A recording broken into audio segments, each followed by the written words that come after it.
The Immune. Book 1. A post-apocalyptic survival novel. For the few who stayed alive long enough to look for one another. Chapter 1. The Fall of Quiet. Sonny Moore had never liked his real name much. His mother loved it because it had belonged to her grandfather, a man she talked about as if he had been carved from oak and old prayers. His sisters used it when they wanted something from him, stretching the first syllable until it sounded sweet enough to be suspicious. His father only used it when Buck had done something stupid, which meant the name always carried the weight of disappointment before the words that followed. Most other people never bothered with Sonny at all.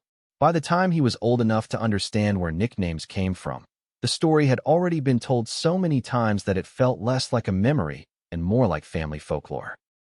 He had been born in the back room of a Buckley's gas station halfway between Houston and nowhere worth mentioning. His mother had gone into labor too fast for the hospital, and his father had nearly passed out trying to act calm while an old nurse on her way home from a double shift shouted instructions over the hiss of bad fluorescent lights. By the time the ambulance finally arrived, he was already crying with a set of lungs that made everybody in the building turn toward the sound. His father claimed the boy had looked offended by the whole experience, like the world had already inconvenienced him on the first day of his life. The name had stuck harder than anything official ever could. At 22, Buck wore it easily. He was tall without seeming broad-shouldered enough to intimidate anybody, built more from steady work and weekend camping trips than from a gym. His hair was light brown and never sat the way he wanted it to. His eyes were brown enough to look darker in bad light, and the stubble on his face made him seem older until he smiled. When he smiled, he looked almost boyish, which his middle sister used against him every chance she got. She said it made him seem harmless, and Buck had learned a long time ago that seeming harmless was sometimes more useful than looking dangerous. The late afternoon sun glowed copper across the hood of his car as he turned onto the road that led to his parents' house. The radio muttered out soft country music under the hum of the air conditioner, and for a while the drive felt ordinary enough to let his mind drift. His mother had called 2 days earlier and told him he was overdue for dinner.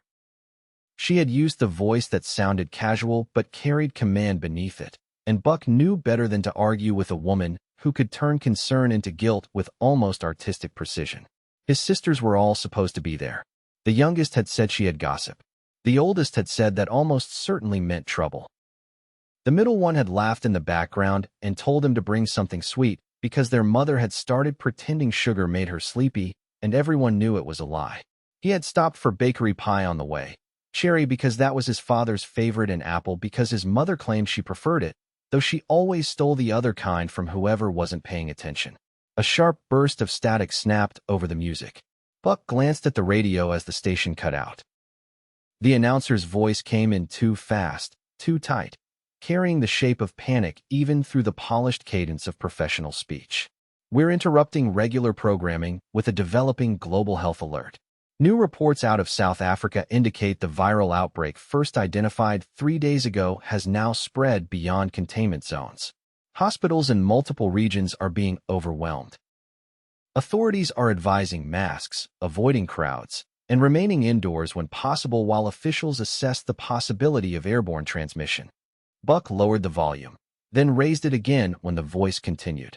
Symptoms appear to include persistent coughing, high fever, disorientation, visual failure in advanced stages, and cardiac arrest within 24 to 48 hours in severe cases. Government officials are urging calm. He gave a faint snort at that. People only urged calm when they had already lost control of whatever was happening.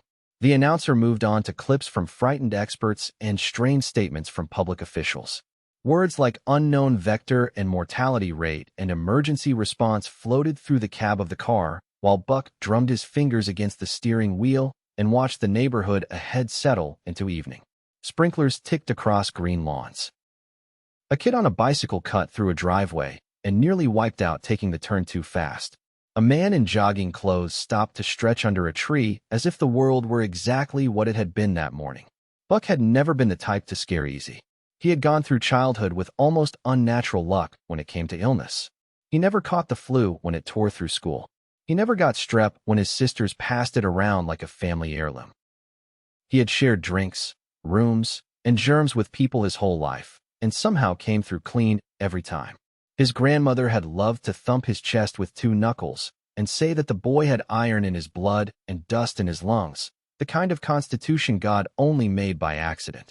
Still, the broadcast left a splinter under his skin. He turned into his parents' driveway and saw his father's old truck parked crooked as always. Like even in retirement, the man still believed anything worth driving had earned the right to rest at an angle. The porch light was already on, though the sky still held enough daylight to wash the bulbs pale. Something about that bothered Buck before he could name it. He grabbed the pie boxes from the passenger seat and climbed out into warm air that smelled faintly of cut grass and distant rain. The evening should have felt welcoming. It should have felt like every other family dinner, noisy and familiar, and too full of interruptions for anybody to finish a story. Instead, the silence hanging over the house made him slow his steps. When he rang the bell, he heard movement inside, but it came late and uncertain. The door opened after a pause long enough for worry to press more firmly into him. His mother stood there with one hand braced against the frame. For half a heartbeat, he almost smiled, ready with some easy joke about her making him wait. Then he saw her properly, and the smile vanished. Her eyes were tired in a way he had never seen before, the whites webbed with angry red. Her skin had a gray cast under the porch light, and there was a cloth in her hand she had clearly been coughing into. She tried to straighten when she saw him, tried to put on the expression she always wore when she refused to let her children worry, but the effort cost her. "Hey, baby," she said. The words came out softer than usual. Not weak exactly, just rubbed thin. Buck stepped inside and set the pies on the entry table. "Mom, what's wrong with you? Nothing worth the face you're making." He kissed her cheek anyway and felt heat there, deep and wrong. "You've got fever. I've got age and a busy week." "You've got fever," he repeated. She smiled because mothers never stopped trying to protect their children, even when their children were old enough to know better. "Your father is in the den. He's pretending the news isn't ruining his evening." Buck frowned. "Where are the girls?" "Upstairs. They weren't feeling well, so I told them to lie down for a bit." "All 3 of them?" Her smile dimmed at the edges. Apparently being sisters means sharing bad timing. The house smelled like roasted chicken, baked bread, and lemon cleaner. It also smelled faintly medicinal, the way a room did after somebody opened a bottle of cough syrup. Buck stood still just long enough to hear the television murmuring from the den and a rough, rattling cough come from deeper in the house. He moved that way before his mother could stop him. His father sat in the recliner with a blanket over his knees, though the house was warm. He was a hard man to imagine defeated by anything. Even retired, even softened a little by age and comfort, he still carried himself with the contained alertness of someone who had spent years learning that trouble came fastest when you relaxed. Buck had grown up believing his father could fix anything that had wires, wheels, or a weak point. The sight of sweat standing on the man's brow chilled him more than the radio report had. His father muted the television and looked at him. That look was steady and honest, and it carried no softness. "You heard the news?" he said. It was not a question. "On the way over." His father nodded once. "Your mother heard it too, and still insists it's nothing."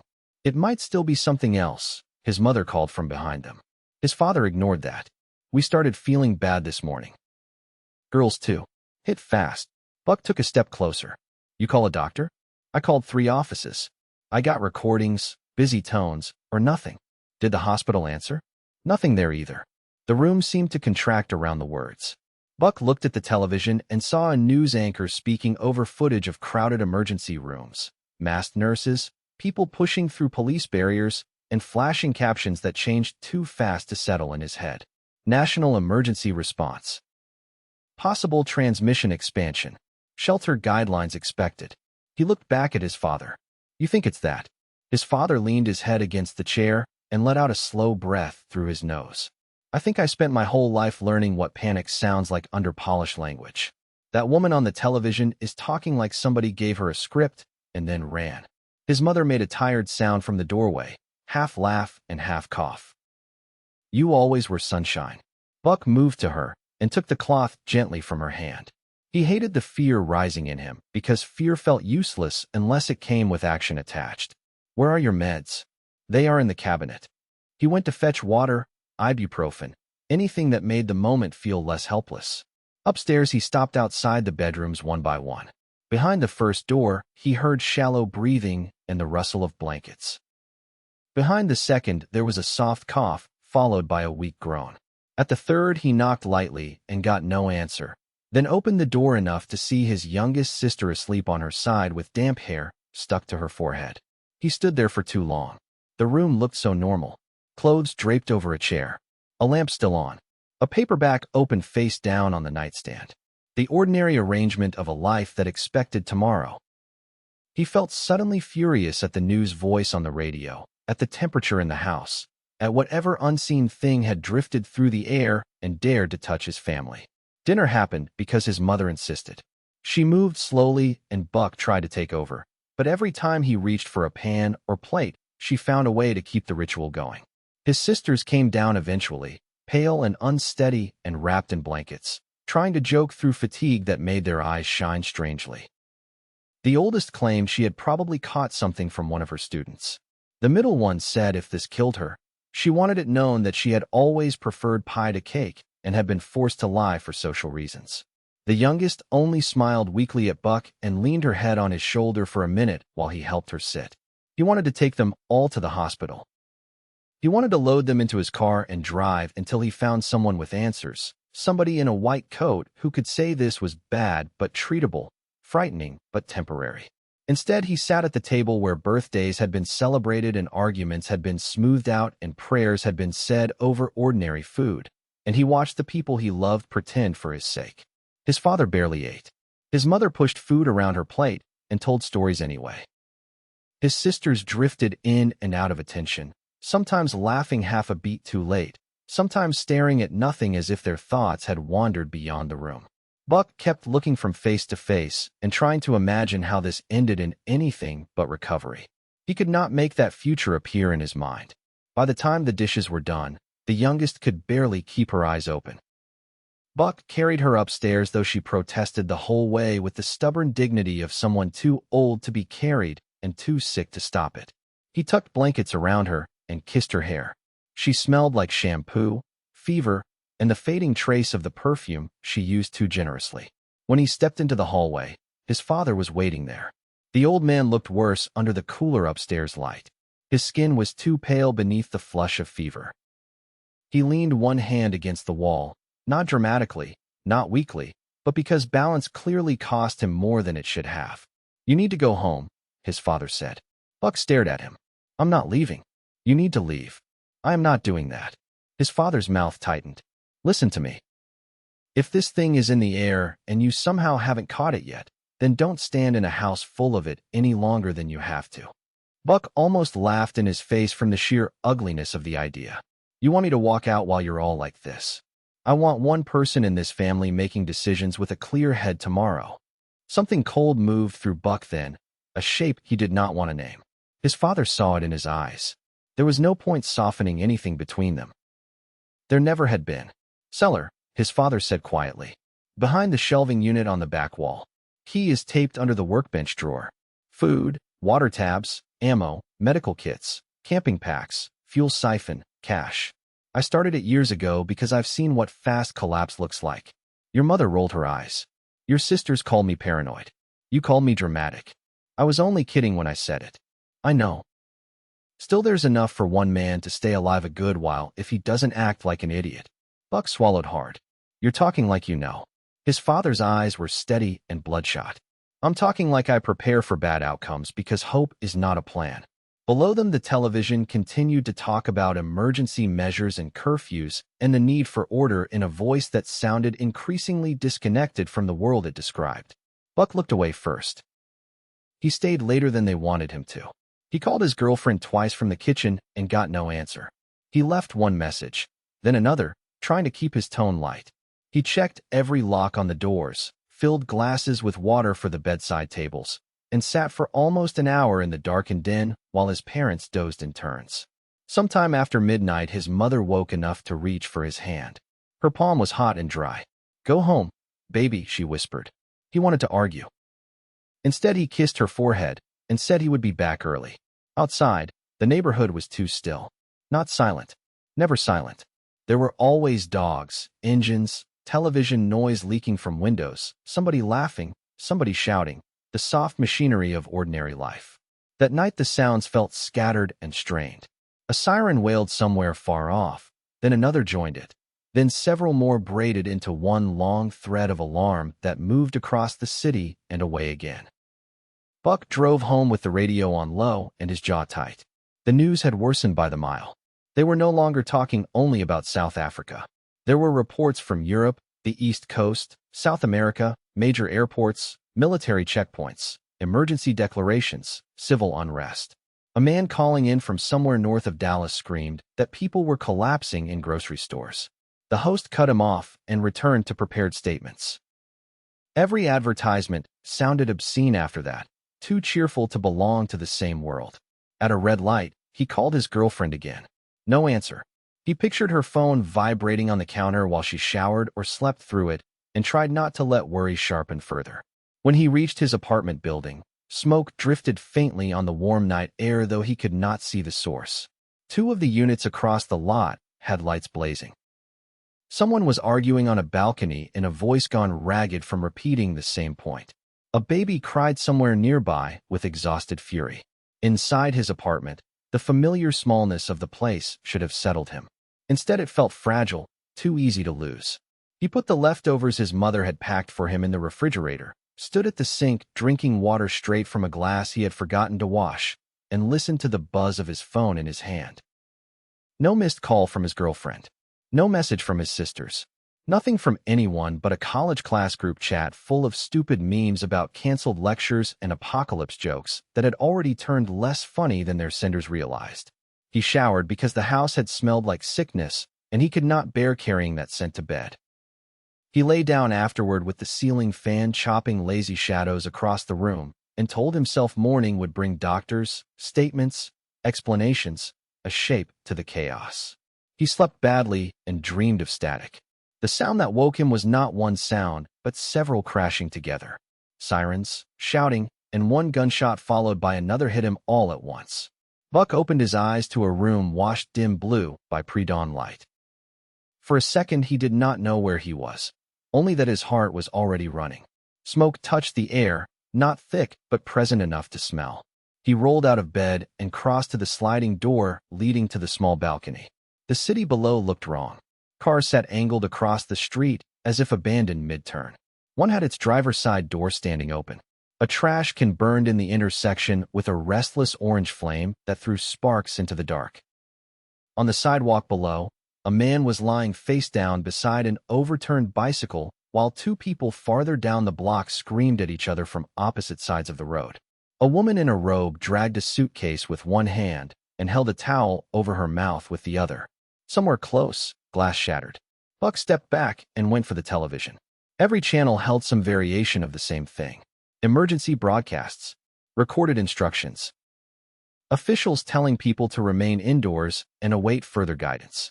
A pale anchorwoman spoke with the rigid, over-practiced calm of someone inches from breaking. The words martial law and national continuity appeared across the bottom of the screen. She said the president had been relocated. She said essential services were being mobilized. She said citizens must not travel. Then the feed jumped and started again from the beginning, looping. 5 in the morning. His father would be awake if he was alive. The thought hit him so hard, he nearly dropped the phone. He called the house and got no answer. He called again and still got nothing. He called his girlfriend and heard only ringing. He called the school where his youngest sister volunteered after class and got nothing but a recording. He called the nearest hospital and got dead silence, not even hold music. The apartment suddenly felt unbearable. He shoved on jeans, boots, a t-shirt, and the first jacket he grabbed. He took his keys, wallet, and phone charger out of habit more than thought. On the way to the door he hesitated, went back, and opened the kitchen drawer where he kept a folding knife his father had given him at 18. The metal felt reassuring only because it came from familiar hands. The hallway outside was full of voices. One of his neighbors, an older man who always smelled faintly of aftershave and onions, stood with his back to the wall and a baseball bat in his hands. His eyes were wet and unfocused. "You heard from anybody?" Buck asked. The man looked at him as if the question had traveled a great distance to reach him. "My wife can't see," he said. "She woke up and she can't see." From inside the apartment came a hoarse cry and a crash. Buck took a step toward the open door, but another gunshot sounded outside, and the older man flinched hard enough to nearly drop the bat. "I need to get to my family," Buck said.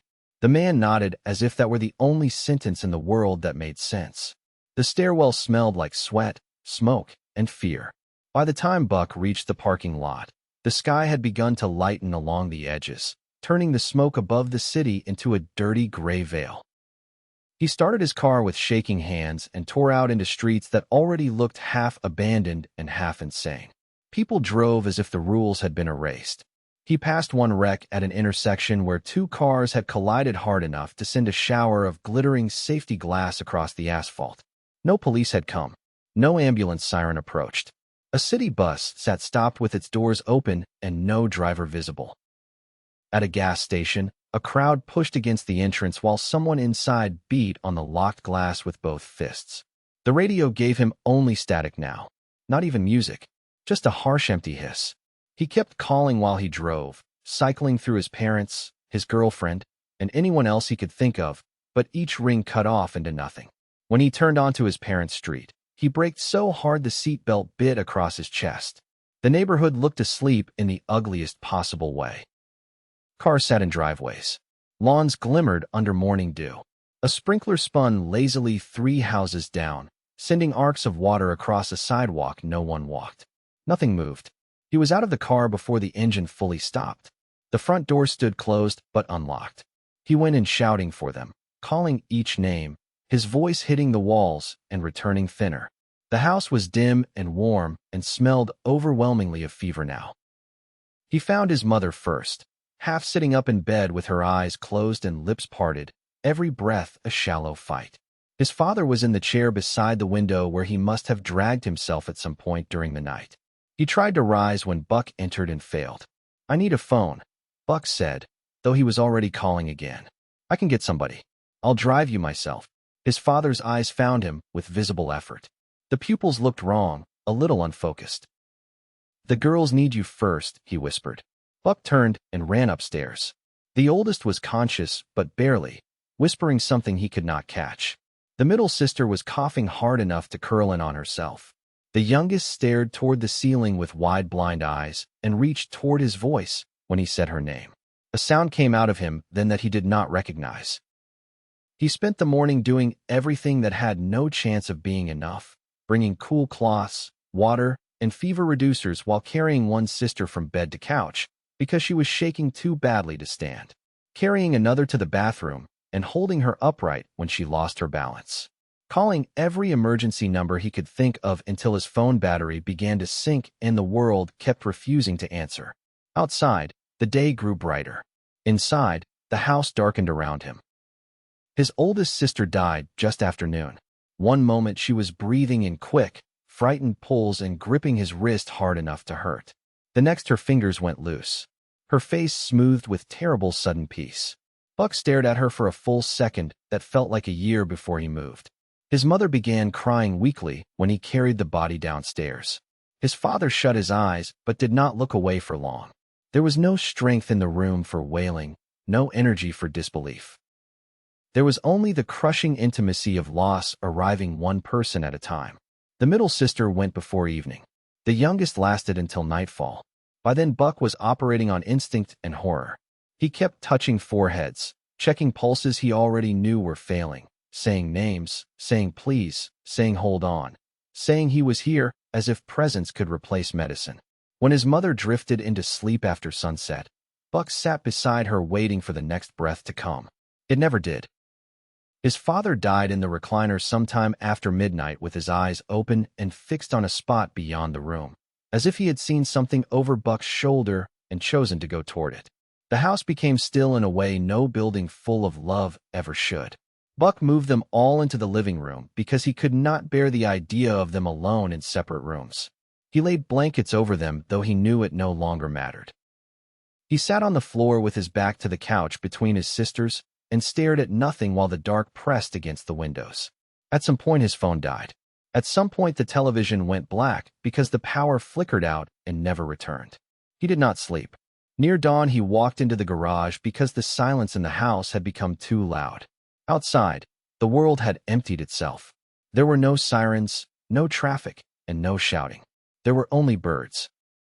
A dog barked somewhere far away, the sound carrying strangely clean in the cool morning air. Buck stepped to the front yard and looked up and down the street. Doors closed. Curtains still. Mailboxes waiting for a day that would never arrive the same way again. He shouted, "Is anybody out there?"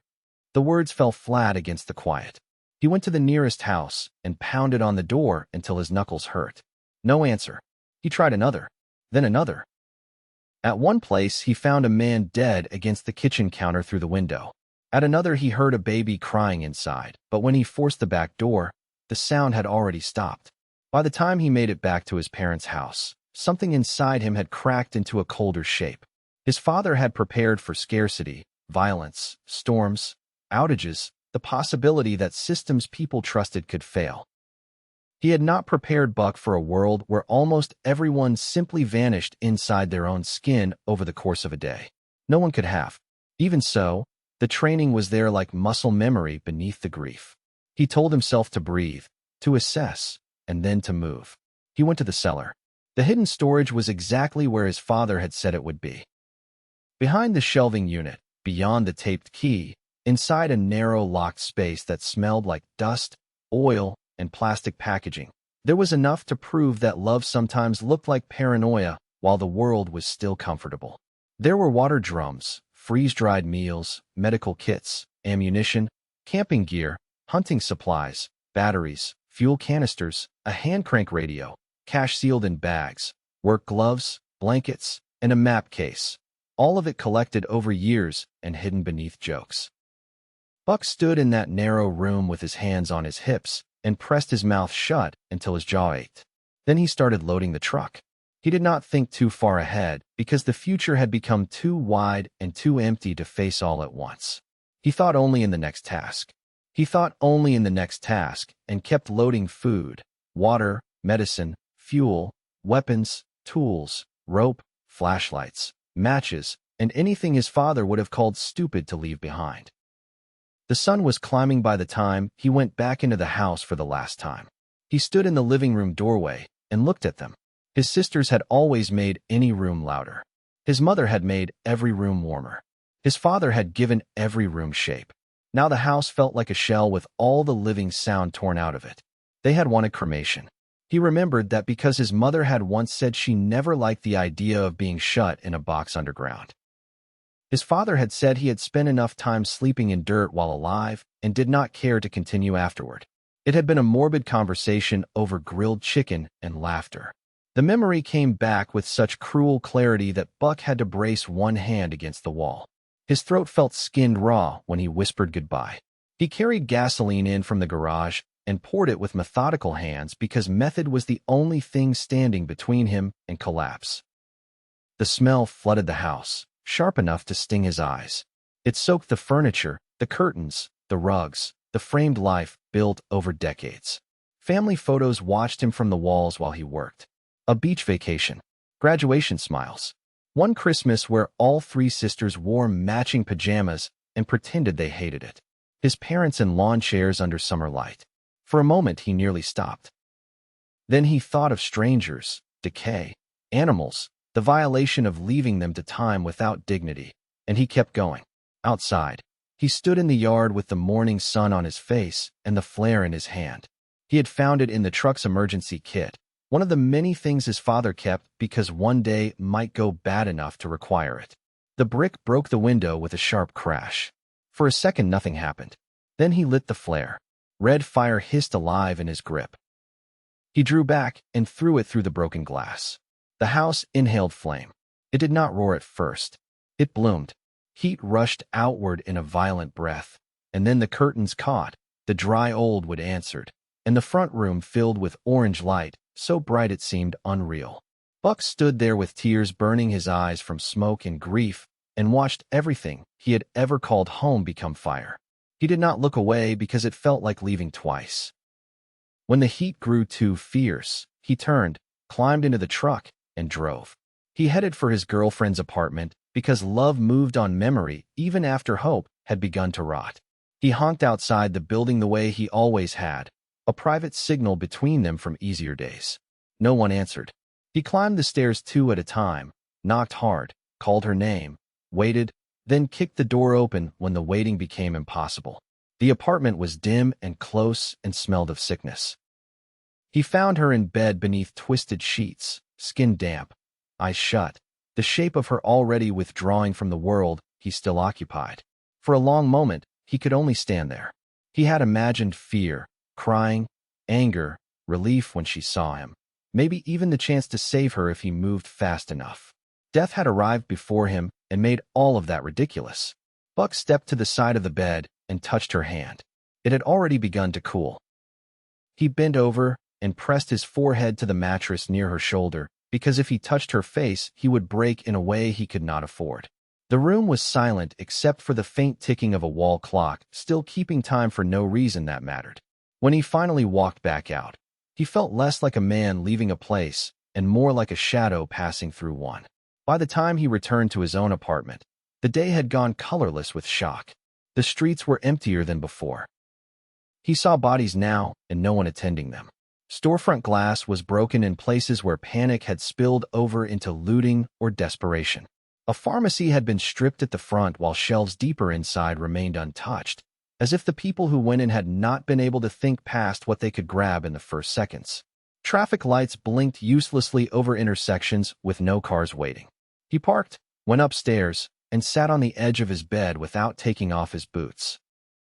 The room still held the faint, damp cleanliness from the shower he had taken the night before. His coffee mug from yesterday morning sat unwashed in the sink. A textbook lay open on the kitchen counter where he had left it. Evidence of a life that belonged to someone else now. He opened a bottle of whiskey from the cabinet and drank straight from it. At first, he drank to blur the day. Then he drank because stopping meant feeling too clearly. Hours slipped without shape. Light crawled across the floor and vanished. Darkness returned. He thought about his father's hands, his mother's laugh, the warm weight of his youngest sister leaning into his shoulder, his girlfriend's phone ringing unanswered in an apartment where she was already dying. He thought about 8 billion people on Earth and the impossible audacity of losing nearly everyone in less than 2 days. At some point, he ended up on the floor with his back against the couch and the bottle hanging loose from his fingers. He did not know if he slept or passed out. He only knew that when he opened his eyes, sunlight was striking across the room hard enough to force a squint, and his father's voice was in his head with such clarity it felt spoken aloud. "Get off your backside and do something." Buck sat very still. The apartment around him was quiet except for the hum of distant wind against the building. Dust moved in the sunbeam. The whiskey bottle had tipped over beside him, leaving a sour smell on the carpet. His mouth tasted foul and his skull throbbed, but underneath the ache there was something else. Not hope. Not yet. What he felt instead was direction. His father had said many versions of the same thing over the years. Stay calm. Keep moving.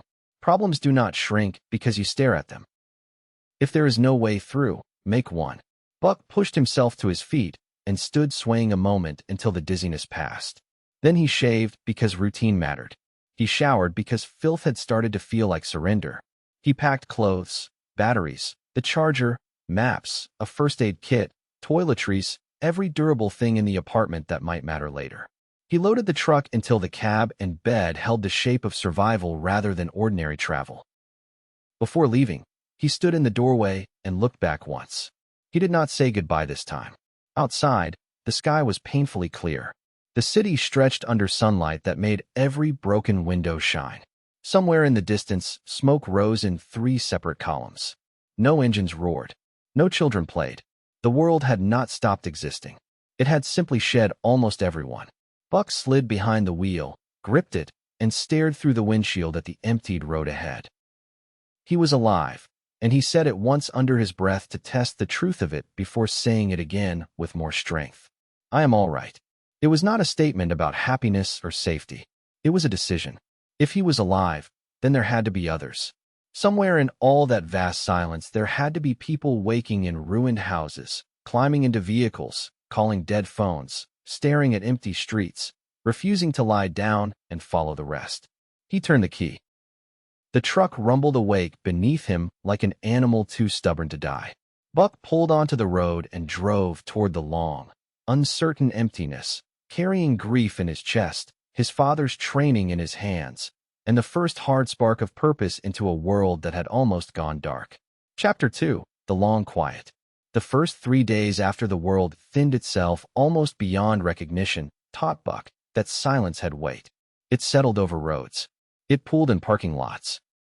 It waited in the open doors of houses and clung to the glass fronts of stores where mannequins still smiled beneath dead lights. There were moments when the quiet felt so complete that his own breathing seemed rude inside it. Then the wind would move through a line of trees, or a distant alarm would begin shrieking from somewhere with no one left to turn it off, and he would remember that the world had not gone empty. It had only gone wrong. He drove until the city loosened around him. Houston's outer neighborhoods gave way to warehouse roads, stretches of interstate littered with stalled cars, and commercial blocks that looked as if panic had moved through them in a hard, fast storm. Buck took back roads whenever he could. Major routes had become choked with abandoned vehicles, jackknifed trucks, and wrecks too violent to squeeze around without inviting trouble. His father had taught him long before any of this that people in a hurry always created bottlenecks, and bottlenecks were where the worst parts of human nature gathered. By noon on the first day out, the truck's air conditioner had begun to struggle against the heat. Buck rolled the window down and let hot wind slam into the cab. The smell outside shifted by the mile. Near the city, the air smelled of burned plastic. Around the jammed off-ramps, it reeked of gasoline. And farther out in open country, it carried wet dirt and cut hay. Every so often another smell rode the air that he tried not to study too closely, because once the dead began to change under the sun, there was no honest way to call that smell anything but what it was. He kept a legal pad on the seat beside him and started writing things down, because writing forced his mind into order. Fuel stops that still had power from generators. Roads blocked by wrecks. Farm ponds. Feed stores. Small pharmacies. Towns that looked untouched and towns that looked stripped raw. He marked the paper map his father had left in the cellar case and discovered that the simple act of placing a circle around useful places steadied him more than whiskey ever had. On the second afternoon, he stopped at a sporting goods store whose front glass had been smashed inward. The parking lot shimmered in the heat. A pair of shopping carts sat tipped on their sides near the entrance, and a billboard above the building showed a smiling fisherman holding up a bass, as if the old world were still out there waiting for somebody to clock in. Buck parked with the truck facing the road. His father had insisted on that whenever they camped in unfamiliar places, telling him to leave himself the straightest exit and always know where his hands would go if trouble started. Inside, the store smelled like rubber soles, dust, and the sour sharpness of spilled energy drinks. The breakage at the front had let in leaves and heat. Buck moved slowly through the aisles with his knife clipped in one pocket and his father's pistol holstered at the small of his back. He had not fired it since the world ended, and he hoped to keep that streak going, though hope had become a more brittle thing than it used to be. He found camping fuel, water filters, thermal socks, a better field knife, and a pair of work gloves that actually fit his hands. He took a hunting pack from the wall and loaded it with things that mattered more now than money ever had. He added a hatchet, paracord, sewing needles, fishing line, and portable stove taps. He paused in front of the firearms counter and saw it had already been broken open. Most of the handguns were gone. 2 long guns remained because whoever had been there before him either missed them in haste or could not carry more. Buck took both. The action felt less like stealing than accepting an inheritance from a civilization that no longer had anyone left to file complaints. When he reached the back of the store, he found the manager. The man was slumped in a chair behind the register desk with one arm hanging over the side. A cooling towel still lay across his shoulders. His name tag read Eric, and his head had bowed forward in the permanent posture of somebody too tired to keep pretending he could hold himself upright. Buck stood there longer than he meant to, then stepped around the body and opened the supply room. Bottled water, pain relievers, protein bars, and first aid tape filled the shelves. He loaded what he could carry, then paused at the doorway and looked back at the dead man in the chair. "Thanks, Eric," he said quietly. The words sounded strange in the empty building, but leaving without saying anything felt worse. Late that afternoon, he found himself turning into the parking lot of a Buckley's the size of a small kingdom. The huge sign grinned down at him from a sky so blue it looked painted.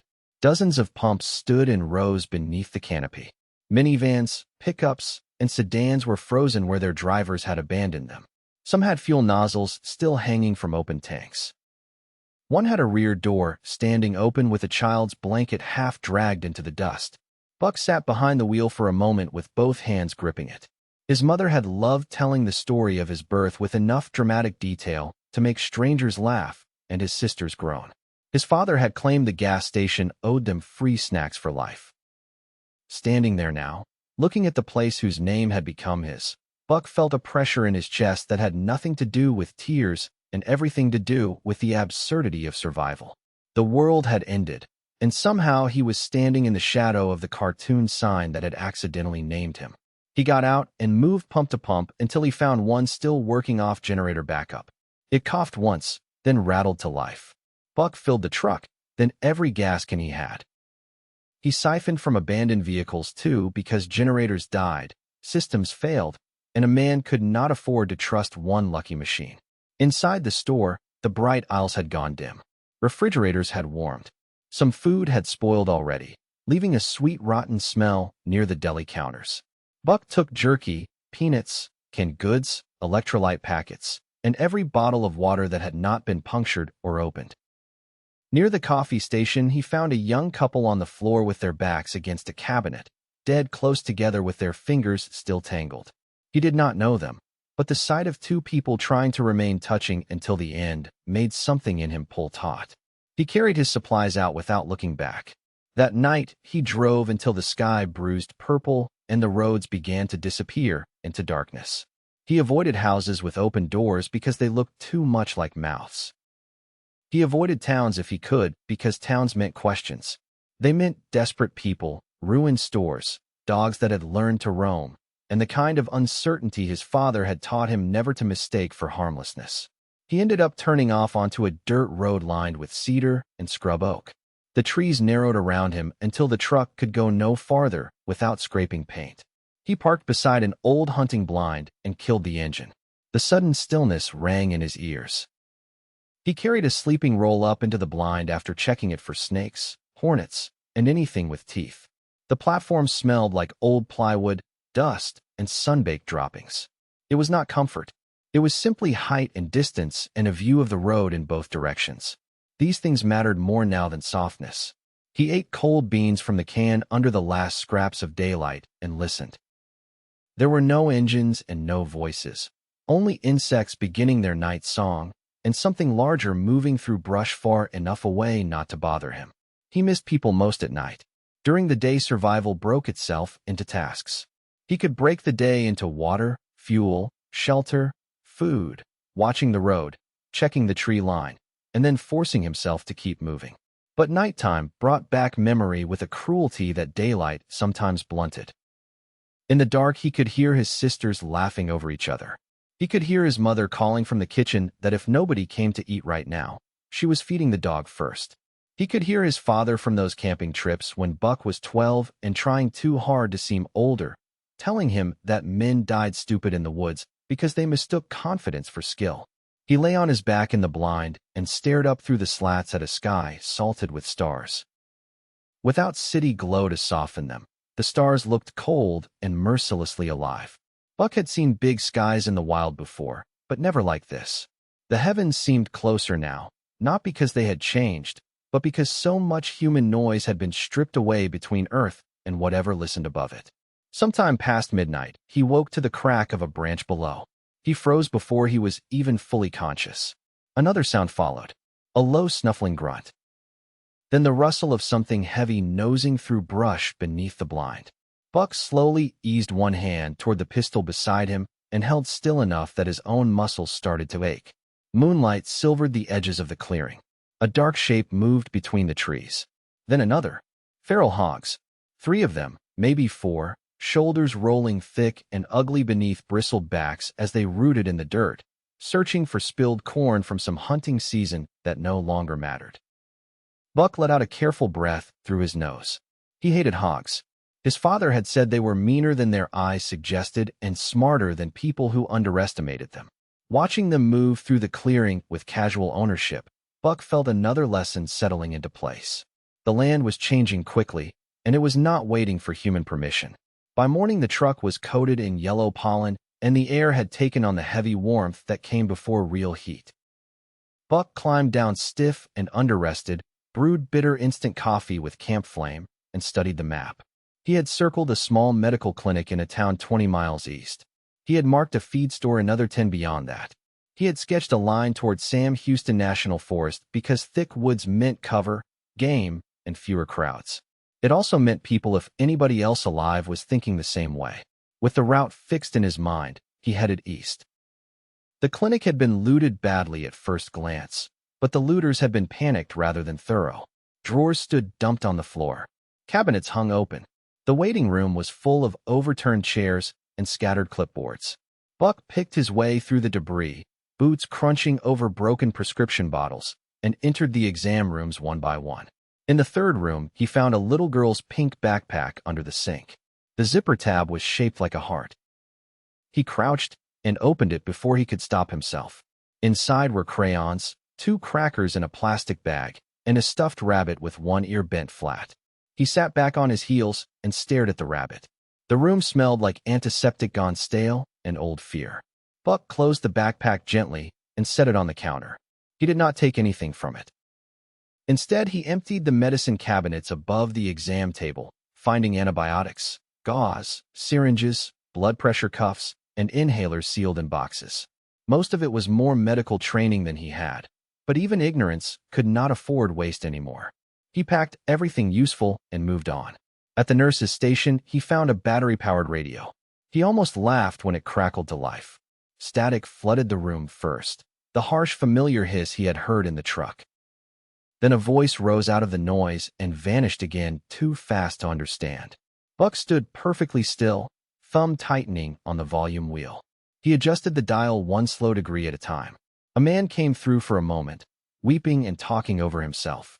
Then another voice, calmer, warning people to stay away from Interstate 45 because armed men were taking vehicles from anyone who stopped. Then nothing but interference and the dry pop of dead air. Buck listened for 20 minutes. He got fragments. A preacher praying into an open channel. A woman saying she had food if somebody would bring insulin. A teenager asking for his mother until the words slurred into a sob. Once he heard what sounded like official military traffic and leaned closer, only to realize it was 2 exhausted county deputies from somewhere he did not know arguing about whether their families were already gone. The radio was proof enough. There were others. Not many. Not enough. But others. That knowledge put energy back into his bones, even as it sharpened the danger around him. If there were good people, then there were bad ones too, and the bad would learn quickly that the world had given them room to be themselves without consequence. By late afternoon, the truth of that found him. He stopped at a small roadside station outside New Waverly because a hand-painted sign leaned against the pumps that said diesel and water. The letters were crude, but recent. Hope moved in him before caution could catch it. Water meant somebody had thought of helping. Diesel meant somebody had fuel. The place looked half ordinary from the road. A faded awning. A few cars. The front door propped open. Buck parked 50 yards away instead of under the canopy. He sat for a moment, studying shadows. The station should have looked more disturbed if living people were using it. There should have been movement, smoke, or some human sound. But instead the place had a staged quality that made the hairs at the back of his neck lift. He killed the engine and stepped out with one hand near the pistol. "Anybody here?" he called. No one answered him. He moved toward the open door. Inside the station the air was cooler than outside and smelled of stale beer and mop water. The aisles had been stripped down to almost nothing. Somewhere in the back a board creaked. Buck did not turn toward the sound. He simply kept walking as if he had not heard it at all. "Hey," a voice said behind him. "Set that pistol down slow." The man was young, maybe 25, with a shotgun and a face slick with sweat. Another stepped out from behind the drink coolers to Buck's left carrying a crowbar. Both looked hungry. Both looked frightened enough to do something stupid. The one with the shotgun had a red rash crawling up his neck where his collar rubbed, though whether it was heat or nerves Buck could not tell. "We're just collecting a toll," the crowbar man said. "You leave some food, some ammo, and that truck, then maybe you walk out." Buck kept his hands visible. He thought about his father telling him years ago that the most dangerous man in the room was often the man who did not really want to kill you, because fear made poor judgment quicker than malice did. "Truck's not happening," Buck said. Shotgun man's mouth twitched. "Then dying is happening." Buck shifted his gaze to the mirror behind the counter.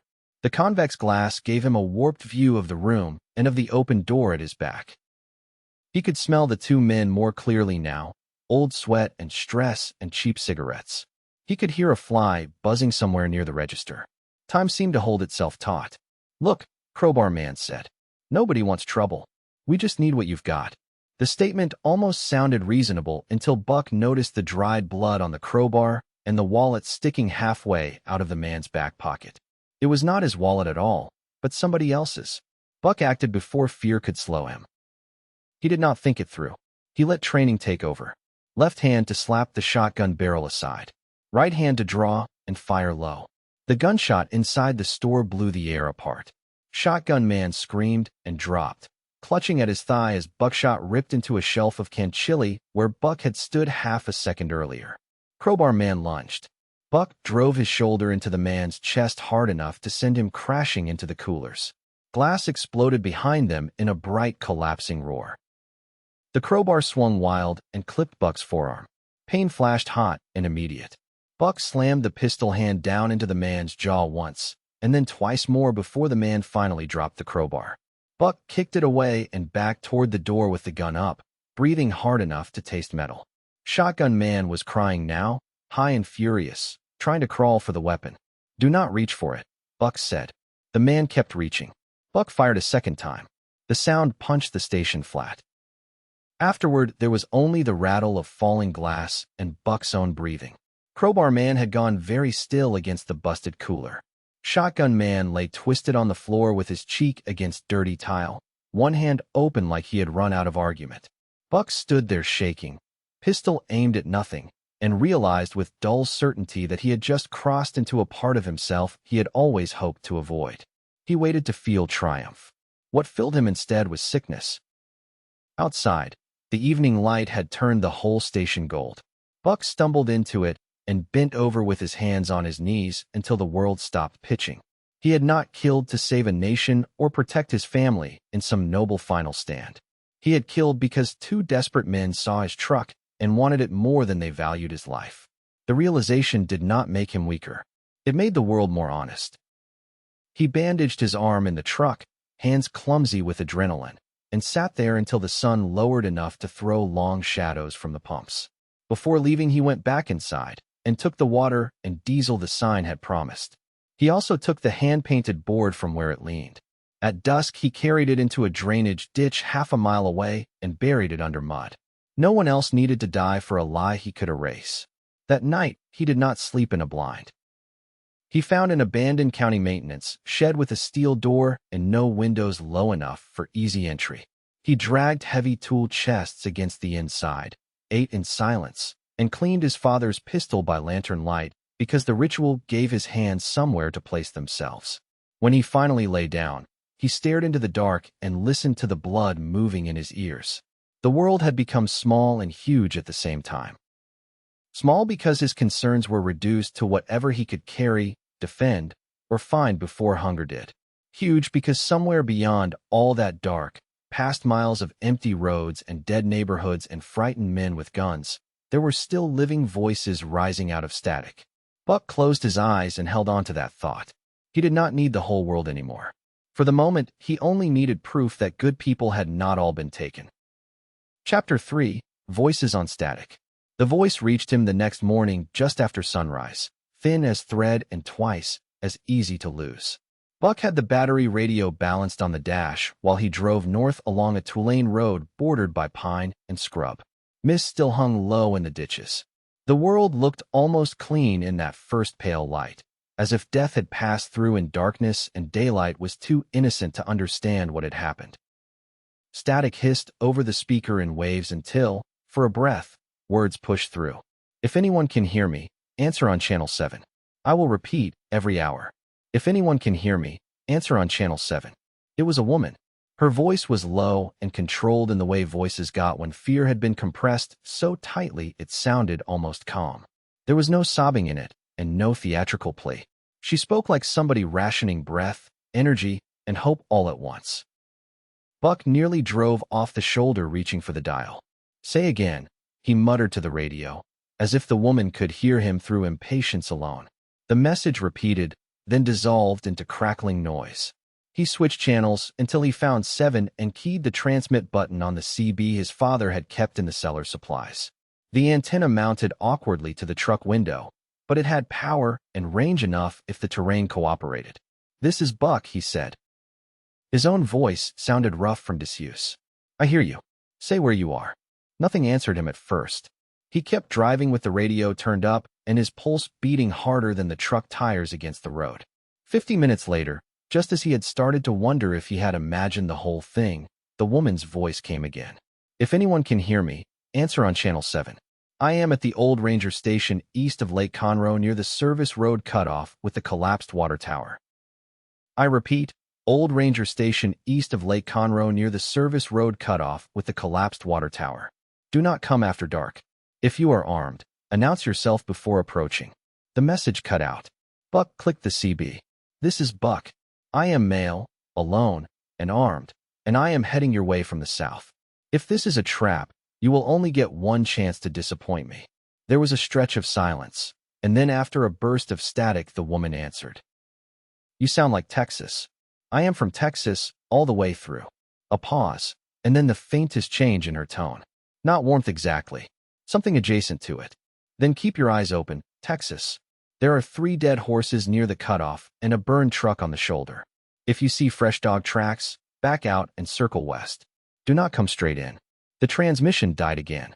Buck lowered the mic slowly. He saw dog tracks in the dirt. He thought about the warning while the road unspooled ahead of him under rising heat. The pines thickened the farther north he went. Long shadows striped the pavement. More than once he passed vehicles pulled onto the shoulder with their windows down and doors open as if the people inside had stepped out for air and simply never returned. At a church parking lot in a town too small to deserve all the silence lying over it, he saw bodies wrapped in sheets and laid in rows beneath the awning. Someone had taken time with them. Someone had cared, at least for a while. He did not stop. The cutoff appeared late in the morning. The collapsed water tower was visible from half a mile away, a rusting metal skeleton folded across the tree line like a giant animal shot in the legs. The service road curving past it was cracked and half claimed by weeds. Buck slowed and studied the dirt. Dog tracks crossed the road in several directions. Not old. Recent enough that the edges still held shape. He kept driving until he reached the burned truck she had mentioned. Its frame sat blackened on the shoulder, tires melted down to ugly rings. The windshield had burst outward, spraying glitter into the weeds. What caught Buck's attention was the arrow painted on the driver's door in white house paint, pointing west. He got out, crouched by the road, and found more tracks in the dust, including boot prints and dog paws, which told him that at least one person had moved recently and tried hard not to leave much else behind. He backed out exactly as the woman had instructed, returned to the road, and took the longer route west through a stretch of county land his father had once used for hog hunts. The detour cost him fuel and time, but not trusting a warning in the new world felt just as dangerous as trusting the wrong one. By the time he found the ranger station, the sun was high and hard. The building sat at the end of a gravel lane screened by pines and yupon brush. It was a one-story structure of weathered stone and peeling green trim with a covered porch wrapping around the front. A rusted government sign lay half-hidden in weeds. The station had probably looked charming once, a place where families stopped for trail maps and children leaned over counters asking about snakes. Now the windows had been covered from inside with plywood and blankets, and the old flagpole out front stood bare against the sky. Buck killed the engine 50 yards out and raised both hands to shoulder height before stepping from the truck. "My name's Buck," he called. "I'm alone." A rifle report cracked from the porch roof and the dust beside his boot kicked up. Buck froze where he stood. "You take one more step without telling me which hand your pistol is in, I put the next one through your knee, a woman's voice said from somewhere above him. He slowly smiled despite himself. Relief did strange things to a man's nerves. Lower back, he said. Right side. And if you wanted my knee, you would have taken it. A beat of silence followed. Then, fair. A shape moved above the porch line. Buck saw her then. She lay behind the low pitch of the roof with a scoped rifle braced against the shingles. Even from below, even with most of her hidden, he understood immediately why memory would hold on to her face. Dark blonde hair had been dragged back in a rough knot, though loose strands clung damply around her temples. Her skin had the sun-touched tone of somebody who belonged outdoors more than indoors. Her cheekbones were sharp, her mouth serious, and her eyes, when she shifted enough for light to catch them, were a strange clear hazel that looked almost gold against all that weathered green and gray. Attractive did not cover the effect of her. She looked like somebody who had been forced into hardness without losing the shape of who she had been before. Step away from the truck, she said. Turn slow. He turned slowly as instructed. Her gaze moved over him with efficient suspicion, taking in his height, the weapon at his back, the absence of sickness, and whether he looked stupid enough to become a problem. She was taking inventory the way he would have done. Finally, she lowered the rifle. You really did come alone. Told you I did. Plenty of liars left in the world. Plenty of reasons to become one. She considered that, then swung down from the porch roof with more agility than he expected. By the time she landed, the rifle was already in her hands at a low ready. Up close she looked about his age. Maybe a little older. Maybe not. Survival had a way of sharpening faces and blurring youth all at once. Sweat darkened the collar of the faded gray t-shirt she wore beneath a Park Service overshirt. A hunting knife rode her belt. There was a bandage wrapped around her left forearm and another along her jawline where skin had been scraped raw. Her boots were dusty, but her expression remained sharp and unreadable. Show me your eyes, she said. He blinked at her. That a line you've used before? Or am I special? Show me your eyes, she repeated. He stepped closer. She searched his face for fever glaze, for blindness, for any sign that he was one of the dying who had somehow lasted longer than expected. Satisfied, she nodded once. Your turn, he said. For a moment she looked offended, then almost amused. She stepped into the light and lifted her chin. Her eyes were clear. Tired, but clear. Raina Cole, she said. I was beginning to think nobody else was going to answer. My name is Buckmore. Buck, she said, trying it out. It's a whole story.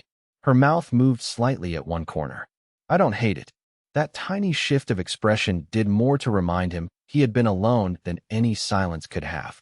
It was not flirting. It was barely even kindness. Yet hearing a woman his age respond with something like dry humor after days of death felt disorienting enough that he had to force his focus back where it belonged. Raina jerked her head toward the porch. Bring the truck closer. Back it in. We may need to leave fast. The interior of the ranger station smelled like pine cleaner, old paper, wood smoke, and stale sweat. Maps still hung on one wall behind the counter. A taxidermied fox stared glass-eyed from a shelf above a brochure rack advertising hiking trails that now felt like invitations into a haunted country. Raina had made the place functional without making it comfortable. Blankets over windows. Canned goods stacked by weight. Empty bottles filled from a rain catchment system she had rigged off the gutters. An emergency cot in the office. A small propane camp stove on the floor. You've been here a while, Buck said. I have been here for 8 days. He looked at her sharply. Since before everything dropped. My brother and I came up here to fish. She set the rifle aside only after checking the chamber and leaning it within easy reach. By the time we understood what the news was saying, every road south was a parking lot. People started getting sick at the marina, then at the motel, then in the woods. We made it here because the ranger who worked the station had keys and thought official buildings meant safety. What happened to him? Raina's face closed a little. Same thing that happened to almost everybody. And your brother died here too. She met his eyes. Yes, he did. There was a stillness after that which did not need apology or sympathy from either of them. Buck recognized it because he had been carrying the same shape in his own chest. Some grief was too fresh to speak around casually. Naming it gave it edges. Leaving it mostly untouched was not coldness. It was mercy. He helped her bring his supplies inside. While they worked, he took in the details she probably no longer thought about. Her movements were efficient but slightly guarded on the left side, as if her ribs hurt when she reached. The bandage on her arm had bled through once and then dried brown at the center. A wedding ring sat on a string around her neck, though there was no tan line on her hand to suggest she had worn one herself. She caught him noticing and tucked the ring back under her shirt without explanation. By mid-afternoon, the station felt less like her place and more like a temporary camp they happened to share. Buck cooked rice with canned chicken. Raina checked traps she had set behind the building and returned with nothing but irritation in her eyes. They ate at the front counter with maps spread between them. "Who were you before this?" Buck asked. "Park medic in the summers. EMT in Montgomery the rest of the time." He glanced at the packed medical shelf and nodded. "That tracks. And what about you?" "I was in college, taking odd jobs, and spending enough time outdoors with my dad to be useful now and annoying back then." Raina looked at him over the rim of a tin cup. "You don't look like college. I have been told I look like I should either own a boat I can't afford or get arrested outside one." That drew a real laugh out of her, quick and surprised and gone so fast he might have imagined it if the sound had not landed somewhere warm in him. The warmth faded when she said, "I wasn't sure I should answer on the radio." "Because of the men?" She set the cup down. "Because of the dogs." Buck leaned back slightly. "Tell me." Raina stood and moved to one of the covered windows as if the story worked better when she had something else to watch. 3 days ago, I heard a truck on the service road. Then barking. Too much barking for strays. I stayed quiet and watched through a gap in the boards. There was a man driving a livestock trailer with cages welded into the back. They were not dog crates, but something bigger and custom-built. She crossed her arms tightly over herself. He had 6 dogs with him. Maybe 7. Half shepherd, half mastiff, all ugly in the face like they'd been bred mean or made that way after. He let them out one at a time and walked them near the tree line. They were not sniffing for food at all, but scenting for people. "How do you know?" "Because he talked to them." Her voice dropped flatter. "He'd tell them to find the warm ones." Buck felt the skin between his shoulders tighten. Raina continued. "He had 2 boys with him. Teenagers maybe. Or so starved and filthy, they only looked like boys from far away. They checked vehicles, broke into the cabins near the lake, took supplies. I saw them drag a man out of a boat shed after one of the dogs found him. The man was begging so hard, he could barely breathe." "What did they do?" She looked away. "Enough that I quit watching." The room sat very quiet around them. After a moment, Buck asked, "Why didn't they come here?" "They almost did." She touched the bandage on her jaw. "One of the dogs caught my trail at the rain barrels. I had to drop from the roof and crawl under the porch until they moved on. I put a knife in the dog's neck when it came under after me." The man heard the yelp and started laughing. Her face had gone colorless in a way that had nothing to do with fear now and everything to do with remembered disgust. "He said he liked one with teeth." Buck rose slowly from the counter. Something in him had hardened at the roadside station, but this was different. Those men had been desperate scavengers. The man Raina described sounded like somebody who had met the end of the world and taken it as permission. "Did you see his face clearly?" Buck asked. He was lean and sunburnt, with a beard going gray at the chin and a baseball cap with the bill cut short. He walked like his right knee hurt, carried a rifle and a sidearm, and smelled bad enough that I could catch it from the roof when the wind shifted. "Do you know his name?" One of the boys called him Harlan. Buck nodded once, more to himself than to her. Toward evening, the woods changed in the way woods always did. Day sounds retreated. Night sounds cleared their throats. A barred owl called from somewhere beyond the service lane. Insects started up in a continuous living vibration. Buck went outside to tighten the truck cover over his supplies and felt rather than heard Raina step onto the porch behind him. "Thank you for answering," she said. He looked back over his shoulder. In the lowering light, her features had softened, though wariness still lived in the set of her mouth. A breeze moved loose strands of hair across her cheek. "I nearly didn't stop," he admitted. "Because you thought I might be a trap. Because in this world, even if you aren't, somebody might be waiting behind you." She did not seem offended by that. "Smart." He turned to face her fully. The porch boards creaked under his boots. "I still came." Her hazel eyes held his for a moment longer than caution required. "You did." The pull between them was not romantic in any easy, pretty sense. It had too much grief in it for that. It was the shock of recognition. The relief of seeing another living face and not having to explain what emptiness had done to you because the person standing there had already learned the same lesson in a different room. A sharp bark split the dusk. Raina's expression changed instantly. Inside, another bark answered from the trees, deeper and closer. Buck moved without argument. They were inside with the door barred in seconds, lights already extinguished. Raina took the front window. Buck climbed to the office window facing the service road and pressed himself into shadow beside the boards. The barking came again. The barking was not random at all, but directed with ugly purpose. A truck engine growled somewhere beyond the pines. Buck waited, breath held, as headlights slid pale and broken through the trees. The vehicle moved slowly, not because the driver was uncertain, but because he wanted time to listen. The barking rose, then cut off on some unheard command. After that came a whistle, low and carrying. Raina's voice reached him from across the room, barely air. He's back. Through the narrow crack in the boards, Buck saw the truck nose into view. Older model pickup. Livestock trailer behind it. Rust along the wheel wells. One headlight brighter than the other. A man stepped out, lean exactly as she had said, his cap brim clipped short enough to show a weather-cut face beneath it. Two more shapes climbed from the trailer after him, and they were not dogs at all but boys. Thin and quick and carrying flashlights. One of the dogs began scratching at the ground near the rain barrels. Harlan Pike squatted beside it and smiled.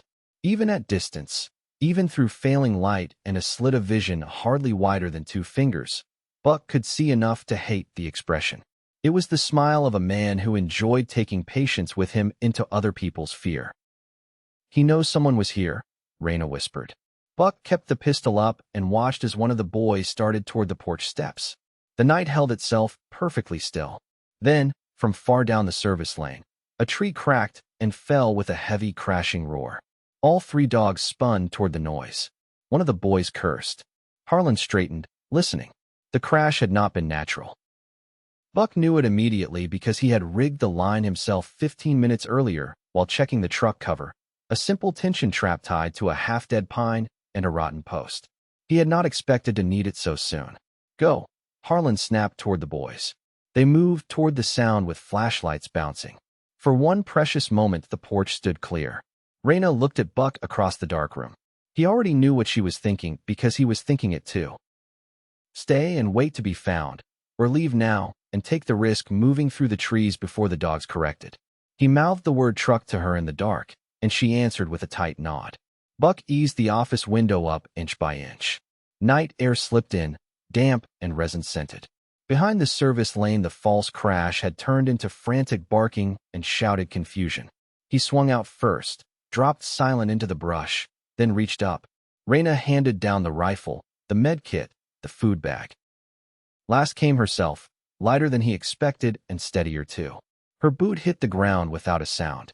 They moved crouched along the stone wall to the truck. Halfway there one of the dogs barked sharp and furious from the trees.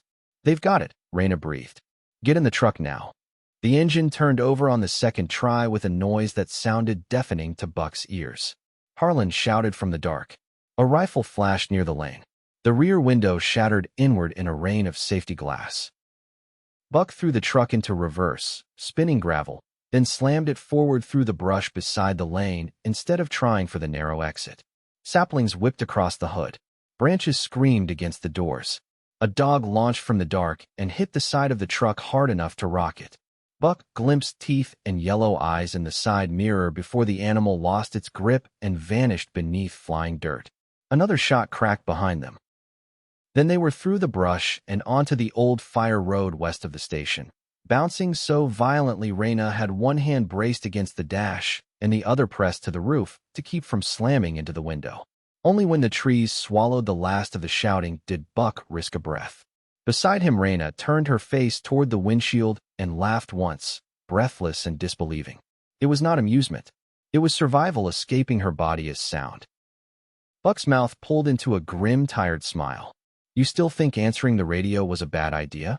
She pushed hair out of her face, chest still rising hard. "Ask me after sunrise." They drove west into the dark with shattered glass at their backs, the station disappearing behind them, and the first fragile shape of trust beginning to form in the space between two people who had almost forgotten what it felt like not to be alone. Chapter 4: Night Roads. Dawn found them on a narrow logging road that looked as though no one had loved it even before the world ended. The truck rolled through ruts full of black water and pine needles while the first pale light filtered down between the trees. The broken rear window let cold air move through the cab in a constant raw stream.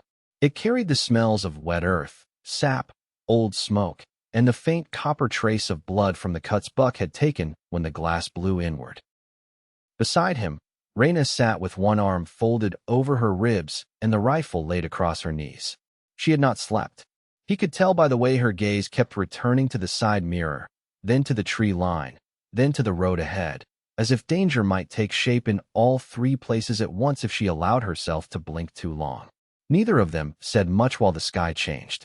There were too many things riding silent between them. They had escaped by a margin so thin it still felt unreal. Harlan Pike and those ugly, hard-muscled dogs had nearly taken them in the dark, and the knowledge of that stayed inside Buck like a cold nail. He had spent the last days learning what emptiness looked like when it swallowed whole neighborhoods. But Harlan represented a different truth, one that angered him more the longer he thought about it. The world had not only become lonely. In some men it had become permission. When the road bent south and climbed, Buck pulled the truck to a stop in a screen of blackjack oaks and killed the engine. The silence that followed pressed hard against the ringing in his ears. Raina turned toward him. "Why are we stopping?" "Because I can't hear the motor in my bones anymore," he said. "And because if I keep driving without checking this truck, we may end up stranded with a busted axle and no way to fix it." She nodded once, the answer practical enough to trust. Buck climbed out into cool morning air and stood for a moment with both hands on the open door. The land around them rolled in long pine-shadowed swells cut by old fire lanes and drainage ditches. The horizon was beginning to glow where the sun would rise beyond the low country. Somewhere far off a crow called twice. Otherwise the woods seemed to be holding their breath. He walked around the truck and found what he expected. The back window was gone entirely. One of the branches they had plowed through in the dark had bent the passenger side mirror inward. A line of paint had been peeled off the right door by something harder than brush, probably one of the trailer rails or a rock at the lane entrance. The rear tire looked soft, but not flat. He crouched and pressed it with both thumbs, then let out a measured breath. It would hold for now. Raina stepped down more slowly than he did, and the movement brought a tightness to her face she tried to hide. When she put her boot on the ground, she had to pause before straightening. "Your ribs," Buck said. "They hurt." "That is the sort of medical insight that makes me trust your profession." A tired huff escaped her, not quite a laugh. "I hit the door harder than I wanted to when we came through that brush." He looked at the bandage on her arm, the scrape along her jaw, then the way she was bracing herself without admitting to it.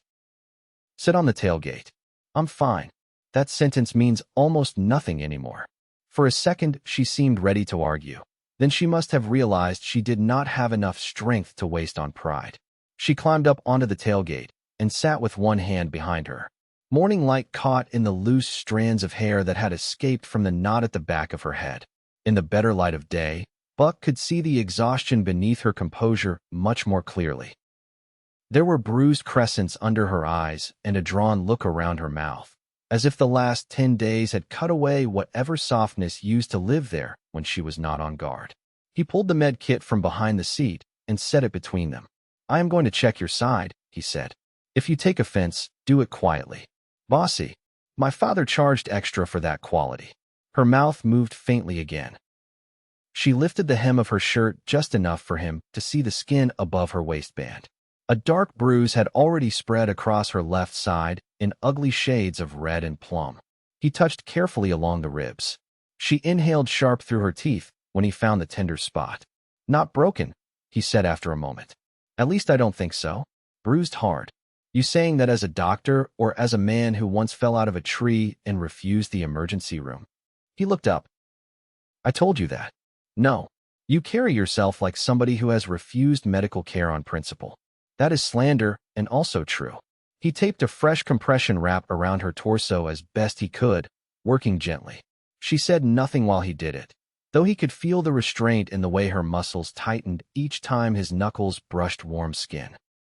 He became very aware of her closeness then, of the cedar and sweat smell of her shirt, of the shallow rhythm of her breathing, of the simple fact that he had not touched a living person with care in days without it being in service of death.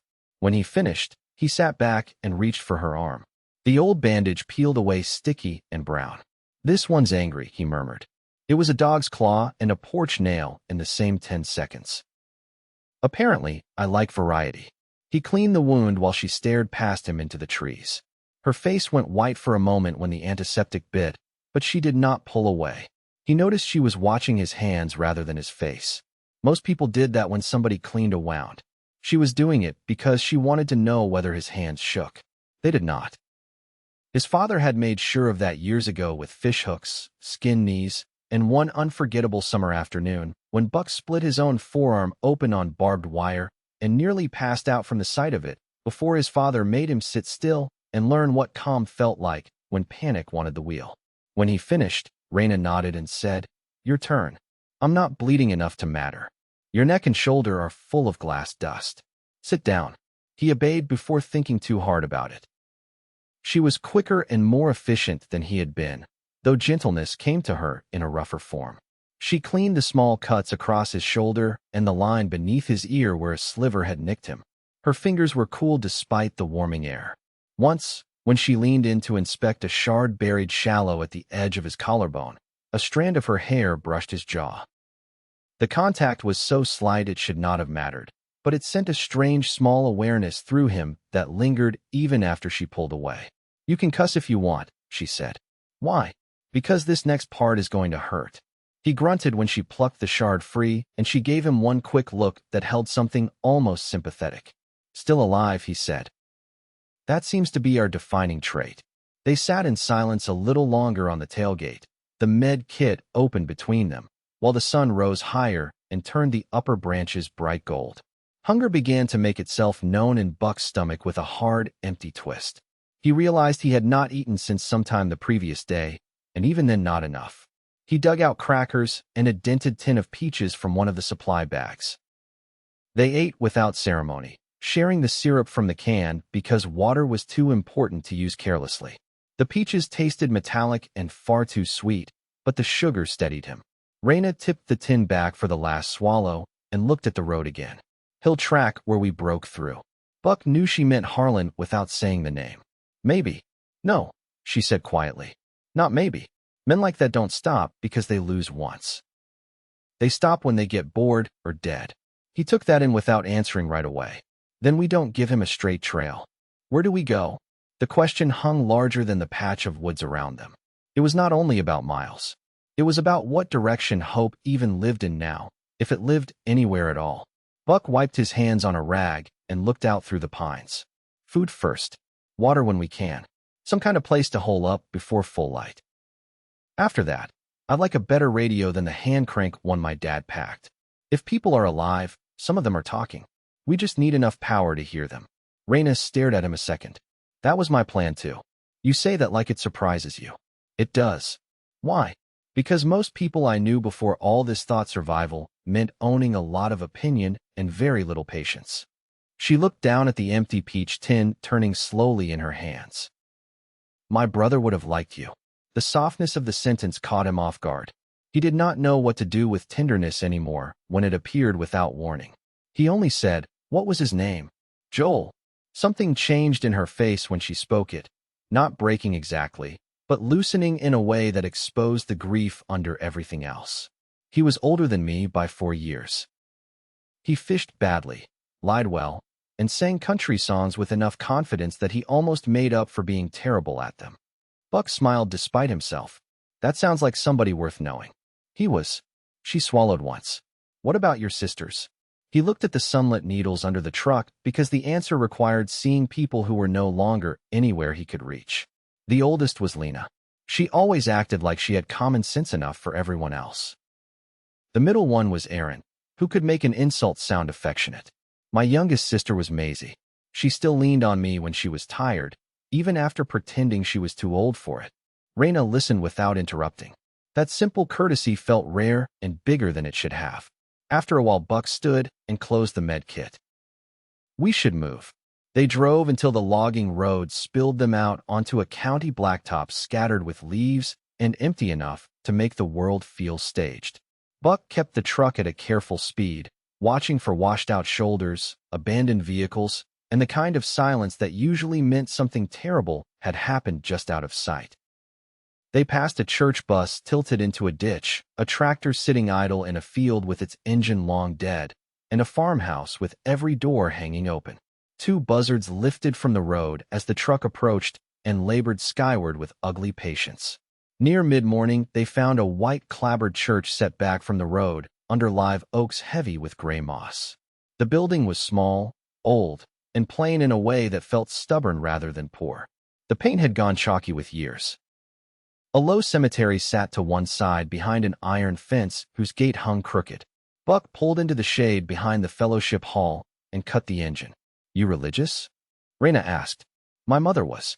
I mostly showed up where she told me. That might be enough for today. Inside, the church smelled like hymnals, dust, and the trapped summer warmth of old wood. Sunlight reached through the narrow, stained windows in slanted bars that painted color across the pew backs. Somebody had left the sanctuary exactly as if service were due to start in an hour. Songbooks waited in their racks. A vase of fake lilies sat on the pulpit.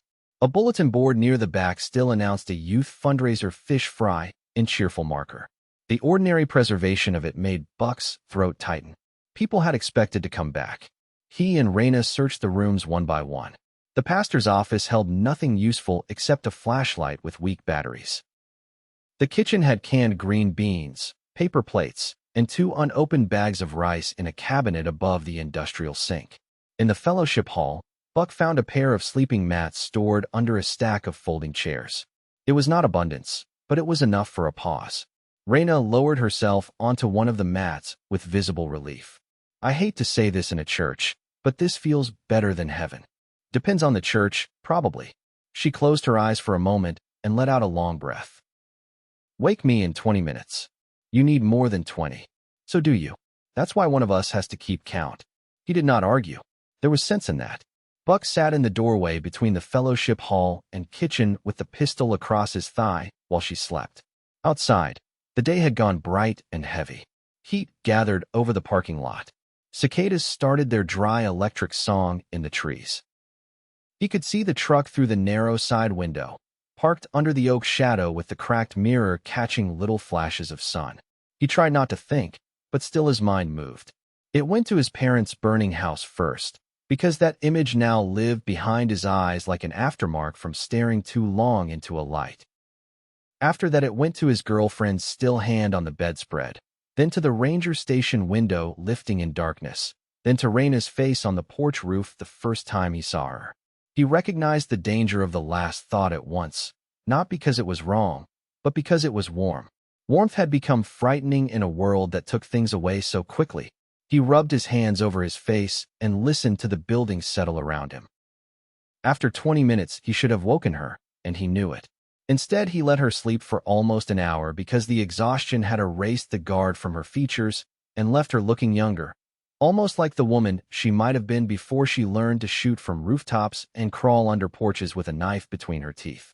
When she finally startled awake on her own, her hand went for the pistol at her belt before memory caught up. How long? She asked, pushing herself up. Not too long. Her narrowed eyes told him she knew that was a lie. He handed her a bottle cap full of water and the tiny haul from the kitchen.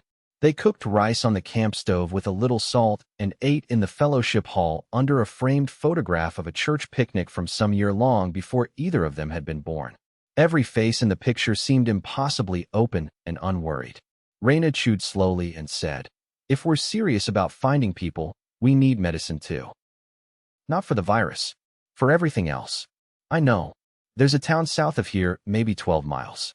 Small place. It had a clinic, pharmacy, and volunteer fire station the last time I drove through." Was that before or after the world ended? Before, she said. I am not pretending my information is fresh. He nodded. Still better than guessing blind. They left the church in the early afternoon, driving back roads and avoiding the state highway every time it came into view. The town announced itself first with a water tower and then with a strip of shuttered storefronts standing under heat that made the whole place shimmer. A pharmacy sign hung crooked above a brick building with its front windows smashed. A pickup sat halfway on the curb near the diner, its door open and a spill of receipts moving in the wind across the street. No bodies showed from the road, and that worried Buck more than if he had seen them.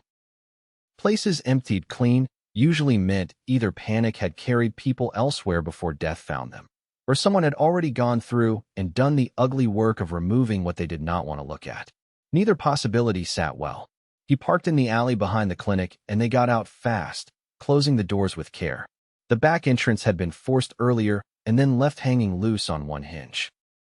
Inside, the air smelled of disinfectant gone stale, spoiled milk from some forgotten break room refrigerator, and the sweet rotten undertone of sickness that no one had cleaned properly before abandoning the place. Every sound they made seemed too loud. The waiting room had been looted in the frantic, stupid way panic usually worked. Chairs overturned. Pamphlets everywhere.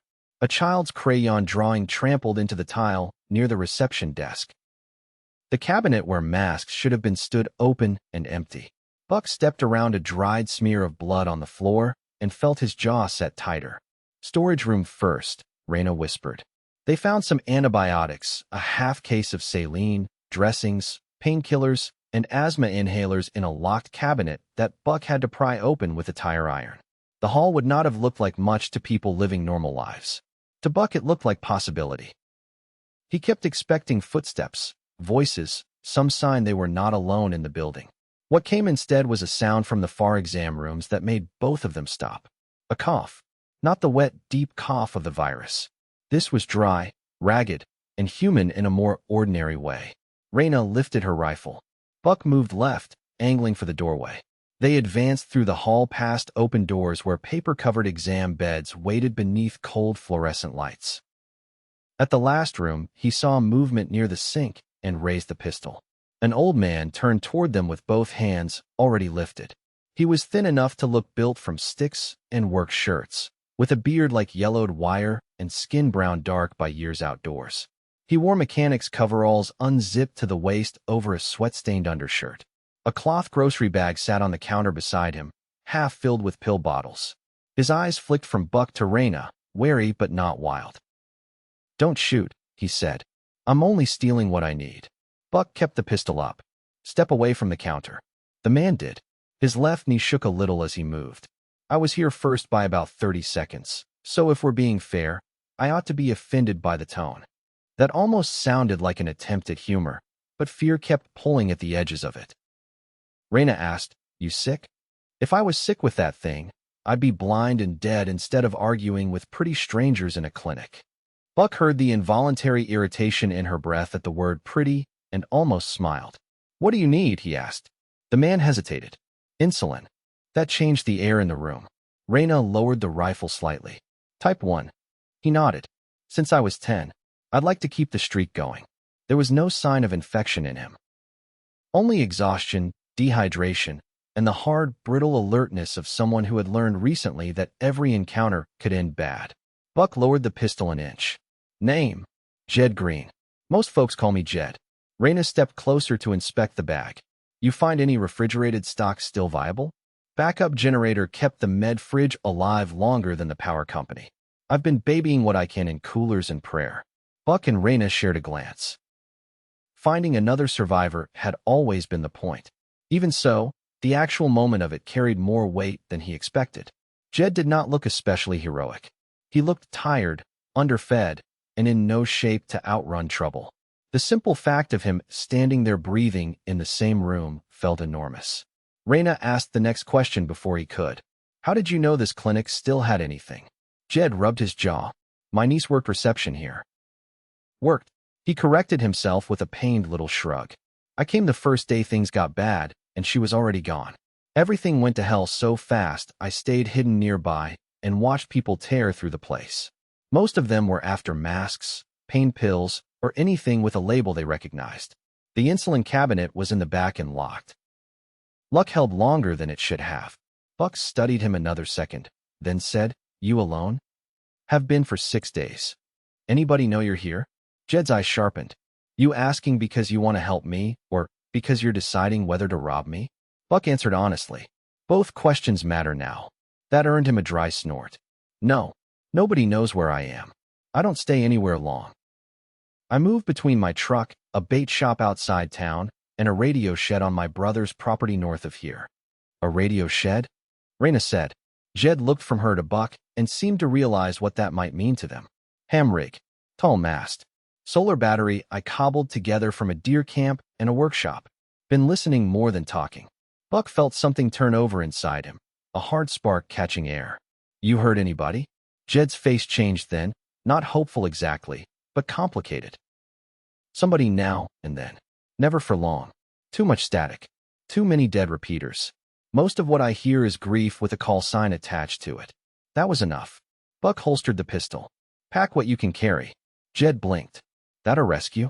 It's a better chance than staying alone in a looted clinic.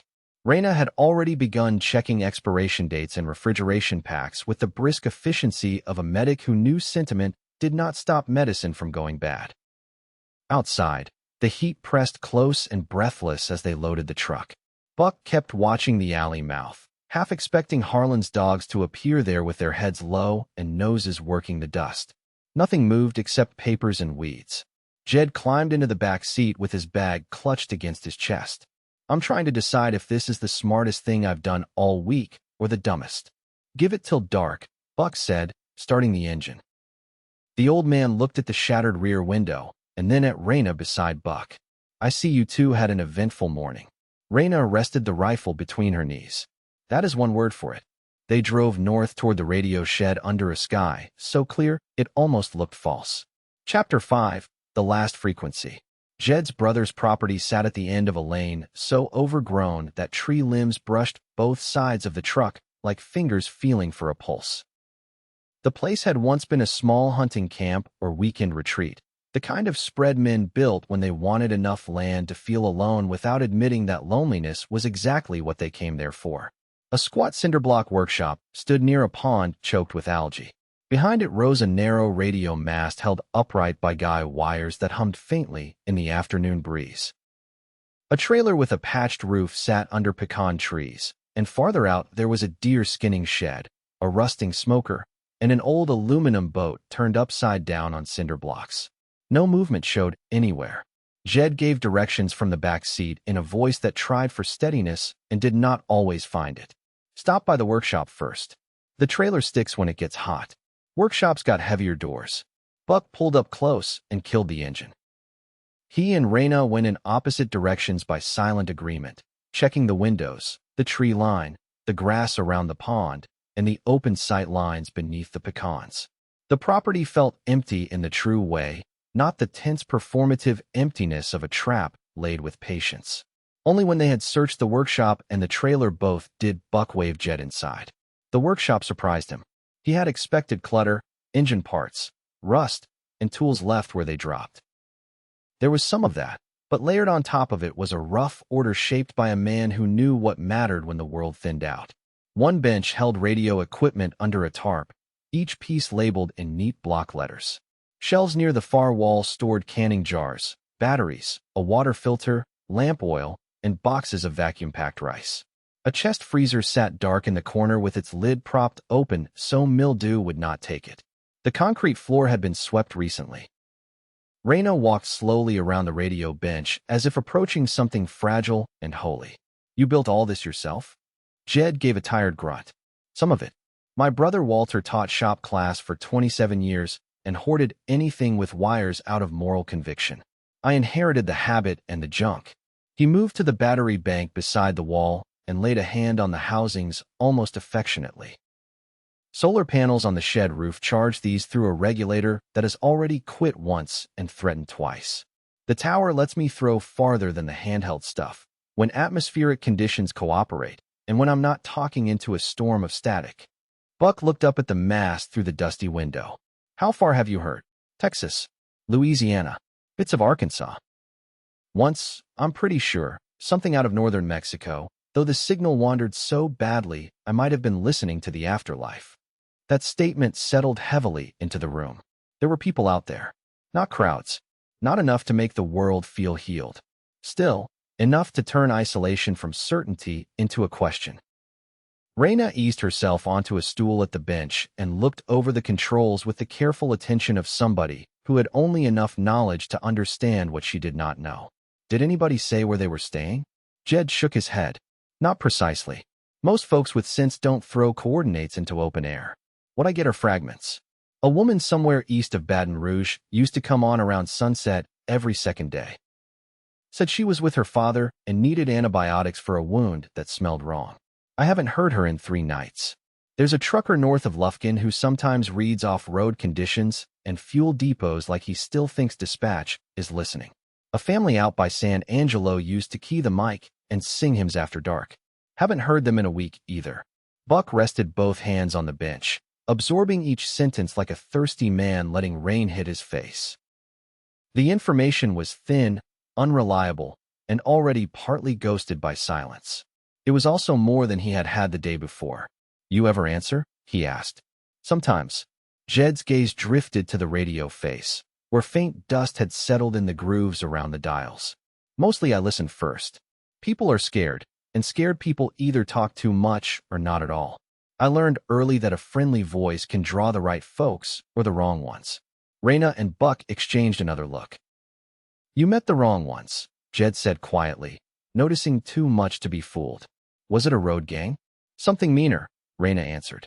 One man leading 2 boys and a pack of dogs trained to scent people. Jed went still in a way that took years off the room and replaced them with pure alertness. Lean fellow with a busted way of favoring one knee? Buck felt his pulse climb. You know him? Know of him? Jed's mouth flattened. He came through the bait shop 2 mornings ago. I was under the floor after hearing the truck come in. He and those dogs searched the place like they were working game trails. One of the boys found canned corn and got excited over it. Harlan hit him so hard I heard teeth crack on the counter. The name in another man's voice made the threat feel wider, less like something that had singled them out, and more like a weather front moving through what remained of the world. What did he want? Buck asked. Jed's laugh held no humor. Warm bodies, from the sound of it. Food. Guns. Anything he could carry, and anybody he could break. Men like that confuse surviving with owning.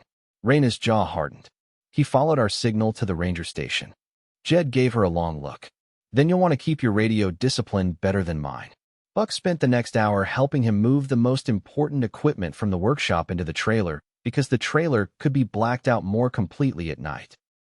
Raina inventoried the medicine and found enough insulin to buy Jed perhaps a week if he stayed careful and cool with it. Perhaps less if the next batch spoiled. Do we need refrigeration for all of it? Buck asked. She leaned against the counter under a yellowed calendar from 3 years earlier. Not all, not short term, but heat kills time. Without power, we are borrowing from the clock. We should look for a generator or ice if we can still find either. Jed took the statement better than Buck expected. He only nodded and said, then we use the time we have. That evening they ate pinto beans warmed over a propane burner and listened while Jed tuned through the hiss and murmur of the airwaves. The sound of the radio filled the trailer in layers. Static washed and popped. Half-heard syllables surfaced and vanished. Once a burst of music came through from somewhere impossibly far away, only to dissolve into white noise before Buck could tell if it was live or some ghosted station still looping recorded content into a world too broken to receive it clean. The windows had been covered with blankets, leaving the inside lit by one lantern hung from a cabinet handle. In its glow, the trailer felt less like shelter than like a lifeboat with walls. Jed wore headphones around his neck and one ear cup tilted partly on. His hands moved over the knobs with a delicacy that suggested years of habit. Raina sat at the dinette with a notebook and wrote down frequencies he mentioned. Buck took first watch at the door with a rifle across his lap, though his attention kept drifting back to the low measured voices behind him. At sunset a woman's voice did come through, faint and warbling under static. Any station hearing me. This is May at marker 43. Repeat. This is May at marker 43, seeking penicillin or amoxicillin, wound to lower leg, father fading. If you hear this, answer at dusk and dawn. The signal smeared, then returned sharper for a second. Not infected with fever. Repeat, not infected with fever. Then it was gone. Raina looked up fast. Marker 43 on what? Jed shook his head. Could be river marker, rail marker, highway mile marker. Could be a private reference only she and somebody else understand. Buck hated how close it sounded to help and how impossible it remained to reach. Still, hearing her did something to him. It made the world larger than grief again. Jed tapped the notebook with a nicotine-yellowed finger. That woman's been steady. Smart enough not to say more than she must. Somebody taught her radio manners, or she learned them fast. There are others. The trouble is, everybody is trying not to die long enough to answer. Signals vanish. Vehicles fail. Medicine runs out. People make one bad choice because they are hungry or tired or too relieved to see another face. He looked from Buck to Raina as he said it, and neither of them pretended not to understand. Later, after dark had thickened around the trailer and the radio settled into softer traffic, Jed went to take his insulin and lied down in the back bunk. Buck stepped outside for air. The night was warm and close, heavy with pond smell and cut grass and the faint mineral scent of water cooling after heat. Frogs had taken over the edges of the pond with an endless chattering chorus. The mast rose black against a sky full of stars that seemed brighter than they had any right to be over a world like this. He heard the trailer door open softly behind him. Raina came down the steps with her notebook in one hand and stood beside him without speaking. In the dark, her profile looked gentler, the angles smoothed by shadow. "You thinking about leaving?" she asked after a while. The question surprised him. Not for a second. "You look like a man deciding something." "I was deciding I'd forgotten how many stars there are when nobody's out burning through the night with city lights." He breathed in slow through his nose. "And I was thinking that hearing those voices made me feel better and worse at the same time." Raina nodded.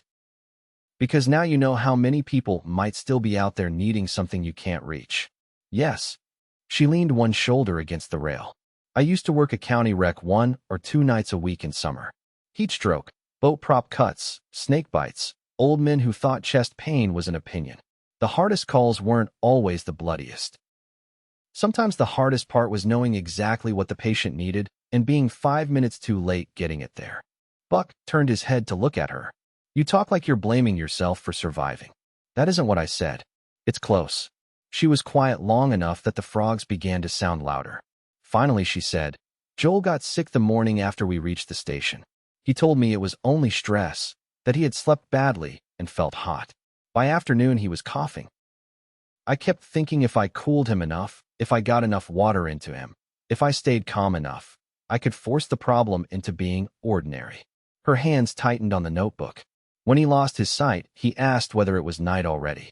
I lied and said yes because I could not stand the thought of him knowing it was still daytime and ending there anyway." The ache in her voice moved through Buck so sharply that he had to look away for a moment before answering. "My father told me the cellar combination while he was already dying," he said. "He was trying to save me while I stood there telling him everything would be okay like a child." Raina turned fully toward him then. "That wasn't childish. It felt like it after. Everything feels foolish after." The truth of that settled between them with the kind of quiet that did not require filling. Buck found himself wanting to touch her, not out of hunger or even comfort exactly, but because grief had become so physical in both of them that it seemed cruel to let it sit entirely unacknowledged. He did not move. Neither did she. Still, the space between them felt altered after that, less guarded than before. From somewhere out in the dark a coyote called. Raina let out a slow breath. "We should get some sleep while Jed's rig listens for us." Inside, the trailer allowed for little privacy. Jed took the bunk in back.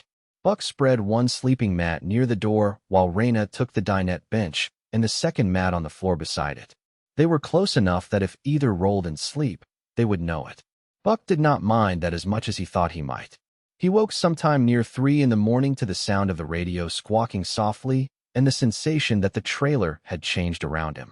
For one confused second, he thought danger had already entered. Then he saw only Raina, standing at the small window with the blanket edge lifted half an inch. Moonlight silvered one side of her face. "You okay?" he whispered. She lowered the blanket and turned. "Thought I heard a truck." Buck was on his feet before the sentence finished. He moved to the door and listened. Outside, the night had gone windless. The frogs were quiet now. That bothered him more than if they had been noisy.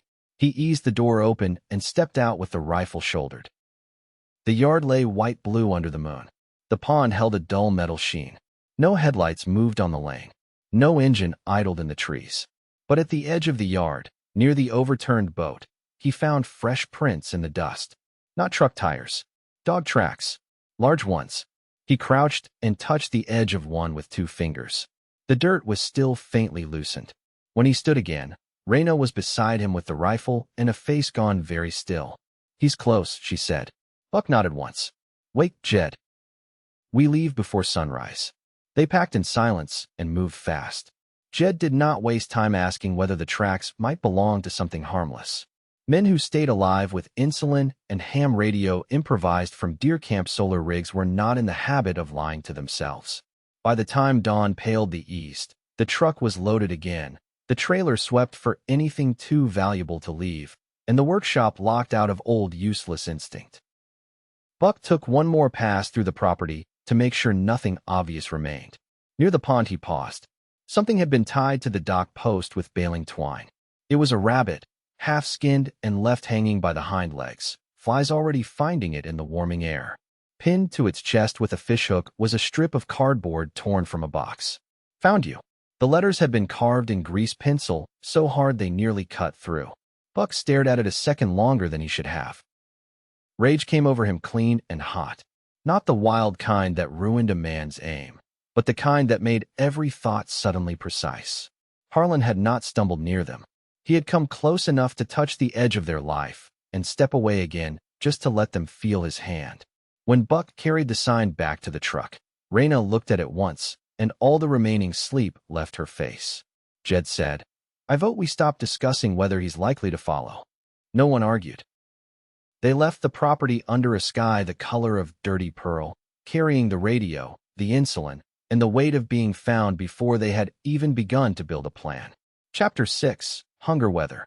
Running became the shape of the next 2 days.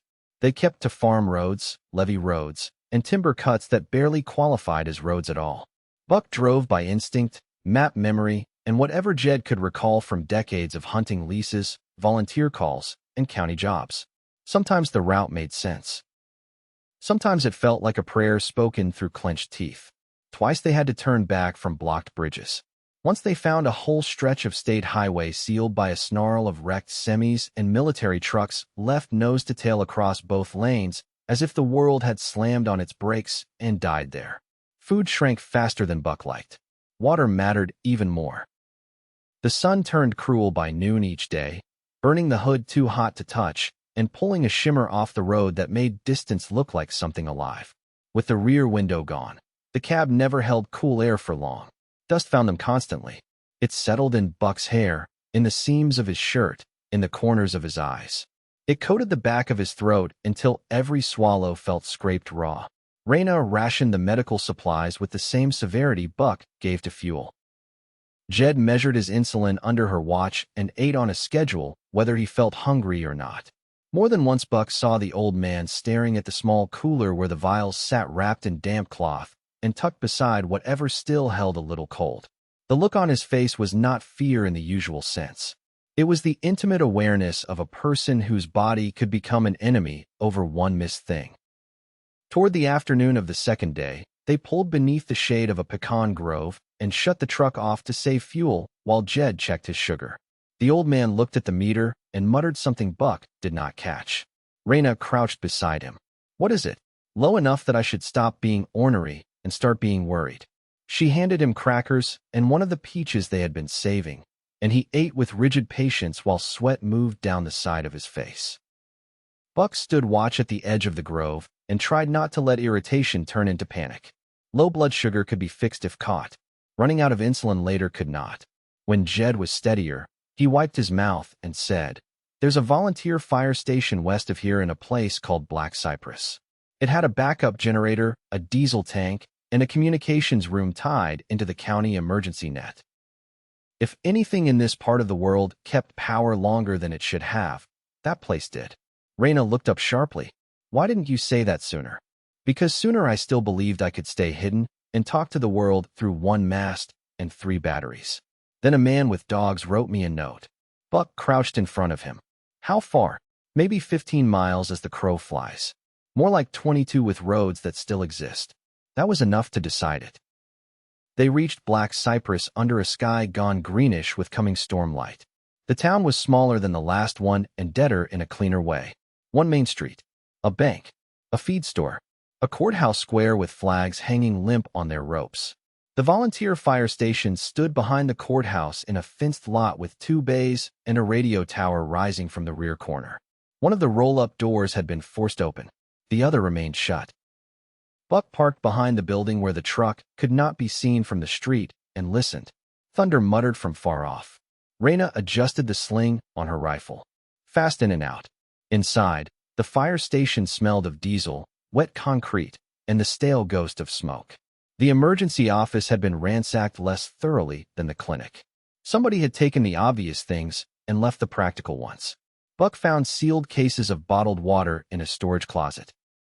Jed found spare deep-cycle batteries. Raina discovered the medical lockbox and came out with enough antibiotics, glucose gel, and sterile wraps to make relief show openly on her face.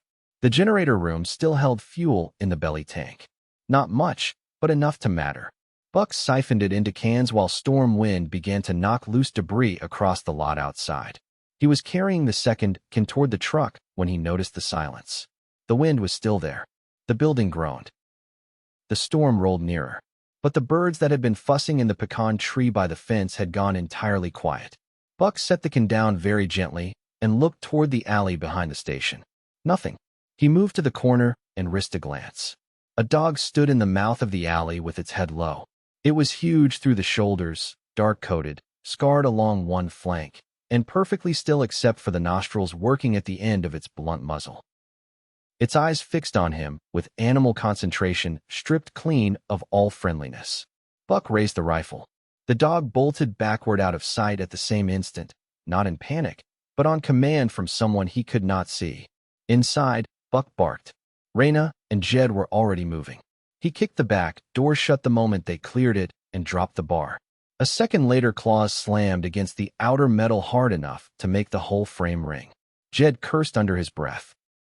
He works them quiet first now. Can they come through that? Buck asked. Not fast, Raina said. Thunder cracked overhead, and the lights flickered once, though no power had been on. They took positions by instinct. Raina at the front office window. Buck covering the rear hall. Jed crouched beside the communications desk with the shotgun he had insisted he could still handle. Rain hit the roof in a sudden hard sheet. For a few long seconds there was nothing but weather. Then Harlan's voice came through the storm, close enough to hear without strain. You folks are making me work for this. Buck felt his whole body narrow into purpose. Man could almost admire it, Harlan went on. You answer a signal, slip a station, steal a diabetic, and keep driving like there's still someplace left to get to. Raina glanced back at Jed once. The old man's face had gone a color Buck did not like. Harlan knew exactly who they had with them, which meant he had not been tracking only tires and footprints. He had been listening. Buck lifted his voice just enough to carry. Come inside and talk about it. A laugh answered, low and mean. I have talked with enough dead folks lately. I'd rather let the dogs have their vote first. Something thudded against the front bay door. Then another blow. Metal shrieked. The dogs were not getting through, but Harlan was testing points, looking for weakness the way water found cracks in old foundations. Raina whispered, he's not here alone. Buck knew it too. There were too many sounds under the rain. Bootsteps shifting. A low whistle. The scrape of something heavy being dragged. He thought of the fuel can outside and swore under his breath. The next thing through the front office window was a bottle with a rag burning at the neck. Raina fired once before it landed, but the shot only shattered glass wider. The bottle smashed against a desk, and fire leaped up hungry and immediate. Buck lunged for the extinguisher on the wall, while smoke rolled low beneath the ceiling.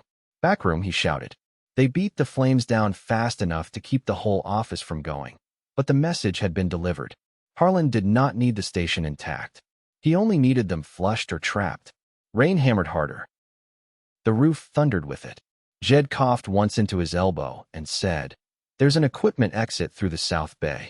Roll-up chains busted, but the release works if the door still has weight. Buck's head came up. Which side is he weakest on? South lot, Jed answered. Too muddy for the trailer. Then that's where we go. They moved through the apparatus bay half-bent under the rising haze from the office. The fire engine parked inside looked obscene in its glossy stillness, a machine made to answer emergencies in a town where almost nobody remained to call for help. Buck found the emergency release and yanked. The roll-up door jerked twice, then crawled upward just high enough. Outside lay a chain-link fence, a drainage ditch full of storm water, and beyond that a line of hackberry trees whipping in the wind. Raina slid the rifle out first. Buck shoved the medical bags after it, then the fuel can he had managed to grab, then Jed himself, who muttered curses the whole time, but moved. Behind them the front of the station erupted with barking. Harlan had heard the door. Buck dropped into the mud and helped Jed toward the ditch. Rain slapped his face and filled his eyes. Somewhere around the corner boots pounded. A dog hit the fence with a metallic clang and snarled. "Move," Buck said.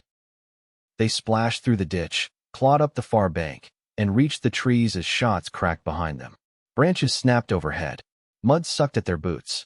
Buck heard one of Harlan's boys yell that he had them.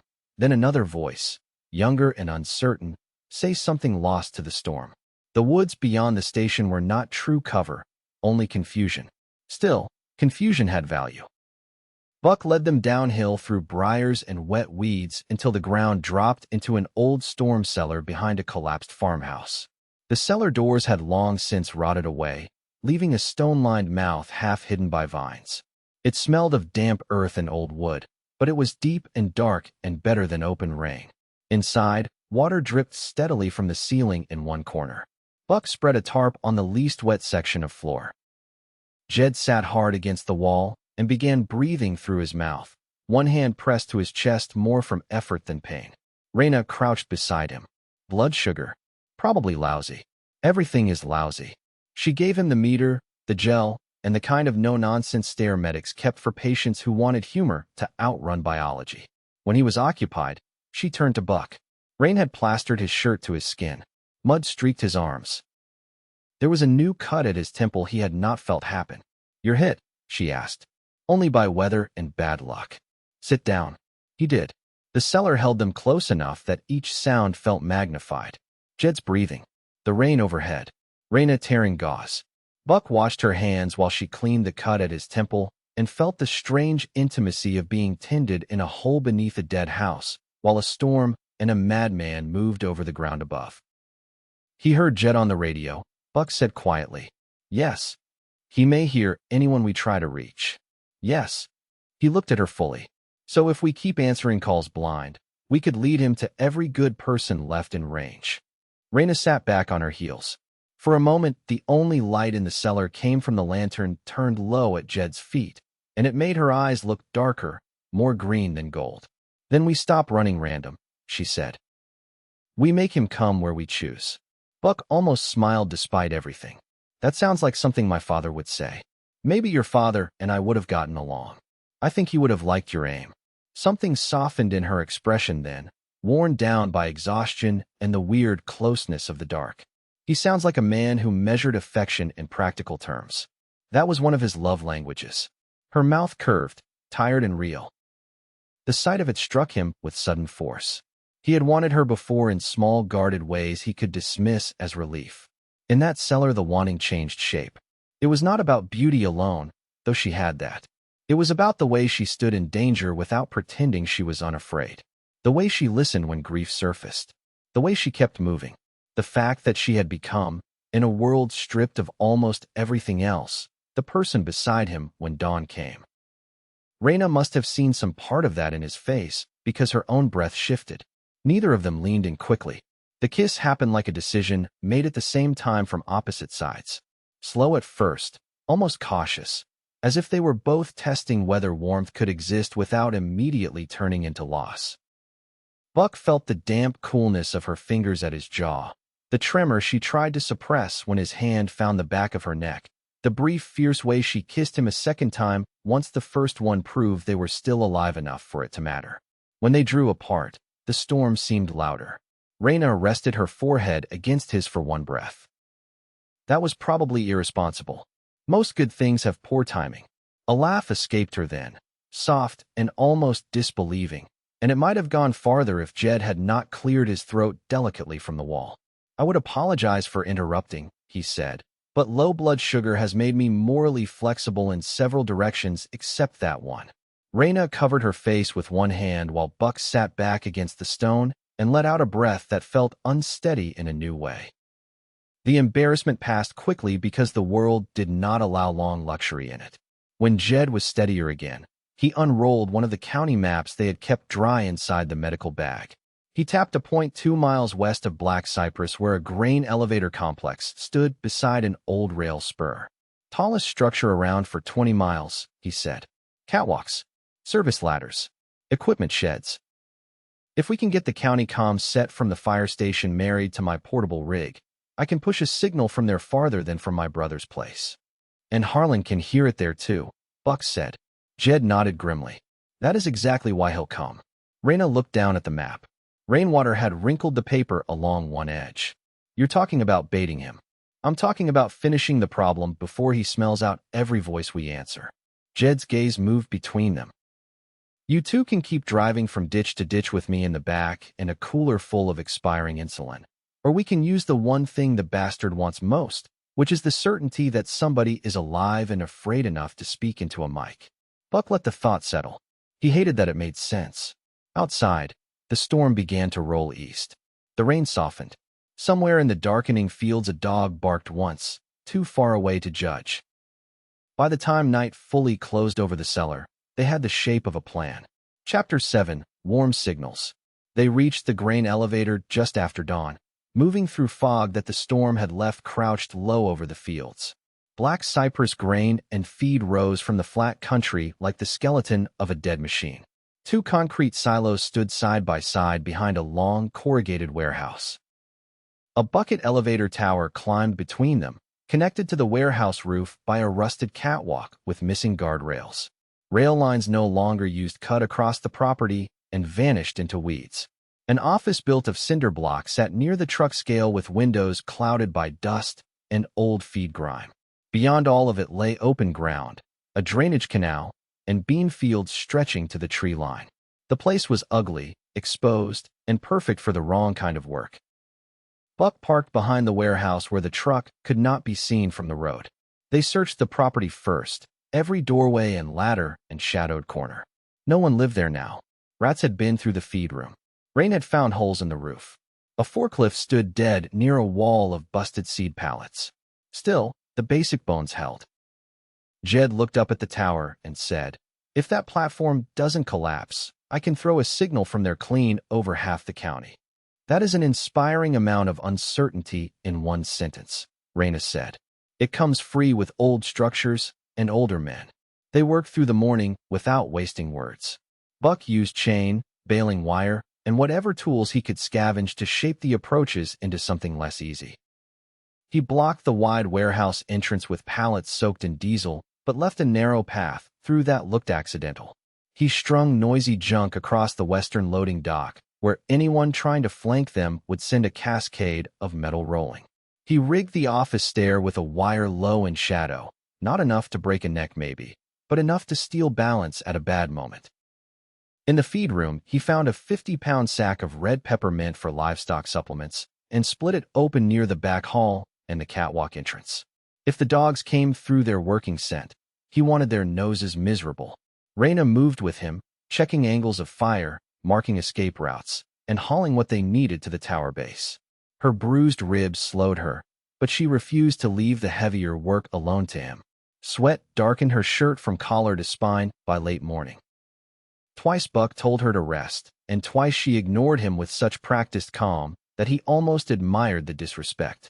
Jed stayed in the office assembling a rough communications setup from the portable rig, spare battery, extension leads, and a coil of antenna wire he treated like sacred thread. Every now and then his voice floated out through the door with requests for duct tape, pliers, or one specific screwdriver no human being could be expected to identify on command. Buck found himself oddly grateful for the sound. Ordinary irritation felt precious in a world that had taken so much stranger and uglier shapes. By noon the heat had returned, steaming the ground after the storm. Buck climbed the tower ladder with the wire slung over one shoulder and the car battery lowered up in stages from below. At the platform top, he could see forever. Fields, woods, a water tower in town, the pale line of highway. Farther off, little curls of smoke marking places where something still burned days after anyone might have hoped to stop it. The emptiness of it made his chest ache. 8 million people left in the whole world, he thought, and somehow the land still looked too large to hold even that many. Raina came up behind him with the rig in a canvas bag and paused beside the rail.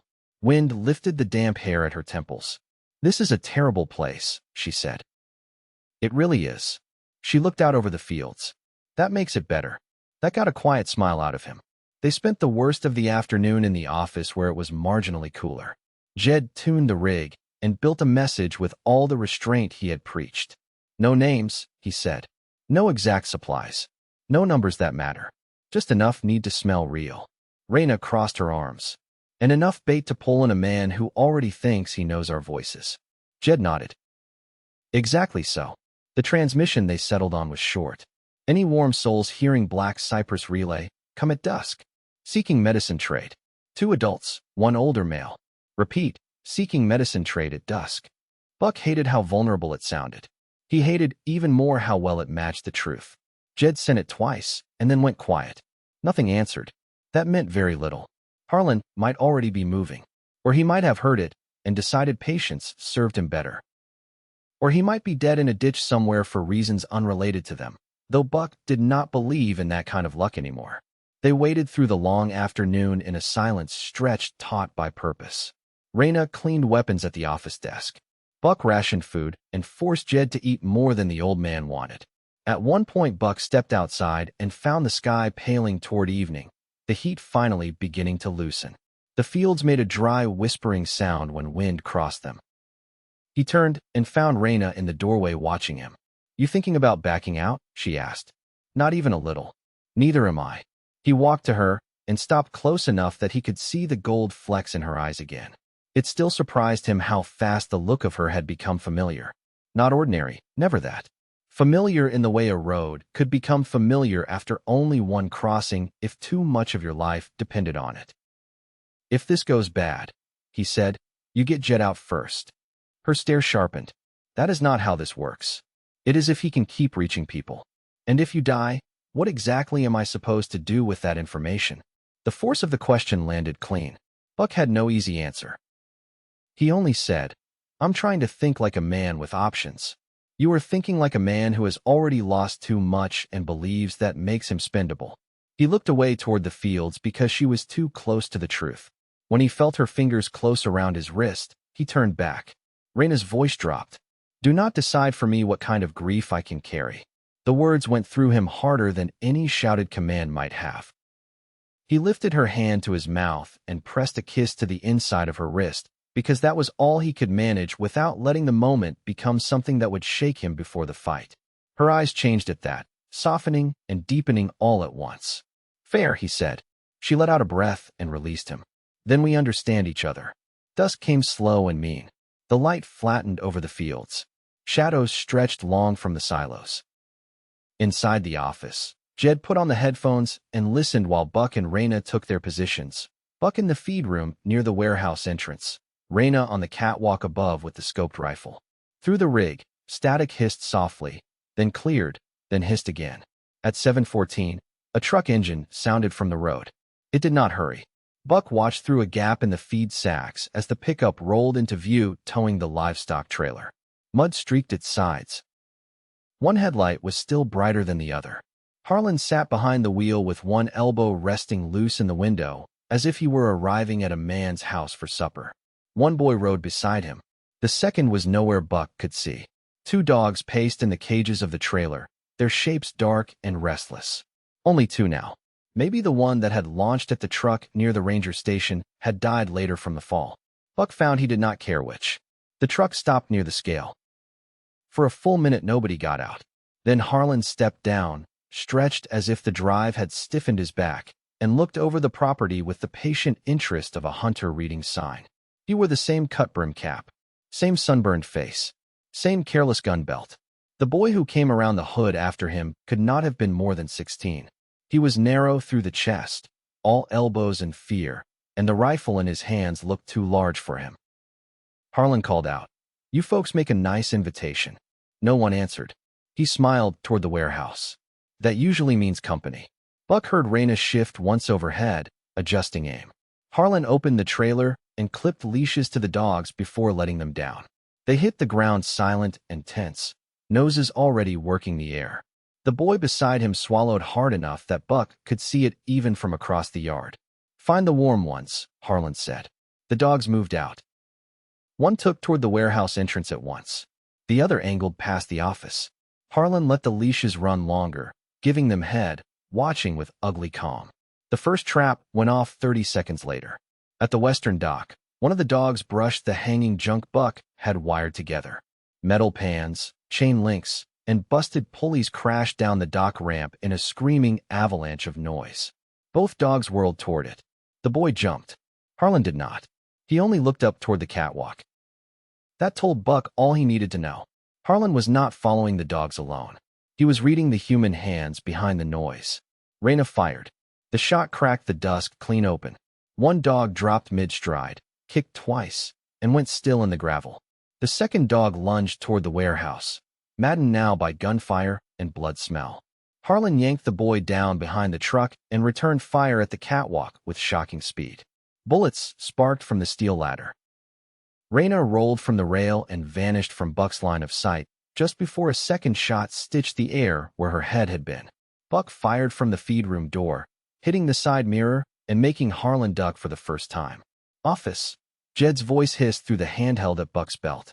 "The boy is moving to the office side." Buck broke left through the peppered back hall. The remaining dog hit the red pepper spill at full charge, sneezed violently, and lost enough momentum for Buck to put a round through its shoulder. The animal crashed into a stack of bags instead of into him. It came up snarling, eyes wild and streaming. Buck shot again at near point-blank range, and the sound inside the hall slammed pain through his ears. Outside, somebody screamed. Not Harlan. Too young. Buck reached the office door in time to see the boy sprawled near the scale stair, one leg tangled in Buck's tripwire, the rifle skidding away. He was trying to crawl and crying without noise, pure shock emptied of sound. Harlan, 30 yards off, turned his head toward him with naked irritation. "Get up," Harlan barked. The boy looked at his leg, which bent wrong below the knee, then back at the man as if he still half believed help might come from there. It did not. Harlan fired once without breaking stride. The boy jerked and went flat in the dirt.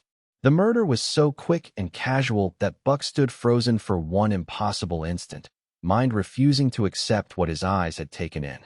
Then rage hit him with full force. He stepped from cover and fired twice. Harlan dove behind the truck, cursing now.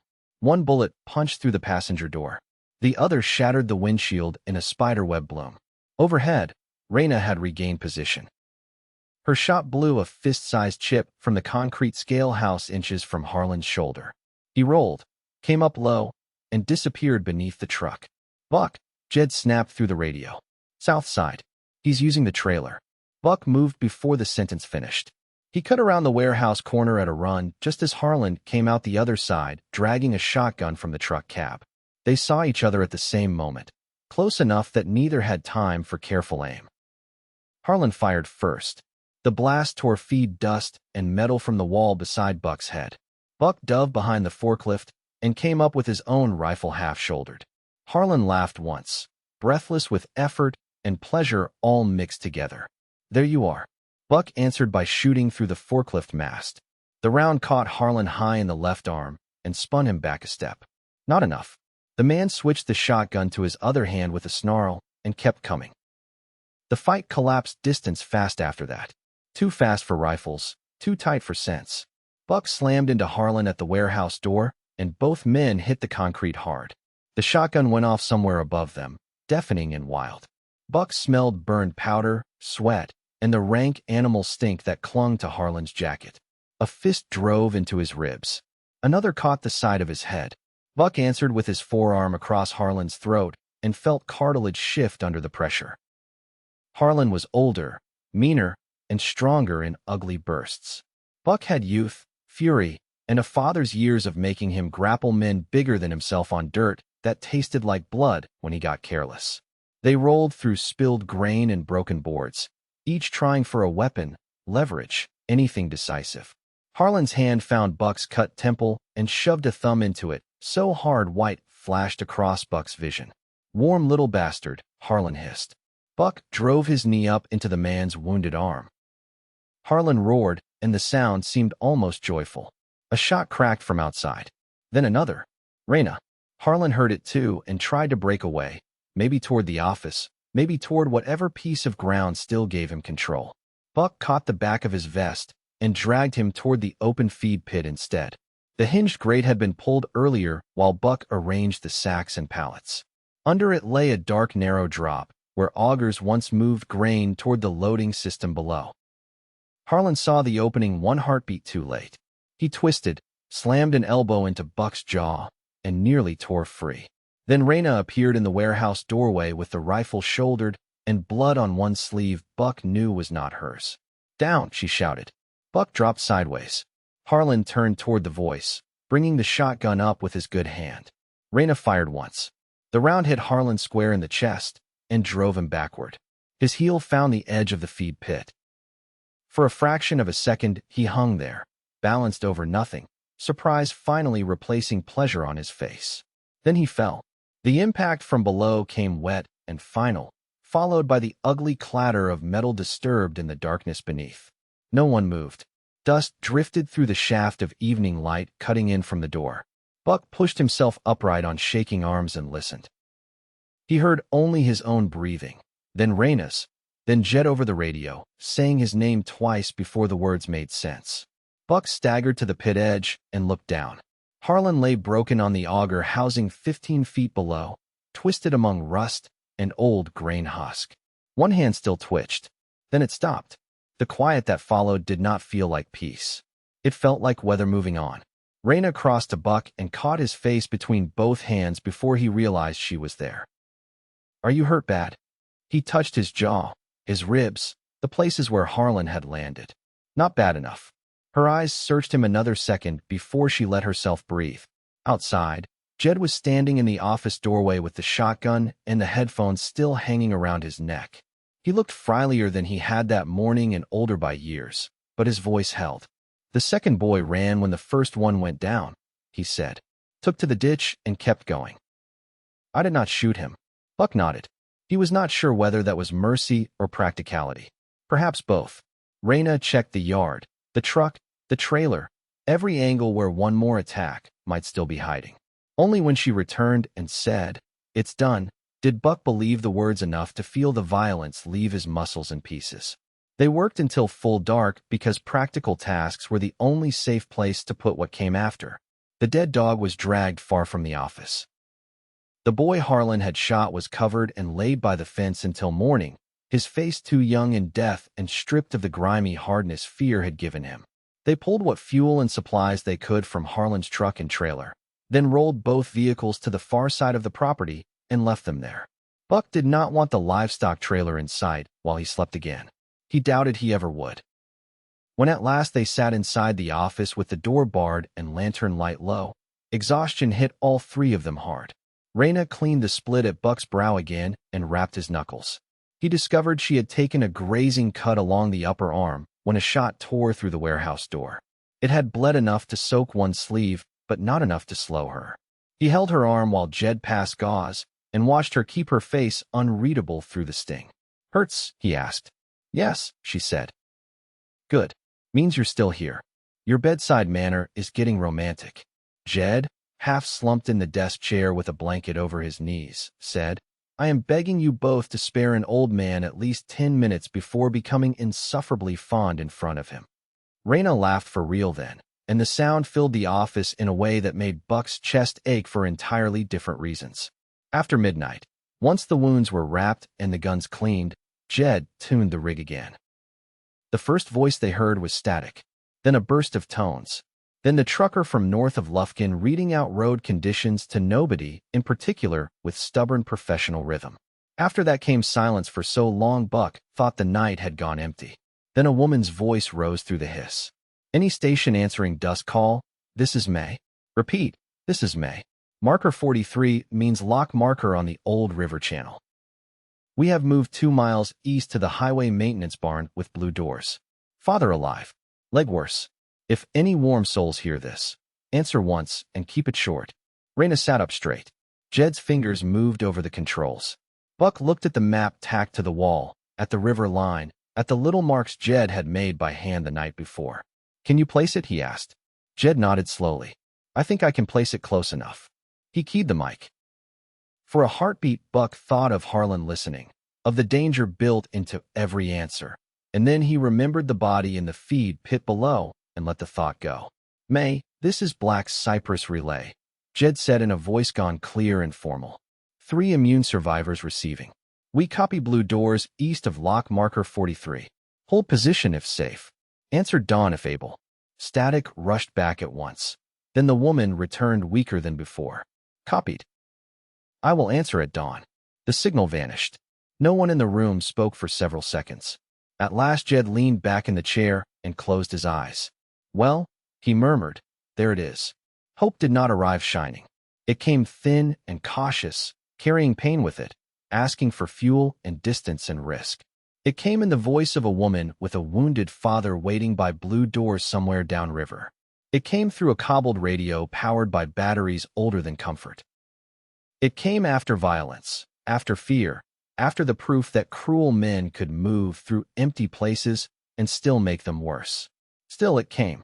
Morning found them burying the boy Harlan had killed behind the elevator fence because leaving him for crows felt like agreeing with the wrong lesson. Buck did not know the child's name. That sat badly with him.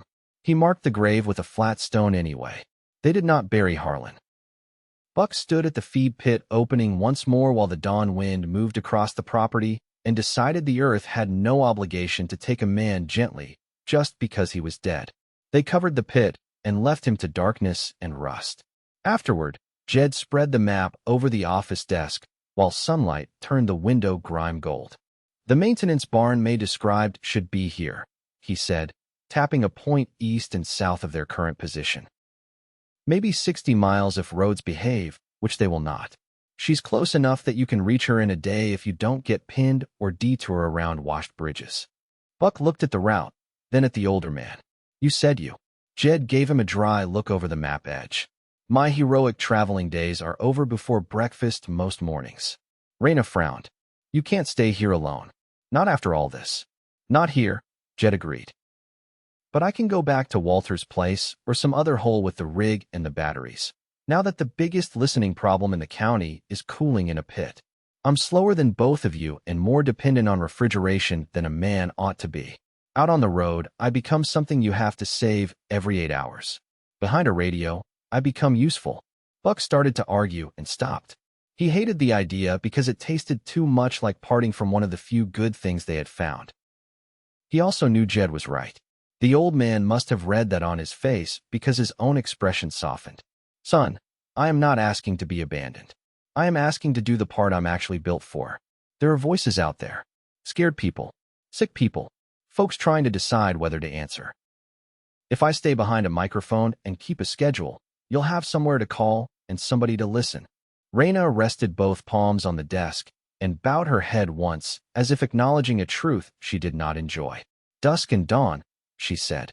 Jed smiled faintly. Exactly. They spent the next hours sorting supplies and establishing the rules that might keep them all alive. Jed would return to his brother's workshop with enough fuel, food, and medicine to hold a while. He would answer at dawn and dusk on the agreed frequency and monitor others between.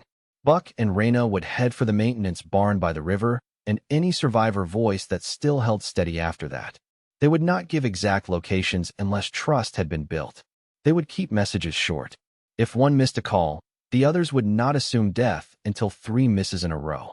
It felt strangely formal, almost civilized, to build rules instead of only reacting.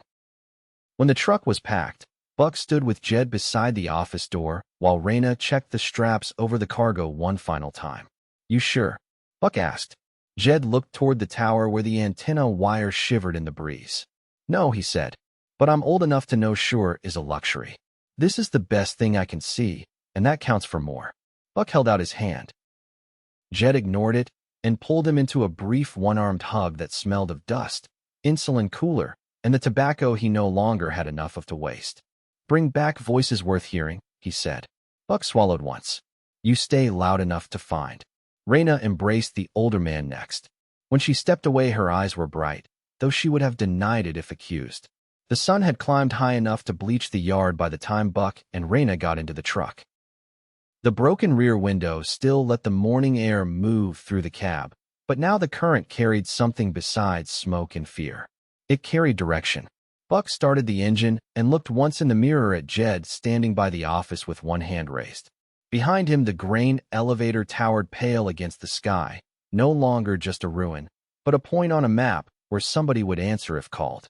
Raina settled the rifle between her knees and turned toward Buck as he pulled onto the lane. "You realize," she said, "that every road from now on is going to feel like this." "Like what?" "Too empty and still not empty enough." He glanced at her, at the bruise along her jaw, at the strength in her gaze, at the small exhausted smile she was trying not to show. "Then I guess we keep looking anyway." The truck rolled out past the fields, past the drainage canal, and toward a world still mostly silent. Somewhere beyond the low, hot horizon, a woman named May waited with her wounded father by blue doors. Somewhere else, the trucker north of Lufkin kept naming roads to the dead. Somewhere still farther, voices Buck did not know were deciding whether to risk the air and speak. At the first bend in the road, he reached across the seat and found Raina's hand. She laced her fingers through his without taking her eyes off the distance ahead. They drove on beneath the wide, burned sky, carrying grief, hunger, medicine, weapons, a frequency for dawn and dusk, and the stubborn beginning of something that felt enough like hope to follow. The Immune. Book 2. Cold Markers. An audiobook clean manuscript with long chapters. Chapter 1. Blue Doors. The road east of Lock Marker 43 looked like the kind of place the world forgot before the virus helped it finish the job. The river had once run wide beside it, carrying barges, fuel, grain, and the practical movement of a country too large to keep fed any other way. Now the channel lay half-hidden behind summer growth and the slow neglect of a season without crews. Mud banks had widened where pumps and gates no longer held the water the way men wanted it held. Willow and cane leaned into the edges. Rust showed through the white paint on every warning sign. The old maintenance road threaded along the bank in uneven stretches of cracked asphalt and dirt, dipping beneath oak shade and rising again into open cuts where heat stood over the ground like a visible thing. Buck drove with both hands on the wheel and his eyes moving constantly. He watched the mirrors, the tree line, culverts, bridges, and any place where a person could lie flat and wait for a truck to commit itself to the wrong patch of road. The habit had settled into him so deeply during the first weeks after the fall that he no longer thought of it as tension. It was simply what being alive cost now. Raina sat beside him with the rifle angled between her knees and the map spread open across one thigh. Every few miles, she checked the lock numbers on faded metal posts and compared them to the pencil marks Jed had made before they left Black Cypress. A breeze pushed through the broken rear window and carried the smell of hot grass, muddy water, and old industrial rust into the cab. The air should have felt fresh after the stink of warehouses and smoke and blood they had lived in for days. Instead, it only reminded Buck how exposed the road was. Jed's voice came over the hand radio in a burst of static that made them both look down at once. "You two still breathing?"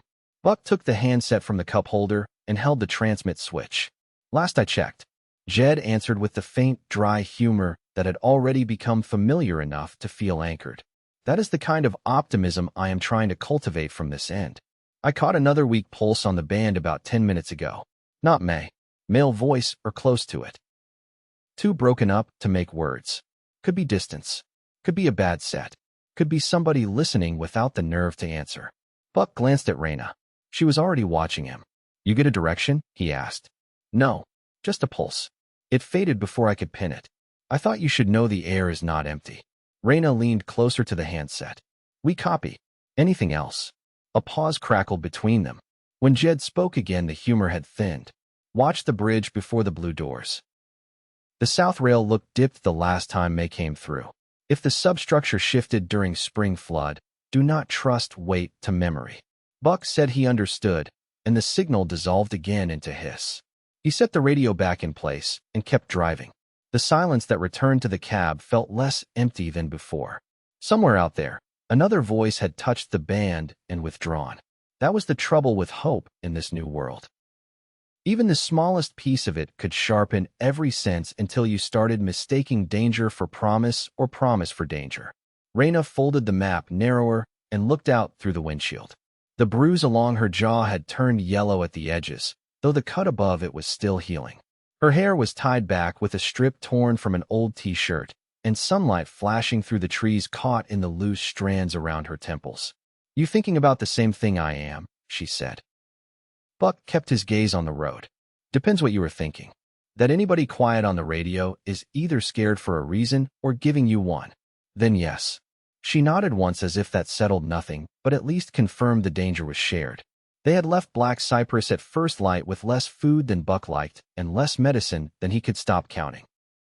Jed had packed 1 cooler with insulin, 2 with what could still be trusted from the clinic and grain office, and 1 bag full of batteries, water treatment tablets, gauze, and the last sealed antibiotic bottles that had survived heat and handling. The truck bed held all of it beneath a canvas pulled tight enough to drum when the wind caught. If somebody wanted what they carried, there was enough in the back to justify murder and enough in the cab to make the choice immediate. The maintenance road curved through a break in the trees, and the bridge came into view. It was narrow and built low over a drainage cut that fed the river channel beyond. 1 rail had indeed dipped where Jed had warned, sagging outward from its bolts as if something heavy had struck and torn at it. Weeds grew through the seams in the concrete. The water below was little more than green-brown trickle and shadow. Buck slowed well before the span. "I can walk it first," Raina said. "We lose time. We lose more if the truck falls through." He did not argue because she was right. He put the truck in park, took the binoculars from the dash, and stepped out with the heat settling over him all at once. Cicadas screamed in the trees. Somewhere near the river a heron gave a harsh prehistoric cry that made the emptiness around it feel older than the virus. They crossed the bridge on foot, studying the surface, the cracks, the supporting beams visible through the broken edge. Buck dropped to 1 knee near the dipped rail and looked beneath. Rust flaked under his fingers when he touched the metal plate, but the main supports still looked anchored. Not pretty. Not good for another 10 years. Good enough for 1 careful crossing if the weight stayed centered. When he straightened, Raina pointed ahead. Beyond the bridge the road rose slightly, and then dipped behind a line of live oaks. Through the leaves, he caught the square, hard edge of something painted blue. The doors. He felt that sight in the middle of his chest. Not relief exactly. Something tighter.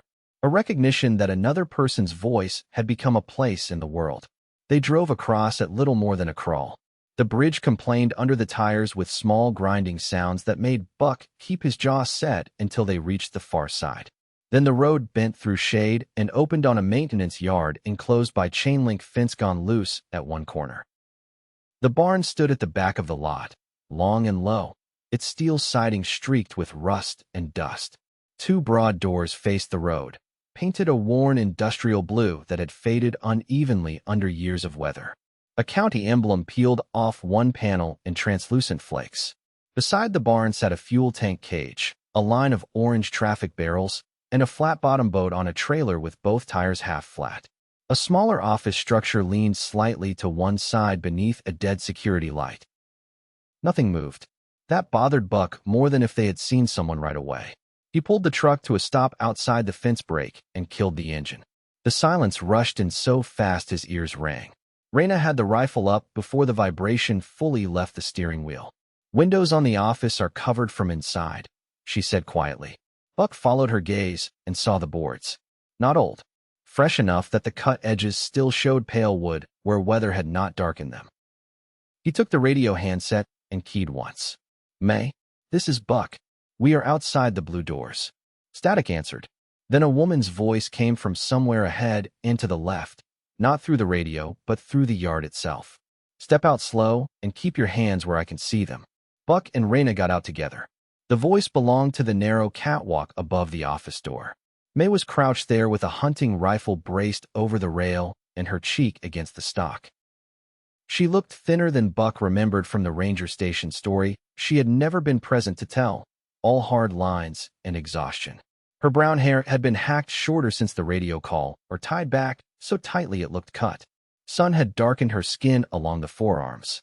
Her eyes moved between them with a steadiness that held no panic because panic had clearly burned out of her long ago.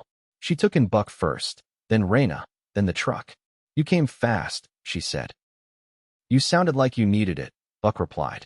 For the first time something in her expression shifted, not easing, but losing one layer of resistance. "My father can't walk. He has fever. If you brought bad luck with you, turn around now, because I have enough already." "We came alone," Raina said. May kept the rifle on them another 2 beats, then stood. "Come inside. Truck goes in the barn. Doors shut after." No arguments. They moved quickly because the command made sense. Buck backed through the opening in the fence and into the barn, while Raina covered the yard, and May climbed down from the catwalk to yank one blue door wider. The interior smelled of old grease, stale water, and the damp mineral odor of river equipment left idle too long. Sunlight fell through skylight panels filmed with grime. A county pickup sat up on blocks near the back wall with its hood raised like an open mouth. Workbenches ran along one side beneath pegboards stripped of most useful tools. A forklift battery charger blinked dead green light from a machine that no longer mattered.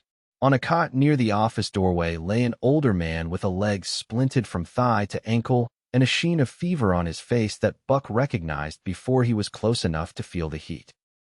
He was broad through the shoulders despite recent weight loss, gray hair matted at the temples, beard grown and rough, and white around a mouth too tight to waste words. His eyes opened when the truck engine stopped. They were clear. Pain filled them, but not the blind, washed look of the virus. That alone loosened something in Buck. May saw the recognition on his face. "It isn't the sickness," she said. "He got caught under a winch cradle when the yard generator slipped. 4 days ago. I got him out, but it broke bad and there wasn't anybody left to help set it right." The man on the cot made a sound halfway between a grunt and a laugh. "Don't let her make it pretty. She dropped half the machine on me, trying to save the other half." "You shut up," May said without turning toward him. Raina was already at the cot, unsnapping the medical bag. "How high has his fever run?" "Comes and goes. Worse at night." May hesitated. "The leg smells wrong." Buck came around to the far side and crouched. The splint had been built from shovel handles, toe straps, and strips torn from work shirts. It was crude but steady. Blood had dried through layers of dressing and turned black-brown at the edges. Even before Raina loosened the first wrap, he smelled infection under the barn's oil stink. The older man's jaw flexed. "Name's Tom Mercer," he said. "Not that name's by much now. Buck Moore." "That's Raina." Tom looked from one to the other. "You two married?" Raina snorted softly without looking up. Buck almost smiled. "Not yet," he said. Tom seemed satisfied by that answer, or at least entertained enough to stop asking. The moment Raina peeled back the last layer of cloth, his amusement died. The lower leg was swollen almost beyond recognition. Angry red streaks ran from the shin toward the knee. The skin near the fracture site had gone tight and glossy in some places and sunken gray in others. One section of wound had opened where May's improvised binding could no longer hold the tissue closed. The smell rising from it was sweet and rotten at once. May looked away and gripped the rail of the cot with both hands. "I cleaned it every day. Boiled water. Alcohol. I did what I could." "You kept him alive," Raina said. "That matters." Buck felt the old army field lessons of his father moving through memory. Not enough to make him a medic, but enough to tell him what mattered. Crush injury. Broken bone. Infection setting in. Fever from the wound, not the virus. Without serious antibiotics, and maybe surgery, Tom Mercer would die slow and ugly. Tom watched Buck read the truth on the leg. "Give it to me straight." Buck rested his forearms on his knees and met the man's eyes because there was no kindness in lying now. "If we can't get the infection down and clean the wound better, you won't keep it. Maybe won't keep more than that." Tom exhaled once through his nose, as if confirming something he had already told himself in the dark. May closed her eyes. "How much medicine did you bring?" she asked. Raina sorted vials and blister packs on the edge of a rolling cart. "Some." Not enough to waste. Maybe enough to buy time if the dosage holds. Maybe, Tom repeated, and the word landed in the barn with all the weight of the age. Buck stood and took in the room. The blue doors. The office with its boarded windows. The shelves of bolts, hydraulic fluid, frayed rope, and things built for river work rather than healing. Outside, the heat deepened. A crow called from the fence post and was answered by nothing. "We need a colder place for the meds and a cleaner room," he said. May pointed toward the office. "Generator room behind it. I got one diesel unit running 2 nights ago. Not steady, but enough to power the little wall air conditioner when it behaves. Fuel? Not much. Food? Less." Tom gave a dry, pained chuckle. "She does these cheerful inventories when company comes." Buck and Raina spent the next hour turning the office into something more useful than despair. They moved Tom inside because the air unit, weak as it was, gave a little cooling and helped keep flies off the wound.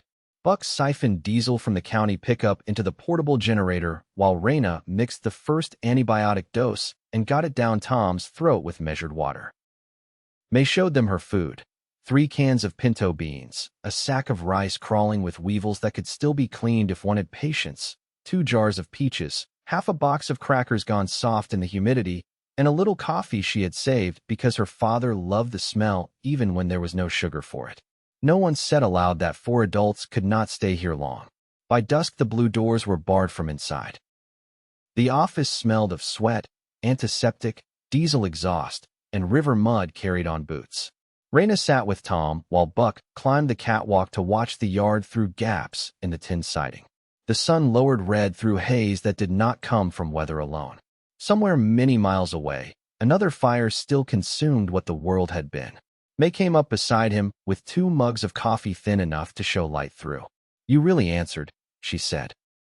He took 1 mug and wrapped his hands around the warmth because it reminded him of kitchens and mornings and all the harmless parts of life.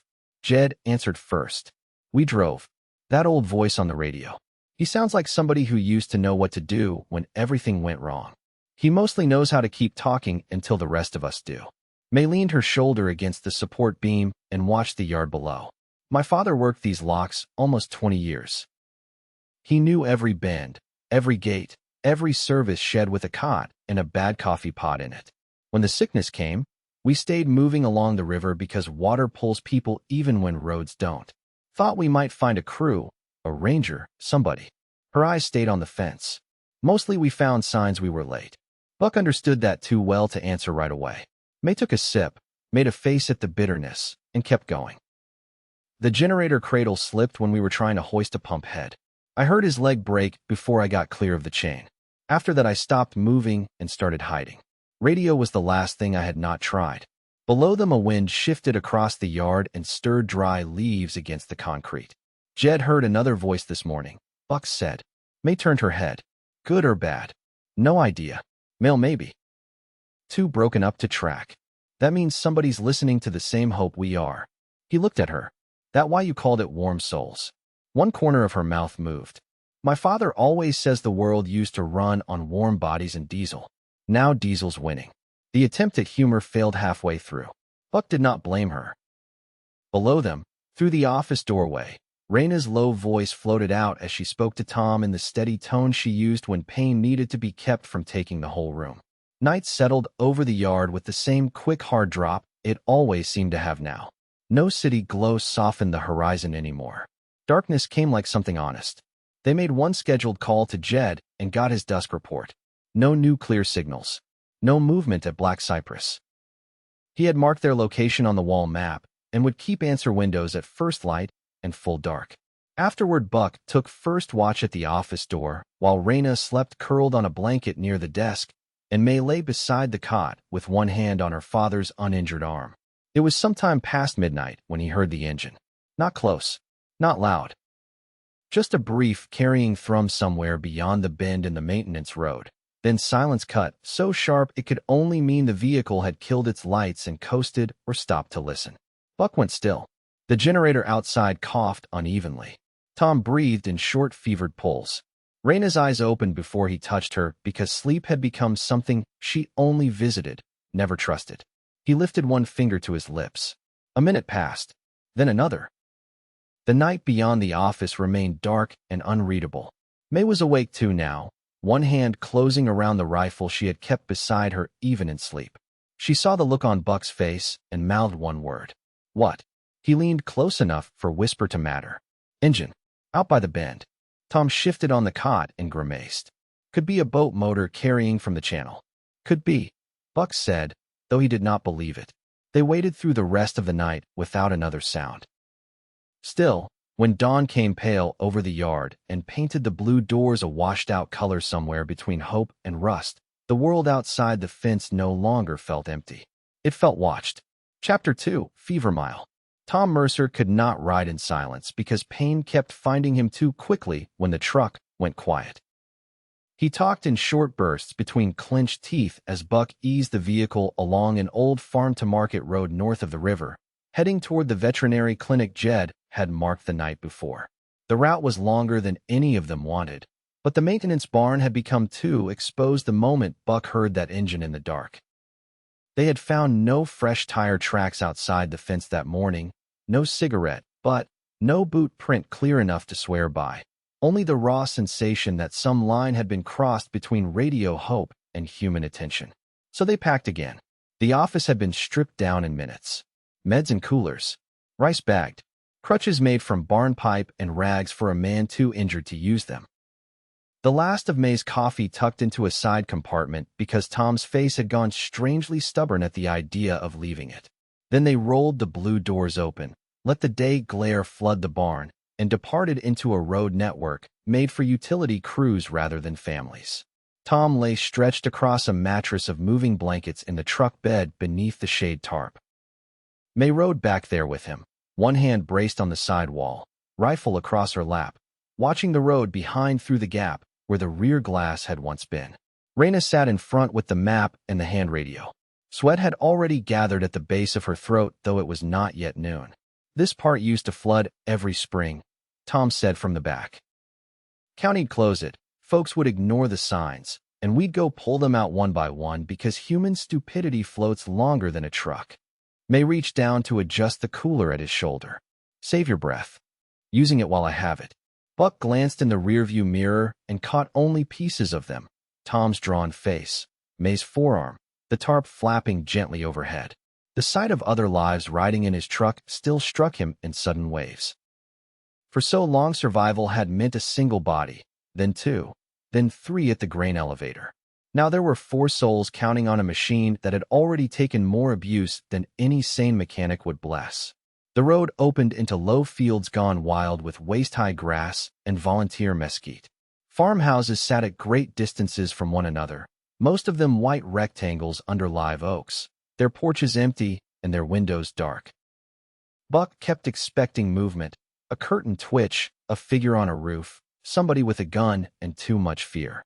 Mostly there was only weathered siding and the slow reclamation of everything human. At the next dawn check, Jed had given them the vet clinic location in clipped detail. County Animal Health Office outside a town too small to matter before the fall. One exam room with a generator-backed drug fridge that might still be working if nobody had stripped the fuel. The place had been mentioned on a service invoice Tom remembered signing 6 months earlier for lock station dogs and feral hog traps. It was the best lead they had. Best had become a word Buck distrusted almost as much as safe. The clinic sat just south of town beyond a feed store and 2 trailer homes baking under the sun. They saw the sign first, a painted cow and horse silhouette over the words River Bend Veterinary. One corner of the board had cracked loose and swung slightly in the wind. The gravel lot was empty except for a rusted horse trailer and a tractor tipped into the ditch with one rear wheel missing. Buck slowed but did not stop at once. The building was single-story brick with tinted windows and a metal awning running the length of the entrance. Someone had chained the glass doors from the inside and spray-painted "No Fever Here" across them in red. The letters had run in places as if the painter's hand shook or the paint met rain before drying. "That cheerful enough for you," Tom muttered. Raina studied the windows. Generator vent on the east side. If it's running, it's weak. I can hear a pulse under the wind. May tapped the roof of the cab once from the bed, their signal to stop. Buck parked with the truck angled toward the road for a fast exit. He and Raina got out first. Heat came off the gravel in visible waves. The clinic smelled faintly of sun-baked manure, old disinfectant, and something sweeter underneath that Buck did not immediately trust. They checked the perimeter the way they checked every place now. Side windows, rear door, dumpster, a narrow alley between the clinic and the feed store where weeds grew through concrete. Behind the building, a small caged area held 3 kennels, doors hanging open. Bones lay in one corner, picked nearly white by time and ants. The generator housing sat bolted to a pad and vibrated weakly. Someone had rigged a crude shade over it with feed sacks to keep the heat off. Somebody's maintained it, Raina said. Recently, Buck answered. They rounded the back corner to find the rear service door cracked exactly 1 inch. Buck and Raina exchanged a look. He drew his pistol. She lifted the rifle. He pushed the door open with the barrel, leading with his shoulder enough to clear the frame, but not enough to commit his body. The hallway inside lay dim and cool compared to the yard. Cabinets lined one wall. A mop bucket sat overturned near the sink. Dried, muddy prints led in and out. Too many layered over too many to sort by age at a glance. Anybody inside? Buck called. Answer now. For a few seconds, there was only the hum of the generator through the wall. Then a voice said, "Depends who's asking." The man stepped out of an exam room with both hands raised and a thin smile already waiting on his face. He was not large, but he had the underfed sinew of somebody who stayed moving and took what others missed. His beard had grown and patchy along a jaw gone hollow with weight loss. A ball cap shadowed eyes too pale for Buck to like. He wore mechanics coveralls cut off at the sleeves and a bandana around one wrist. A pistol rode his belt, but he had not reached for it. "Name's Calder," he said. "Been holding this place by myself. You folks sick?" "No," Raina said. Calder's smile widened a fraction. "Everybody says that." Buck kept the pistol steady. "Step wider into the hall." Calder obeyed. "You can look around if it makes you feel better. There is no one else here. Just me and the smell of wet dog memory." He talked too easily. That did not make him guilty on its own. It made him dangerous to underestimate. Raina moved past him room by room, while Buck held the hall. She cleared the reception desk, supply closet, surgery room, 2 exam spaces, and the tiny break room. No bodies. No companions. 1 mattress on the floor of the records office. A camp stove. 3 half-empty water jugs. Evidence of somebody living alone in practical little circles. When she returned, Calder gave a lazy shrug. "Told you." Buck lowered the pistol no more than an inch. "We need antibiotics. Everybody needs antibiotics. We have things to trade." That sharpened Calder's attention more than the gun had. His gaze flicked once to the back door where the truck waited outside, then back to Buck's face. "Now that sounds promising." May appeared in the doorway behind them with the rifle across her chest and Tom's shape visible in the truck bed beyond. Calder's eyes snagged there. Not on the wounded man himself. On the coolers. On the tarp. On the possibility of carried resources. Buck saw it happen. So did Raina. "Name the drugs," Calder said. "I kept the fridge alive longer than the grid did. Cost me fuel every day." Raina listed what Tom most needed. Broad-spectrum antibiotics. Pain control. Sterile saline. Better bandaging. Anything for fever that would not tear up his stomach worse than it already was. Calder rocked back on his heels while she spoke. "You ask like a woman who knows exactly how desperate she is." "That is because I do," she said. The smile thinned. "I can help. For diesel, 2 boxes of rifle rounds, and half your water tabs." May laughed once from the doorway, a hard sound with no humor in it. "You want our kidneys while you're at it." Calder looked past Buck to her. "Lady, those are worth less than fuel now unless you cook them quick."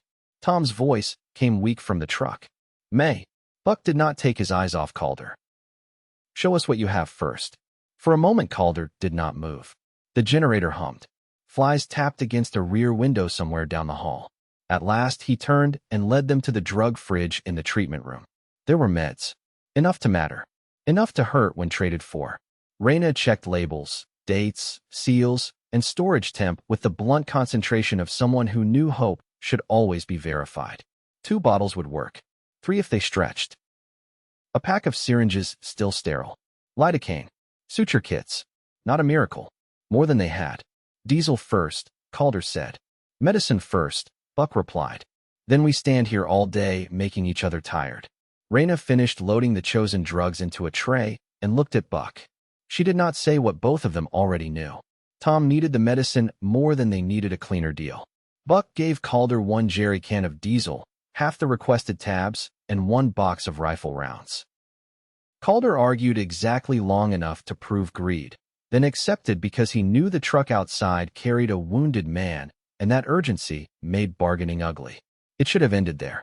They should have taken the tray and walked. But as Buck turned toward the hall, a metallic scrape came from outside, followed by May swearing. He spun back toward the rear door in time to see Calder's hand flash for the pistol on his belt. Raina was faster. She drove the butt of the rifle into his forearm with a crack that sent the gun skidding under the metal table. Buck lunged through the doorway and into the yard. May was halfway off the truck bed, 1 boot tangled in the tarp ropes, while a second man Buck had never seen before yanked at the fuel siphon hose hanging from the truck's side compartment. He was younger than Calder, long-haired and dirty, and all sharp, desperate bones. When May kicked free, he swung at her with a wrench. She ducked, but the blow clipped her shoulder hard enough to spin her. Buck hit him low and drove him into the gravel. The wrench flew. They rolled once, twice, gravel cutting into Buck's forearms and jaw. The man smelled of sweat, motor oil, and the raw panic of someone whose plan had gone bad too quickly. He clawed for Buck's eyes. Buck caught his wrist, smashed an elbow across the man's throat, and felt the fight change under him. Not trained, not controlled, just mean and hungry. The man got 1 knee up and nearly threw him off. Then Tom, fevered and half delirious in the truck bed, leaned out with a length of pipe and brought it down across the side of the attacker's head. The strike was wild and weak by healthy standards. In that chaos, it was enough. The man collapsed, coughing blood into the dust. Buck got up fast and pivoted toward the clinic door, expecting Calder. Instead, he found Raina standing in the threshold with the pistol recovered and leveled two-handed at Calder's chest. Calder held his injured arm close, and his face had lost every trace of humor. "He was with you," Buck said. Calder's gaze flicked toward the man in the gravel, then back. "He followed your truck." "Not mine. You let him wait outside while you priced our dead." "I let him think I would." "Different thing." Raina did not lower the gun. "You are a liar." Calder's mouth twitched. "That has kept me alive too." For a second, Buck considered shooting him. The impulse came cold and clean. Then he looked at the clinic, the humming generator, the drugs now in Raina's bag, and the broken shape of the younger thief trying to breathe in the gravel. He holstered his pistol instead. "We are leaving with everything we chose," he said.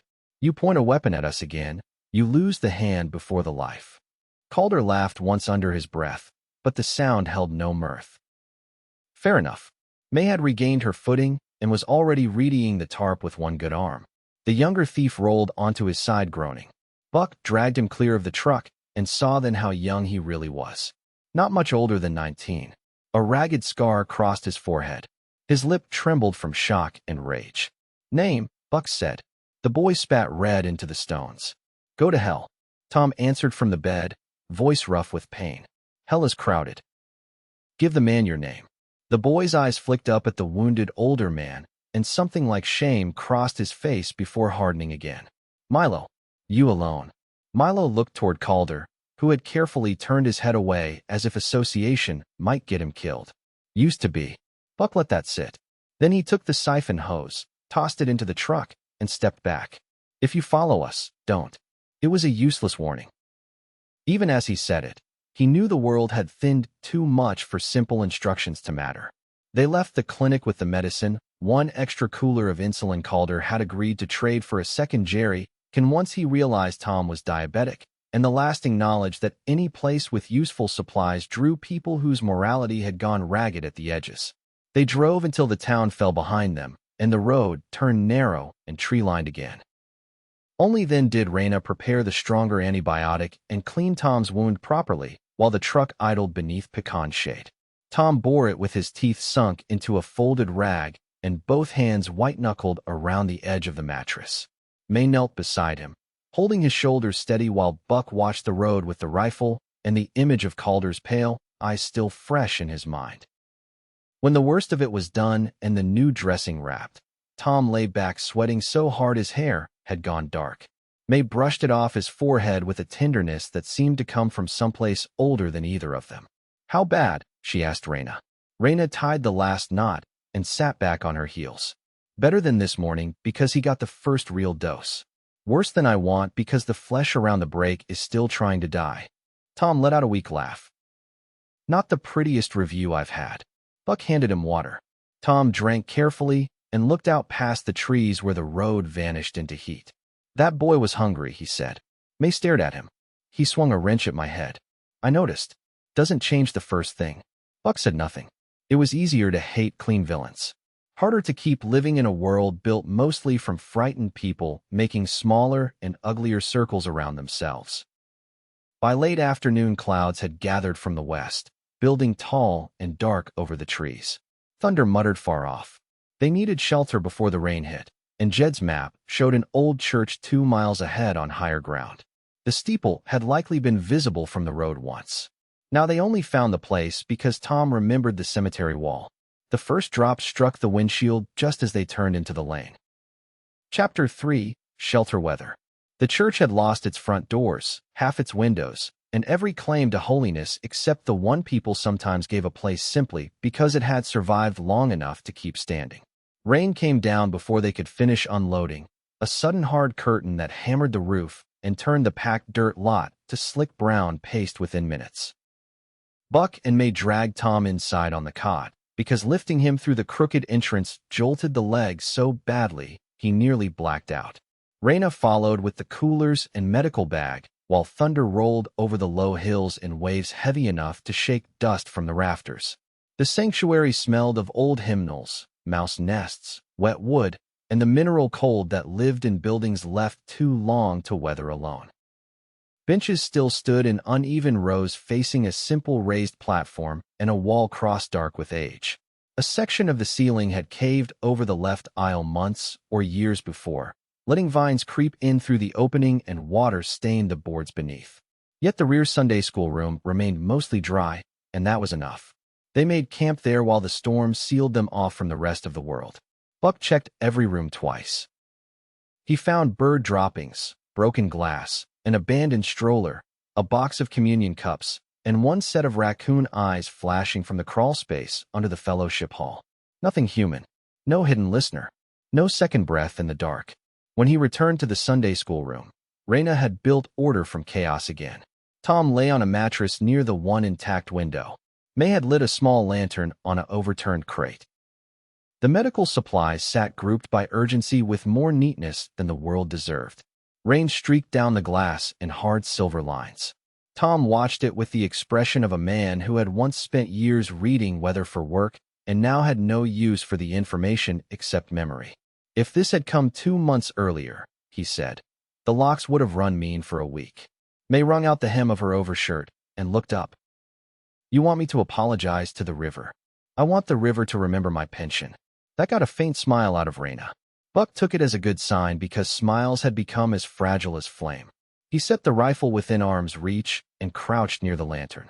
Jed will expect dusk call, he said. Roof may eat the signal, Raina answered. Then I go up. May straightened from the gear bag. Not alone. You are staying with him. Tom opened one eye. I can spare her 5 minutes if the Almighty hasn't claimed this place for himself. May ignored him the way daughters ignored fathers they loved enough to stop winning small arguments with. She came anyway, carrying her rifle as Buck climbed the narrow service ladder into the attic crawl above the fellowship hall. Rain battered the shingles so hard the sound became almost oceanic. Through a broken vent on the north side, he could see the road dissolve into gray and the trees bending under wind. The call to Jed came through after 2 tries. His voice crackled faint but readable. I was starting to imagine all kinds of heroic or stupid endings. Storm shelter in an old church, Buck said. Tom's got the first doses in him. We hit the clinic and came away breathing. Jed was quiet for half a beat. That wording suggests a story I will not enjoy. Later. Anything your way. One thing. That weak mail carrier I mentioned. It spoke again after noon. Still too broken to make out more than 2 words. Sounded like marker in north. Could be related to your river route. Could be radio ghosts. May leaned closer to the handset. North of the locks or north of the river. If I knew that, I would not be irritating you with vagueness, Jed said. But I have been thinking. Tom might know the old marker shorthand if anybody does. A lot of maintenance crews used field codes nobody else bothered to learn. May looked back through the attic dark toward where her father lay below. He'll know if the fever leaves him enough brain to be difficult. Jed's laugh came thin but real. Then we may yet solve it. Dawn check as usual if your church roof doesn't carry you to heaven first. When the signal cut, rain still hammered the shingles, but the world beyond felt fractionally less blind. Another man out there had said marker in north. That could be nothing. It could be a trap. It could be somebody trying to describe exactly the same fragile network they were only beginning to understand. They climbed down to the sanctuary where dark had deepened around the stained walls. Tom listened to the report without interrupting, though fever had put a shine back in his eyes. Marker in north, he repeated. Could mean lock markers. Could mean survey markers. Could mean road mileposts if the speaker had no better schooling than a county radio and too much sun. Helpful, May said. Tom settled his head back with a faint grimace. You want me useful or comforting? Age has left me enough energy for one. Buck knelt beside the mattress. You ever use cold markers? That changed something in Tom's face. It was small. The kind of reaction that would have been lost if Buck had not spent weeks studying every shift in other people the way a starving man studied pantry shelves. Where'd you hear that? Tom asked. Didn't. Just came to mind. Tom's gaze moved to the window where rain crawled down the pane in crossing threads. River crews called them that. Not official, just field talk. Chalk lines, bent tags, colored tape under guardrails, little signs we left when phones were dead and paperwork was late. Cold because they stayed put after the warm body moved on. He paused to breathe through a wave of pain. My old supervisor said if you knew where to look, every road had a second language under it. Raina shifted closer. Could survivors be using the same thing now? If they knew it once, or learned from somebody who did. May rubbed at the heel of her hand as if trying to press away a thought. Dad started showing me bits of it after the outbreak. Mostly so I could follow if we got split. Blue slash on the back of a lock sign meant safe water nearby. 2 stones stacked under a culvert marker meant keep moving. Wire tied left instead of right meant somebody was watching the road and not in a friendly way. She looked at Buck. I used some of those before I called on the radio. Why didn't you say so sooner? Because every piece of useful knowledge becomes a weapon if the wrong person hears it. No one argued. That night hunger sat with them as steadily as the storm. They ate rice cooked in rainwater and 2 spoonfuls each of pinto beans warmed over a camp stove on the fellowship hall floor. Tom swallowed little, which worried Raina and pleased May because it meant he was not vomiting. Buck took the smallest portion and lied about not being hungry. Raina noticed and traded half a spoonful back into his tin cup when May looked away. He caught her hand briefly after and kept it in his for a second longer than the exchange required. The lantern turned her features gold and shadowed at once. Outside, thunder rolled farther away now, leaving only steady rain. You don't have to keep giving me your share, he murmured. You don't have to keep trying to hand yours away either. I am bigger. I need less. One brow lifted. That is not how bodies work. He almost smiled. You planning to lecture me in anatomy next? If necessary. There was warmth in her voice, small but unmistakable. He let himself feel it because the day had been too sharp and the room too dim not to. Across from them, May dozed sitting upright with the rifle across her lap, waking every few minutes to check her father's breathing. Tom drifted in and out, muttering once about locked gates and once about coffee so strong it could strip paint. Near midnight, the rain finally softened. Buck had just risen to take first watch when Raina caught his wrist. Listen. At first, he heard only runoff dripping through the broken section of roof into the sanctuary buckets below. Then he heard the smaller sound under it. Metal touching metal. Not inside the church. Outside. Near the truck. May was awake before either of them spoke. She rolled silently to one knee. Tom stirred and tried to push himself up, pain stopping him halfway. Buck moved to the broken side window of the fellowship hall and eased himself low enough to see the lot through a ragged gap where plywood had once covered the frame. A shadow crouched by the truck bed. Only one. Thin, fast hands, working the rear latch under cover of darkness. Milo. Even in the poor light, Buck recognized the long hair and the nervous, jerking way the young thief kept looking over one shoulder as if expecting punishment from the night itself.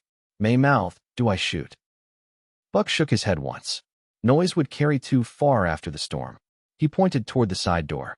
She nodded and ghosted left with him while Raina stayed inside, rifle trained on the truck in case the figure ran wrong. The wet earth swallowed most of their steps. By the time Milo heard them, Buck was 3 strides away. The young man jerked upright with one of their fuel cans in both hands, and terror flaring so bright on his face it looked almost childlike. He dropped the can and went for a knife instead of running. "Don't," Buck said. Milo slashed anyway. Buck batted the wrist aside, drove his palm into the boy's chest, and sent him stumbling against the truck. May came in from the flank, caught the knife hand, and twisted until Milo cried out.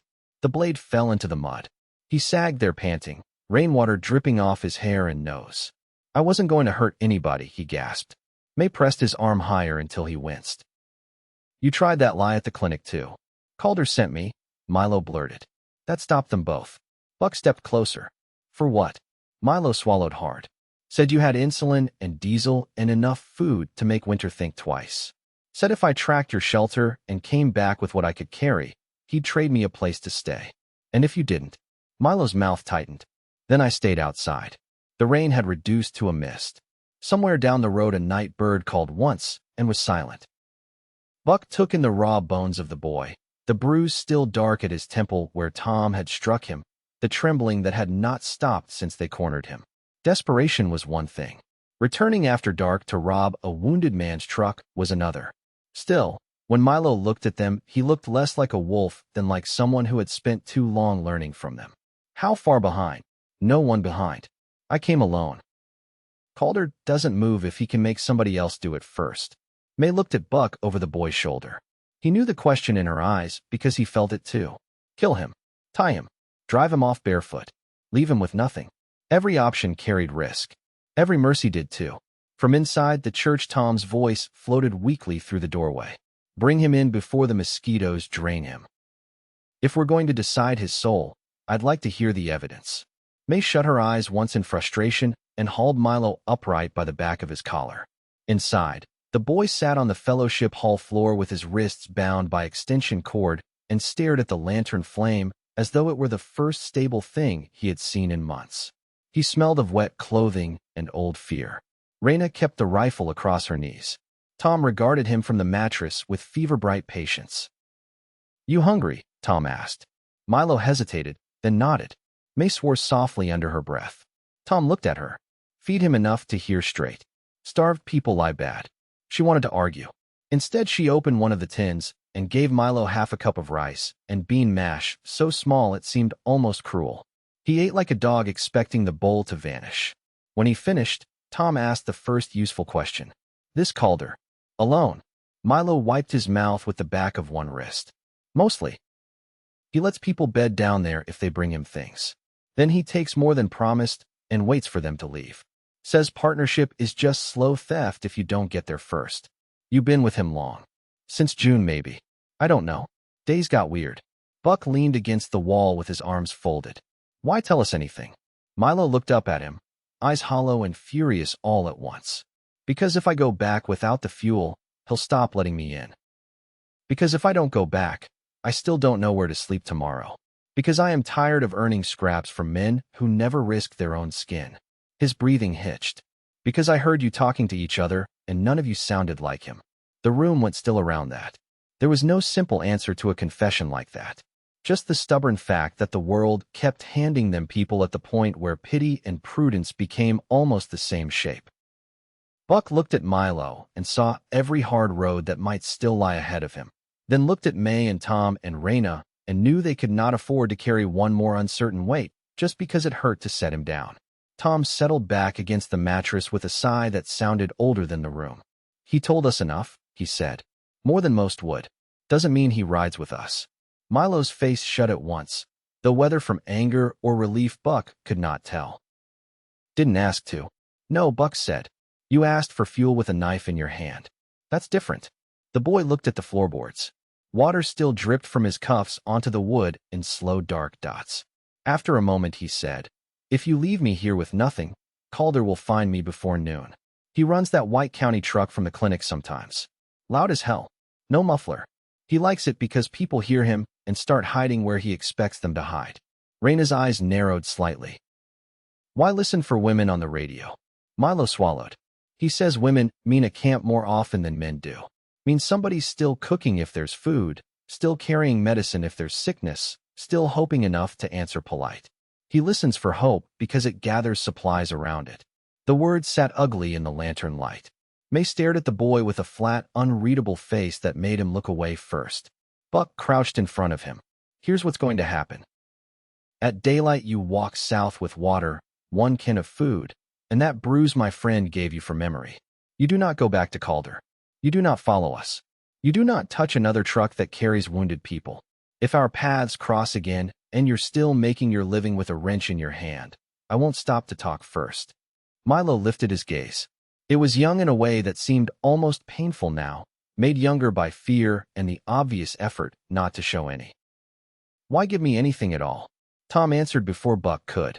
"Because starving boys become starving men, and then everyone complains about the results." For the first time since they'd dragged him inside, Milo's mouth twitched with something too weary to be called a smile. Fair enough. Buck did not sleep the rest of the night. By dawn the storm had passed, and the churchyard steamed under new heat. Tom's fever had broken a little. Milo sat by the side door with his hands free, a bottle of water and a can of beans at his feet, waiting in the resigned posture of someone who had expected worse and did not yet trust the lesser punishment. When the light turned the graveyard stones pale, Buck walked him to the lane alone. Milo looked south where the road disappeared between dripping trees. "If Calder sees me on foot, he'll know I failed. Then keep off the roads until noon." The boy nodded once. He started away, stopped, then glanced back. The old lock house north of the river got talked about some. He never liked it. Said too many angles to watch and not enough easy exits. If somebody decent left you a marker there, trust the warning more than the welcome. Then he was gone into the wet green dark, moving quick and low until the brush swallowed him. When Buck returned to the fellowship hall, Raina was on the radio with Jed. Static washed over her voice and his in alternating waves. Tom had dragged himself upright despite May's arguments and sat listening with both hands wrapped around a mug of boiled rainwater as though it were coffee if he believed hard enough. This time the weak male voice broke through while Jed was still speaking. It came in ragged fragments, as though the radio had been dropped too often or the speaker too far gone to hold it steady. "North marker, old lock house, red wheel, if anybody." Then static devoured the rest. Tom pushed himself halfway up on his elbows despite May's protest. "Red wheel," he whispered. "Lockhouse intake valve. There's an old service station north of the river bend. Has a handle painted red on the pump house door. Stored charts, rations sometimes, water testing kits. If somebody knows that place, they're using river crew language." May stared at him. "How far?" 30 miles if roads still exist. Less if you had a boat and a better century." Buck looked at Raina. The answer was already there between them. Another voice. Another marker. Another chance that the world held more than thieves and static. The problem, as always, was getting there alive. Chapter 4, The Red Wheel. They left the church with 4 living bodies in the truck and one more possibility riding in the map case beside Buck's knee. The possibility was not a person yet. It was only a direction, a fragment of voice, and the memory of Milo standing in the lane with a can of beans and enough fear in him to make honesty look like surrender. Still, that was how most important things began now. Not with certainty, with scraps. Morning burned the storm moisture off the road in white threads as they headed north. Tom lay in the truck bed beneath the tarp with May beside him, and the coolers braced against old tire chocks so they would not slam around on every rut. Raina rode in front with the radio on her lap, and the map spread open against the dash. Buck drove more slowly than he wanted because every bounce of the truck drew a tight, pained breath from the bed behind him. No one spoke much for the first hour. Hunger had hollowed them all down to the practical centers of themselves. The road rose through pine cuts and old pasture, past a deadway station, then narrowed into county blacktop lined with chinaberry and hackberry trees gone wild over the shoulder. Every few miles they found another sign that Tom's second language of roads still existed under the surface. A strip of orange tape looped twice around a fence staple instead of once. A culvert marker scraped clean of moss in the shape of an arrow. 2 black stones placed side by side beneath a road sign where no flood had dropped them. Cold markers, Tom said from the truck bed when Buck stopped to check the stones. His voice was weak, but the fever had retreated enough to leave thought clearer behind it. Not government now. Survivor work. Somebody's learned the old tricks and kept them moving. May crouched in the ditch, turning one of the stones over in her palm. What do these say? Tom squinted up at the signpost. Depends who laid them. If I were guessing from old lock talk, side by side means pass, but don't stop. Could also mean water gone bad nearby. Context matters. Raina looked at the tree line on both sides of the road. Either way, it means someone wanted strangers to notice without being obvious. That alone matters. Buck touched the hood, feeling the engine heat under his palm, and scanned the hills. He could not see another vehicle. Could not hear one either. Yet the knowledge of Calder's white truck rode with him all the same. Loud as hell. No muffler. A man who followed hope because hope collected supplies. They kept moving. By noon the land changed. The road dipped back toward the river system, and the trees gave way to broad flats of reed grass, drainage canals, and old core access lanes built on raised berms. Rusted chain gates hung open. A half-submerged bulldozer rested nose down in a cattail marsh where flood years ago must have taken it. Dragonflies flashed over standing water. Heat pressed so heavily across the open ground that the air above the road seemed to ripple and fold in on itself. Tom rapped twice on the truck bed wall. Buck stopped. Pump house should be close, Tom said when Buck stepped back. He pointed with 2 fingers toward a stand of sycamores and willow off the east side of the road. See the instrument tower. Left of it, there'll be an old drainage ditch and a fenced yard. If the lock house still stands, you'll smell the channel before you see it. He was right. The river smell came next, not clean water but mud, algae, rust, wet concrete, and the stale metallic breath of engineered flow. Then the tower rose above the trees, thin and skeletal against the bright sky. Finally, the compound itself came into view behind leaning fence and tall grass. Buck cut the truck behind a screen of yupon and young pine before they reached open sight line. He and Raina got out with binoculars while May stayed with Tom. The lockhouse grounds looked empty at first glance. A low office building with peeling white paint faced the yard. Beside it stood a pump shed with the red will Tom had named fixed to the steel door. A weather mast leaned slightly at one corner of the fence. An old state pickup rested in the shade of the office porch. Hood up, both doors shut. No movement showed in the windows.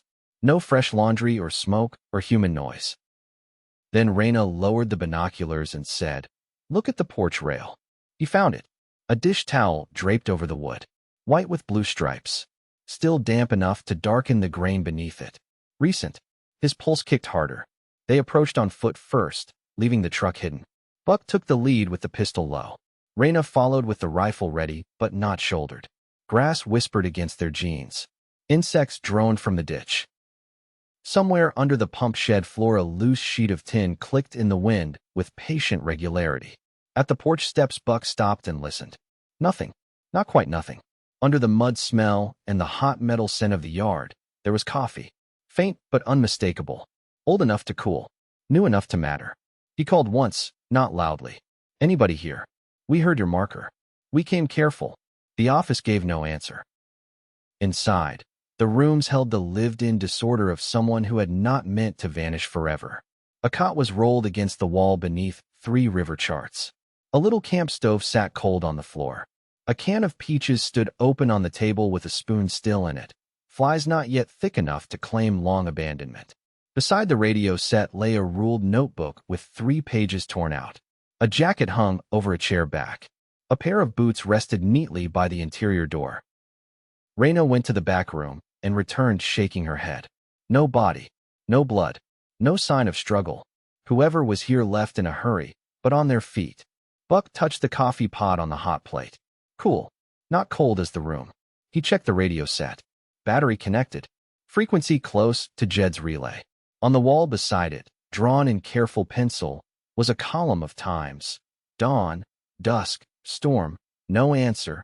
Male voice north. He turned as May and Tom came in from the yard, slower than either wanted. Tom leaned hard on a crutch made from barn pipe, while May kept one arm around his back to steady him over the threshold. When he saw the charts and the pencil notes, his face changed with a strange ache that looked like recognition reaching backward through years. They knew enough, he said softly. Maybe not the full old system, but enough. On the table, pinned beneath the radio battery with a rusted hex nut, lay a folded sheet of notebook paper. Buck picked it up. On the outside, someone had written in block print, "If you answered the red wheel, read this first." He opened it while the room gathered close around him. The writing inside was quick and slanted, as if made by a person who expected to stop mid-line. I heard a relay voice from the west and almost stayed. "If you are the kind that answers to help, not hunt, then I am sorry to miss you. I had to move before sunrise." White County truck with no muffler passed the service road twice in the night. One man at least, maybe two. River Clinic man listens to women and medicine. I think he followed my last call. Do not stay in the office after dark. North drainage ditch is lower than the yard and hidden from the road. Leave 2 dark stones there if you are warm and going east. I will check the ditch after one more night's travel if I am still able. If you have insulin, keep it shaded. If you have a wounded man, don't let him breathe the pump room mold. If you have nobody and just need proof that decent souls still exist, take the peaches. No name. May read over Buck's shoulder, then took the paper and read it again more slowly. Raina went to the can on the table and looked at the spoon left standing there. Tom lowered himself painfully into a chair and stared out the office window toward the pump shed, as if trying to imagine the person who wrote the note moving through the yard alone before dawn. "She knew enough to guess your leg," May said quietly to her father. Tom touched the paper with 2 fingers. "Mold in the pump room used to lay me out every flood season. Means she stayed long enough to learn the building. Means whoever wrote this isn't passing through blind." Buck folded the note once and slipped it into the map case. The paper felt far too light for what it carried. Warning. Kindness. Evidence. A stranger choosing to spend precious seconds helping someone she might never meet. Outside, faint at first and then unmistakable, an engine began to rattle over the access road. No muffler. Raina moved first. She killed the office lantern though it was day and should have made no difference, then went low by the window. Buck stepped to the porch rail and saw the white truck turning off the main service lane 200 yards out, trailing a ribbon of dust over the shell road. "Backroom," he said. "Now." May had Tom on his feet before the sentence finished. Buck grabbed the coolers. Raina took the rifle and the medical bag. They left by the side door and cut downhill through shoulder-high grass to the north drainage ditch the note had named. The ditch was deeper than it looked from the yard, wide enough at the bottom for 4 people to crouch beneath the road line, and invisible from the compound unless somebody stood directly above it. Mud clung to their boots. Mosquitoes rose in whining clouds. Tom bit down on pain hard enough to whiten the scars at the corners of his mouth, but made no sound louder than breath. From there they heard the white truck pull into the yard, heard the engine die, heard one door slam, then another after a pause long enough to mean a second person or a cautious man checking angles before fully stepping out. Buck eased himself up just enough to look through reeds at the lockhouse. Calder crossed the yard with his injured arm tucked close against his ribs, hat pulled low against the glare. Milo had been right about the truck and wrong about only one thing. Calder had not come alone. Another man got out on the passenger side carrying a pry bar and moving with the jumpy, alert posture of someone used to taking orders from worse people than himself. Not one of Harlan's filthy boys from the woods. Older, lean, unknown. He brought help. May breathed. Tom's face had gone the color of paper. Whether from pain or rage, Buck could not tell. Calder mounted the porch steps and tried the office door. It gave because Buck had not wasted time relocking it. Calder disappeared inside. The second man lingered in the yard scanning the fence and pump shed. When he came close enough to the ditch for Buck to see the stubble on his chin, Raina laid one hand on Buck's forearm, not to stop him exactly, but to make sure he knew what shooting would cost. They waited. Minutes stretched. Calder emerged holding the note they had just taken, though the map case had saved the original and he only had the torn grocery list that had been beneath it. He cursed, kicked the porch post, and shouted something toward the second man that the wind stripped away. The other man pointed to the office window, then to the track their boots had left briefly in the wet grass. Buck's stomach turned cold. Calder saw it too. He started toward the north side of the yard. Buck raised the pistol. Raina set the rifle stock into her shoulder. May's hand tightened on her father's arm. Every choice in the ditch seemed to narrow to gunfire and flight. Then the second man called out from beside the pump shed. He held up one of the clinic insulin coolers, the empty one Buck had left in the truck cache and not realized the strap had snagged when they ran. Calder changed direction immediately. He strode to the shed, snatched the cooler, opened it, and found nothing but damp towels and one loose syringe cap. His shout this time carried clear enough to reach them. They were here, still close. The second man looked uneasily toward the grass beyond the yard. Then why ain't they shooting? Calder slammed the empty cooler against the pump shed wall. Because they think hiding is cheaper. He was right. That was the worst part. A gunfight here would tear through Tom's medicines, through Raina's remaining rounds, through the little line of chance they had only just begun to follow. So Buck stayed in the ditch and let hatred sit like acid behind his ribs while the white truck men searched the compound badly and angrily. At last Calder climbed back into the truck. Before he shut the door, he looked once more over the yard, toward the road, toward the grass, toward all the possible places hope might crouch waiting not to be seen. Then he spat into the dust and drove out, the no-muffler engine roaring against the stillness until distance swallowed it. No one in the ditch moved for several seconds after the sound was gone. Raina lowered the rifle first. We give them 10 more minutes. Tom let his head fall back against the dirt bank and closed his eyes. That man is a boil on the face of creation. May barked a tired laugh despite everything. Buck felt one threaten him too and let it pass, because laughter that close to fear sometimes sounded too much like cracking. They waited the 10 minutes. Then 20. Only when the road held quiet again did they crawl out and make their way back to the lockhouse. Calder had taken nothing useful except the empty cooler and one packet of crackers from the table. The office stood otherwise unchanged, the peaches still there, the radio still silent, the note's impression still visible on the paper beneath where it had rested. We do not stay here tonight, Raina said. No, Buck answered. They loaded only what mattered. Tom's medicines, the radio log pages, the peaches, a tin of coffee grounds hidden behind the chart cabinet that made Tom look almost emotional. On the north side of the ditch, exactly where the stranger had instructed, Buck placed 2 dark stones beneath the root of a sycamore where a passing eye would miss them and a searching one would not.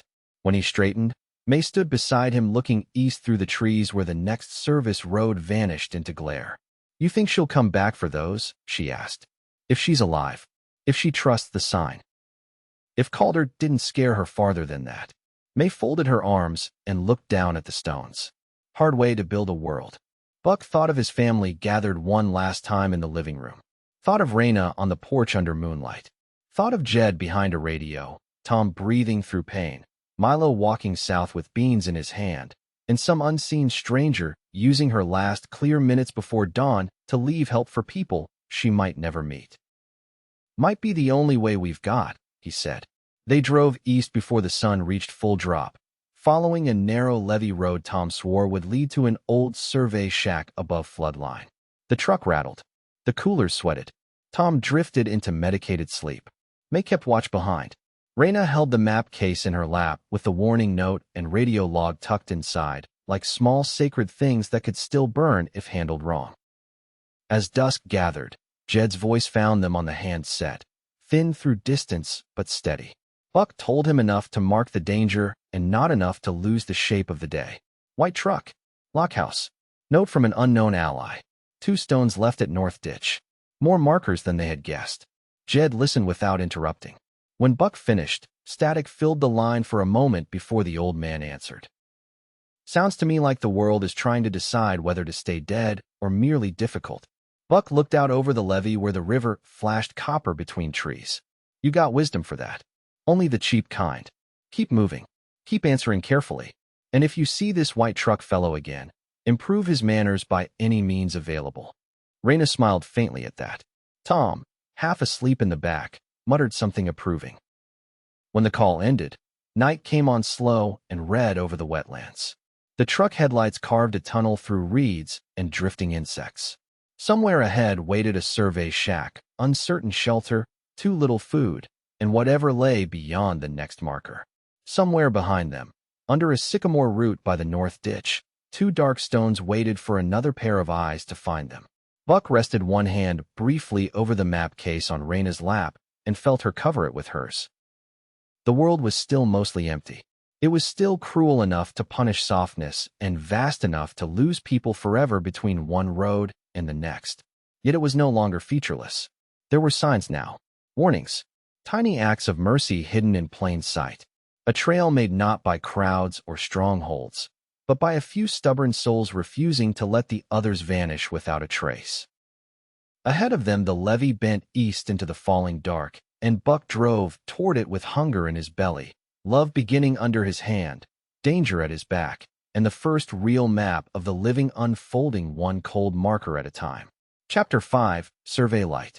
The survey shack sat above the flood line on a low hump of packed shell and clay, a square little building with weather-gray siding and a corrugated roof that snapped softly each time the evening wind changed direction. Tall grass pressed around the stilts beneath the rear porch. The marsh beyond it stretched wide and flat toward a line of willow and cypress, every pocket of water catching the last light and holding it in broken strips. A rusted transit tripod leaned against one wall beneath a faded state seal. Somebody had once cared enough about the place to number the steps with black paint so crews would not stumble at dawn. The numbers were still there, though time had cracked them apart. Buck cut the engine and listened before anyone moved. The country had a way of sounding empty right before it proved otherwise. Insects worked in the reeds with high, steady insistence. Water clicked against mud roots below the bank. Farther off, a heron let out a rough wooden cry, and then silence flowed back into the marsh as if poured there. No motor answered. No human voice carried across the flats. The little shack stood with one shutter hanging crooked and one porch chair turned on its side, as though the last man to use it had been called away in the middle of an ordinary day and never found his way back. Tom rapped weakly against the truck wall from under the tarp. "This is it." Survey crews kept emergency keys in a coffee can under the left step unless some efficient soul broke tradition after I retired. May was already down from the truck bed, boots sinking slightly into the damp edge of the yard. She crouched by the step and reached under with one careful hand. Her shoulders stayed tight while she searched, the rifle strap still across her chest, because nobody touched blind spaces in this world without remembering teeth, snakes, or worse things that once wore human faces. When she drew her arm back, a dented red coffee tin came with it. She held it up without smiling. Tradition lives. Tom's laugh came out thin but real, and even that small sound warmed the yard more than the falling light did. Buck and Raina cleared the place before they carried anything inside. The front room held two desks bolted to the floor, a map cabinet, a rusted fan that would never turn again, and shelves lined with binders swollen from damp. The rear room was smaller and cleaner, with two narrow bunks built against opposite walls, a propane stove, an enamel sink, and a rain barrel line rigged through the back window. The whole place smelled of mildew, old paper, mouse dust, and sun-cooked wood. It also smelled faintly of fish oil and coffee, which meant somebody had occupied it in the months after the fall, even if nobody had been there in the last day or two. Raina found the proof in the cabinet over the sink. Peaches. She held down a single can with two fingers, as if it might vanish if she gave it more dignity than that. Beside it sat half a bag of rice wrapped tight in a plastic liner, and a jar containing 3 tea bags, a crust of brown sugar, and a folded note too small to read in the dimness. Buck crossed the room while the evening light thinned behind him. Another note. It was not addressed to anyone by name. Nothing was, not now. Names made a person too findable. The paper had been torn from a field ledger and folded twice. The handwriting was slanted and quick. Clinic Road burned afternoon. White truck passed south at speed. If you stop here, keep your lights dead and your vehicle under cover. Check the radio at dusk on 26 low band, and answer only after a third call. If you have insulin or sulfa, leave a sign under the east post before dawn. Raina read over his shoulder and let out a quiet breath. So she has been ahead of us again. Buck turned the paper over. Nothing on the back. Or someone has. Tom had dragged himself to the tailgate by then because pain had never been enough to stop curiosity in him for long. May stood close at his shoulder, one hand ready in case he slipped. Buck passed him the note. Tom read it once, then again slower. Same hand as the lockhouse warning, he said. Same habit on the capital letters. Looks like somebody who learned to write in a ledger all day and never stopped leaning left. He lifted his eyes toward the marsh beyond the porch. Could be Lena. May frowned. Who was Lena? Tom rested against the truck side and closed his fingers carefully around the paper as though memory itself had edges. Lena Hart. Survey chief before me at the North District. Mean as sun on sheet metal when she had a problem. Generous as rain when she did not. She knew every maintenance road between here and the state line. If anybody could stay alive alone by turning routes into a language, it would be that woman. You think she is alive? Raina asked it plainly because Hope needed clean handling. Tom's face changed in that complicated older way Buck had begun to recognize in him, where affection, doubt, and grief moved together until you could not say where one ended. I think she was alive long enough to leave more than one note. In this world that is already a miracle, they got him inside before full dark. May and Buck rigged the cot in the rear room because the bunks were too narrow for his leg and too high to manage without swearing himself unconscious. Raina inventoried the remaining medicine on the front desk with a pencil behind one ear, speaking the doses out loud so all of them would hear and remember. The sound of her voice moving calmly through shortages steadied Buck more than he liked admitting.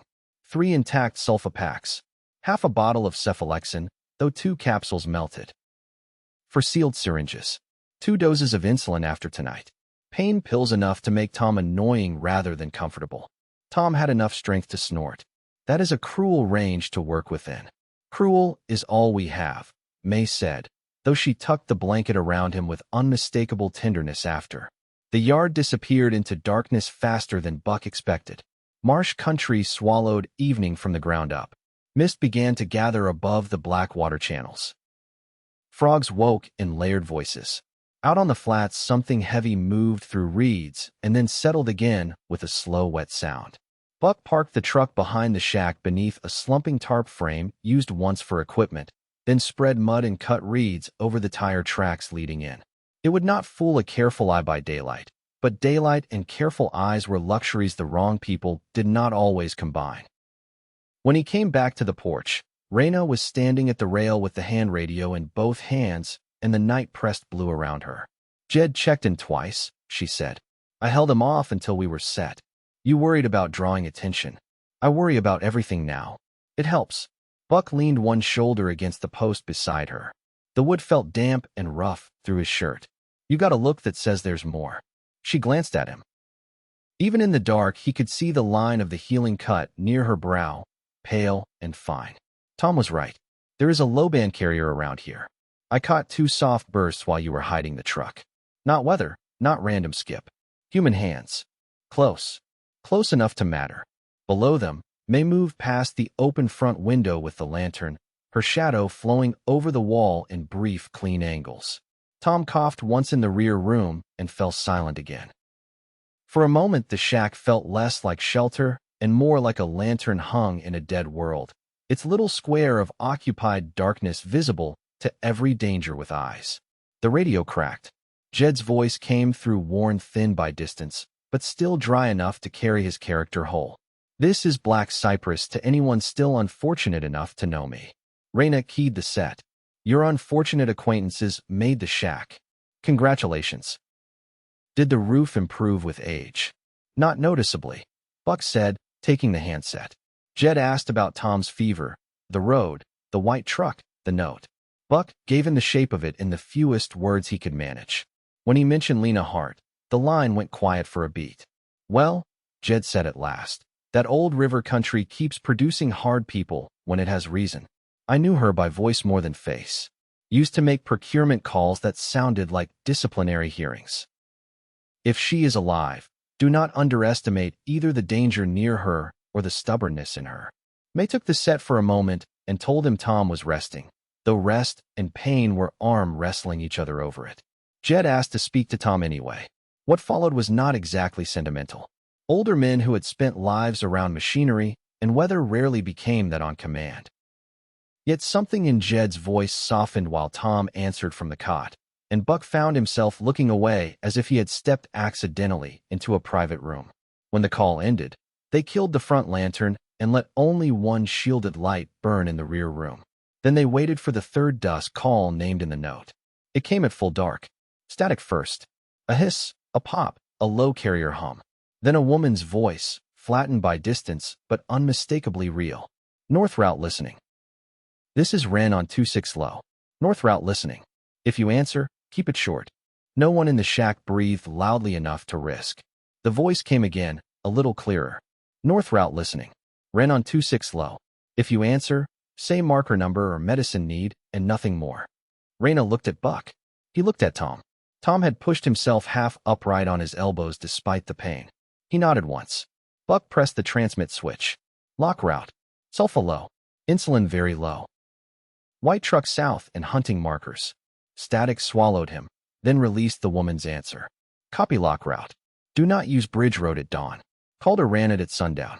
If you can move by first light, take the crane cut northwest to Briar Point. Fire tower repeater still pushes when the weather behaves.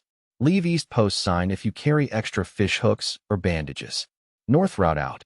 The signal died so completely that for a second Buck wondered if they had imagined the whole exchange. Then May let out a slow breath and sat down hard on the floor beside the cot, as though the proof of another living woman somewhere beyond the marsh had weakened her knees. Tom wiped one hand over his mouth. Lena never liked bird names. That was not Lena, Raina said quietly. No, but it was somebody who learned the same roads. The night deepened. No one wanted to sleep, and everybody needed it. Buck took first watch on the porch with the shotgun across his lap. The marsh breathed in front of him. Wind traveled through reed beds in long, soft shivers. Once, a fish turned somewhere in the dark water with a slap that brought the gun halfway up before he caught himself. Once, he heard an engine so far away it might have been memory. Raina came out just after midnight, carrying a dented mug with the last of the coffee grounds cut into hot rainwater. She handed it to him and sat beside him on the top step. Her shoulder touched his lightly, the contact so natural now that it carried its own private gravity. You should be sleeping, he murmured. So should you. He took a careful sip. The drink tasted weak, burnt, and wonderful. I keep thinking if I close my eyes the wrong headlights will come through that grass. She folded her arms over her knees. Moonlight silvered the damp, loose strands around her face. I know. For a while they listened to the dark together. A world this empty made every shared silence intimate whether you meant it to be or not. Buck could feel her breathing, the shift of her weight now and then, the exact point where her warmth met the night air between them. When this all started, he said at last, I thought finding one person alive would fix the feeling. Raina did not ask what feeling. She knew, and did it. Some. Then I found you, and it helped more. Then Jed. Then May and Tom. Now there is a voice on the radio and notes under posts, and I still wake up every morning feeling like the world has gone missing around the edges. She rested her chin on her forearm and looked out over the marsh. Maybe that part never stops. He turned the mug in his hands. You say that like you made peace with it. No, I say it like I got tired of trying to bargain with a thing too large to hear me. Her voice softened. Back at the apartment complex I grew up in, there was this neighbor who whistled when she watered plants. Same tune every evening. Nothing pretty, just a habit. After the virus, I kept waiting to hear it again. I knew she was gone. I knew the whole building was mostly dead. Still, every dusk I listened. It took me weeks to understand I wasn't hoping for her. I was hoping for the shape of normal. The small useless sound that meant tomorrow still belonged to the same world as yesterday. Buck looked at her profile and felt the quiet ache that had become inseparable from wanting her. It was not only desire, though desire lived there too. It was the knowledge that she understood the exact texture of absence in him because she carried a matching one in herself. He set the mug down on the step. I'm glad it was you I found. Her eyes came to him then. No smile. No easy answer. Just that direct warmth she gave only when she was done pretending not to feel something. I'm glad it was you too. He kissed her because not kissing her had started to feel like a lie. The movement was slow enough to stop if she wanted. She did not. Her hand came up and settled against the side of his neck, thumb brushing the rough edge of his jaw. The porch, the marsh, the terrible emptied country all stayed exactly where they were. But for a few seconds the world narrowed to breath and warmth and the relief of finding one thing in it that had not been taken. When they parted, neither of them moved far. Inside the shack, Tom shifted on the cot, and May said something too low to hear. A night bird crossed above the reeds with its wings whispering the air apart. Buck rested his forehead against Raina's for a moment longer. "We should not make it harder to stay sharp," he said, though the argument had little force. Raina's mouth curved at one corner. "Then stay sharp in the morning." He almost laughed, which felt like a blessing. Near dawn the marsh turned from black glass to dull pewter.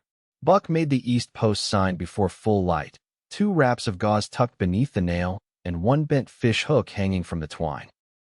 If Wren or whoever watched the route came by, they would know bandages and hooks were what he could spare. It was not much. The whole world seemed made of that phrase now. They were packing to move when May found a second note pinned under the water bucket on the back porch. No footsteps marked the damp boards. No sound had betrayed a visitor. The paper was still cold from night air. Crane cut is rough, but clear. Briar Point by noon if your axle holds. White truck seen west after moonrise. He is alone now, or wants to appear so. If your older man worsens, tower cabin holds a chest under the floor marked with blue tape. Do not linger on the open grate. Tom read it and closed his eyes briefly. Blue tape was Lena's habit. She used it on every box from maps to spoons. Wren may not be Lena, but she knows her. "Can you travel?" Buck asked. Tom opened his eyes again and made the effort to sit straighter than the pain wanted. "I can ride. After that we see who wins." Nobody said the other option aloud. In a world this thin, hope stayed alive by refusing certain sentences until they forced themselves into the room. They left the shack just after sunrise, the yard already turning bright and merciless around them. Buck looked once in the mirror as they pulled away. The little building shrank behind the reeds and morning haze until it seemed less like a shelter they had used and more like a thought the marsh had nearly chosen not to keep. Yet the note in his pocket, the memory of Wren's voice, and the East Post sign swinging softly in their wake told him something had changed. The world was still mostly empty. It was also answering. Chapter 6, Briar Point. The Crane Cut was not a road so much as the memory of one preserved by habit, flood work, and the stubbornness of county men who had once needed to move heavy machinery through country too wet to welcome it. The path ran northwest from the survey shack across a rise of shell and broken limestone, then narrowed between blackwater sloughs that reflected the sky in smooth cold sheets. Tall switchgrass slapped the doors as Buck guided the truck through. Every few hundred yards a rotted post or a sagging cable spool stood half swallowed by vine, proof that this track had mattered once to people who believed the work would always continue. The truck hated it. Loose boards in the bed knocked and rattled. The suspension groaned over ruts hidden under grass.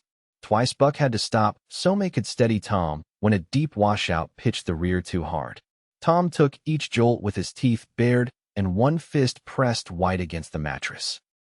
Fever had ebbed after the medicine, but it had not retreated far enough to surrender. His face carried the thin, damp sheen of a man whose body was fighting on several fronts and winning none quickly. Raina kept the hand radio on her lap and the rifle angled against the door. Every time the trail opened enough to show more than reeds and willow, she swept the horizon with the binoculars. Sun gathered strength early.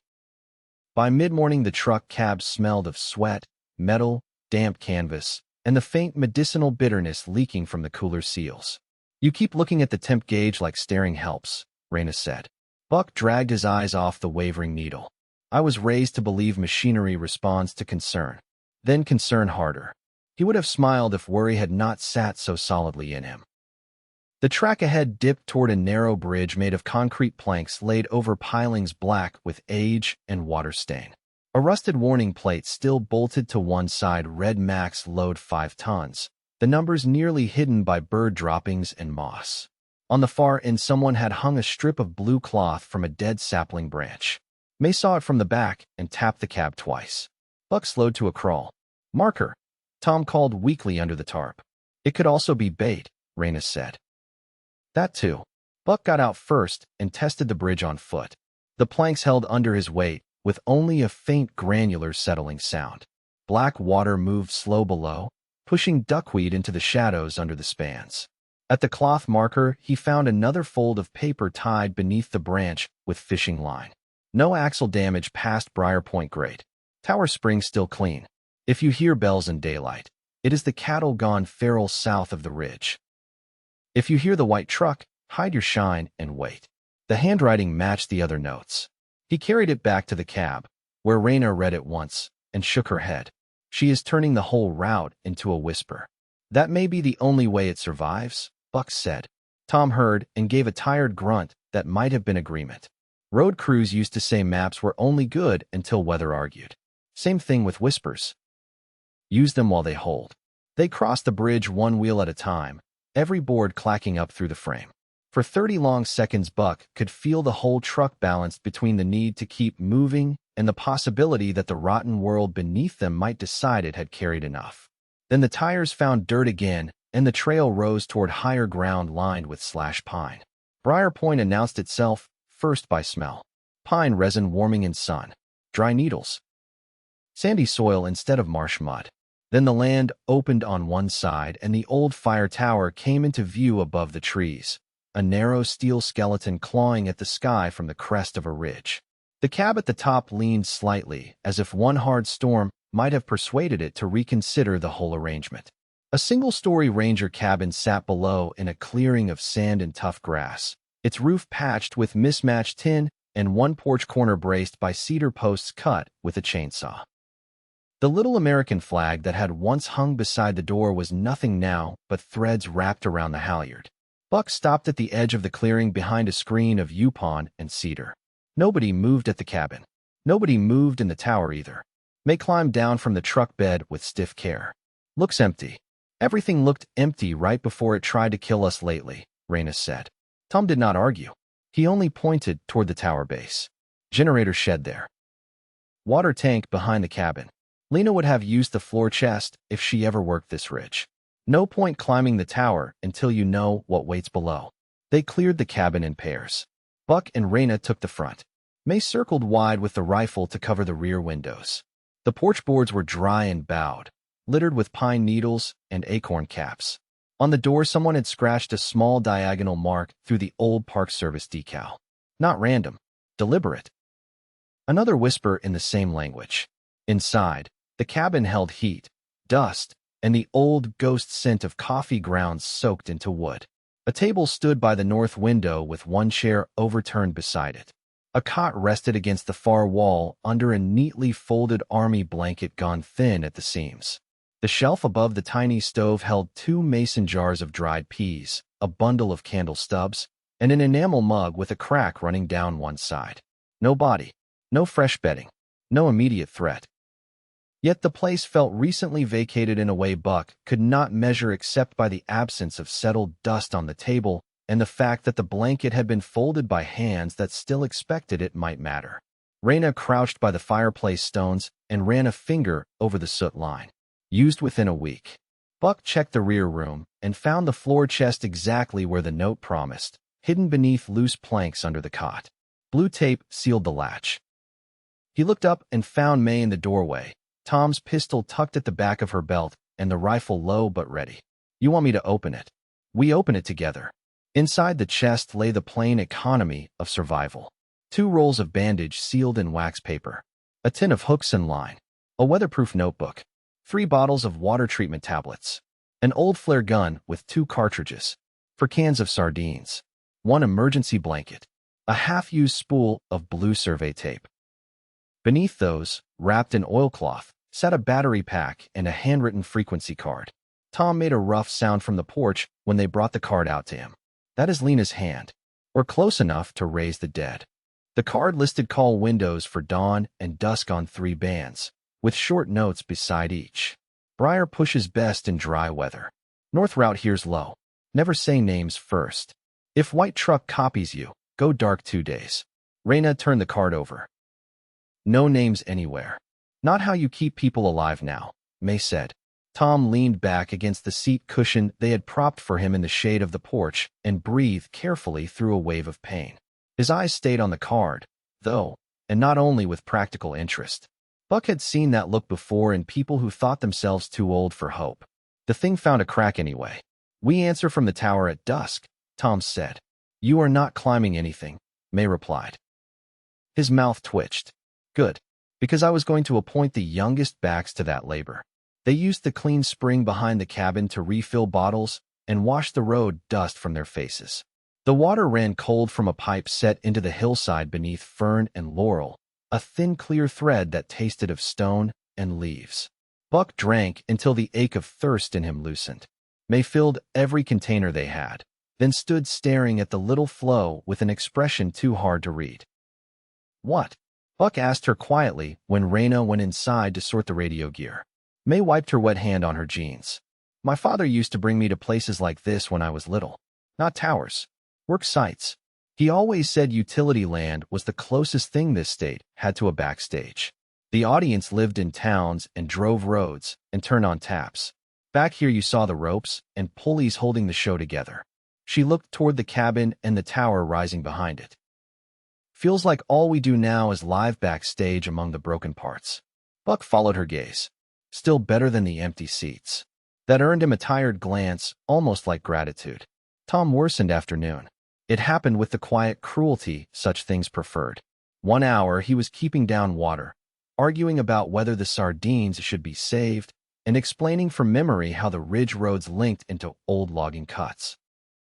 The next he was shivering under a blanket despite the heat, one hand clamped around May's wrist while pain shook through him too hard to hide.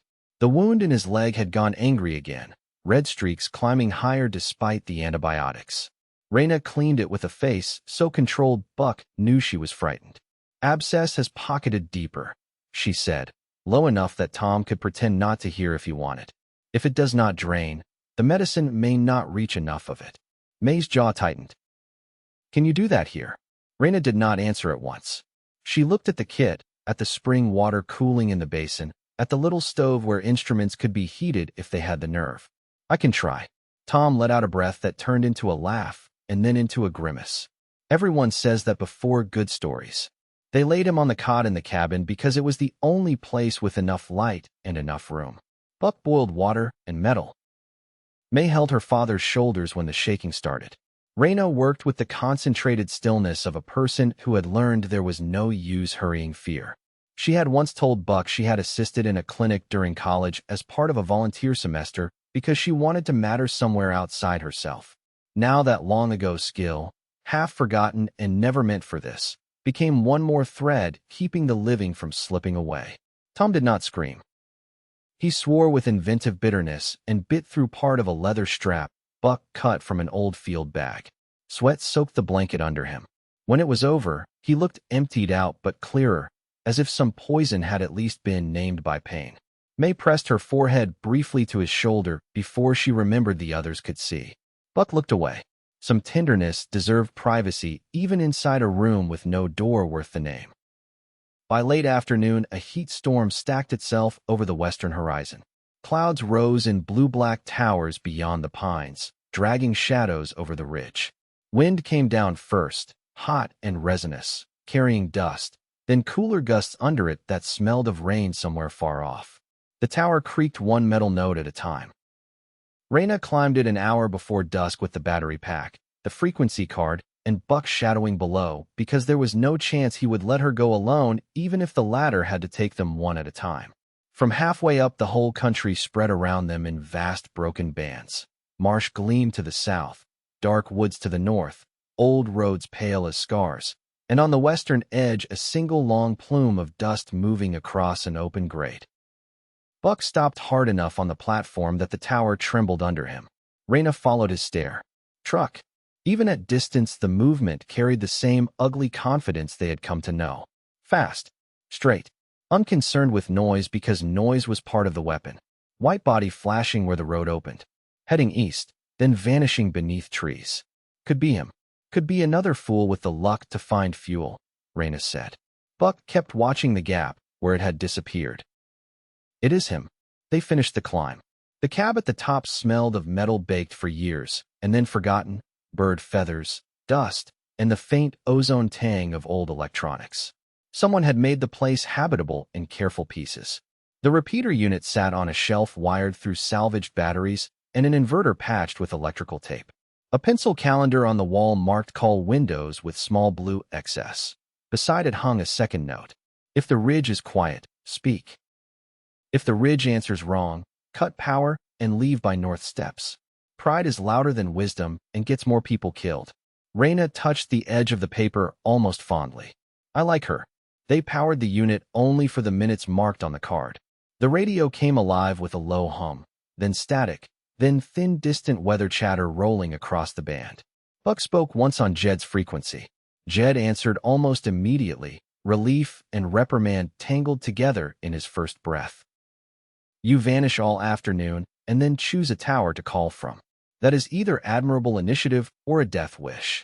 Briar Point, Buck said. We found Lena's chest. Tom is hanging on.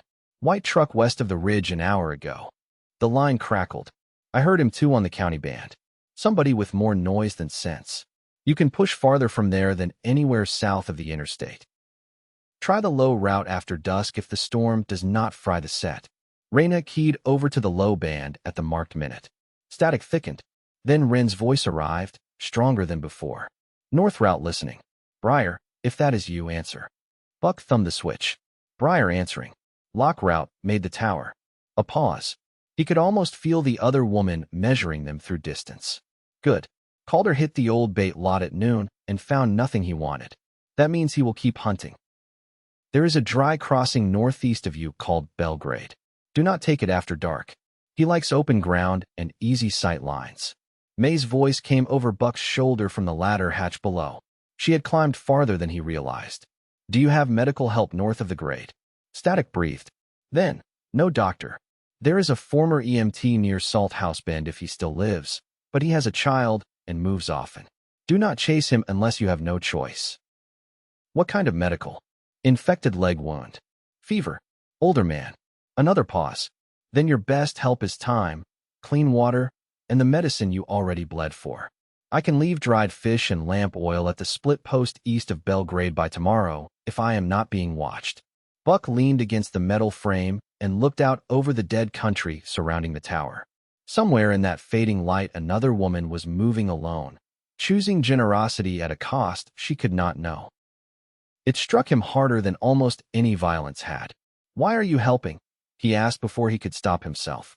This time the pause ran longer. When Wren spoke again, her voice had lost some of its practiced caution. Because somebody marked a road for me when my sister was dying, and I was too stupid to know what the signs meant until after. Because I got there late and still lived. Because late is not the same as never. Take the split post, or don't. North route out. The carrier died. Raina lowered the handset slowly. Evening darkened the treetops. Below, the cabin lamp had come on behind a blanket pinned over the window. Somewhere west thunder muttered out of the storm line. Late is not the same as never, she repeated. Buck looked out over the ridge and thought of his family, his girlfriend, the whole vanished weight of the old world. He thought of the people who had found him too late, and the ones he had found too late himself. He thought of Wren speaking into dead air because somebody had once failed her, and she refused to pass the failure on unchanged. No, he said. It is not. They descended before full dark and found May on the porch cleaning Tom's pistol, though it already looked clean enough to argue. Tom slept fitfully inside with fever bright under his skin. Buck told May about the radio, the split post, the offer of dried fish. She listened without interrupting, then looked toward the west where lightning now flashed inside the storm without yet reaching them. We move at first light, she said. If he can travel, Raina answered. May's hand stilled on the pistol slide. If he can't, then we decide what staying costs. None of them said more. The tower clicked softly above them, while wind came cool off the coming weather. From down the ridge, very faint and very far, there came the metallic jangle of bells moving through brush. Feral cattle. The note had not lied. Buck set the first half of the night on the cabin floor with the shotgun across his knees and Tom's uneven breathing in the darkness behind him. At some point Raina lay down beside him without speaking, her shoulder against his. both of them too tired for comfort and too alert for sleep. Outside, the ridge held its breath between storm and silence. Somewhere beyond the trees, a white truck kept looking for the people, trying not to disappear. Chapter 7, Belgrade. Rain came before dawn, but only in a short, hard sweep, enough to darken the sand, cool the roof, and leave the pine needles shining. By sunrise, the storm had moved east, and the ridge steamed under clear light. Buck stepped off the porch into air that smelled scrubbed and raw, like the land had been given a chance to breathe and was still deciding whether to trust it. Tom could travel, though travel was becoming another word for endure. Raina changed the dressing at first light. The wound looked cleaner than the day before, but no less grave. Fever had backed off enough for his eyes to focus again, and he insisted on sitting up while Buck and May packed the cabin. He even drank half a tin mug of thin oats without complaint, which all of them took for a good sign, mainly because the alternatives were harder to bear. They buried nothing and took almost everything. The chest beneath the floor stayed, though lighter now. Buck left one roll of bandage and a packet of water tablets inside, because taking every useful thing felt too close to stealing from people who had not met him yet. On the table, he set a note under the enamel mug. Lock route passed. Meds low. Older man hurt, but moving. Heard Ren. Watch west. It seemed inadequate, but almost all messages did in a world where paper had to carry more than paper had been made for. May looked at the note before they left and nodded once as if some rule had been honored. They took the north track off the ridge, following a run of sandy lane through longleaf pine and wiregrass until it dropped into flatter country cut by drainage ditches and old grazing land. Somewhere below lay Belgrade, the dry crossing Ren had named. The cattle bells drifted in and out of hearing as the morning warmed, never close enough to matter, always near enough to keep the nerves half-strung. Tom rode worse than yesterday. He did not speak much now except to answer direct questions or point out turns from the mattress in the bed. May stayed with him under the tarp, one hand almost always on some part of the truck as if she could steady its motion through stubborn affection. Raina kept scanning the open country ahead. They found the split post before noon. It stood where the lane forked around a shallow pond gone green at the edges, one weathered fence post painted white long ago and split down the center by heat and age. In the crack, someone had tucked a cloth bundle wrapped in wax paper and tied off with blue tape. Dried fish, just as promised. A small bottle of lamp oil. 2 shotgun shells. A folded scrap reading white truck took Belgrade at sunup. Slower now. May have lost a tire. If you need cover, old dip tank 2 miles east has a culvert below it. Buck read it twice and handed it to Raina. She is tracking him as closely as she tracks us. Or he is tracking her, Raina said. May had come around from the truck bed by then, leaving Tom dozing in pain-thinned sleep. She took the bundle without ceremony and checked the fish the way a practical person checked any gift now, for spoil, tamper, wishful thinking. Satisfied, she retied it and looked up toward the eastern lane. Dip tank sounds like a hiding place. It also sounds like the kind of place he'd inspect if he thinks like we do, Buck answered. May's mouth tightened. He doesn't think like we do. He thinks like a man who enjoys following smoke. That, unfortunately, was true. They kept east anyway because the main grade ran too open, and because every road in this part of the world seemed designed to ask a person whether they feared exposure more than delay. By early afternoon, they found the old stock tank, a concrete reservoir long since cracked and half collapsed into its own dry basin. Mesquite had rooted along the rim. The culvert beneath it ran under the lane through a bank of clay and sand, wide enough for one crouching man at a time, or a small cache kept dry from weather and sight. Buck slid into the culvert with the flashlight and found dust, rat scat, a coil of fence wire, and one fresh boot print in the silt. He backed out slower than he went in. Recent, he said. Could be Ren. Could be Calder. Could be anybody alive with boots. Raina crouched to look without entering. Heel edge rounded, right side dragging a little. Not your white truck, man, if the track at the lockhouse was his. That one landed harder. Tom called weakly from the bed. Use it or leave it. Noon is no hour for curiosity. The old man was right, and Buck hated him for it only because he was frightened. They pulled the truck off into a stand of cedar and scrub oak beyond the tank, hid the shine with cut brush, and waded through the hottest part of the day. No fire. No loud talk. The dried fish was divided into careful strips and chewed slowly with water to swell it in the stomach. Tom took 2 bites and could not manage a third. May did not push. Heat made the air wobble. Grasshoppers clattered through the dry weeds. Once a feral cow appeared on the far side of the basin with a bell still hanging from its neck by a cracked leather strap. It stood for several seconds, chewing thorn leaves and staring in their direction with huge dark patient eyes before moving on. The bell gave one soft broken clank each time it stepped, a domestic sound turned strange by distance and abandonment. Raina sat beside Buck in the scrub shade with the map case open between them. The hand radio lay silent on her thigh. "If we hold here until dusk," she said, "we can listen before choosing the night route. Night gives cover. Night also gives him sound to follow, and us less room to see." He rubbed one palm over the stubble at his chin. "You got a better feeling." "I've got 3 bad feelings and 1 slightly less bad." That pulled the shadow of a smile from him. It vanished quickly. Nothing held for long now except hunger and vigilance. He looked over at May, who had set herself a little apart beneath the truck tarp, Tom's hand tucked in both of hers while the old man slept. There was something in the set of her shoulders that told him she already understood how narrow their margin had become. The first sign of trouble came as birds. Not silence, because silence came often and meant too many things. These birds lifted all at once from the tree line north of the tank, a sudden dark scatter over the glare. Buck was already turning before the distant engine reached them, loud even on a spare or a damaged tire. Uneven. Angry. May rose without being told. Raina flattened behind the tank lip with the rifle. Buck dragged brush farther over the truck's nose and then dropped to the culvert mouth, where he could see the lane through a screen of weeds. Calder's white truck rolled into sight half a minute later. The right rear tire had indeed been changed. The mismatched spare was smaller and threw the body off balance enough that the whole vehicle listed slightly on the washboard road. The missing muffler made it sound like a chain saw married to a generator.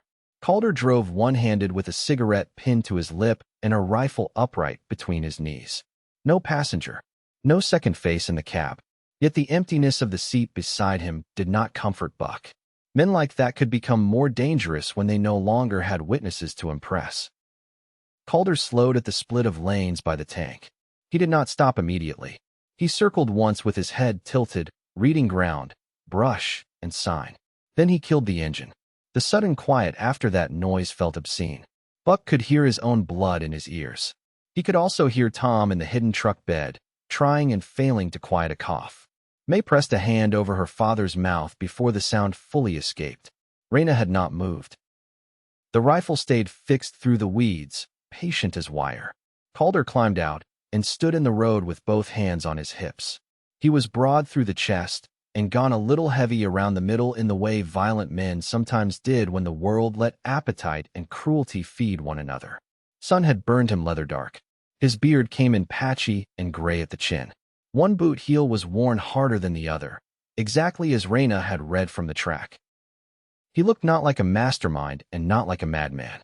Worse than both, he looked like a practical bully who had discovered the age rewarded his habits. He spat into the dust and called out in a voice too cheerful to be human. "You hiding in that tank, little birds?" No one answered. He smiled toward the weeds as if silence itself amused him. "I only asked because I got fish to trade and a better mood than usual." Buck tightened his grip on the shotgun until the checkering bit his palm. Beside the culvert mouth, a trickle of water from last night's rain still seeped through the clay and darkened the dust by his boot. He watched it because watching Calder directly made rage rise too hot and too visible. The man kept talking. "I know the old survey which has been feeding you signs. I know the lock fellow with the busted leg is still alive because folks in pain travel lazy. I know your truck leaks a little coolant when it idles long, and I smell it now." May's eyes came to Buck from under the tarp. She did not look frightened anymore. She looked ready to kill a man. Calder took 3 steps off the lane and studied the scrub where the truck sat hidden. "You can come out decent and we discuss terms. Or you can wait for me to get bored and set this brush on fire. I got patience either way." Raina's voice came calm and low from behind the tank. "He wants us angry." Buck barely moved his lips. "He's getting there." Tom pulled May's hand away from his mouth and whispered harshly, "If it comes to running, you leave me." May's expression changed with terrible speed. "No, you leave me," he repeated, louder than before. "That is not up for your childhood review." Calder heard something. His head cocked. He started toward the truck. What happened next lived afterward in Buck's mind as one of those moments where choice became smaller than instinct, and instinct decided the shape of the world before thought could catch up. He rose from the culvert and fired. The shotgun blast tore the hot, still air apart. Buckshot slammed into the side of the white truck and sent Calder sideways in a spray of dust and shattered mirror glass. Before the echo finished rolling away, Raina's rifle cracked from the tank lip. One round punched through the open driver door. Another struck the dirt at Calder's hand when he reached for the fallen rifle. May had already moved. She dragged Tom deeper under the tarp with a strength born entirely of refusal. Buck pumped the shotgun and ran for the cedar cover before Calder could mark his exact position. The man roared something wordless and fired back with a pistol from behind the front wheel, rounds chewing brush 2 yards left of where Buck had been. The fight stayed small because almost all real fights did. No grand maneuvers. No clean lines. Only dust, panic held on a leash, and the violent geometry of who could see whom through what little cover the world offered. Raina shifted twice around the tank rim, using height and angle. Buck pushed low through brush until he found the flank. Calder shot often, not wild exactly, but angry enough to waste chances. Each blast from his pistol sounded huge in the open ground. "Your old man dies either way," Calder shouted. Buck answered with another shotgun blast that took bark off the mesquite above the man's head and peppered his shoulder hard enough to yank him backward with a grunt. Blood showed dark across the white of the truck door. Then the engine of the hidden truck coughed. For one absurd instant, Buck thought some mechanical ghost had answered the gunfire. Then he saw May in the cab, jaw locked, one hand on the key. She had moved Tom under the tarp, crawled through the rear opening, and turned the wheel so the truck's nose faced the lane. Raina understood before Buck did. "Move." May hit the gas. The truck lurched out of the cedar cover in a spray of branches, not fast, not smooth, but big enough and sudden enough to turn the whole fight sideways. Calder spun and fired at the windshield. One round starred the glass near May's head. Another went high.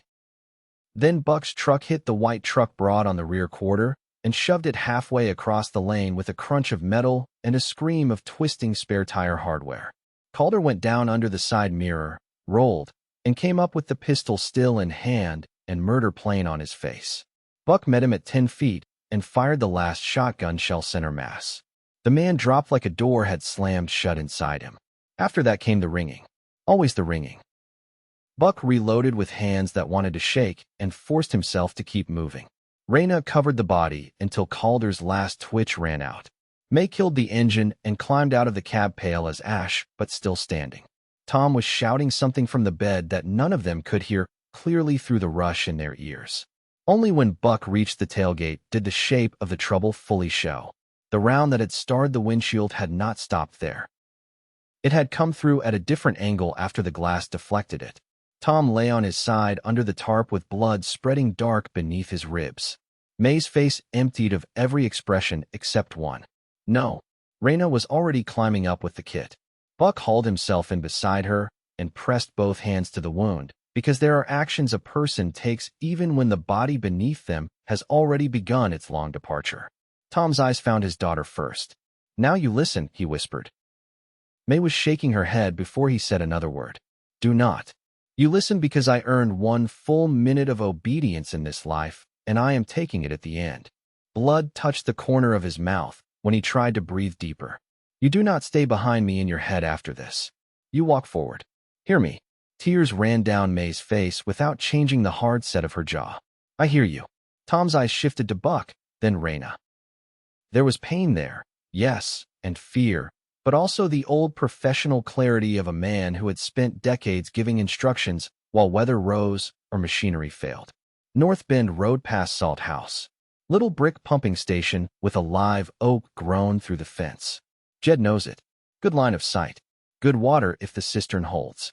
He swallowed, grimaced, and forced the next part out. Leave marker for Wren. Blue tape and 2 stones.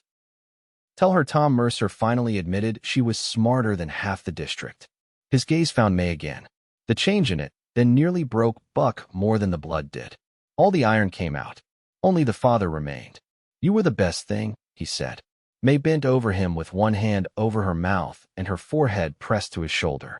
No sound came from her for a few seconds, and that silence was worse than crying. Then it broke all at once. Tom died under the tarp with the sun high and the smell of hot gunmetal and sage around them, while a dead predator lay in the dust 10 yards away, and the country beyond remained vast enough not to notice. They could not bury him properly at Belgrade. The ground was too hard, the road too open, the heat too punishing, and the risk of another set of eyes arriving too great. They did what love could manage under bad conditions. Buck and Raina dragged Calder's body into the tank basin and covered it with broken concrete and brush, not out of respect, but because leaving him in the lane felt like offering him one last witness. Then they drove the damaged white truck into the same basin and let it settle nose first among mesquite and rusted pipe until it vanished beneath dust.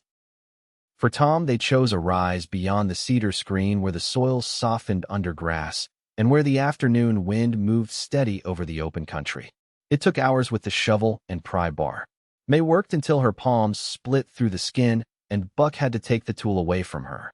Raina wrapped the hands in gauze and said nothing because there are griefs no sentence should interrupt. They laid Tom in the earth with his coffee tin key, the pistol he had trusted but no longer needed, and the folded frequency card copied into May's notebook. The original stayed with them. The words needed to keep moving. When the grave was filled, May stood over it with the shovel planted before her like a staff. Her face looked carved from something weather had already started on.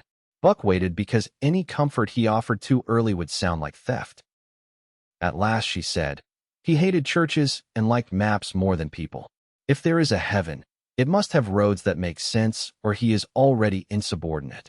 Raina's wet laugh broke and turned into tears she did not bother hiding. Buck put an arm around her shoulders. After a moment, May stepped into that small, crooked shelter too, and the three of them stood in the hot afternoon over a mound of rough, fresh earth, while bells from the feral cattle drifted faint through the wind like damaged music. Before leaving, Buck tied a strip of blue survey tape to the cedar above the grave and set 2 dark stones at the base. For Wren, for anyone who knew the language, for the dead man who had spent his last strength trying to keep a road useful. They drove east toward Salt House with one less breath in the truck and no room left for anything easy. Chapter 8, Salt House. They reached the pumping station after dark. The place sat where Tom said it would, back from the road behind a chain-link fence the live oak had split open with years of patient growth. One trunk rose outside the fence line.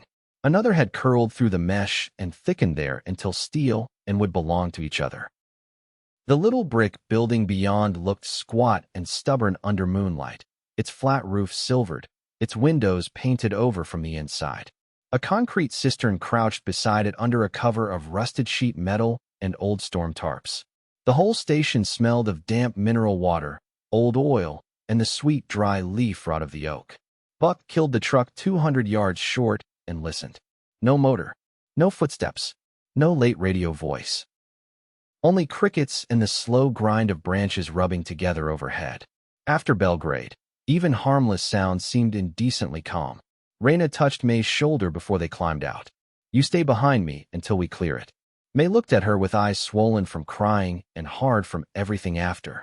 No, it was not defiance for the sake of it. It was a change in weight. Buck heard it. Raina heard it too. She gave one small nod and handed May the flashlight instead. They entered through the gap where the oak had lifted the fence. The beam slid over broken insulators, old pipes, and a workbench left out under the lean-to. Someone had stacked split mesquite by the back wall in a way too recent to be pre-fall. Someone had swept the front step once in the last few days. The station, like every useful place left in the world, had the particular feel of a lung that had not fully emptied. Jed's voice came from the dark before his body did. If any of you shoot me, I want it noted that I made an effort to arrive helpfully. Raina's breath left her in a rush sharp enough to be almost a laugh. Buck lowered the shotgun by inches. Jed stepped into the moonlight from behind the cistern carrying a lantern with the flame turned low and a revolver, He kept pointed respectfully at the dirt. He looked older than when they had left Black Cypress, though it had only been days. The world did that now. Soot marked one sleeve. There was a fresh tear across the knee of his work pants and dried blood on his knuckles that did not appear to be his. "You made good time," Buck said. Jed's eyes moved over the truck bed, counted heads, and stopped. Whatever he saw in their faces answered before words could. He took off his hat. "Ah," he said quietly. May stood very straight in the moonlight and met the old man's look without flinching. He did not make it past Belgrade. Jed lowered his head once. Nothing about him became theatrical. No murmured sermon, no reaching for phrases grief had outlived. He only stood with his hat in his hand and the night around him until the respect settled where it needed to. "I am sorry," he said at last. He was an irritating man to lose. May's mouth trembled despite everything. He would have liked that. The pumping station held more than shelter. Jed had gotten there before them by a different route after their last transmission and done what practical men did when feeling too much. He had filled the cistern buckets, checked the roof, scavenged a drum stove from the shed, and laid out beans, rice, and one miraculous jar of pickled okra on the workbench inside. He had also brought a second vehicle, an old county service van painted so many layers of faded beige and green that it looked almost geological. The back had shelves bolted in, and just enough room for 2 people to sleep badly if forced. Black Cypress was too exposed after those banned pulses, he said while they carried in the coolers. Either somebody was ranging the area or listening more than I liked. I took what I could move and came east. Left enough behind to make a thief disappointed, which is the best deterrent now. Buck nodded because explanation could wait and food could not. May helped settle the gear with a mechanical steadiness that worried him more than crying would have. Raina changed the bandage on her palms while Jed heated water and kept politely not looking at the grave dirt still clinging to their boots. Inside, the station had once been built for utility rather than comfort, but utility looked almost luxurious now. Thick brick kept out some of the heat. The painted windows made the rooms cave dark until lanterns came up. A narrow office held map drawers, a steel desk, and a wheezing wall vent that no longer connected to anything alive. The main pump room had become a living space in careful increments. Old blankets divided one corner for sleeping.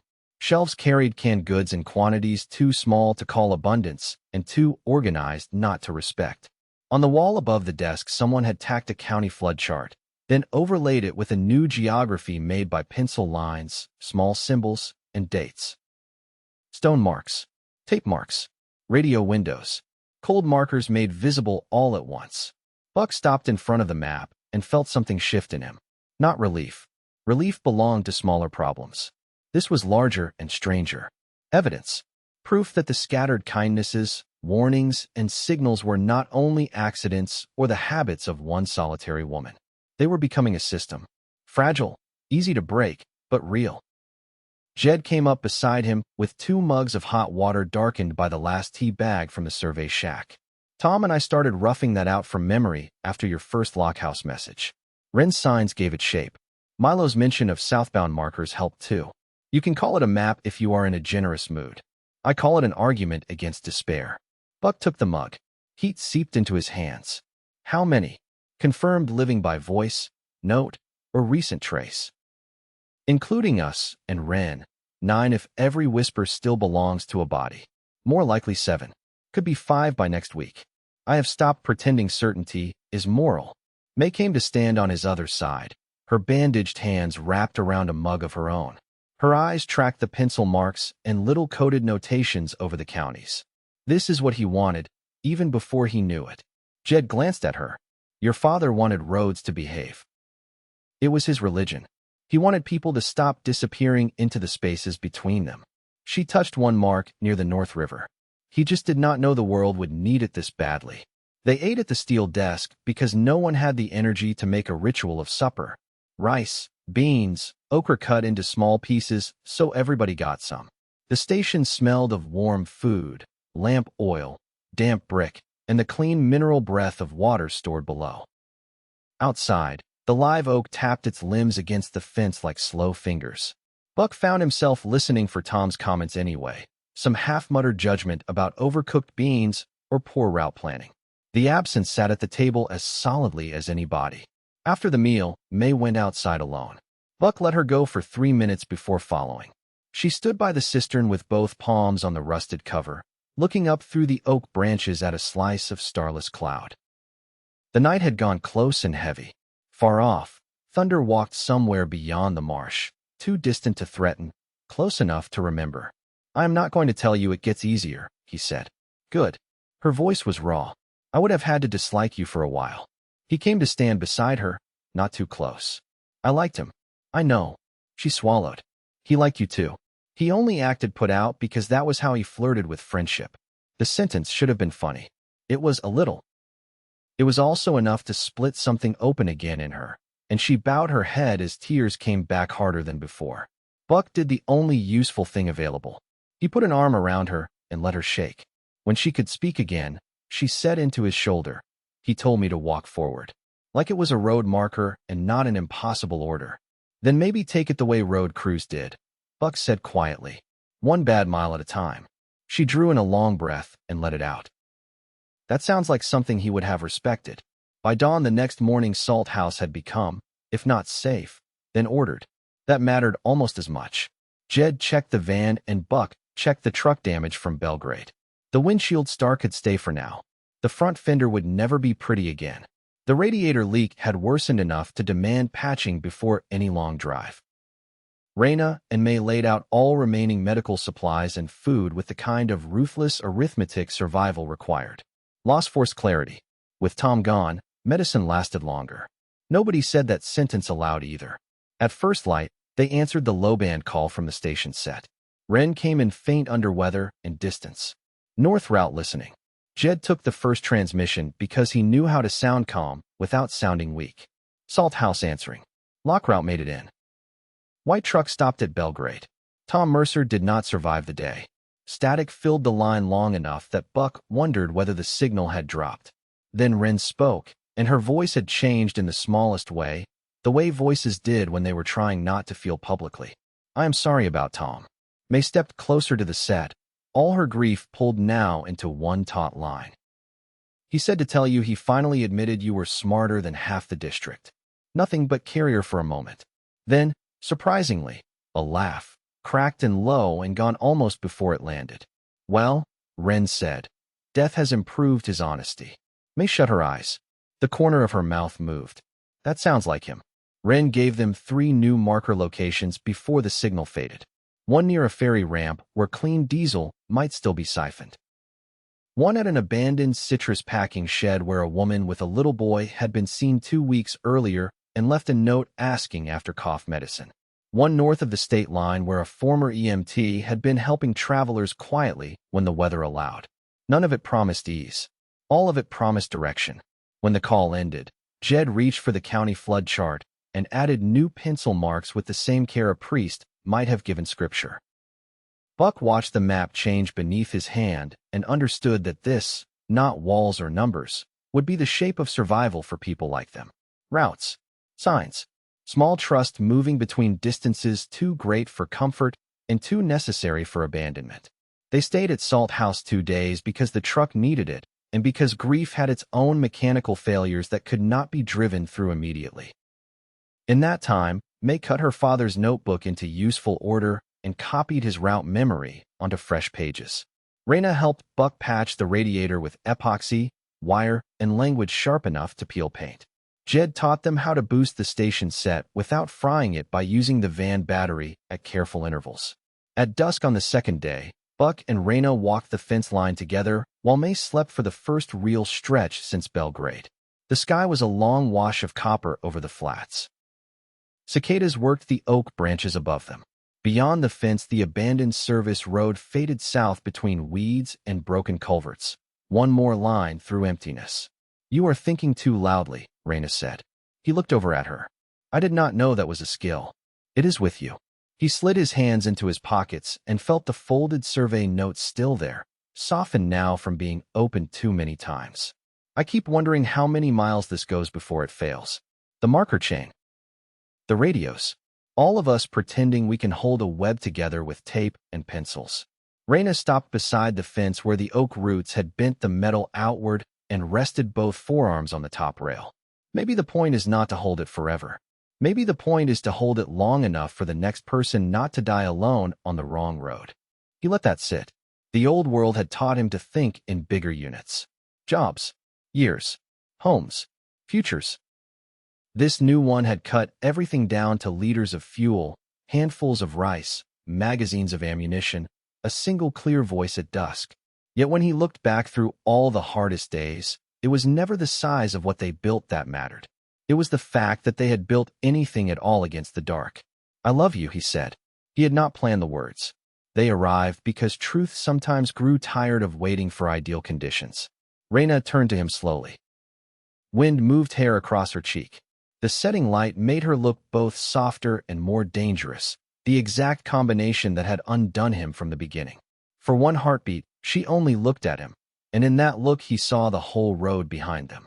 Warehouses, fields, radio static, blood, sleep stolen in shifts.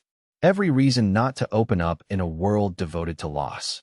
Then she stepped closer and touched his chest with 2 fingers as if checking that the heart under it had in fact spoken. "I know," she said. "I love you too." He kissed her there against the fence while the dead service road ran away on either side and evening settled around them.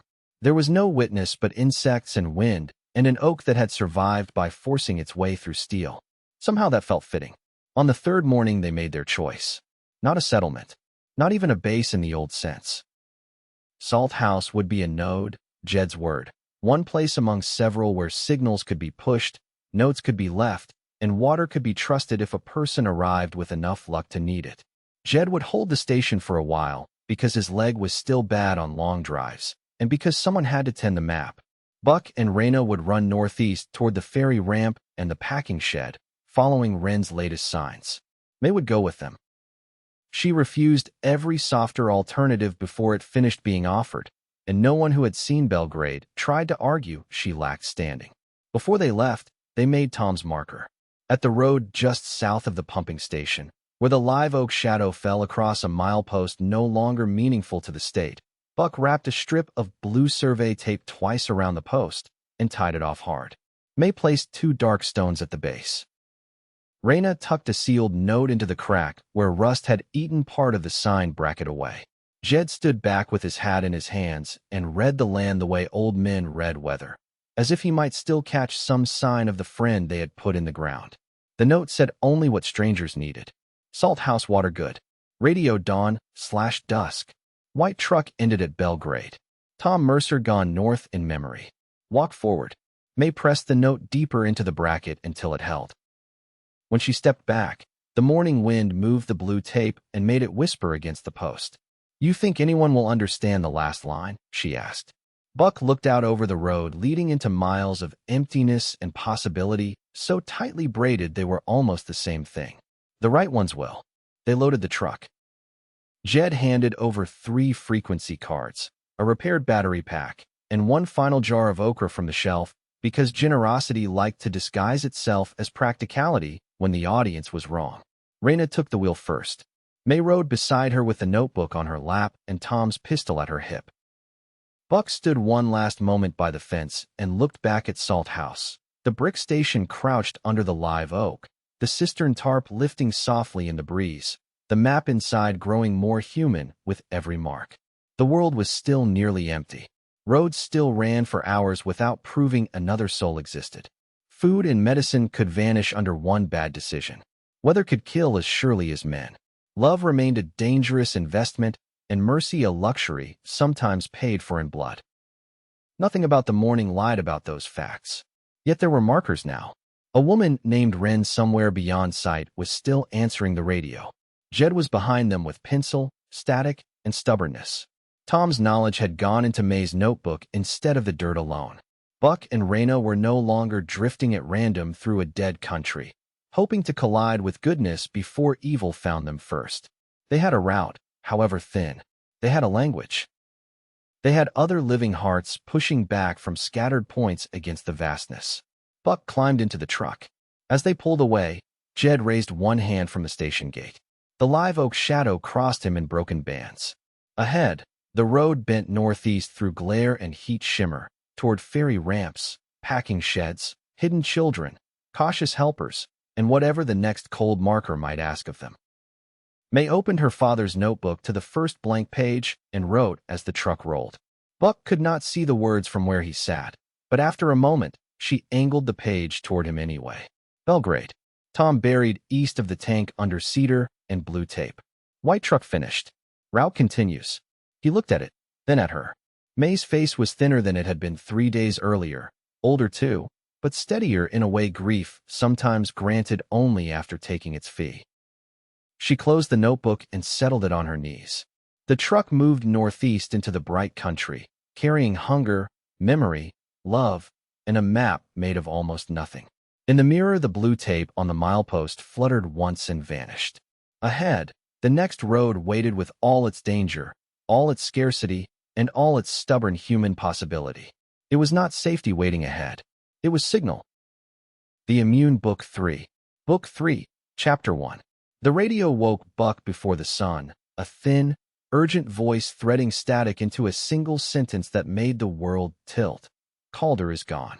The words arrived like a rumor that had been given a face. Someone at a river hub had seen a burned truck, a man with a patched jacket leaving on foot, a trail that ended at a ferry. The voice on the net was careful, the kind of care that comes from people who know how quickly hope can harden into something dangerous. Mara was already awake when he climbed out of the bunk, moving with the economy of someone who had learned to turn pain into motion. She did not ask for details. She only took the radio from him and listened, her jaw set in a way that made him think of the first time they had met on a burned-out roof. Northwatch had been built on a dozen small, stubborn decisions. Share the ledger, teach a neighbor to fix a pump, refuse to sell people like goods. Calder had been the opposite of that: architecture, charisma, and coercion braided into a business model. He had been a problem they had attacked and, in fits and starts, had begun to unmake. The news that he might be gone felt like a relief and a threat at once. Relief because a predator might be dead or scattered. Threat because power vacuums are hungry things and other predators, or the same predator in a new skin, move fast to fill them.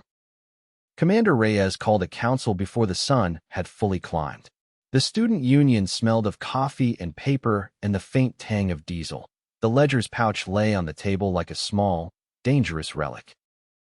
Delegates from the hubs that had joined the network sat in a ring. The woman from the east with the scarred jaw, the young coastal leader with the cropped hair, the farmer who had become a watch captain, and a new face, a man who represented a cluster of river settlements, and who had come with a look that suggested he had been awake for too many nights. They had come because the ledger's pages had been a map of wrongs, and because the ledger's exposure had made them visible in a way that could not be undone. "We don't know much," Reyes said. "A burned truck. Tracks that end. A ferry that saw a man leave on foot. It could be Calder. It could be a decoy. It could be nothing. But it's enough to change the map. When a node falls, others move to take its place. We have to decide what kind of network we want to be." The question hung in the room like a bell. It was not only a tactical question who to send, what to secure, but a moral one. The ledger had been a tool for connection. It had also been a target. If Calder was gone, the temptation for hubs to hoard, to centralize, to trade autonomy for security would be strong. If Calder was not gone, the danger was immediate. A man who had learned to profit from fear would not vanish without leaving a plan. Buck felt the old, private ache of responsibility settle into his shoulders like a familiar pack. He had been a field man for most of his life: fix pumps, teach perimeter, free captives. The ledger had pulled him into politics by accident. The ledger's names were not abstractions, but people who had families and futures. He listened as the delegates argued. The coastal leader wanted to push outward, to take advantage of Calder's possible absence and secure trade routes by force if necessary. The farmer argued for caution: hold the hubs together, shore up defenses, do not let fear make them cruel. The man from the river spoke quietly about the ferries and the barges and the way water routes could be both lifelines and traps. Mara watched the room with a patience that made Buck trust her without thinking. When she spoke, she did not raise her voice. She said, "We have to assume Calder's network will try to adapt. They will fragment and rebrand.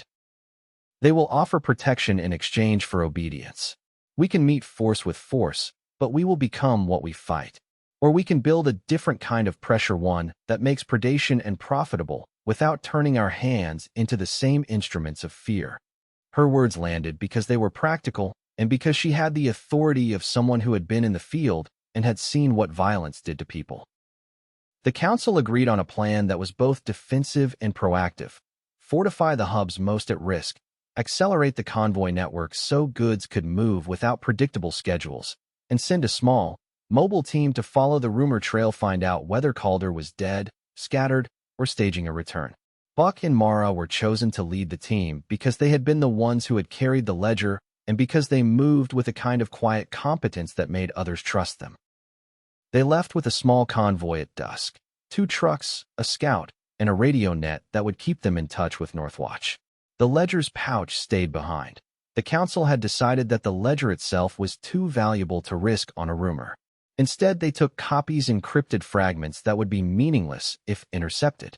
The road north was a ribbon of gray that cut through a landscape, still learning how to be itself again.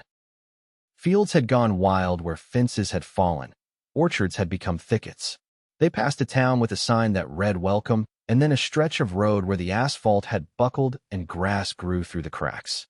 They stopped at a ferry where a man with a scarred face and a laugh like gravel ran the crossing. He looked them over with the practiced appraisal of someone who had seen too many faces and learned which ones to trust. When they mentioned Calder, his laugh died. "You don't want to follow that rumor too far," he said. "People make stories to keep themselves from being afraid. But if you're going, take this, watch the water. Men who move on foot don't like the river. Men who move on barges do." The trail the rumor left was a study in small, human things. A burned truck on a back road, its cab blackened and the cargo gone. A ferry log with a name scratched out. A woman who had seen a man with a patched jacket walking toward a ridge and then disappearing into a stand of pines. Each clue was thin and dangerous. Each could be a decoy. The team moved with the patience of people who had learned to read the land. Look for patterns, not single signs. Follow the logic of movement rather than the drama of a single sighting. On the 3rd day, they found a place that made the hair on the back of Buck's neck stand up. A small encampment on the edge of a marsh, tents half collapsed, a line of crates that had been rifled through, and a child's shoe half buried in the mud. The shoe was a small, human thing that made the world feel unbearably close. Mara crouched and picked it up, turning it over in her hands as if the leather might tell a story. She did not speak for a long time, and when she did, her voice was low. "They moved fast," she said. "Someone came through and took what they wanted and left." They followed the trail at a distance, moving through reeds and low trees with the quiet efficiency of people who had learned to be careful. The trail led to a clearing where a barge had been moored and then abandoned in a hurry. Ropes cut, crates pried open, a ledger page half burned in a fire pit. The page was a fragment, names and dates, and a crude symbol that matched the one Calder had used months before. The sight of the symbol made the team's mood harden. The rumor was not a rumor, it was a pattern. They camped that night with the fire low and the radio on a channel that hummed with static and voices. The ledger's copies lay in a waterproof pouch in Buck's pack like a map of wrongs. He traced a finger over a name and felt the old, stubborn motion in his chest. Calder's disappearance had not ended the problem. It had changed its shape. The network that had fed on fear was now a hydra cut one head, and another might grow. The question was whether the hubs could build a different kind of map, one that made predation and profitable and dignity possible. At dawn, they found tracks that led away from the barge toward a line of warehouses on the river. The warehouses had the look of a place that had been repurposed, crates stacked under tarps, a watchtower with a bell, a line of men who moved with the practiced efficiency of people who had learned to make profit from scarcity. They watched from a ridge and counted the people who moved in and out. There were more than they had expected, and the compound had the look of a place that had been organized by someone with a talent for logistics. Buck felt the old, private ache of responsibility settle into his shoulders like a familiar pack. He thought of the ledger's names and the faces they had become. He thought of the towns they had saved and the ones they had not yet reached. He thought of Calder and the way charisma could be a mask for predation. He thought of his father's voice and the way it had taught him to make a way. The team made a decision that was equal parts courage and recklessness. They would strike now, with what they had, and try to free as many as they could before the compound could organize. The raid was a study in small, precise violence. Jonah and Eli set charges that were meant to disable rather than destroy. Axles seized, winches rendered useless, a generator that coughed and died. Seema and a small medical team stood by with blankets and water. Mara and Buck moved through the compound like ghosts, cutting ropes, opening pens, and whispering names to people who had been reduced to numbers. The captives were slow to trust, but when they realized someone had come to free them, the change in their faces was like the first light of dawn. They were almost clear when the bell rang, a crude thing wired to a trip that the compound's defenders had set as a last resort. Men poured into the yard with torches and dogs, and the compound's defenders moved with a speed that made the night feel thin. The fight that followed was close and brutal. Mara took a blow that folded her into herself for a second. Buck felt the world narrow to the geometry of saving her and saving the people around him. Jonah jammed a gate with a crowbar and then ran, his laugh a wild, necessary thing. Eli moved like a shadow, cutting a path through the chaos. They reached the trucks with a handful of captives and a small, precious haul of seeds and supplies. The raiders pursued, and the chase that followed was a blur of motion, headlights cutting through the dark, the thud of boots on dirt, the yelp of dogs that had been startled into panic. Bullets thudded into the truck's bed and pinged off the metal. One round found a man in the rear guard. He fell and did not get up. The loss landed in the convoy like a stone. They crossed the river and drove until the sound of pursuit faded into the night. When they returned to Northwatch, the hub was a place of both relief and grief. The rescued were tended and fed. The seeds were cataloged and stored. People who had been taken hugged each other with a kind of stunned gratitude that made the adults around them weep quietly. The man who had died was wrapped and laid with a small, private ceremony. His name was spoken aloud and then added to the ledger with a line that felt like both an accounting and a promise. The council convened at dawn. The ledger's copies were spread out like evidence and like a map. Names were read and matched to settlements. The pattern was clearer now. Calder's network had been disrupted, its routes choked, its depots damaged. The hubs had acted in concert, and the cost to the raiders was real. But Calder himself had not been captured. He had slipped away like a shadow, leaving men to take the blows, and leaving a voice on the radio that was both smooth and furious. "You hurt my business," Calder said when his voice came through the static later that day. "You make it harder for people to trade. You make them hungry. You think you are saving people. You are making choices for them." His words were a taunt and a warning.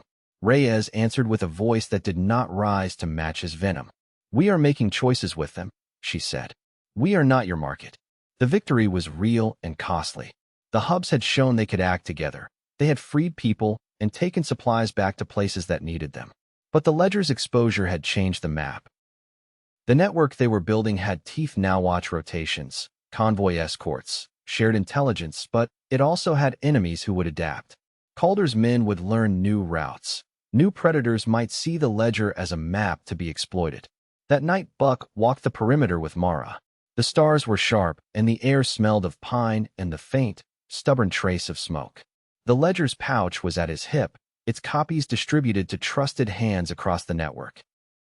He thought of the man they had lost and of the children who slept in the bunks with the soft, exhausted breathing of people who had been given a second chance. He thought of his father's voice and the way it had taught him to make a way. "We did something," Mara said, her voice low. The bandage at her side was clean and tight. She moved with a careful economy that made the ache in her shoulder look like a small, private thing. "We made a dent." He nodded. "We did. But he's still out there." They sat on the low wall and watched the hub breathe. The ledger lay open between them like a map of wrongs and remedies. Buck traced a finger over a name and felt the old, stubborn motion in his chest. The network had been born of necessity and hope. It had been tested and had not broken.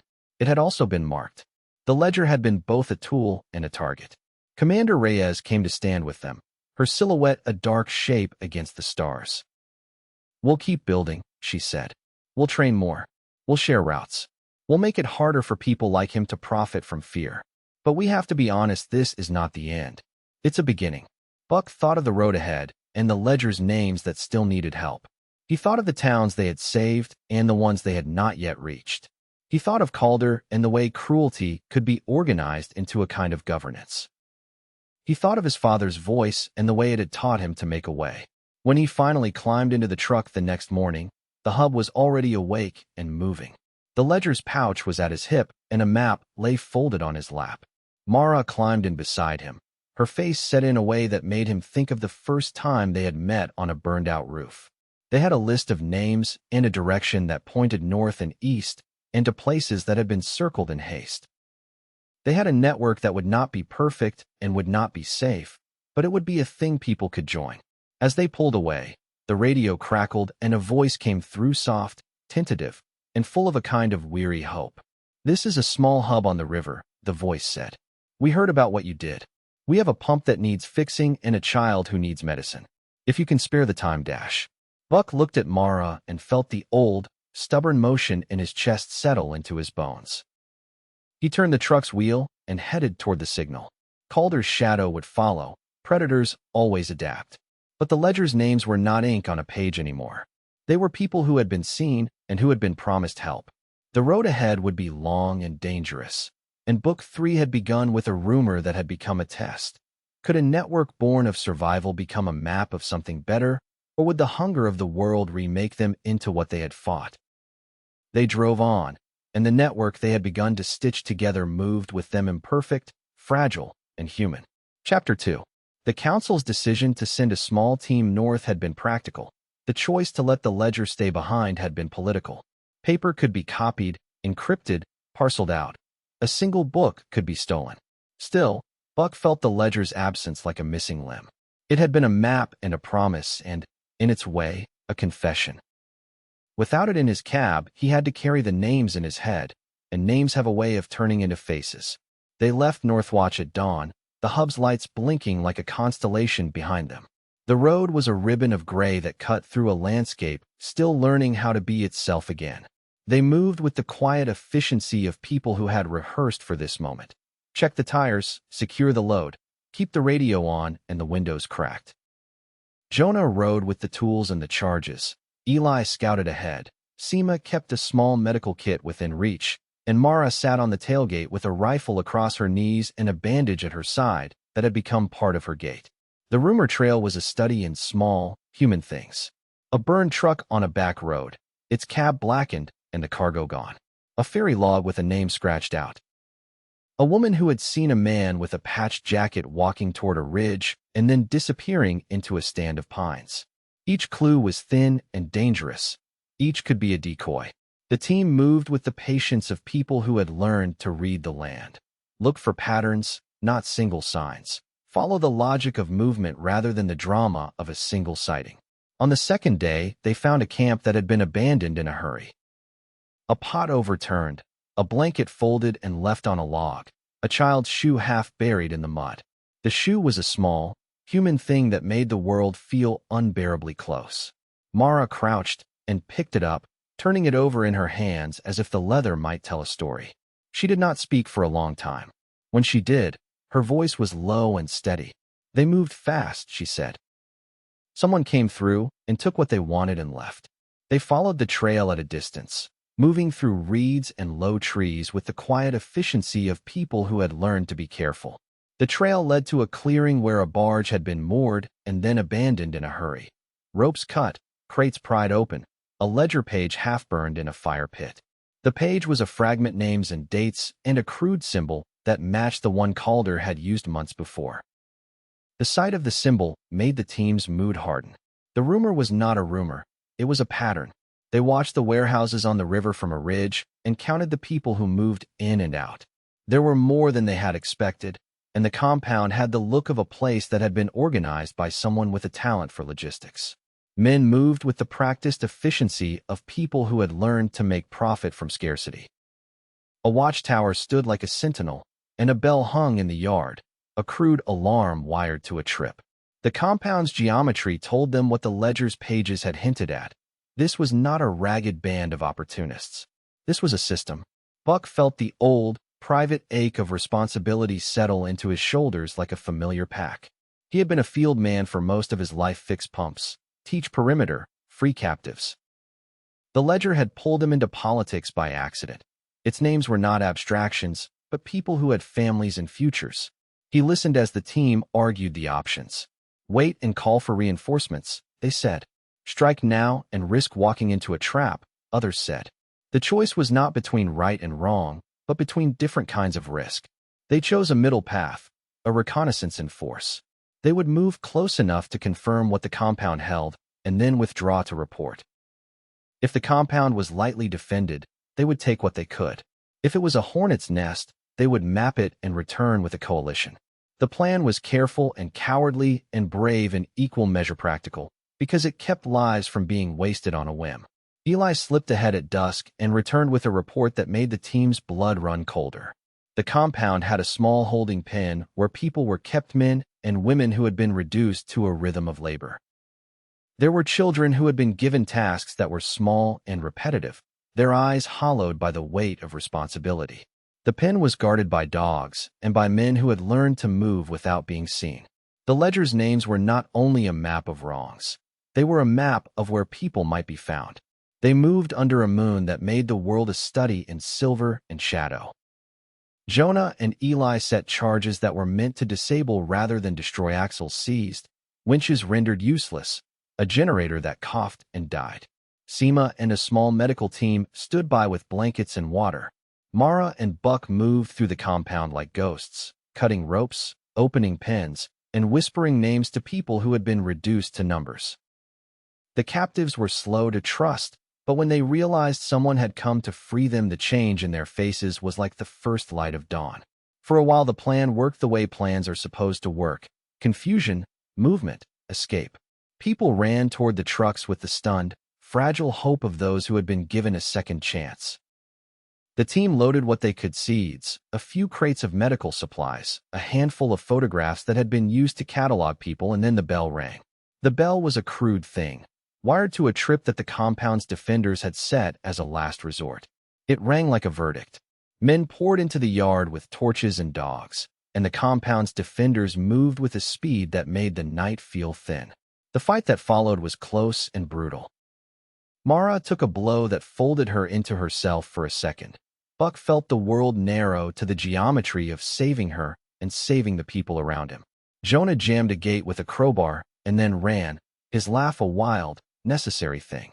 Eli moved like a shadow, cutting a path through the chaos. They reached the trucks with a handful of captives and a small, precious haul of seeds and supplies. The raiders pursued, and the chase that followed was a blur of motion, headlights cutting through the dark, the thud of boots on dirt, the yelp of dogs that had been startled into panic. Bullets thudded into the truck's bed and pinged off the metal. One round found a man in the rear guard. He fell and did not get up. The loss landed in the convoy like a stone. They crossed the river and drove until the sound of pursuit faded into the night. When they returned to Northwatch, the hub was a place of both relief and grief. The rescued were tended and fed. The seeds were cataloged and stored. People who had been taken hugged each other with a kind of stunned gratitude that made the adults around them weep quietly. The man who had died was wrapped and laid with a small, private ceremony. His name was spoken aloud and then added to the ledger with a line that felt like both an accounting and a promise. The raid had given them answers and more questions. The compound had been a node, but not Calder's central hub. The ledger fragments they had recovered suggested a chain of command and a reach that extended beyond any single man. Calder's voice on the radio later that day was a taunt and a warning. "You hurt my business," he said. "You make it harder for people to trade. You make them hungry. You think you are saving people. You are making choices for them." Reyes answered with a voice that did not rise to match his venom. "We are making choices with them," she said. "We are not your market." The victory was real and costly. The hubs had shown they could act together. They had freed people and taken supplies back to places that needed them. But the ledger's exposure had changed the map. The network they were building had teeth: now watch rotations, convoy escorts, shared intelligence, but it also had enemies who would adapt. Calder's men would learn new routes. New predators might see the ledger as a map to be exploited. In the days that followed, the hub shifted from reaction to construction. Watch schedules were tightened, convoy protocols rewritten, and training accelerated. The ledger's copies were distributed in encrypted fragments to trusted hands. Envoys were sent to neighboring hubs with the evidence they had gathered and with a plea: join or be vulnerable. Some hubs answered with supplies and men. Others answered with suspicion and closed gates. The work of building a network is not only about convoys and radios. It is about the slow, difficult labor of keeping people from turning on each other. Buck found himself pulled into a different kind of work. He had been a man of action. Now he had to be a man of conversation.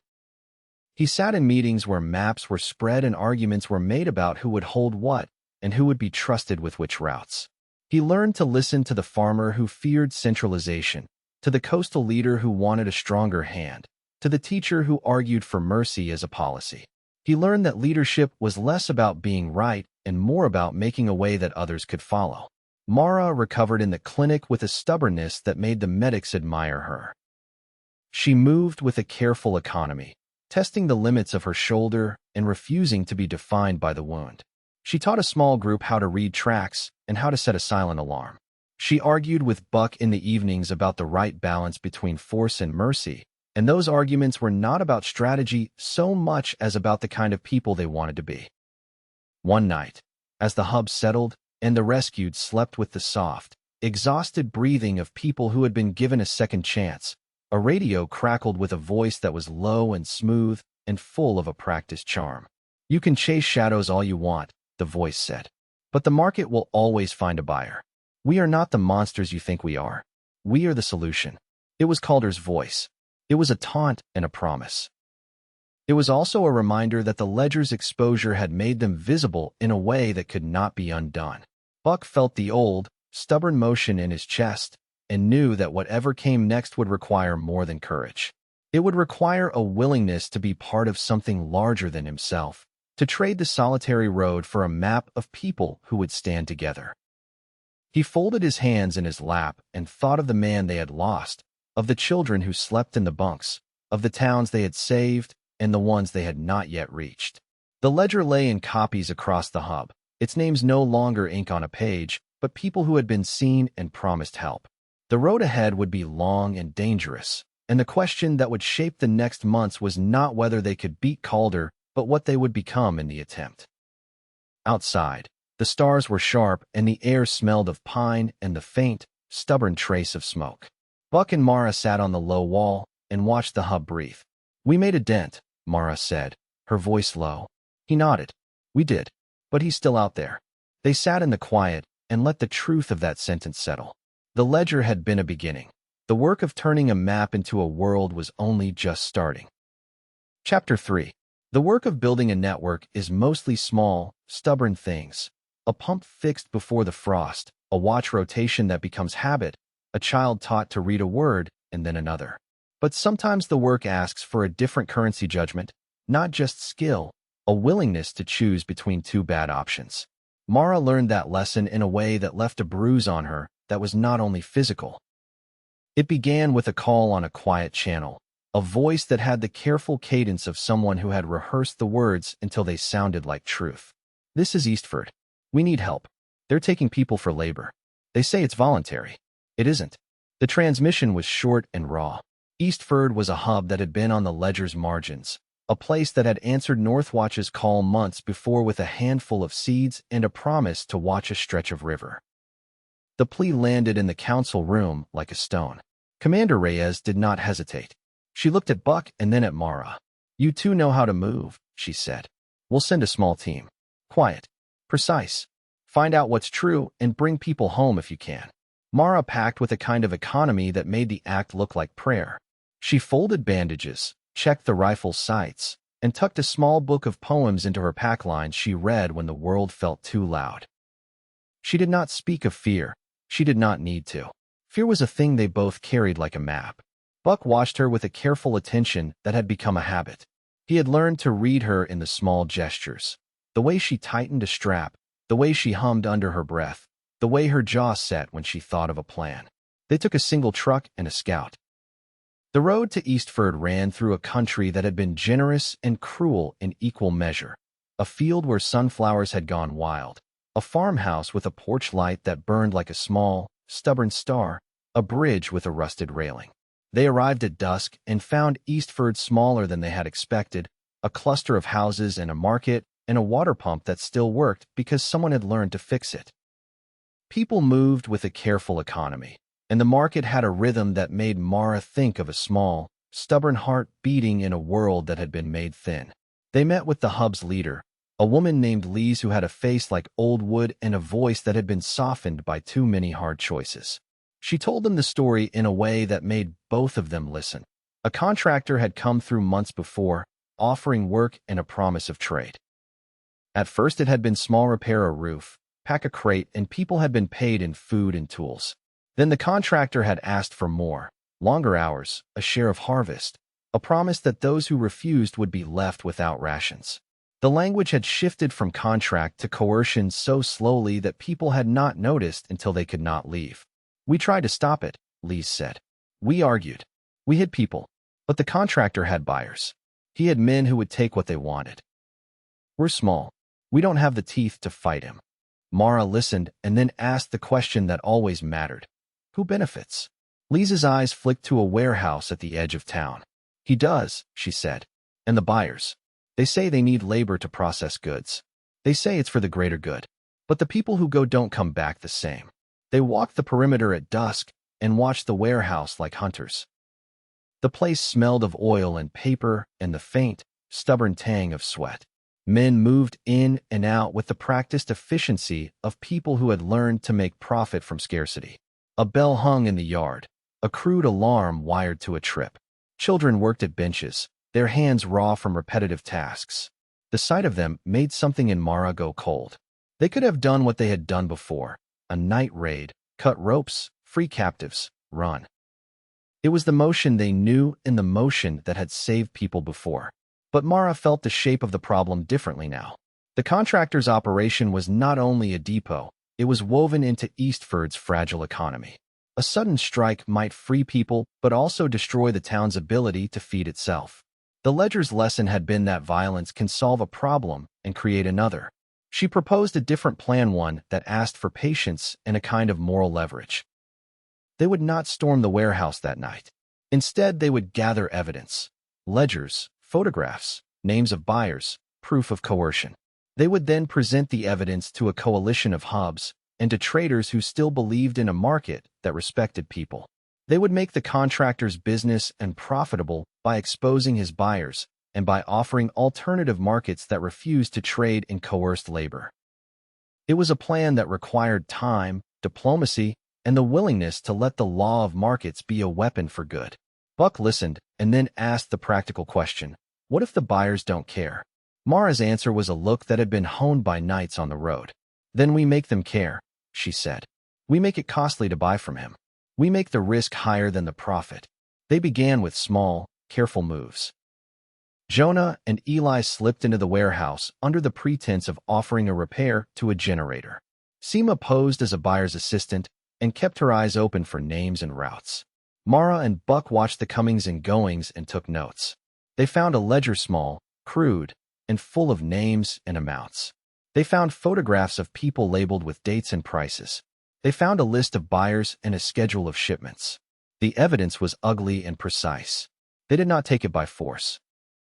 They copied what they could and left the ledger where it was, a small, deliberate theft that would be hard to trace to them. Then they left Eastford and returned to Northwatch with the evidence folded into a cloth and a plan that felt like a gamble. The council met and the evidence was laid out like a map of wrongs. The ledger's pages were a map of people reduced to numbers. The coastal leader's face hardened when he saw the buyers' names: men who ran ports and who had reputations to protect. The farmer's jaw tightened when he saw the list of towns that had been affected. Commander Reyes listened and then made a decision that was both practical and political. They would not only expose the contractor, but also offer Eastford an alternative trade routes that refused to buy coerced goods, a rotating convoy that would bring supplies, and a promise to help rebuild the town's market on terms that respected labor. The plan required diplomacy. Envoys were sent to the buyers with the ledger's copies and with a simple message: "We will make your trade risky if you continue to buy from coercion." Some buyers blinked and then agreed to stop. Others threatened and then quietly rerouted. The work of persuasion was messy and slow, but it began to change the calculus. Eastford's contractor found his buyers drying up. His men grew nervous. The townspeople, who had been forced into labor, began to find ways to refuse.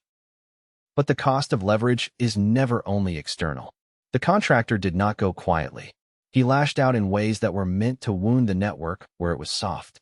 A water pump at a satellite outpost was sabotaged. A convoy was waylaid and left with a message nailed to the tailgate: "Mind your own business." The message was meant to make the hubs shrink back into themselves. Mara felt the sting of that message in a way that made her hands go cold. She had argued for patience and leverage because she believed in a different kind of fight, one that used markets and shame as tools. But she had not expected the contractor to strike at people who were not part of the ledger's immediate map. The sabotage made the moral calculus harder. It made the choice between immediate rescue and long-term strategy a knife that cut both ways. The council met again, and the debate was sharper. Some argued that the network had to show teeth, that a man who burned pumps and ambushed convoys had to be met with force. Others argued that a slide into punitive raids would make the hubs indistinguishable from the predators they opposed. The teacher who had once been a moral compass spoke of the cost of becoming what they fought. "We must be careful," she said. "We must not let fear make our hands heavy." Mara listened, and then spoke in a voice that was not loud, but that carried. She said that the work of building a network was not only about stopping predators, but about creating alternatives, markets that refused to buy coerced labor, convoys that would bring supplies on fair terms, training that would let towns be self-sufficient. She said that force would be necessary sometimes, but force without a plan to replace what was broken would only create new predators. The council agreed to a hybrid approach. They would accelerate the diplomatic pressure on buyers and expand the convoy network to offer Eastford alternatives. They would also prepare a small, targeted strike if the contractor escalated further, surgical, aimed at his ability to move goods rather than at his people. The plan was a compromise that left everyone with something to do and something to fear. Mara returned to Eastford with a small team to help implement the changes.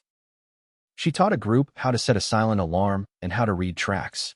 She helped organize a market day where traders who refused to buy coerced goods could meet Eastford's producers. The first market day was awkward and small, but it was honest. People traded seeds for tools and stories for recipes. Children ran between stalls with the reckless joy of those who do not yet know the full weight of the world. On the third night after the market, the contractor's men came to the warehouse with torches and a fury that smelled of desperation. They set a stack of crates alight and left a crude message painted on the wall: "We will not be shamed." The fire ate at the tarps and the smoke made the town cough. Mara and the watch moved with the practiced urgency of people who had rehearsed for this moment. They put the flames out and tended the wounded. No one died, but the message had been delivered.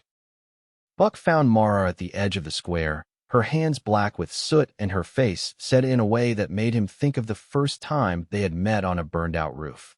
She did not speak for a long time. When she did, her voice was low and steady. "We made a choice," she said. "We chose to build something that could hold. We chose to make predation and profitable. But choices have costs." He nodded because the words were true. The ledger had been a beginning. The work of turning a map into a world required more than raids and rescues.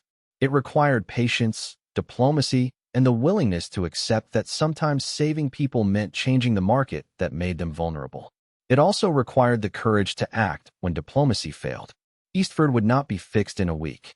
The contractor's men would not vanish overnight. But the town had a market that refused to buy coerced goods and a convoy schedule that would bring supplies on fair terms.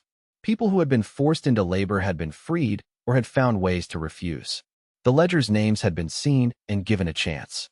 That night, as the hub settled and the rescued slept with the soft, exhausted breathing of people who had been given a second chance, Mara sat with Buck on the low wall and watched the stars.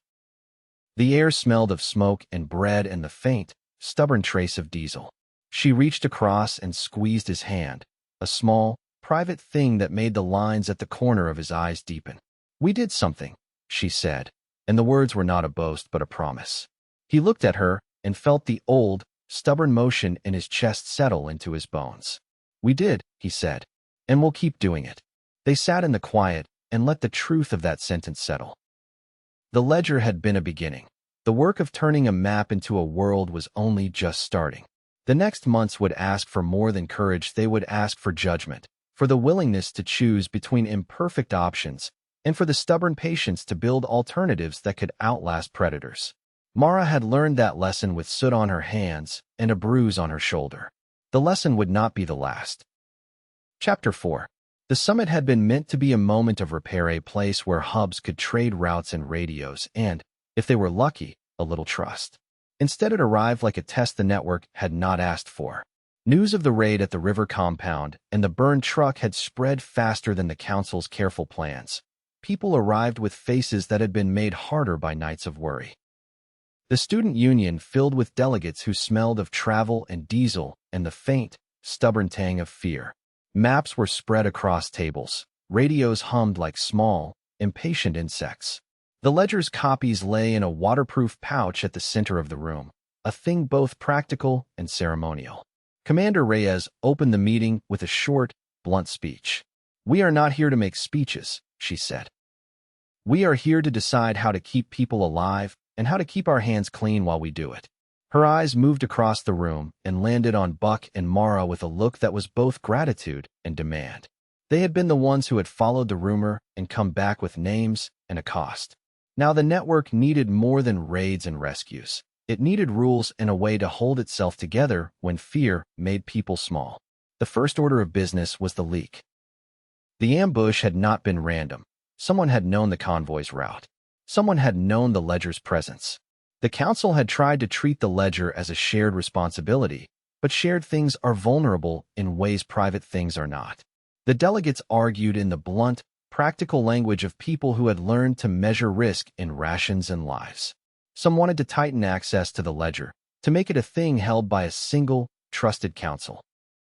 Others argued that secrecy would breed corruption and that the ledger's power came from being shared.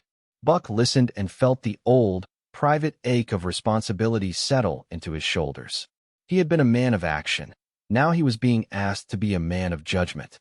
He thought of the man they had lost on the raid and of the children who had been freed. He thought of the towns that had been saved and the ones that had not. He raised his hand and said what he had learned on the road. Transparency with safeguards.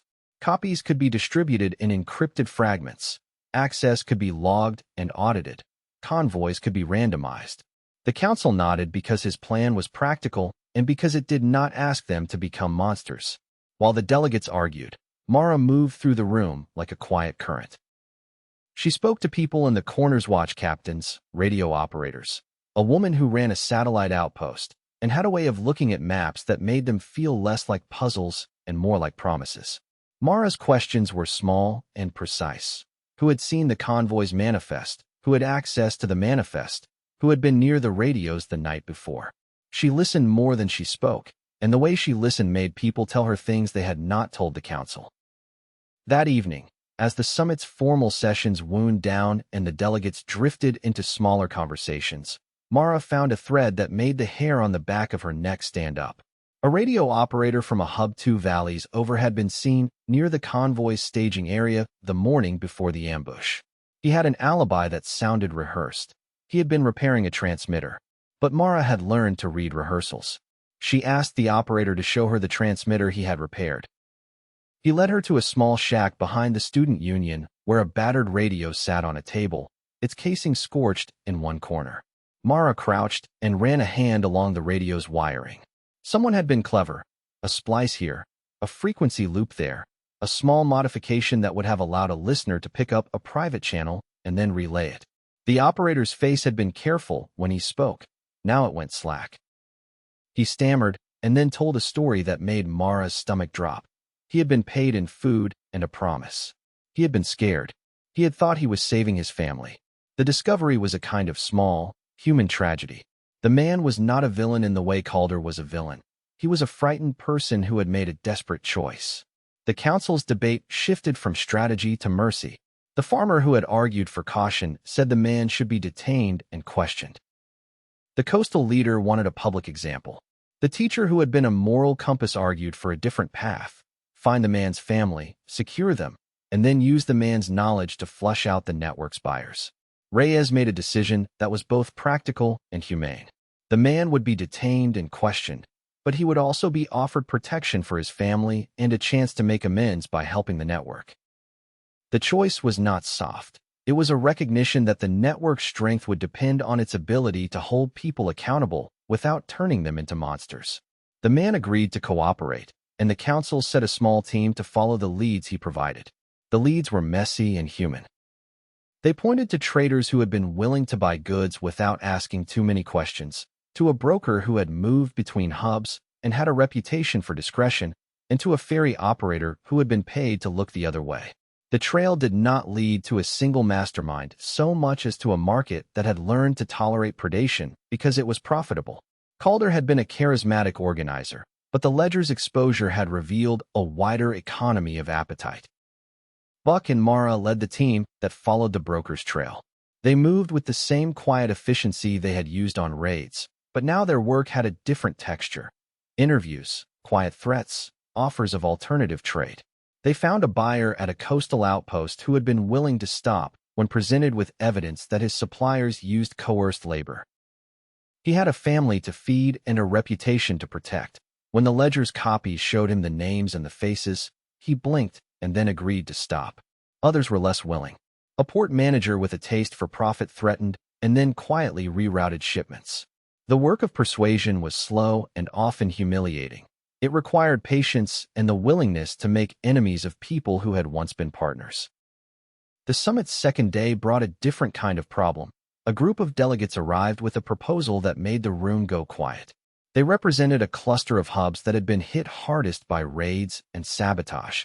Their leader was a man named Corin, a former militia captain who had a way of speaking that made people listen because it sounded like certainty.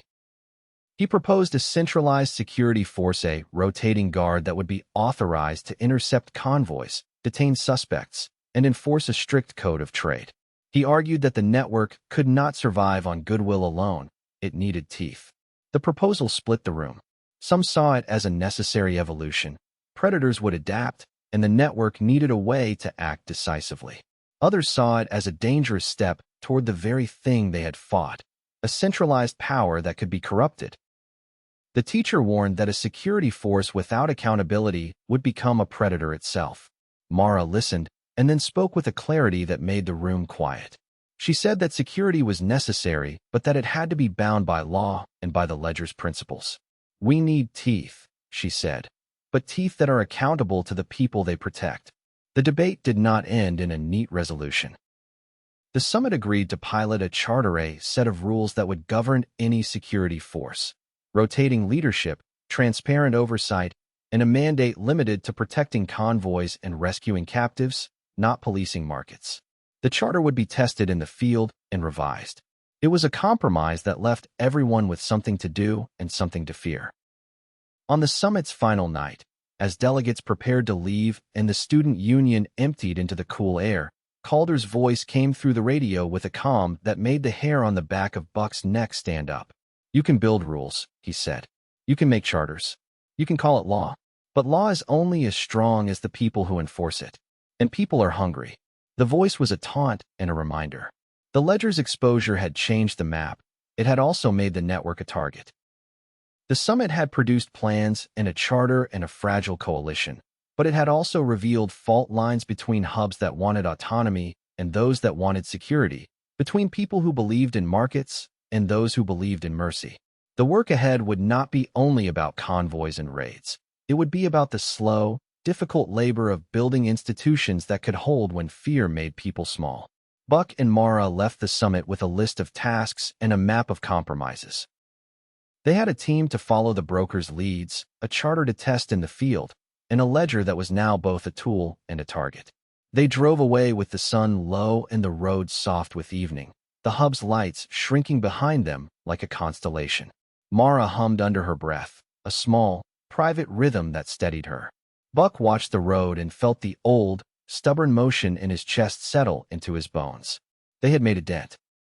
They had also made a promise to the people whose names filled the ledger and to the fragile network that had begun to stitch itself together. The next months would ask for more than courage. They would ask for judgment, for the willingness to choose between imperfect options, and for the stubborn patience to build alternatives that could outlast predators. The summit had given them a charter and a direction. Now they had to live by it. Chapter 5. The charter was ink and argument and hope, a fragile thing that smelled of coffee and paper and the faint, stubborn tang of diesel. It sat on the table in the student union like a promise that had to be kept. Delegates signed with hands that trembled a little, some from age, some from fatigue, some from the knowledge that signatures could become targets. The pilot would begin at once, rotating patrols, transparent oversight, and a mandate narrowly drawn to protect convoys and rescue captives. It was a start, not a cure. Buck left the summit with a list of tasks and a map of compromises. The broker's trail had produced names and routes and a handful of men who had been willing to talk when offered protection for their families. The man who had sold radio access for a sack of grain had been the first to break. His confession had been a small, human thing, fear and shame braided together. From him, they learned of a broker who moved between ports and river hubs, a man called Havel, who kept accounts in ledgers and favors in his head. Havel did not run convoys. He made them possible. Mara took the charter's language and turned it into training. She taught watch captains how to rotate authority so no one person could hold power for long. She taught medics how to document injuries in a way that could be used as evidence without exposing victims to further harm. She taught radio operators how to authenticate messages and how to spot the small, practiced lies that preceded violence. Her lessons were practical and moral at once. How to keep people safe without turning them into soldiers. The pilot began with small, stubborn things. Convoy manifests were split into fragments and sent on different channels. Watch rotations were posted and audited. A rotating guard 2 weeks on, for weeks off was tested on a route that ran between Northwatch and a string of satellite hubs. The first rotation felt awkward and bureaucratic. People grumbled about paperwork and the time it took to log a manifest. But the paperwork was a kind of muscle memory. It hardened into habit and then into protection. Buck's team followed Havel's trail to a coastal outpost where the broker had been seen meeting with a port manager. The outpost was a place of salt and wind, a cluster of warehouses and a pier that creaked like an old man. Havel's name was a rumor at first, an offhand mention in a tavern, a ledger entry with a smudged signature, but the trail tightened when a dockhand produced a photograph. Havel at a table with a man who ran a shipping line, a ledger open between them. The photograph was a small, dangerous thing. It made the problem feel less abstract. They moved with the same quiet efficiency they had used on raids, but the work had a different texture now. There were interviews and quiet threats and offers of alternative trade. Buck sat across from men who had once been partners and now looked like people who had been forced to choose between profit and conscience. Some blinked and agreed to stop when shown the ledger's copies and the faces of people who had been taken. Others hardened and threatened. The port manager who had once smiled at Buck's jokes now looked at him with a calculation that made the air thin. Havel was not at the outpost. He was a ghost who left traces, a ledger page tucked into a crate, a ferry ticket with a name scratched out, a bar where men drank and did not ask questions. The team split, some to follow the ledger's paper trail, others to watch the docks and the ferries. The charter's pilot meant they could call on rotating guards from neighboring hubs. The first rotation arrived with a clumsy efficiency that felt like a small miracle. Men who had never worked together before learned to move as a unit, to check each other's radios, to read the land in the same shorthand. The first real test of the charter came not from Havel, but from within. A convoy carrying medical supplies and a small cache of seeds was waylaid on a back road. The ambush was quick and precise. Men with scarves over their faces, dogs that had been trained to move at a whistle, a line of men who knew how to cut a truck's tires and move like ghosts. The convoy's manifest had been split and sent on different channels, but someone had stitched the fragments together. Someone had known where to look. The pilot's rotating guard responded. They moved with a speed that made the ambushers hesitate. The fight that followed was close and brutal. Men shouted and dogs barked, and the night smelled of diesel and fear. The rotating guard held the line long enough for the convoy to limp away. The ambushers retreated into the trees, leaving a message nailed to a post. "We will not be stopped by paper." The message was meant to be a threat and a taunt. It landed like a stone.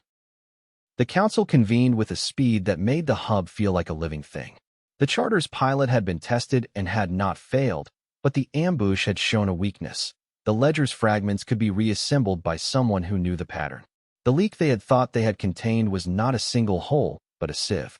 Mara moved through the hub like a current, asking small, precise questions. Who had seen the convoy's route? Who had access to the manifest fragments? Who had been near the radios the night before? She listened more than she spoke, and the way she listened made people tell her things they had not told the council. A radio operator from a satellite outpost admitted to forwarding a fragment to a contact who had promised to help with fuel. A mechanic confessed to copying a manifest because his son had been hungry. The confessions were human and terrible. Reyes made a decision that was both practical and humane. The network would expand its safety net. Food rations would be increased for hubs that reported shortages. A small fund would be created to pay for emergency needs so people would not be forced into choices that made them complicit. The ledger's exposure had revealed not only predators, but also the conditions that made predation possible. The network could not only fight raiders, it had to change the economics that fed them. The decision was costly. Supplies were finite and convoys were already stretched thin. But the choice was also strategic. Reduce desperation and you reduce the market for predation. The hubs agreed to a rotating supply line that would prioritize food and medicine for the most vulnerable settlements. It was not a cure, but it was a start. While the network adjusted its logistics, Buck's team kept following Havel's trail. They found a warehouse where crates had been relabeled and a ferry manifest with a name that matched a ledger entry. They found a man who had been paid to look the other way and who now wanted protection for his family. They found a ledger page that had been hidden in a false bottom of a crate names, dates, and a notation that suggested a buyer in a city 2 valleys over. The trail led them to a place that felt like a crossroads, a market town where traders met and deals were made in the shadow of necessity. The town had a square with a bell and a market that smelled of spices and sweat. Havel's men moved through the market like shadows, and the team watched them with the patience of people who had learned to read the land. They did not strike that night. They watched and waited and learned the rhythms of the place. It was in that waiting that Buck met a woman named Rhea, who ran a stall that sold salvaged tools and books.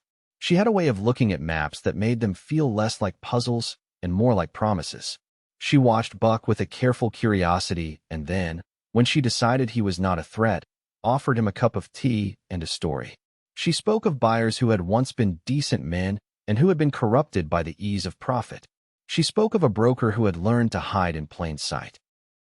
Her words were small and human, and they made the problem feel less like a conspiracy and more like a disease. Rhea's stall became a place where the team gathered information. She knew which buyers liked which goods and which ferries ran on which nights. She knew the men who had been paid to look the other way and the ones who had refused. She knew the ledger's names because she had seen the faces in the market and had watched them become smaller.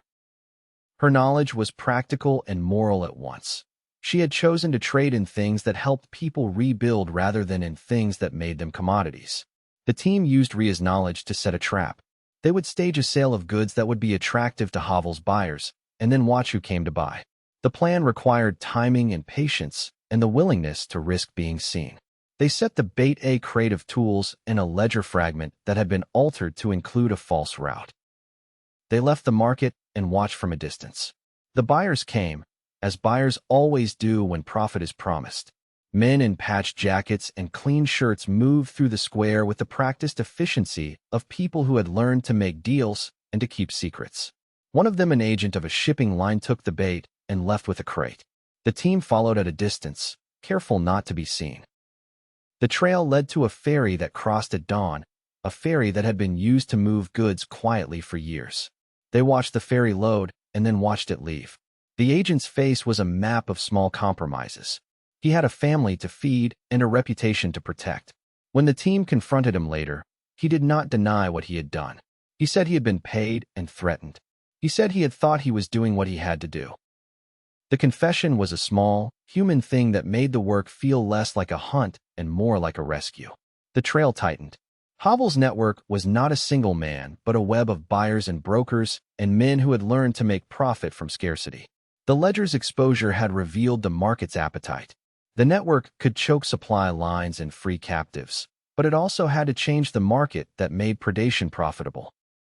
The charter's pilot had given them tools, rotating guards, transparent oversight, and a mandate, but the work of changing economics required diplomacy, patience, and the willingness to make enemies of people who had once been partners. That night, as the team camped on a ridge and the river below moved like a seam of black glass, Buck thought of the ledger's names and the faces they had become. He thought of the man they had lost and of the children who slept in the bunks with the soft, exhausted breathing of people who had been given a second chance. He thought of Calder's voice on the radio and of the way predators adapt. The ledger had been a beginning. The work of turning a map into a world required more than raids and rescues. It required judgment and the willingness to choose between imperfect options. Mara sat beside him and handed him a cup of tea. The bandage at her side was clean and tight. She moved with a careful economy that made the ache in her shoulder look like a small, private thing.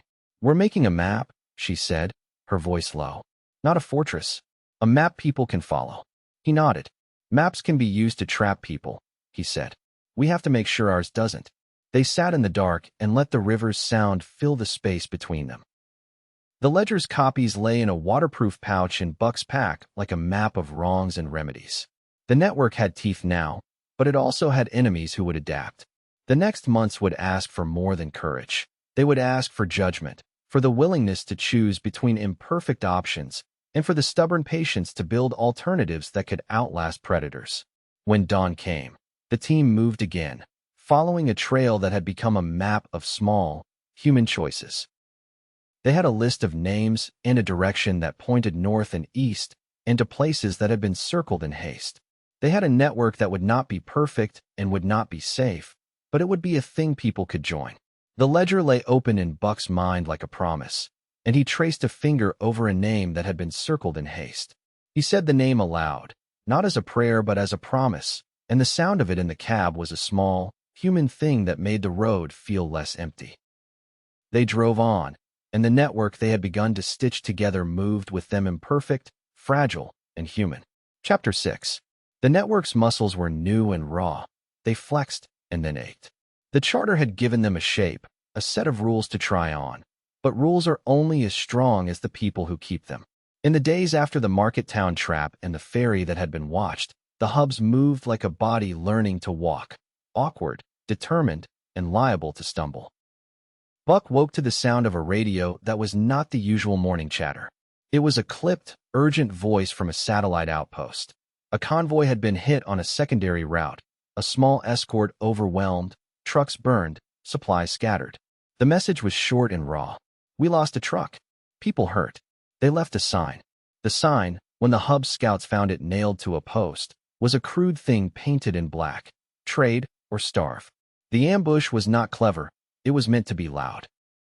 Havel's men, or someone who wanted the market to look dangerous, had learned to strike where the new rules were weakest, the thin places where paperwork met hunger. The rotating guard had been on schedule, but the ambushers had used a diversion and a false roadblock to split the escort. The convoy's manifest fragments had not been reassembled by a single trader this time. They had been read by a buyer who had stitched them together and then sold the knowledge to men who knew how to use it. Reyes called a council that felt less like a meeting and more like trioff. Faces around the table were drawn and tired. The farmer who had once argued for caution slammed his fist on the map. "We put rules in place and they cut through them like a knife," he said. "What good is a charter if a man with a ledger and a boat can buy a route and burn it?" Corin, the militia captain who had proposed a centralized security force, did not need to be asked twice. He stood and spoke with the blunt certainty that had made people listen at the summit. "We need to be able to move faster than they can plan. We need authority to intercept, detain, and punish." The charter is fine for paperwork, but predators don't read paper. Mara listened, and then said what she always said when the room threatened to tilt toward fury. We need to be careful about what we become when we fight. Her voice was steady, but the bruise on her shoulder showed in the way she shifted. We can't let fear make our hands heavy. We also can't pretend the rules will protect us if we don't fix the things that make people sell information in the first place. The council split along lines that were not only strategic, but moral. Some hubs, hit hardest by raids and sabotage, wanted immediate, sweeping authority. Others feared that a centralized force would become a new predator. The charter's pilot had been designed to be tested. The test was now. The decision they made was a compromise that left everyone with something to do and something to fear. Expand the rotating guard's authority for a trial period. Increase the emergency fund to reduce desperation, and launch a covert investigation into who had stitched the manifest fragments together. Buck was given the investigation. It was a job that required a different kind of muscle, patience, interrogation, and the willingness to look at people he had trusted. He and Mara split the work. She would shore up the hubs and the markets, teach watch captains to spot the small signs of coercion. He would follow the money and the paper. The first lead came from a place Buck had not wanted to look, inside the network. A radio operator at a satellite outpost, one of the men who had been given a fragment to test the encryption, had been seen talking to a man who worked for a shipping line. The operator's alibi had been thin. He had said he was checking a transmitter. When Buck and a small team went to the outpost, they found the shack where the operator worked and a radio with a splice that had been cleverly hidden. The operator's hands shook when Buck asked him about the convoy's route. I did it for my boy, he said, voice small. We were out of food. They said they'd help.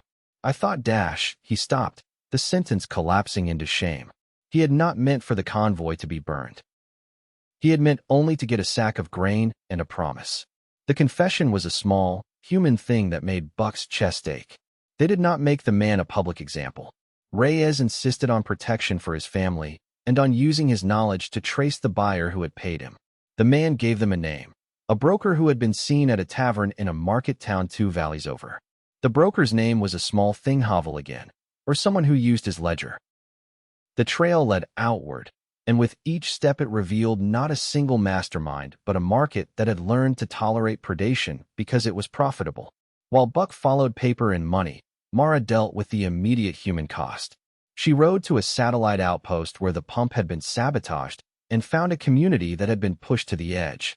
The pump's filters had been clogged with a chemical that made the water taste metallic. Someone had tried to make the hub sick. The sabotage was a message: stop interfering with trade, or the cost will be paid by the innocent.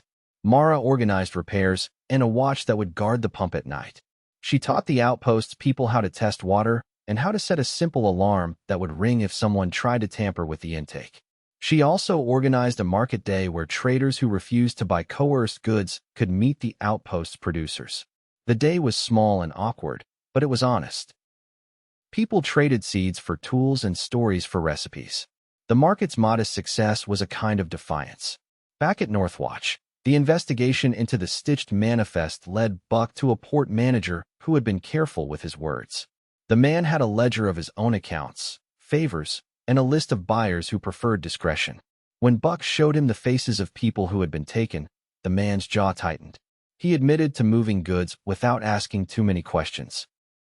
He had been paid, he said, and threatened. He had a family to feed and a reputation to protect. He agreed to stop when offered protection and an alternative buyer network that would not tolerate coerced labor.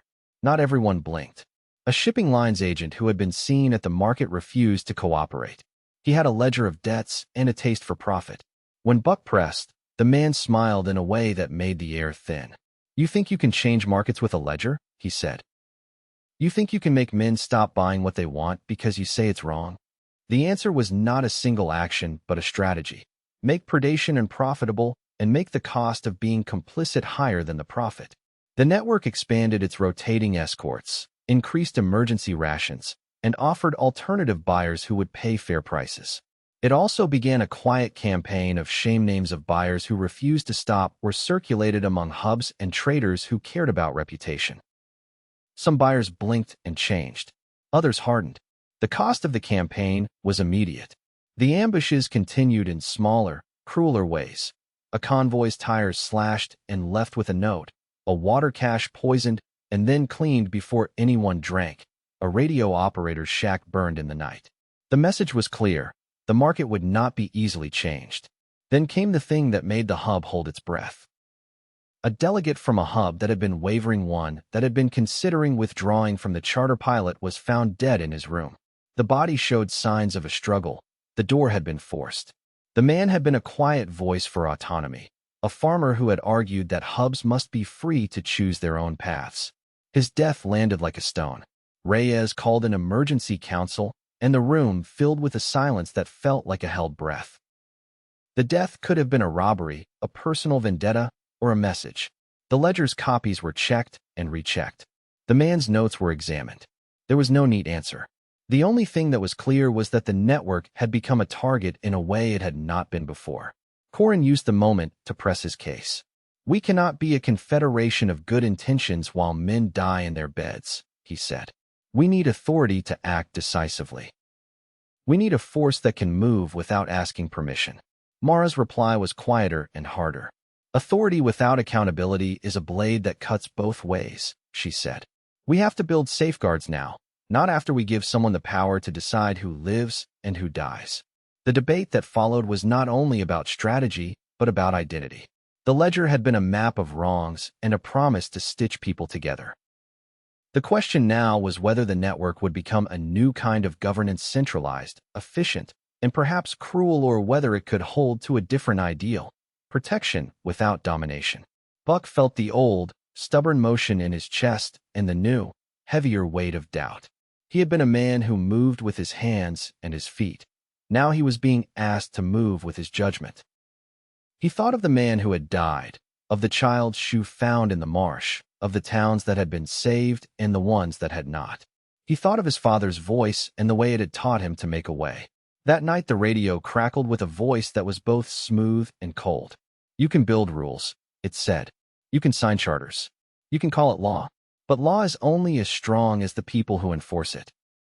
And people are hungry." The voice was not Calder's this time. It was Havel's, calm, practiced, and full of the kind of certainty that comes from knowing how markets bend. The message was a taunt and a promise. It was also a reminder that the ledger's exposure had changed the map in ways they had not fully understood. Predators adapted. Markets shifted. People who had once been partners could become enemies when the price was right. Buck and Mara sat on the low wall outside the student union and watched the hub breathe. The night was clear and the stars were sharp.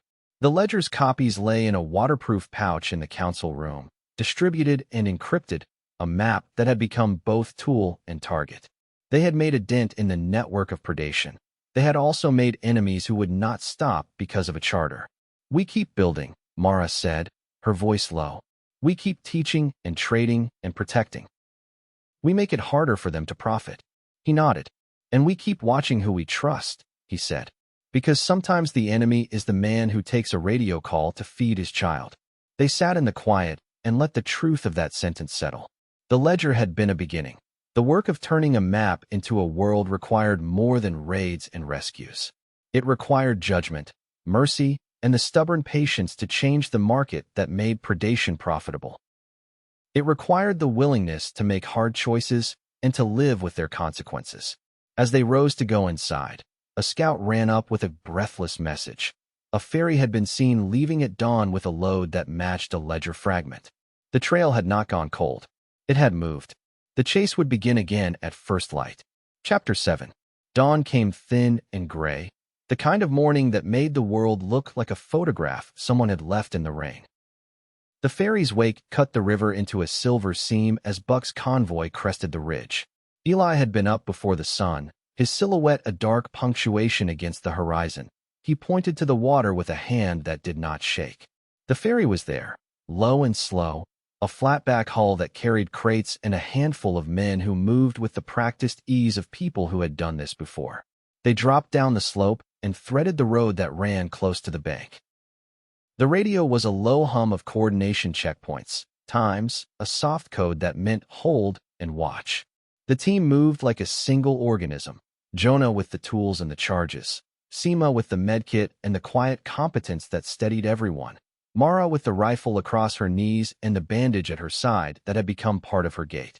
Buck drove with the ledger's copies in his head and a map folded on his lap. The names were not ink now, but faces that had become obligations.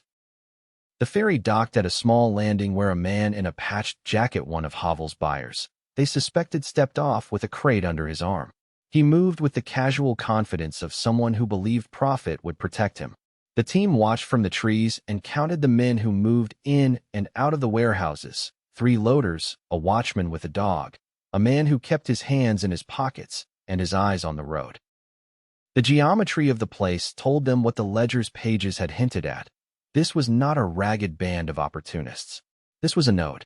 They did not strike immediately. The plan was to follow, to see where the crate went, to learn the buyer's route and his contacts. Havel's network had been careful. It had learned to hide in plain sight. The team moved like shadows, keeping to the hedgerows and the low places where the ferry's sound did not carry. The buyer walked to a warehouse with a gait that suggested he had done this many times. He signed a ledger with a hand that did not tremble. A man in a clean shirt, an agent of a shipping line, took the crate and nodded. The exchange was small and ordinary and terrible. Eli followed the agent at a distance and watched him load the crate onto a truck that would move inland at dusk. The trail led through a market town where deals were made in the shadow of necessity. Ria's stall was there, and she watched the agent with a careful curiosity that made her eyes sharp. When Eli slipped a note into her hand, 2 words, and a time, she folded it into her apron and nodded. The trap they had set in the market had worked once. It might work again. They moved at dusk. Jonah and Eli created a diversion at the far end of the market, a generator that coughed and died, drawing men away with curses and torches. Mara and Buck slipped into the warehouse where the agent had stashed the crate. The air inside smelled of oil and paper and the faint, stubborn tang of sweat. They found a ledger page tucked into a false bottom, names, dates, and a notation that pointed to a depot 2 valleys over. The page had been altered. Someone had tried to hide a buyer's name by smudging ink and then overwriting it. The forgery was clumsy, but it was a clue. They left the warehouse with the page and followed the truck at a distance. The road ran through a country that had been remade by absence. Orchards gone wild, fences down, a playground where the swings creaked in the wind. The truck stopped at a depot that had the look of a place that had been repurposed. Crates stacked under tarps, a watchtower with a bell, men who moved with the practiced efficiency of people who had learned to make profit from scarcity. The team watched from a ridge and counted the people who moved in and out. There were more than they had expected. They struck at night. The plan was surgical: disable the depot's ability to move goods, free any captives, and leave a message that the network would not be preyed upon. Jonah's charges bit into the compound's ability to move goods, axles seized, winches rendered useless, radios fried with a careful touch. Mara and Eli slipped through the shadows and cut ropes, opening pens and doors. Seema moved among the captives with a calm that made people unlearn fear for a moment. Buck moved like a man who had learned to be both gentle and decisive, cutting bindings, offering water, whispering names. For a while the plan worked the way plans are supposed to work: confusion, movement, escape. People ran toward the trucks with the stunned, fragile hope of those who had been given a second chance. The team loaded what they could: seeds, a few crates of medical supplies, a handful of photographs that had been used to catalog people, and then the bell rang. The bell was a crude thing, wired to a trip that the depot's defenders had set as a last resort. Men poured into the yard with torches and dogs, and the compound's defenders moved with a speed that made the night feel thin. The fight that followed was close and brutal. Mara took a blow that folded her into herself for a second. Buck felt the world narrow to the geometry of saving her and saving the people around him. Jonah jammed a gate with a crowbar and then ran, his laugh a wild, necessary thing. Eli moved like a shadow, cutting a path through the chaos. They reached the trucks with a handful of captives and a small, precious haul of seeds and supplies. The raiders pursued, and the chase that followed was a blur of motion: headlights cutting through the dark, the thud of boots on dirt, the yelp of dogs that had been startled into panic. Bullets thudded into the truck's bed and pinged off the metal. One round found a man in the rear guard. He fell and did not get up. The loss landed in the convoy like a stone. They crossed the river and drove until the sound of pursuit faded into the night. When they returned to Northwatch, the hub was a place of both relief and grief. The rescued were tended and fed. The seeds were cataloged and stored. People who had been taken hugged each other with a kind of stunned gratitude that made the adults around them weep quietly. The man who had died was wrapped and laid with a small, private ceremony. His name was spoken aloud and then added to the ledger with a line that felt like both an accounting and a promise. The ledger page they had recovered from the warehouse was small and dangerous. The smudged name, when examined under a lamp and with a patient hand, resolved into a set of initials, MC. The initials matched nothing in Calder's known network, but they matched a name that made the room go quiet when Buck read it aloud. Mason Corbett, a trader who had been a quiet partner to several hubs, a man who had once donated radios and who had a reputation for discretion. Corin, who had been pushing for a stronger hand, leaned forward until his knuckles whitened. "Corbett," he said, "he's a man who knows how to make things move. If he's involved, this is bigger than Havel." Raya's face did not change. She had the look of someone who had learned to hold decisions like a scalpel. "We don't have proof yet," she said. "We have a lead. We follow it carefully." Buck felt the old, private ache of responsibility settle into his shoulders like a familiar pack. The ledger's names were not ink now, but faces and debts and promises. He thought of the man they had lost and of the children who slept in the bunks with the soft, exhausted breathing of people who had been given a second chance. He thought of Calder's voice on the radio and of the way predators adapt. The ledger had been a beginning. The work of turning a map into a world required more than raids and rescues. It required judgment and the willingness to look at people who had once been partners. They sent envoys to Corbett's trading posts with copies of the ledger's fragments, and with a simple message: "We will make your trade risky if you continue to buy from coercion." Some of Corbett's partners blinked and then agreed to stop. Others hardened. A man at a port who had once smiled at Buck's jokes now looked at him with a calculation that made the air thin. Corbett himself did not answer the first messages. He was a man who had learned to be absent when consequences arrived. Then, 3 nights later, a radio crackled with a voice that was not Calder's and not Havel's, but smooth and cold in a way that made the hair on the back of Buck's neck stand up. "You can chase shadows all you want," the voice said. "You can make markets uncomfortable. But markets have teeth.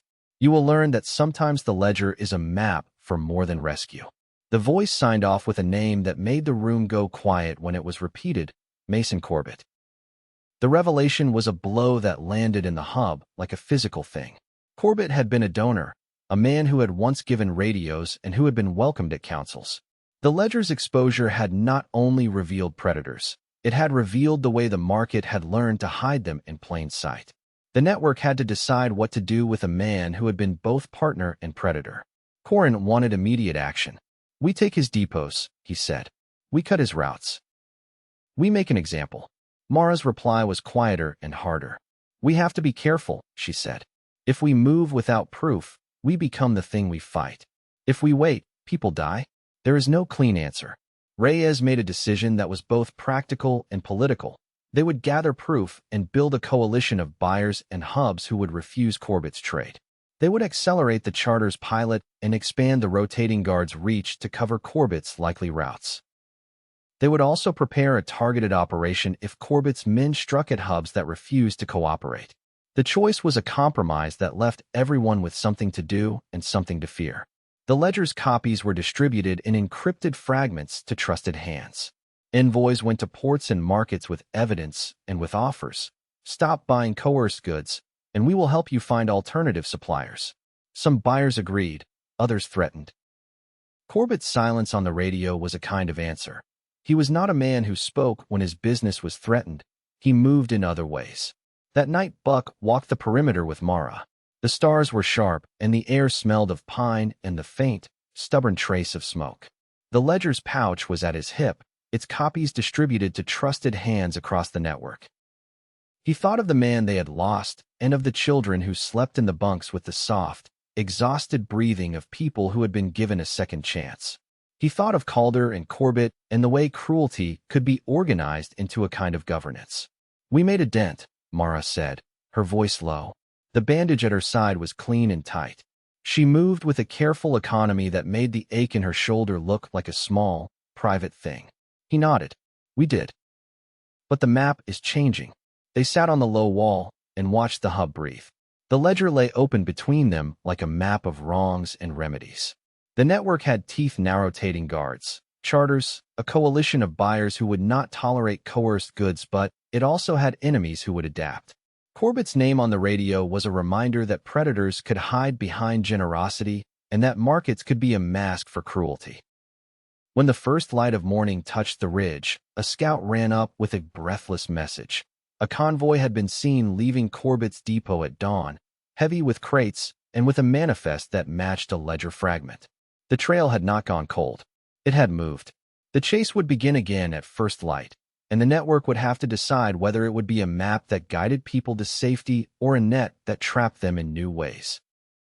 Chapter 8. The morning the summons came, the sky was the color of old tin.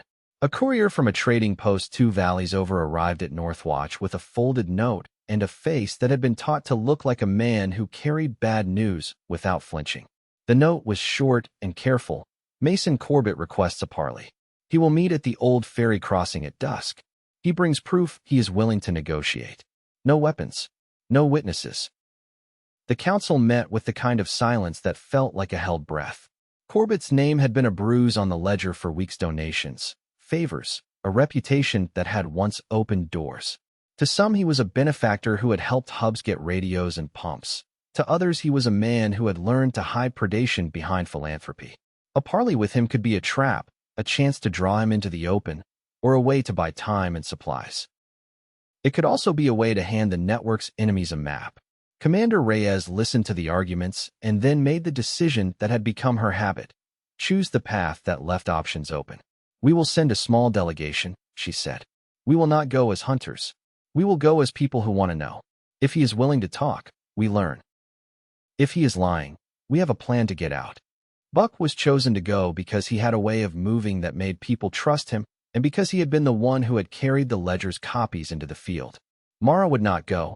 She would stay and hold the hub. Her face did not show relief.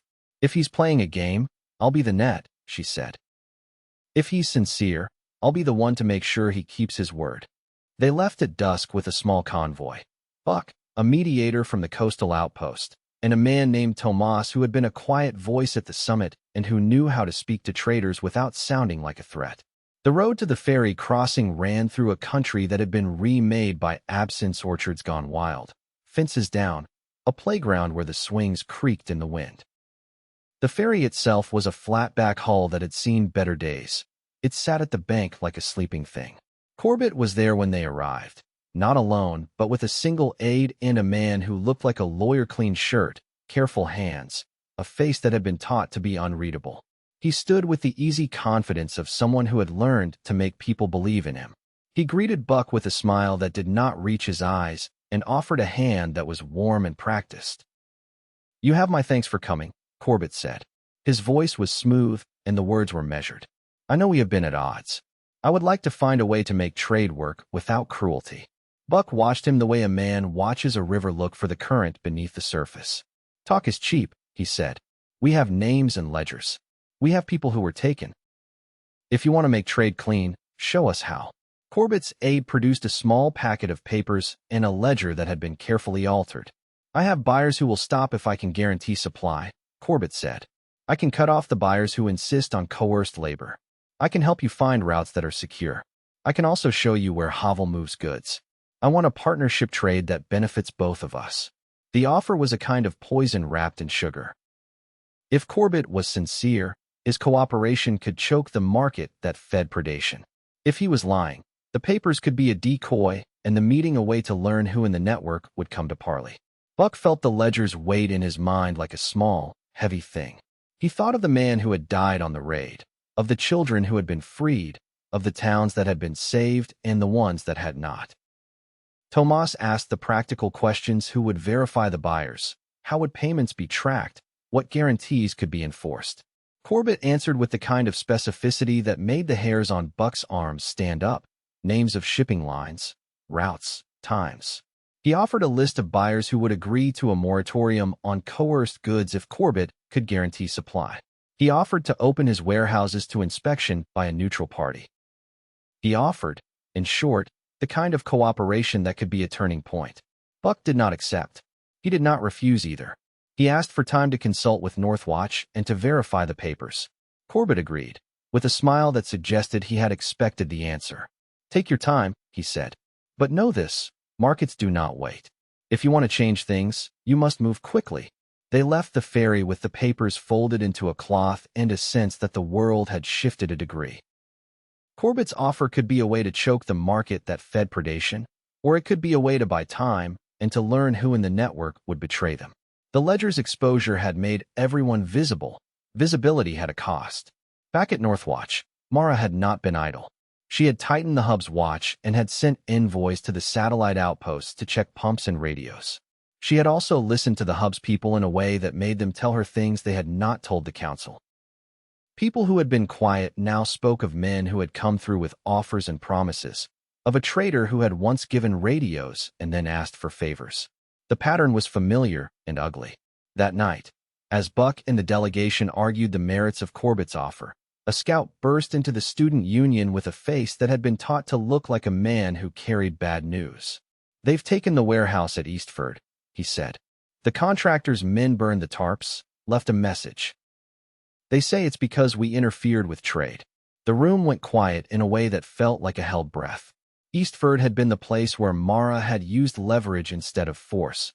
It had been a test of whether markets could be changed without blood. The contractor's men had struck back. The message nailed to the warehouse door was crude and black. "Trade is law." Reyes' face did not change. She had the look of someone who had learned to hold decisions like a scalpel. "We respond," she said. "We will send a team to secure Eastford and to protect the people. We will also accelerate verification of Corbett's papers."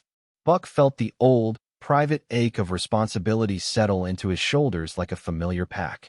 He had been a man who moved with his hands and his feet. Now he was being asked to move with his judgment.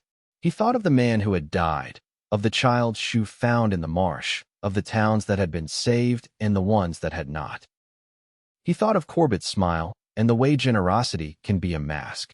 They sent a convoy to Eastford with a rotating guard and a small team of medics. Mara led the convoy herself, her bandage at her side a pale reminder of the last raid. She moved with the quiet efficiency of someone who had learned to read the land and the people who lived on it. When they arrived, the warehouse was still smoldering. The tarps had been burned and the crates had been smashed. People stood in the square with faces that had been made harder by fear. Mara organized the work with a calm that steadied everyone. They put out the fires, tended the wounded, and set a watch that would guard the pump at night. She also found a ledger page half burned in the ashes, a fragment with a buyer's name smudged, but still legible. The sight of it made something in her chest go cold. Someone had tried to erase a name and had failed. Back at Northwatch, Buck and Tomas worked through Corbett's papers with a patient, skeptical eye. The names matched some of the buyers they had been tracking, others were new. The ledger Corbett had produced was neat and careful, but Buck had learned to read neatness as a kind of camouflage. He asked for verification, call the ports, check the manifests, talk to the men who had been named. Corbett agreed to the verification and offered to open his warehouses to inspection. The verification began with small, practical moves. Envoys went to ports and markets with copies of the ledger fragments, and with a simple message: "We will make your trade risky if you continue to buy from coercion." Some buyers blinked and then agreed to stop, others hardened. Corbett's partners were a mix of men who had once been decent and men who had learned to bend. Then the thing they had feared happened. A radio operator at a satellite outpost, one of the men who had been given a ledger fragment to test the encryption, was found dead in his shack. The door had been forced. The radio lay smashed. The man's notes were scattered and wet with rain. The death landed like a stone. Reyes called an emergency council, and the room filled with a silence that felt like a held breath. The death could have been a robbery, a personal vendetta, or a message. The ledger's copies were checked and rechecked. The man's notes were examined. There was no neat answer. The only thing that was clear was that the network had become a target in a way it had not been before. Corbett's name was on everyone's lips. Buck felt the old, stubborn motion in his chest and the new, heavier weight of doubt. He had been a man who moved with his hands and his feet. Now he was being asked to move with his judgment. He thought of the man who had died, of the child's shoe found in the marsh, of the towns that had been saved and the ones that had not.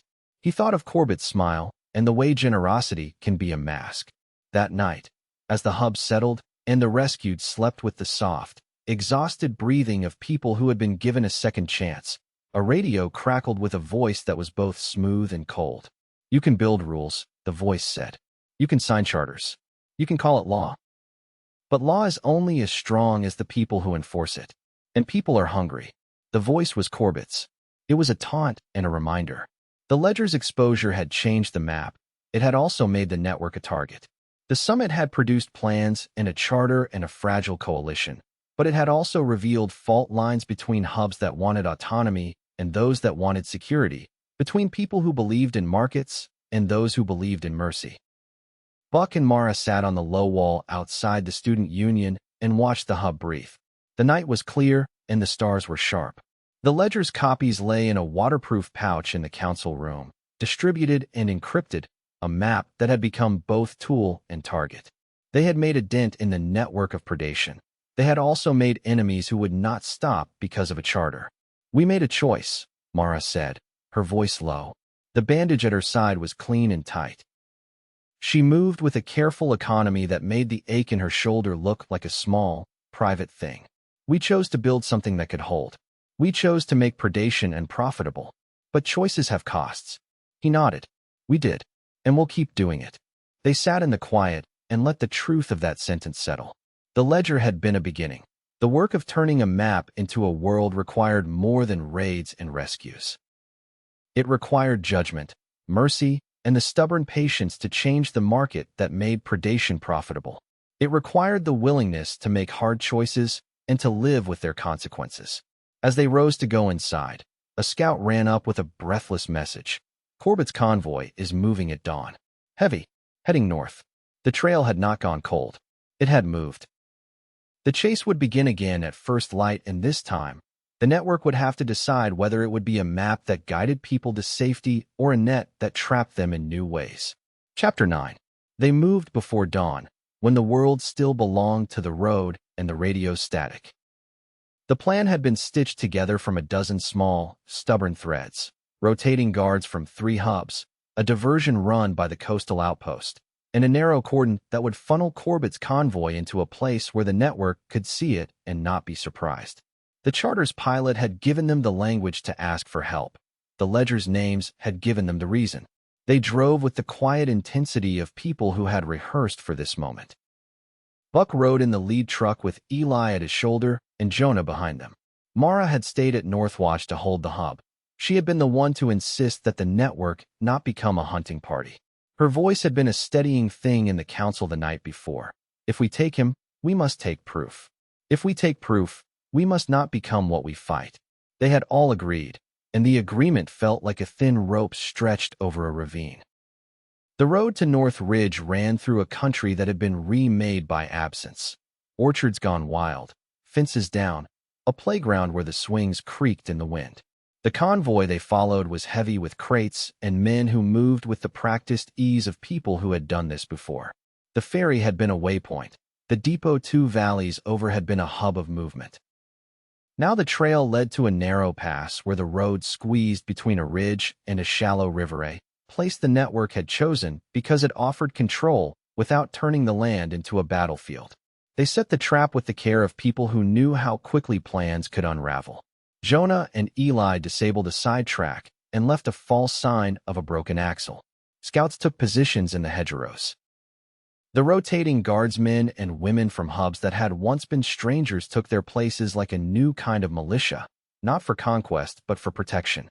The radio net hummed with low, practice chatter, check-ins, times, the soft code that meant hold and watch. The convoy came at dawn, a long, low line of trucks and a flatbed that carried crates stacked like small, dangerous promises. Men in patched jackets rode with the confidence of people who believed profit would protect them. The lead truck slowed at the false sign and then moved on. The trap held. When the convoy reached the pass, the rotating guards closed the net. The first shots were not the thunder of war but the sharp, precise cracks of men who had practiced restraint. A flare painted the far slope in angry light. Dogs barked and then fell silent. Men leapt from trucks with curses and knives, but the network's force moved with a discipline that made the ambushers hesitate. The geometry of the pass worked for them. The convoy could not scatter without exposing itself. Buck felt the old, private ache of responsibility settle into his shoulders like a familiar pack. He had been in fights before. This one felt different because it had been chosen by a council and because the ledger's names were not ink but faces. He moved with the quiet efficiency of someone who had learned to be both gentle and decisive, cutting bindings, offering water, whispering names. Jonah and Eli worked like a pair of hands that had learned to make things stop without breaking them. They found captives in a low pen behind a tarp. Men and women with faces hollowed by labor. Children who clung to each other and stared with eyes that had seen too much. Seema moved among them with a calm that made people unlearn fear for a moment. The captives were slow to trust, but when they realized someone had come to free them, the change in their faces was like the first light of dawn. The fight that followed was close and brutal. Men with knives lunged from the trucks. Dogs were set loose and then called back with curses. The rotating guards held the line, trading space for time. A man in the rear guard took a round that found him in the ribs. He fell and did not get up. The loss landed in the convoy like a stone.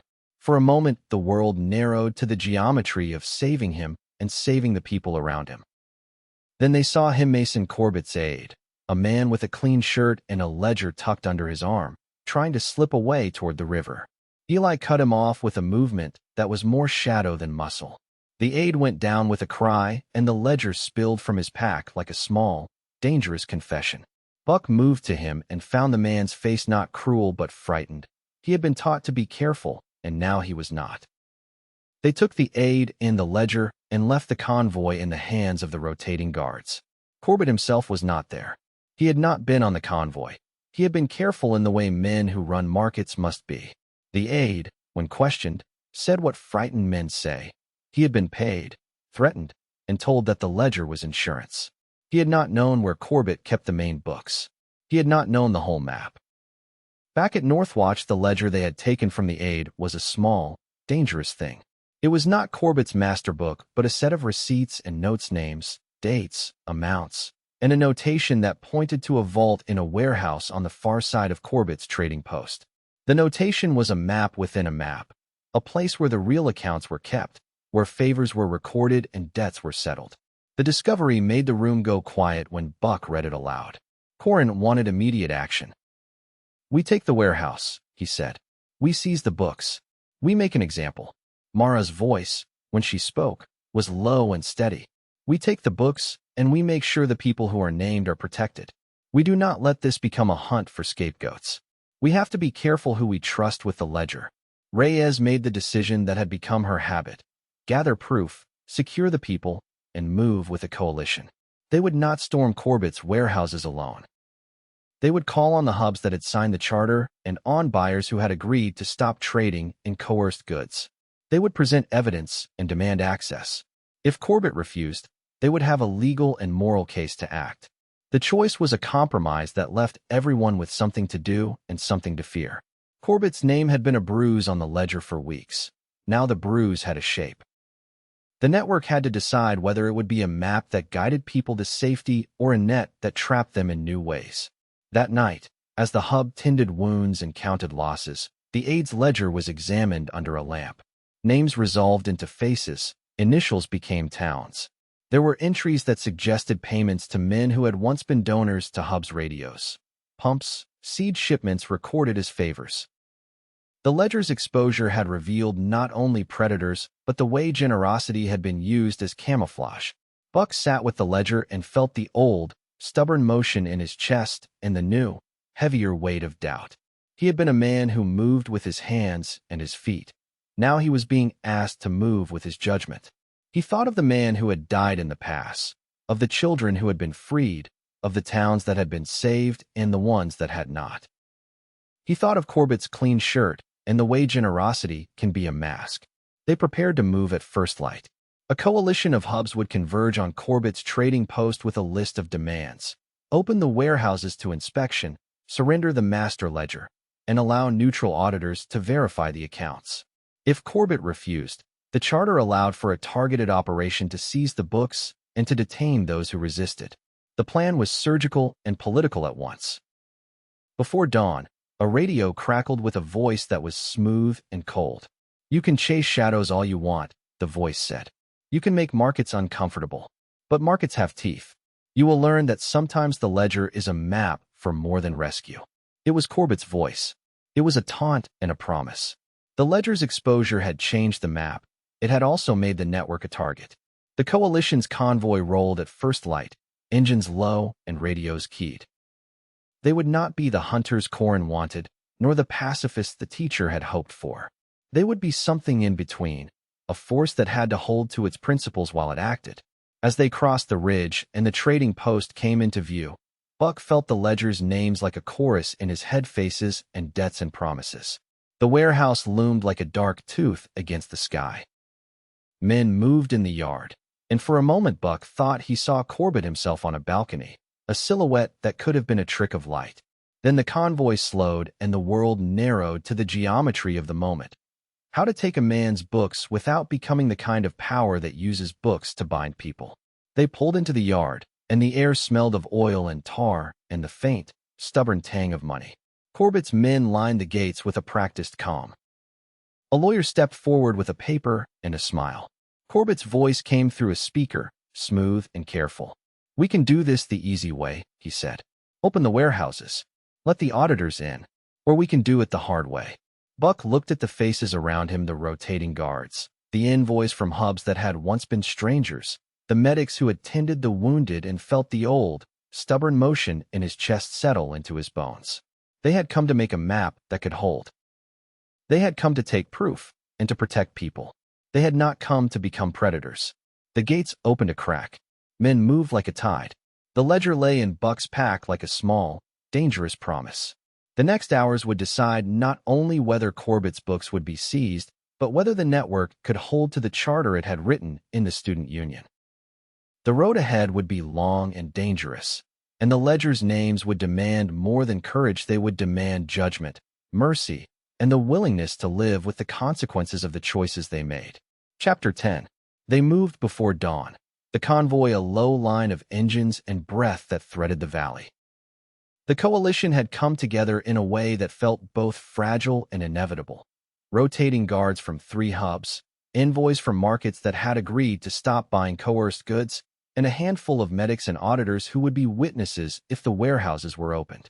The charter had given them language. The ledger's fragments had given them cause. Now they had to turn words into action without letting the action turn them into something they would not recognize. The trading post sat on a rise like a town that had learned to look prosperous because it had to. Corbett's warehouses were a cluster of low buildings with tarps and a watchtower that had once been painted a bright, civic blue. Men moved in the yard with the practiced calm of people who had learned to make profit from the world's hunger.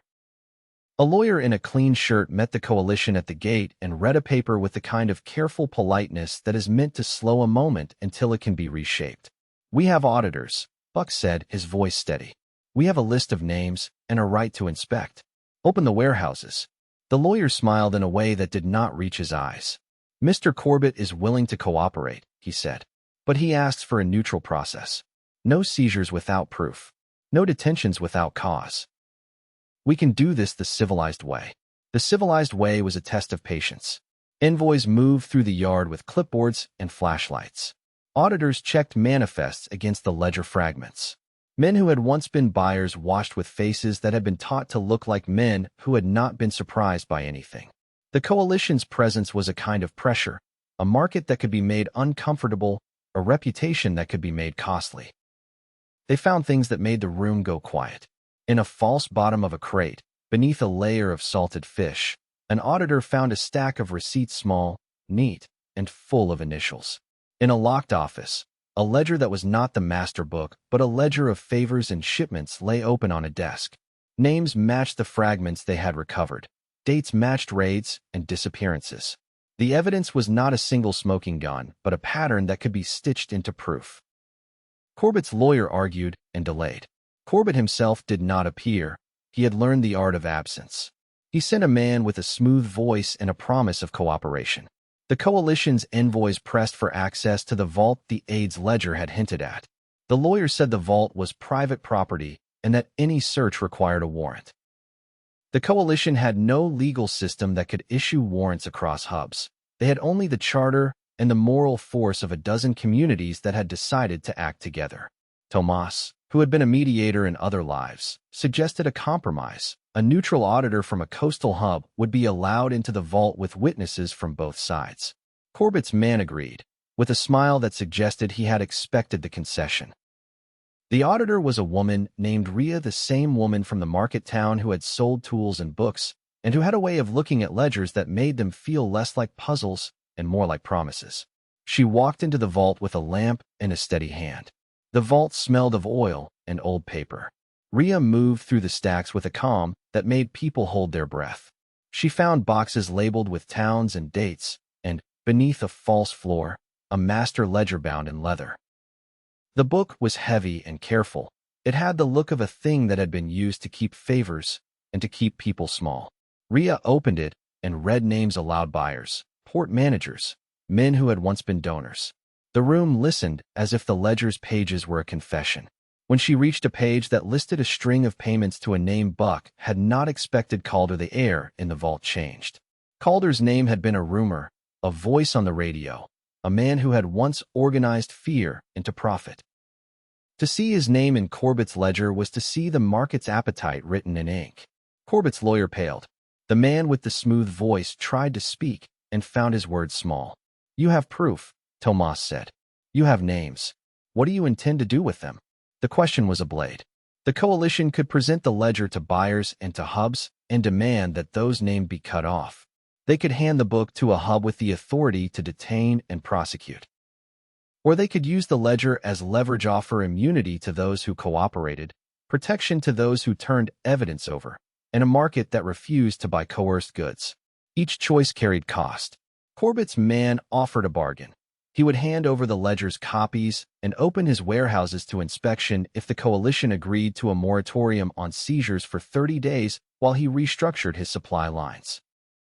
He promised to cut ties with buyers who insisted on coerced labor and to fund a rotating convoy that would bring food to the most vulnerable hubs. The offer smelled of calculation. It smelled, too, of possibility. Reyes listened and then spoke with the kind of clarity that had made people follow her. "We will not be bought," she said. "We will not trade the ledger for a promise that can be broken. But we will not let people starve because we are righteous. We will verify the ledger, we will secure the people named, and we will offer a path for those who will change. If Corbett refuses, we will act."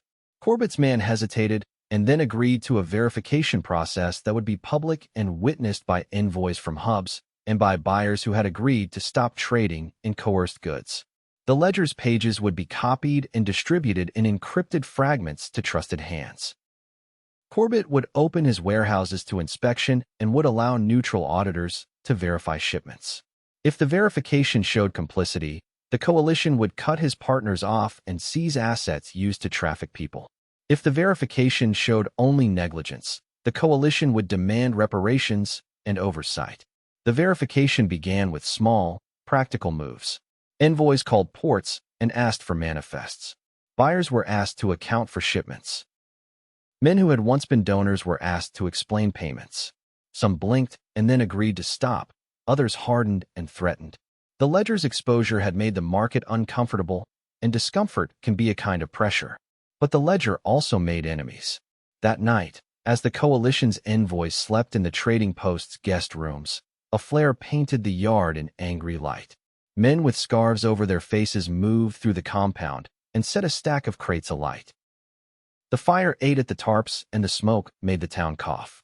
The message left on a charred plank was simple and black: leave the market alone. The attack was a reminder that the ledger's exposure had not ended the danger, it had escalated it. Corbett's man protested and offered more cooperation. The coalition tightened the watch and accelerated the verification. Rio worked through the ledger's pages with a patient hand, matching names to shipments and to dates of raids. The pattern was ugly and precise. Money had moved, favors had been recorded, and men who had once been donors had been paid in ways that made them complicit. When the verification report was read in the student union, the room was full. Names were read aloud and matched to towns that had reported losses. The evidence was damning. Corbett's warehouses had been used to move goods that were paid for with coerced labor. Buyers had been complicit. Men who had once been donors had been paid in ways that made them partners in predation. The ledger's pages were a map of a market that had learned to hide cruelty behind generosity. Corbett's man tried to bargain again more funds, more promises. The coalition's patience had a limit. Reyes announced the measures the charter allowed. Corbett's partners would be cut off from the coalition's buyers. Rotating guards would be authorized to intercept shipments linked to the ledger. Assets used to traffic people would be seized and redistributed to hubs that had been harmed. The measures were surgical and political.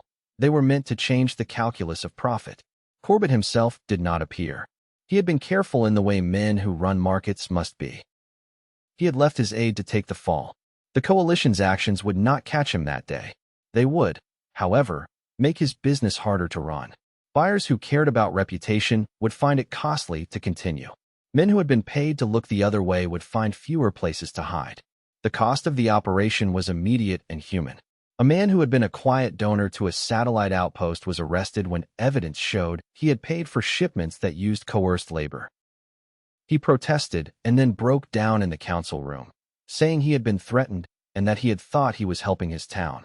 The coalition offered protection and a path to make amends, but the man's reputation was damaged and his life would not be the same. Buck felt the ledger's weight like a stone in his pack and a map in his head. He had wanted to free people and to make markets safer. He had not wanted to watch men he had once trusted become exposed and broken.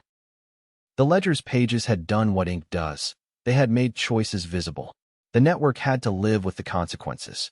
That night, as the hub tended wounds and counted losses, a radio crackled with a voice that was smooth and cold. "You can build rules," the voice said. "You can sign charters. You can call it law. But law is only as strong as the people who enforce it. And people are hungry." It was Calder's voice. It was a taunt and a reminder. Corbett's ledger had shown that predators could hide in plain sight. Calder's voice was a reminder that predators adapt. The ledger had been a beginning. The work of turning a map into a world required more than raids and rescues. It required institutions that could hold when fear made people small, and it required the willingness to accept that building those institutions would cost people things they could not get back. Buck and Mara sat on the low wall outside the student union and watched the hub breathe. The night was clear and the stars were sharp. The ledger's copies lay in a waterproof pouch in the council room, distributed and encrypted, a map that had become both tool and target. They had made a dent in the market that fed predation. They had also made enemies who would not stop because of a charter. "We did what we could," Mara said, her voice low. The bandage at her side was clean and tight.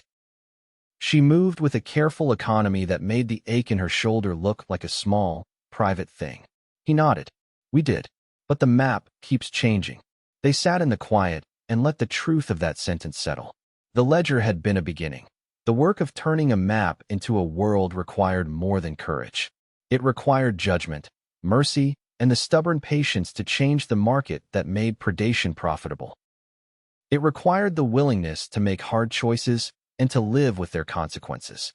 When dawn came, the coalition's envoys left the trading post with copies of the verified ledger and a list of buyers who had agreed to stop trading in coerced goods.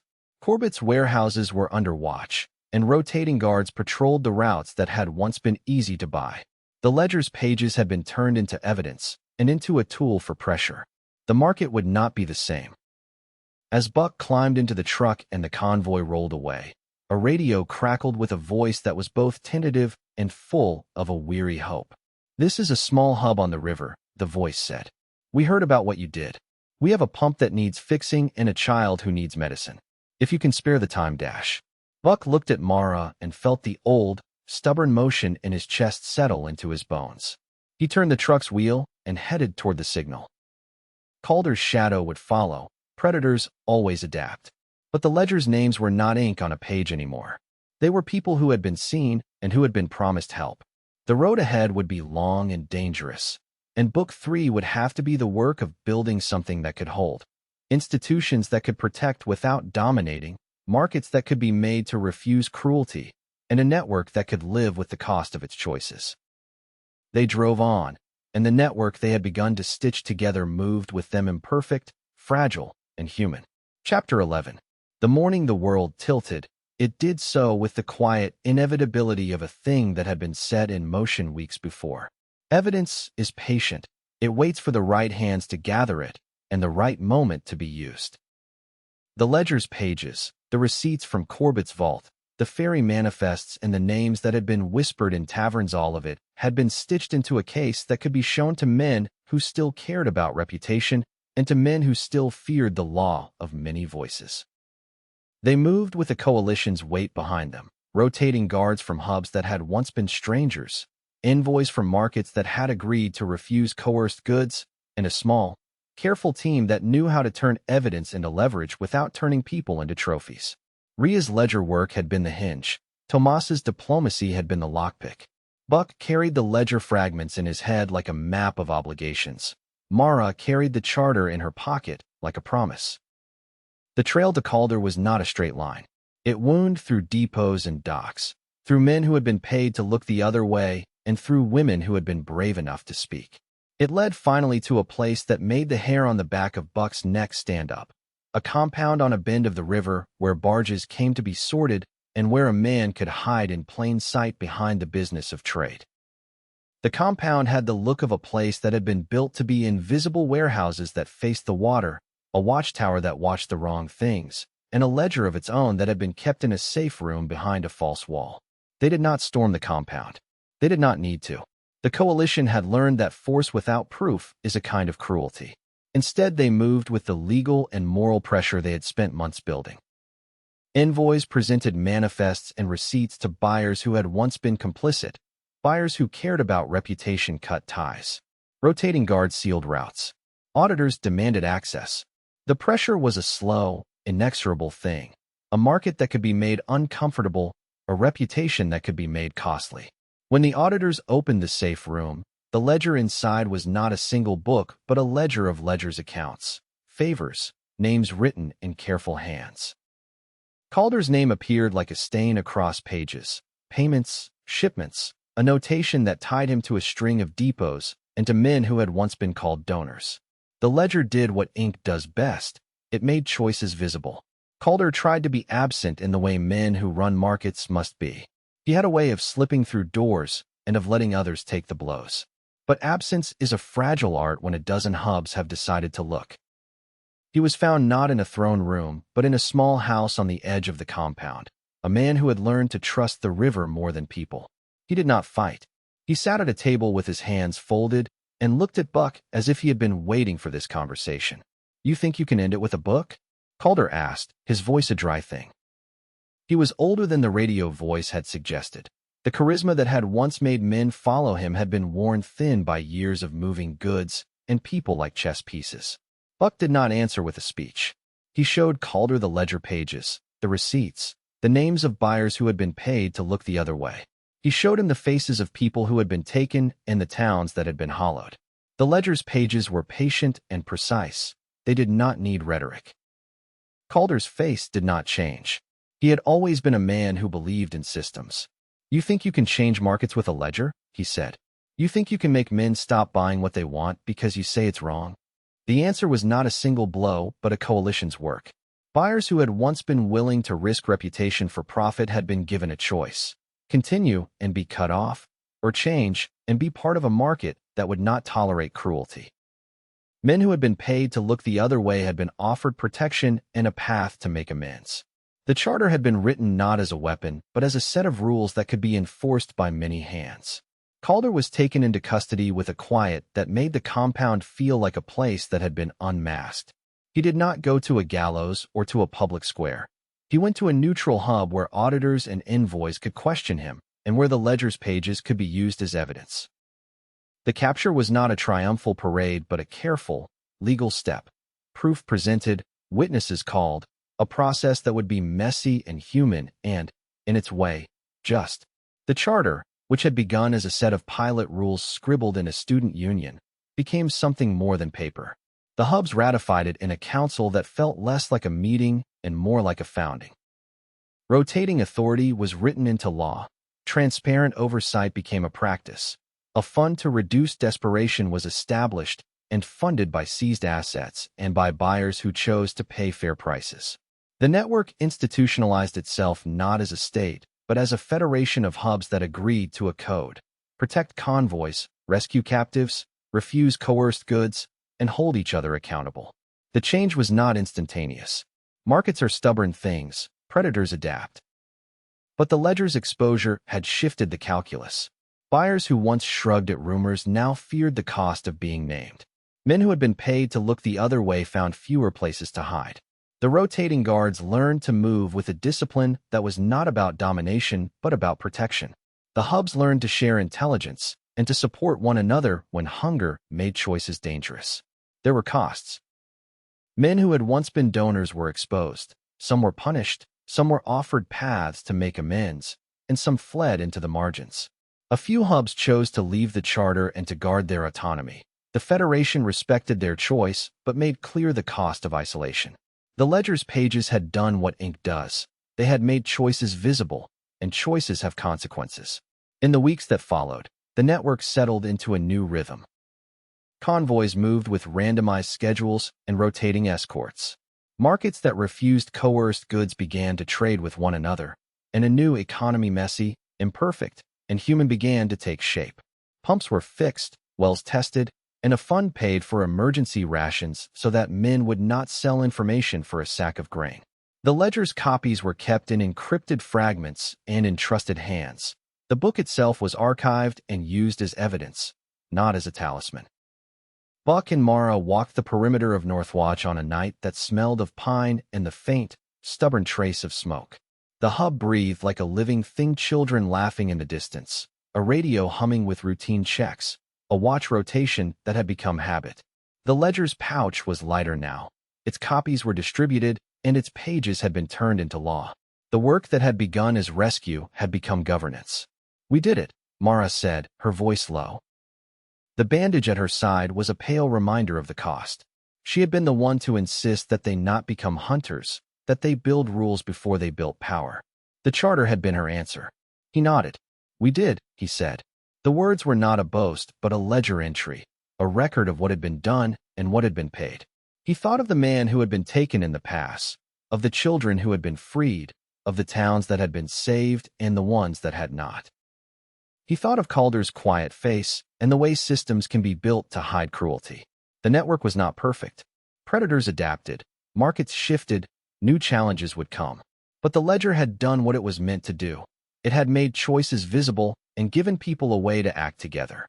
The charter had given them a structure to hold to when fear made people small.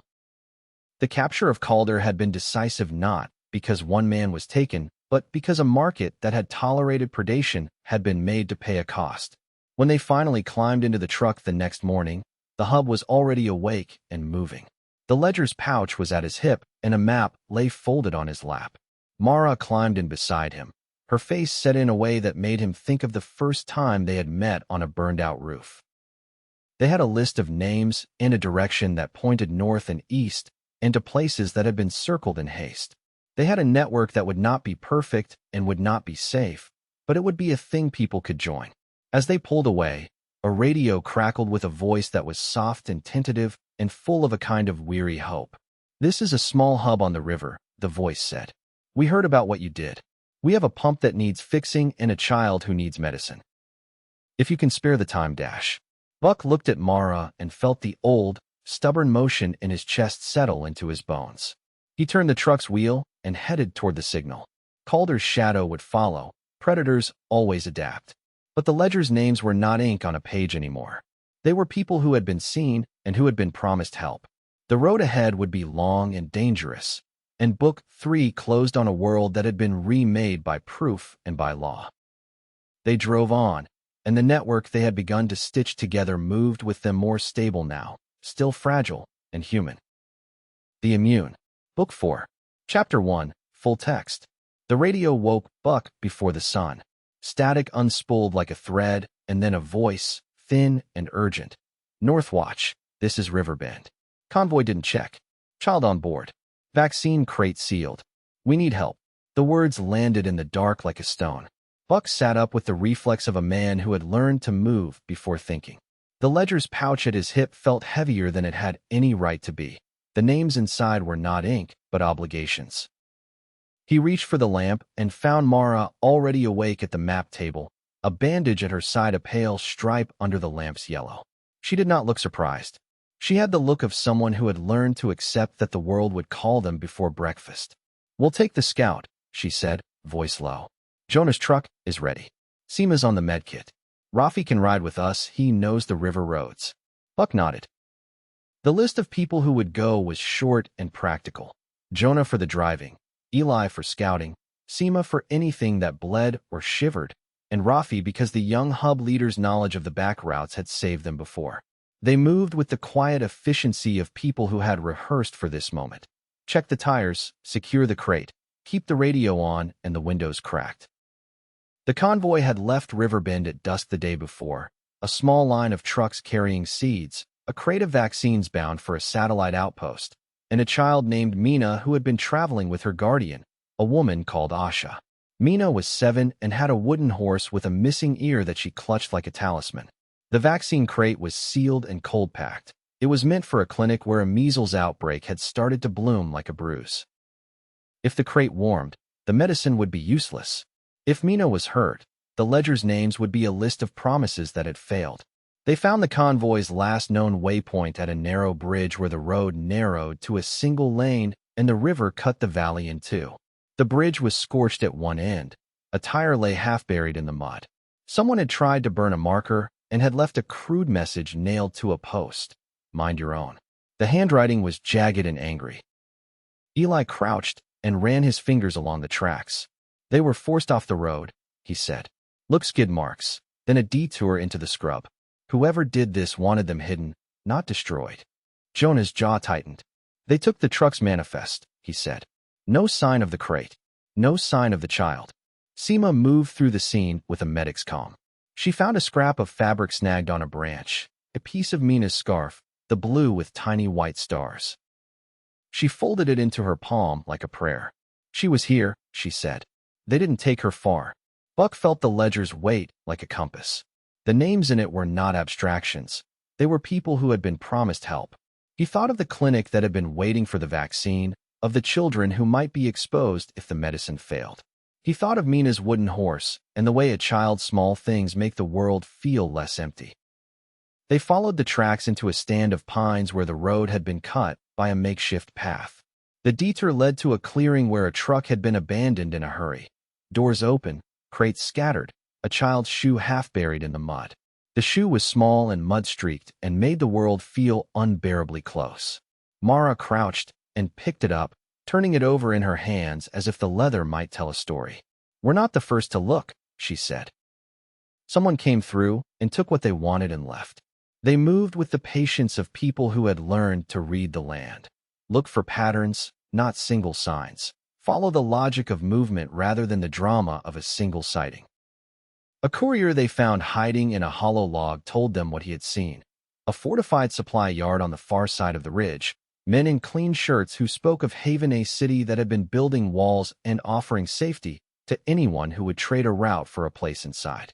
"Haven's been buying routes," the courier whispered, voice small. "They say they'll keep you safe if you let them run a road. They say they'll protect convoys if you hand over the schedule. They say it's for the greater good." The words landed like a cold wind. Haven had been a rumor for months, a place with walls, a market that promised stability, and a governor who spoke of order. To some hubs, Haven was a hope, to others, a threat. If the convoy had been taken toward Haven, the choice would be immediate and ugly: bargain for Mina and the vaccine, or refuse to trade a route and risk losing both. Buck felt the old, private ache of responsibility settle into his shoulders like a familiar pack. He had been a man of action. Now he had to be a man of judgment. The ledger had pulled him into politics by accident. Its names were not abstractions, but people who had families and futures. He looked at Mara and saw the same calculation in her face, the ledger's promise and the cost of breaking it. They did not have time for long debates. The vaccine's cold pack would not hold forever. Mina's guardian, Asha, had been seen dragged toward a supply yard on the ridge. The team moved with a single, urgent plan. Follow the courier's trail, find the yard, and get the child and the crate before Haven could make a claim. They rode at dusk, the convoy threading through a country that had been remade by absence. Orchards gone wild, fences down, a playground where the swings creaked in the wind. The radio net was a low hum of coordination times, check-ins, the soft code words they used to keep the plan tight. When they reached the ridge, the supply yard sat like a sleeping thing. Tarps, a watchtower, and men who moved with the practiced efficiency of people who had learned to make profit from fear. They watched from the trees and counted the men who moved in and out. There were more than they had expected. The yard had the look of a place that had been organized by someone with a talent for logistics. A bell hung in the yard, a crude alarm wired to a trip. The geometry of the place told them what the ledger's pages had hinted at. This was not a ragged band of opportunists. This was a system. Jonas set a small charge to disable the yard's winch and generator enough to slow movement, not to burn the place down. Seema readied a blanket and a small cooler for the vaccine. Mara and Buck moved like ghosts, slipping through the shadows and toward a low shed where the courier had said he'd seen a child's scarf. They were almost there when a light swept the yard and a bell rang. Men poured into the yard with torches and dogs, and the compound's defenders moved with a speed that made the night feel thin. The team froze, the world narrowing to the geometry of saving a child and a crate. A shout cut the air. A figure ran from the shed, small, clutching something wrapped in a blanket. Mina's wooden horse bobbed in her hand. Asha followed, hands raised, eyes wild. The defenders closed like a net. Buck moved without thinking. He ran, the cold night air burning his lungs, and reached the child first. Mina looked at him with eyes that had seen too much, and then, as if deciding he was not a threat, she let go of the wooden horse and reached for him. He scooped her up and felt the small, fierce weight of a life in his arms. The bell's ring became a verdict. Men with knives lunged. Jonah and Eli fought like men who had learned to make things stop without breaking them. Seema shoved a cold pack into Buck's hand and barked, "Keep it cold. Keep it sealed." The crate's seal was intact. The cold pack was still firm, but not for long. They ran for the trucks with the convoy's engines coughing to life. Bullets thudded into the truck's bed and pinged off the metal. One round found a man in the rear guard. He fell and did not get up. The loss landed in the convoy like a stone. They crossed the ridge and drove until the sound of pursuit faded into the night. When they finally stopped, Mina slept in Buck's arms, the wooden horse tucked against her cheek. The cold pack had held, but only barely. Seema checked the vaccine crate and nodded, relief softening her face. Back at Northwatch, the hub breathed like a living thing, people tending wounds, the rescued fed, the ledger's pouch at the center of the council table like a small, dangerous relic. Mina's guardian, Asha, sat with her hands folded and told the story in a voice that trembled and then steadied. Haven's men had offered safety for a route. When she refused, they had taken the convoy to make an example. The council met at dawn. The ledger's copies were spread out like evidence and like a map. The question was not only tactical, how to secure convoys, but moral. Do you trade a route for a life? The ledger had been a tool for connection. It had also been a promise that the network would not sell people like goods. Mara's voice was steady when she spoke. "We do not trade routes for safety," she said.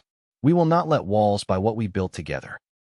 We will protect Mina and the vaccine, and we will make Haven pay a cost for what they did." Buck felt the old, stubborn motion in his chest settle into his bones. The rescue had been small and dangerous and human. It had also been a test. The ledger's names were not ink anymore. They were people who had been seen and promised help.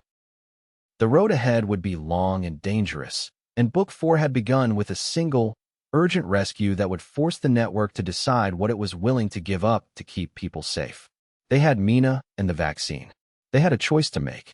The ledger lay open on the table like a map of wrongs and remedies, and Buck traced a finger over a name and felt the promise in his chest. The next move would be public, and the world would watch. Chapter 2. They left before the sun had finished deciding to rise. The truck's engine coughed and then settled into a steady rhythm, a sound that felt like a promise when the world was thin with worry. Jonah drove with the practiced calm of someone who had learned to make long roads feel shorter. Eli rode the hood like a scout, eyes on the horizon. Seema kept the medkit within reach and checked the cooler seal as if the vaccine were a sleeping child. Rafi sat between them, knees braced, jaw set in the way of someone who had been given responsibility too early. Mina slept in the back under a blanket that smelled faintly of soap and river water. Her wooden horse lay on her chest, the missing ear a small, stubborn imperfection that made it hers. Asha rode beside her, hands folded, eyes red from a night of watching. When the truck hit a pothole, Mina's hand tightened on the horse, and she murmured in her sleep. Asha's fingers brushed the toy, as if to reassure both child and world. The first clues were small and human. At a bend in the road, they found a scrap of blue fabric snagged on a thorn Mina's scarf, the white stars half visible. A few miles farther, a tire track cut into the soft shoulder and then vanished into a narrow goat path that led away from the main road. Eli crouched and ran his fingers along the groove, reading the land the way a reader reads a sentence. They were forced off the road, he said. Look, 2 sets of prints. One set hurried, one set steady. Someone moved them on foot. Rafi's face tightened. Haven's men use that tactic, he said. They don't always take people into the city. Sometimes they move them to supply yards they control. Make an example. Make the choice look like a bargain. Seema checked the cooler again. How long do we have? She asked. The question was practical and terrible. The cold pack would hold for hours if it stayed sealed and shaded. Once it warmed, the vaccine would be useless. The clinic at the satellite outpost had already been waiting. They followed the goat path into a stand of scrub and found a place where someone had tried to make a fire and then left in a hurry. A ring of scorched earth, a tin cup, a child's shoe half buried in the dirt. The shoe was small and mud-streaked and made the world feel unbearably close. Mara crouched and picked it up, turning it over in her hands as if the leather might tell a story. She did not speak for a long time. They took the truck's manifest, Jonah said, voice low. No sign of the crate. No sign of the child. Asha's face went white. She had been quiet since they left Riverbend, the kind of quiet that is not absence but a concentration of fear. They came at dusk, she said. Men in clean shirts. They said they were offering a place inside the walls. They said safety. When I refused, they took the convoy to make an example. Rafi's jaw worked. If Haven is involved, they'll try to make this a bargaining chip. They'll offer Mina back if we hand over a route. They'll say it's for the greater good. Buck felt the ledger's weight like a compass. The names in it were not ink, but obligations. He thought of the clinic that had been waiting for the vaccine, of the children who might be exposed if the medicine failed. He thought of Mina's wooden horse and the way a child's small things make the world feel less empty. He also thought of the charter and the promise they had made not to trade routes for safety. They moved with a single, urgent plan. Follow the courier's trail, find the yard, and get the child and the crate before Haven could make a claim. The radio net hummed with low, practiced chatter check-ins, times, the soft code words they used to keep the plan tight. They split into 2 teams. Jonah and Buck would take the main road and try to cut off any outward movement. Mara, Eli, and Rafi would circle the ridge and approach the supply yard from the back. The ridge was a place of small exposures, a broken fence, a rusted sign, a line of footprints that led to a low shed. They watched the yard from a stand of pines and counted the men who moved in and out. There were more than they had expected: watchmen with dogs, a man with a ledger tucked under his arm, and a bell wired to a trip. The yard had the look of a place that had been organized by someone with a talent for logistics. It was not a ragged band of opportunists. It was a system. They found a courier hiding in a hollow log, eyes wide and voice small. He had been the one to slip away when the convoy was stopped. He told them what he had seen in a voice that trembled and then steadied. Men in clean shirts, a low shed where crates were stacked, a bell that would ring if anyone tried to move goods at night. He had seen a child's scarf and a woman's hands tied with a strip of cloth. He had not seen the governor or the city's walls. Haven kept its distance, but he had heard the name. Haven. Mara's plan was careful and practical. They would not storm the yard. They would not risk turning Mina into a casualty of a rescue. Instead, they would try a quiet recovery, disable the yard's ability to move goods, create confusion, and slip the child and the crate out in the chaos. Jonah would cut the winch and the generator. Eli would create a diversion at the far gate. Rafi and Mara would move to the shed and get the child. They moved at dusk. Jonah's charge bit into the yard's generator with a soft, precise pop that left the lights dead and the winch silent. A flare painted the far slope in angry light. Dogs barked and then fell silent. Men poured into the yard with torches and curses. Mara and Rafi slipped through the shadows and toward the low shed where the courier had said he'd seen a child's scarf. They were almost there when a bell rang, a crude thing wired to a trip that the yard's defenders had set as a last resort. Men with knives lunged from the dark. The world narrowed to the geometry of saving a child and a crate. Mara moved like a shadow, cutting a rope and whispering a name. Rafi's hands shook as he pried open a crate and found not the vaccine, but a stack of salted fish and a ledger page with a smudged notation. Haven Route 7. A shout split the night. A figure ran from the shed small, clutching something wrapped in a blanket. Mina's wooden horse bobbed in her hand. Asha followed, hands raised, eyes wild. The defenders closed like a net. Buck ran, the cold night air burning his lungs, and reached the child first. Mina looked at him with eyes that had seen too much, and then, as if deciding he was not a threat, she let go of the wooden horse and reached for him. He scooped her up and felt the small, fierce weight of a life in his arms. The bell's ring became a verdict. Men with knives lunged. Jonah and Eli fought like men who had learned to make things stop without breaking them. Seema shoved a cold pack into Buck's hand and barked, "Keep it cold. Keep it sealed." The crate's seal was intact. The cold pack was still firm, but not for long. They ran for the trucks with the convoy's engines coughing to life. Bullets thudded into the truck's bed and pinged off the metal. One round found a man in the rear guard. He fell and did not get up. The loss landed in the convoy like a stone. They crossed the ridge and drove until the sound of pursuit faded into the night.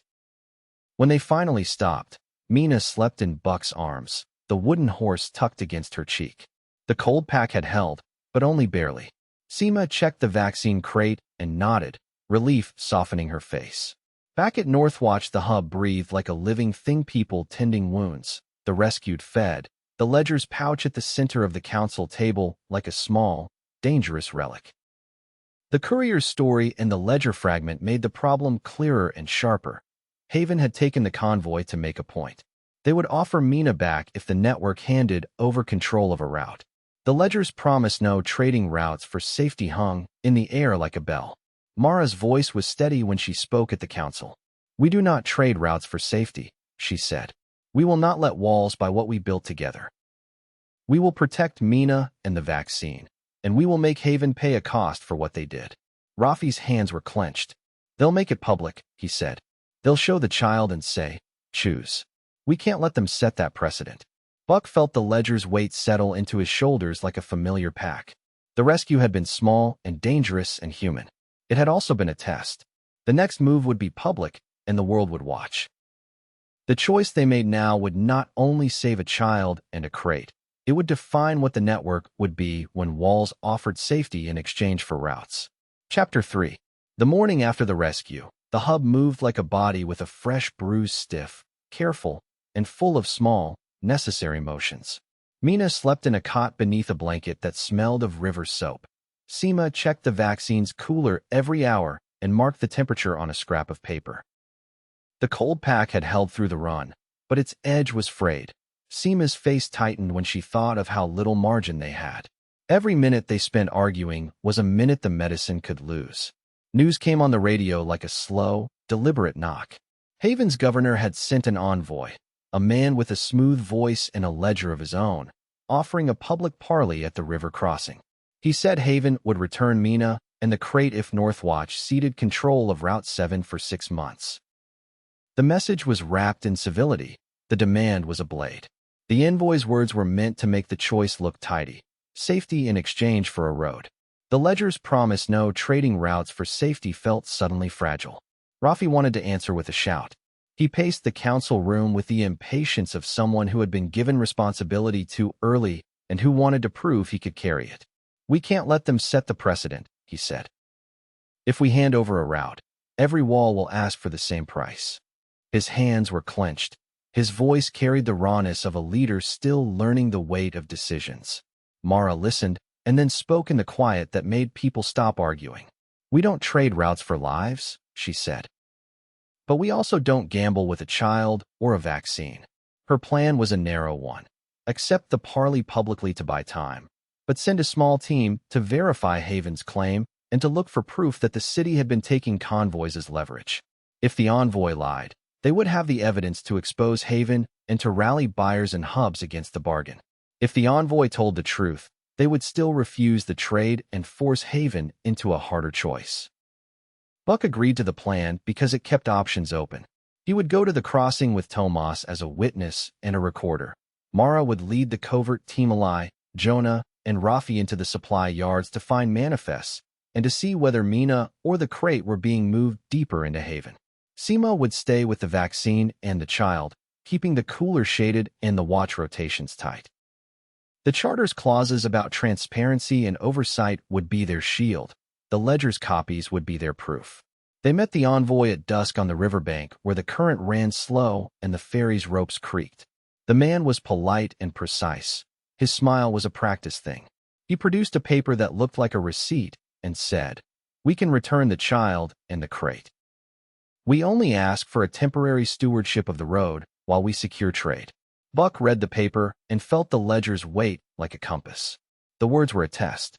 While Buck argued the public case, Mara's team moved under the cover of a low cloud. The supply yard sat behind a line of warehouses that faced the water. Men with dogs patrolled the gates. Jonah cut a small hole in a fence, and they slipped through like shadows. The yard smelled of oil and salted fish and the faint, stubborn tang of money. They found crates labeled with towns and dates and a ledger page tucked into a false bottom entries that matched the pattern they had seen before. Payments, favors, and a notation that tied shipments to a governor's office. Rafi's hands shook when he read a line that named a depot inside Haven where children had been listed as labor units on a manifest. He had been angry at the idea of bargaining. Now his anger turned to a cold, steady thing. "We have proof," he whispered. "They're cataloging people like cargo." They moved to take photographs with a small camera Tomas had given them, careful to leave no trace. Jonah's laugh was a soft, necessary thing as he worked the shutter. Eli kept watch with the practiced patience of a scout. For a moment, the work felt like the ledger's old rhythm: find the names, make them visible, make the market uncomfortable. Then a light swept the yard and a bell rang. Men poured into the compound with torches and dogs, and the world narrowed to the geometry of escape. They ran. The path back to the fence was a blur of branches and breath. Rafi stumbled and a hand grabbed his ankle. A shout split the night. Jonah shoved him free, and they tumbled through the hole in the fence, breath burning and hearts pounding. They reached the ridge and watched the yard below as men with torches searched the dark. In the shed where they had found the manifest, a crate lay open and empty. The notation that had named Mina's route was gone. Back at the river crossing, Buck had not accepted the envoy's bargain. He had listened to the man's words and then read them aloud into the recorder Tomas held. "We will not trade a road for a child," Buck said, his voice steady. "If you return Mina and the crate without conditions, we will call it a mercy. If you demand a route, we will expose what we found." The envoy's smile thinned. He said, "You will make this costly." He left with the civility of a man who believed markets could be reshaped by threats. When Mara's team returned, breathless and mud-streaked, they laid the manifest pages on the table. Rafi's face was pale and hard. The pages were enough to make the council's room go quiet. Names, dates, and the ledger's old cruelty written in neat ink. The evidence would make Haven's bargain look like what it was: coercion dressed as protection. Seema checked the vaccine's cooler and then looked at Mina, who had woken and was playing with her wooden horse as if the world had not been dangerous at all. The child's small, stubborn life made the ledger's arguments simple. We expose them, Seamus said. We don't trade. The council agreed, but the choice carried a cost. Haven would not give up a route without pressure. Buyers who relied on Haven's ports might be threatened. The network would have to move quickly to make the cost of coercion higher than the profit. They would need to show the manifest to buyers, to invoice, and to hubs that still cared about reputation. They would need to make Haven's walls less useful by making trade inside them risky. As night fell, Buck walked the riverbank alone and watched the ferry's ropes creak. The envoy's words echoed in his head. You will make this costly. He thought of Mina's wooden horse and of the ledger's names that had become faces. The choice they had made refuse the bargain and expose Haven was decisive and dangerous. It would force the market to choose sides. A radio crackled with a voice that was smooth and cold.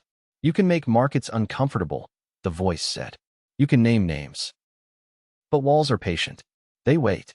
The voice was not the envoy's. It was the governor's, and it carried the kind of certainty that comes from thinking you can outlast other people's courage. Buck felt the ledger's weight settle into his shoulders like a familiar pack. They had proof now, and a child to protect. The next move would be public, and the world would watch. Chapter 4. They took the evidence public at noon, when the river crossing was full of traders, and the light made everything look more honest than it felt. Tomas read the manifest pages aloud while Rhea projected photographs of the ledger entries onto a tarpaulin with a borrowed lamp. Buyers who had once shrugged at rumors now leaned forward.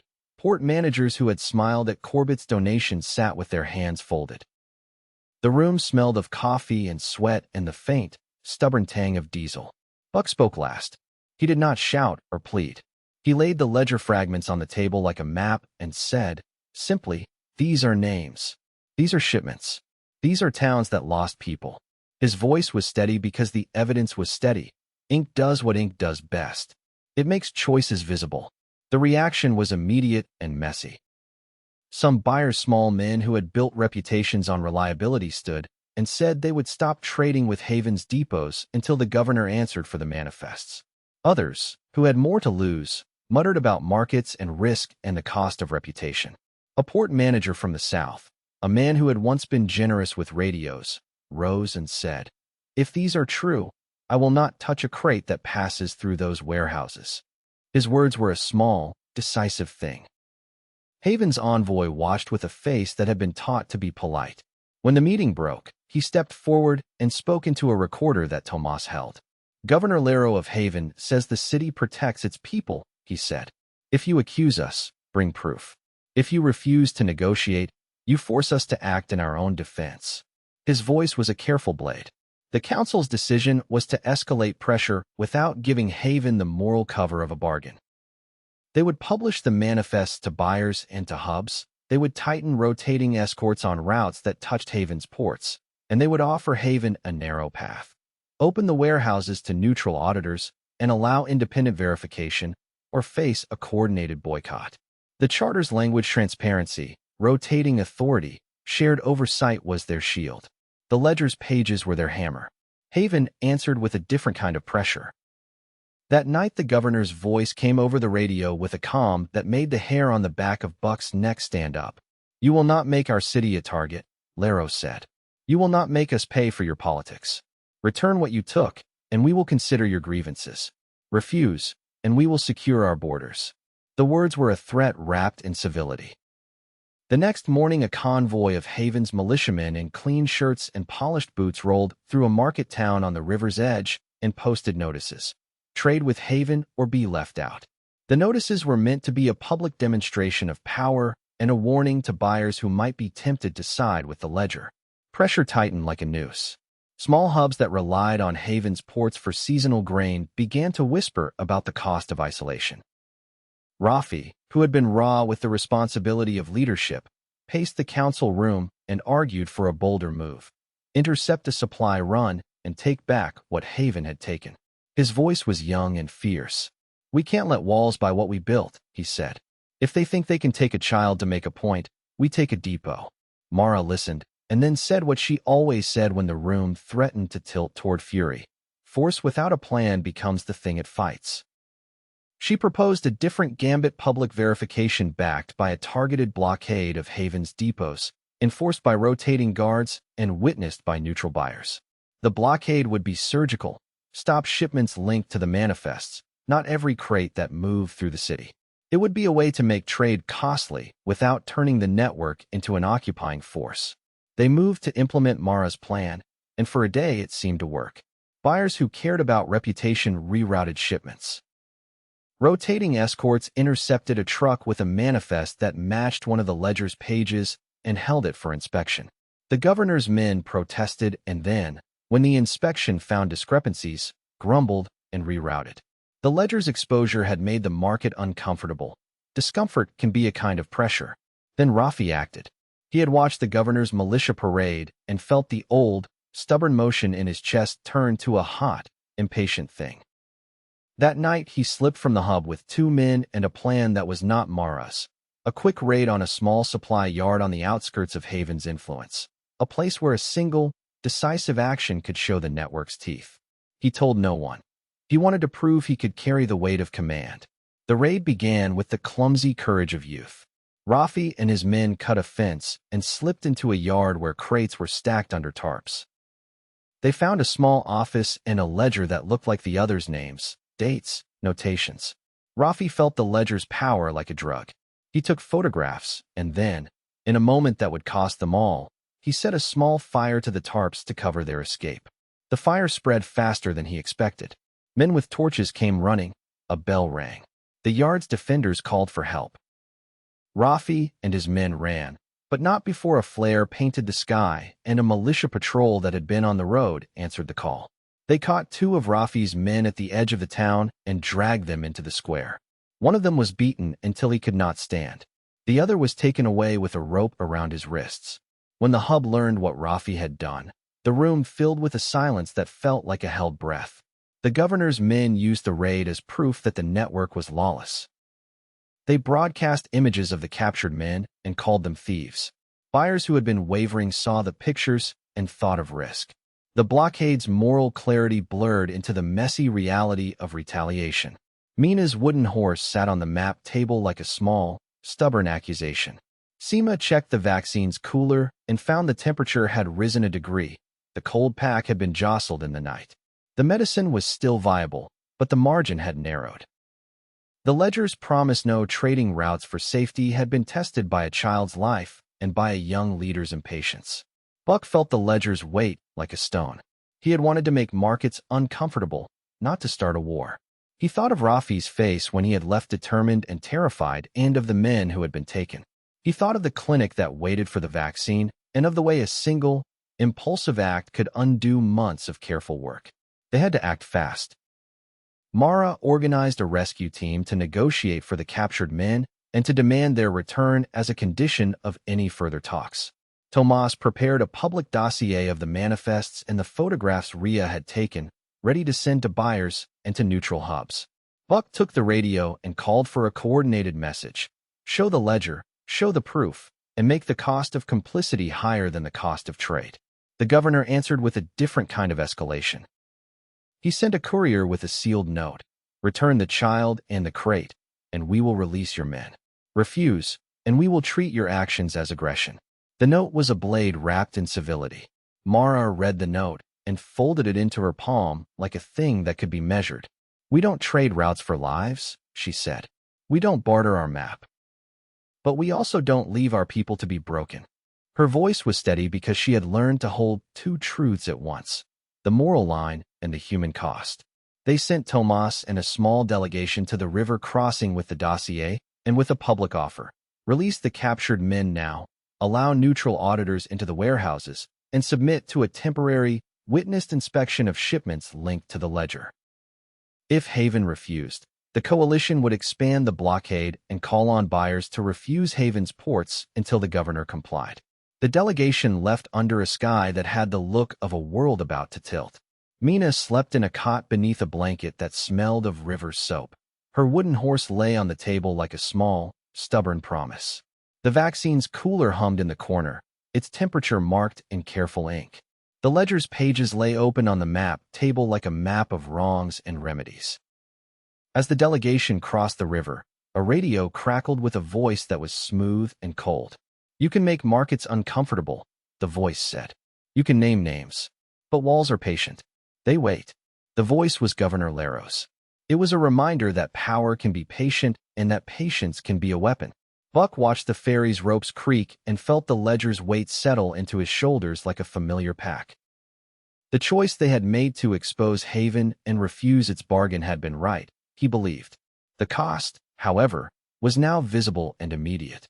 The network had to hold together while the market and the walls tested its resolve. They had a plan and a public dossier and a child to protect. The next move would be Haven's, and the world would watch. Chapter 5. The ferry crossed slow and low, the river a ribbon of pewter under a sky that had not yet decided whether to rain. Tomas sat with the dossier on his knee, the photographs folded like small accusations. He had the look of a man who had spent his life turning words into agreements. Today his work would be to make ink do what ink rarely does: force a city to answer. At the riverbank a crowd had gathered. Traders with sunburned faces, a woman who ran a seed stall and who had once refused a bribe, a pair of watch captains whose hands still bore the scars of last winter's raids. They watched the ferry's ropes creak and the delegation step ashore. Tomas, 2 envoys from neutral hubs, and a courier who had once worked in Haven's warehouses and who now wore his fear like a second skin. The courier's testimony was small and precise. He spoke of manifests that listed children as labor units, of crates that left with seals and returned with names scratched out, of a ledger kept in a locked room where favors were tallied like currency. His voice did not rise. It did not need to. The photographs and the ledger fragments did the shouting for him. A hush fell when Tomas read the list of demands. Release the captured men immediately. Open the warehouses to neutral auditors within 48 hours. Allow rotating escorts to inspect shipments linked to the manifests, and return Mina and the vaccine without condition. The demands were narrow and surgical, designed to force a choice without burning a city. The governor's envoy arrived with the civility of a man who believed in the power of patience. He listened, fingers steepled, and then spoke in a voice that had been practiced for parley. "Governor Laro will consider your requests," he said. "But understand this. Haven protects its people. We will not be bullied by accusations. If you press, you risk the stability of trade." Tomas answered with the ledger's weight. "We are not asking for vengeance," he said. "We are asking for proof and for the safety of people who cannot bargain. You can choose cooperation or you can choose isolation. The market will decide which is costlier." The envoy left with a promise to reply. The ferry's ropes creaked again as the delegation returned, and the hub's mood tightened like a held breath. Back at Northwatch, Mara paced the council room with the kind of focus that had become her armor. Mina slept in a cot beneath a blanket that smelled of river soap. Seema checked the cooler and marked the temperature with a hand that did not tremble. Then the governor answered, not with words, but with action. At dawn, a convoy of Haven's militia rolled through a market town 2 valleys over and posted notices. Trade with Haven or be left out.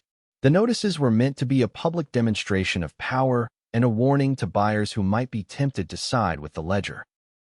Traders who relied on Haven's grain shipments began to whisper about the cost of isolation. The council met, and the room split along a line that had nothing to do with courage and everything to do with hunger. Some hubs, small, inland settlements that had little to spare, argued for a temporary concession, hand over a minor route for a short term, and get the men back.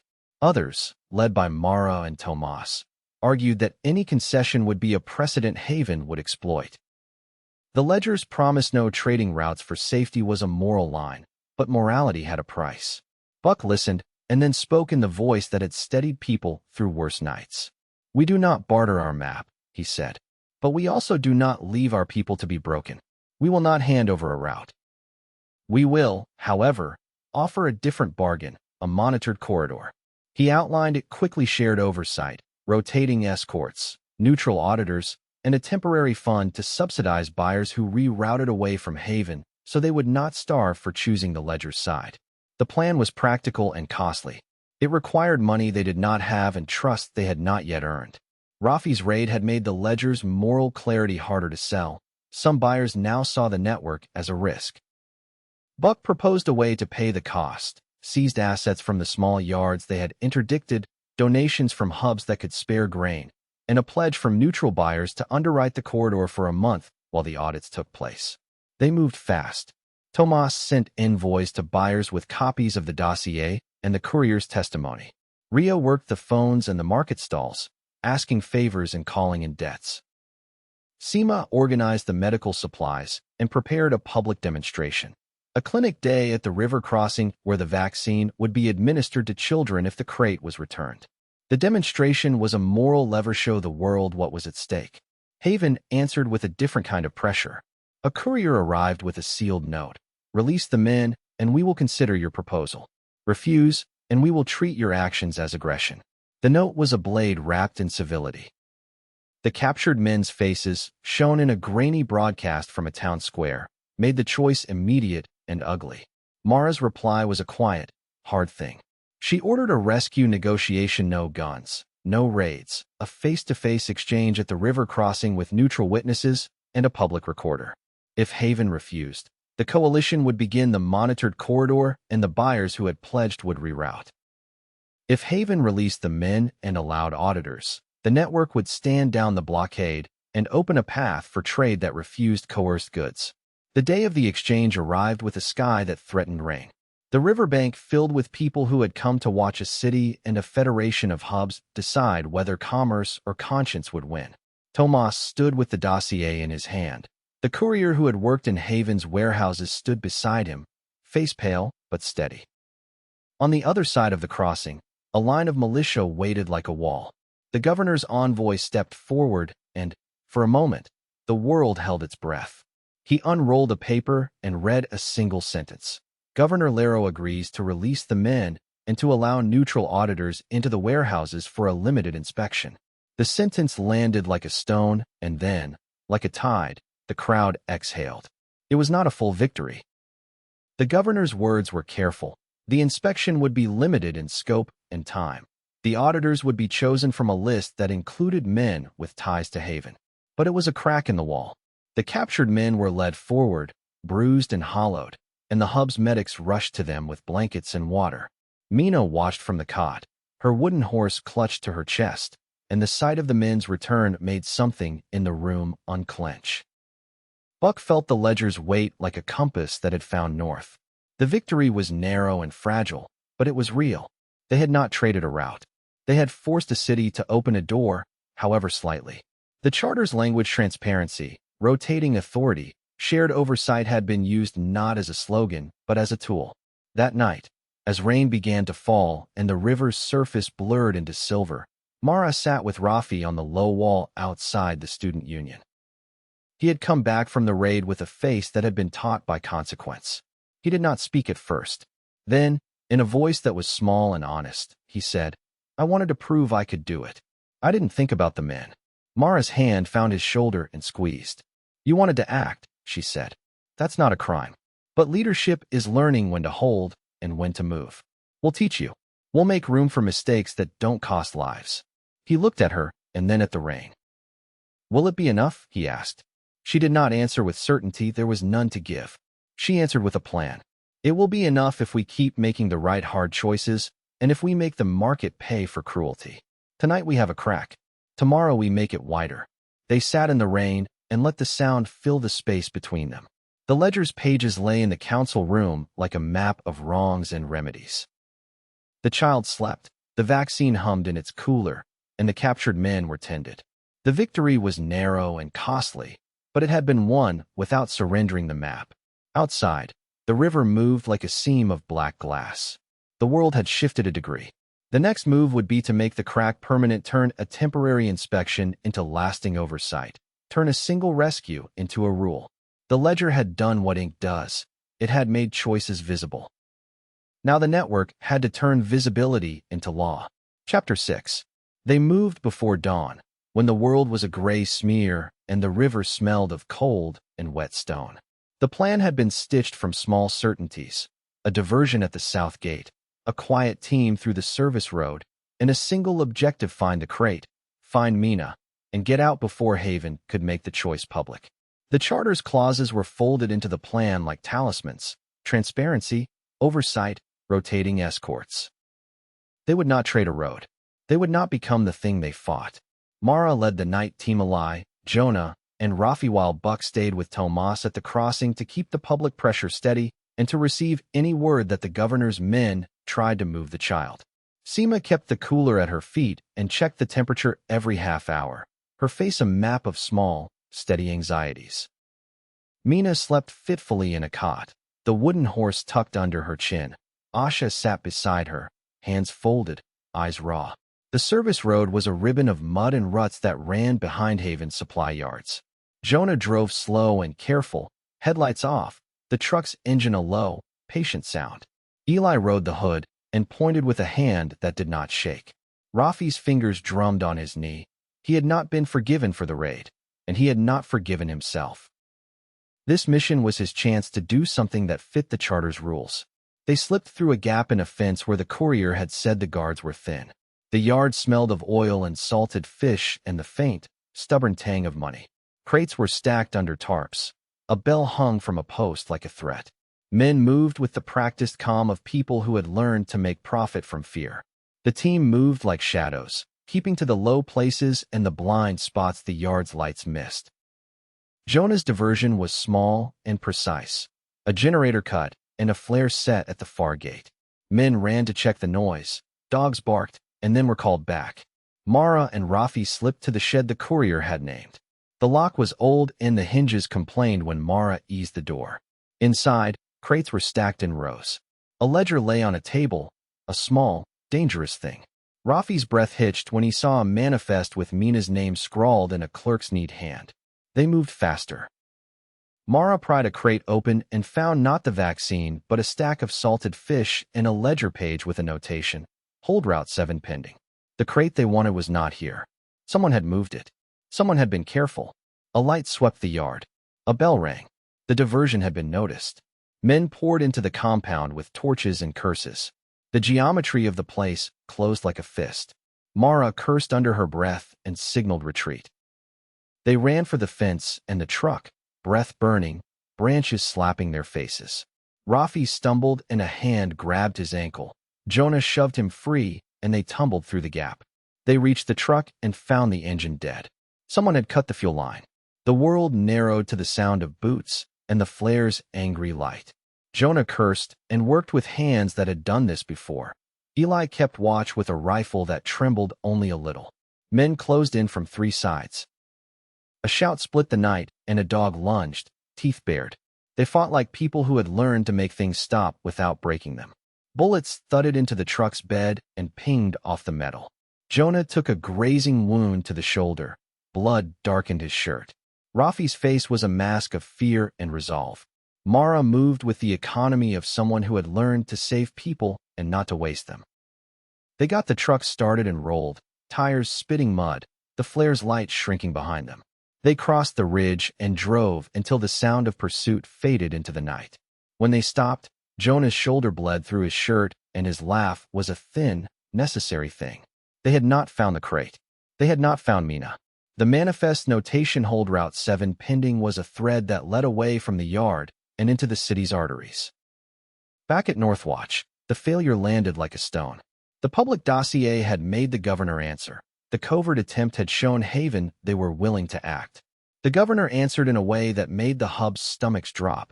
A broadcast from the city square showed a crate being opened and a child Mina standing beside it, eyes wide and hair damp, the wooden horse in her hand.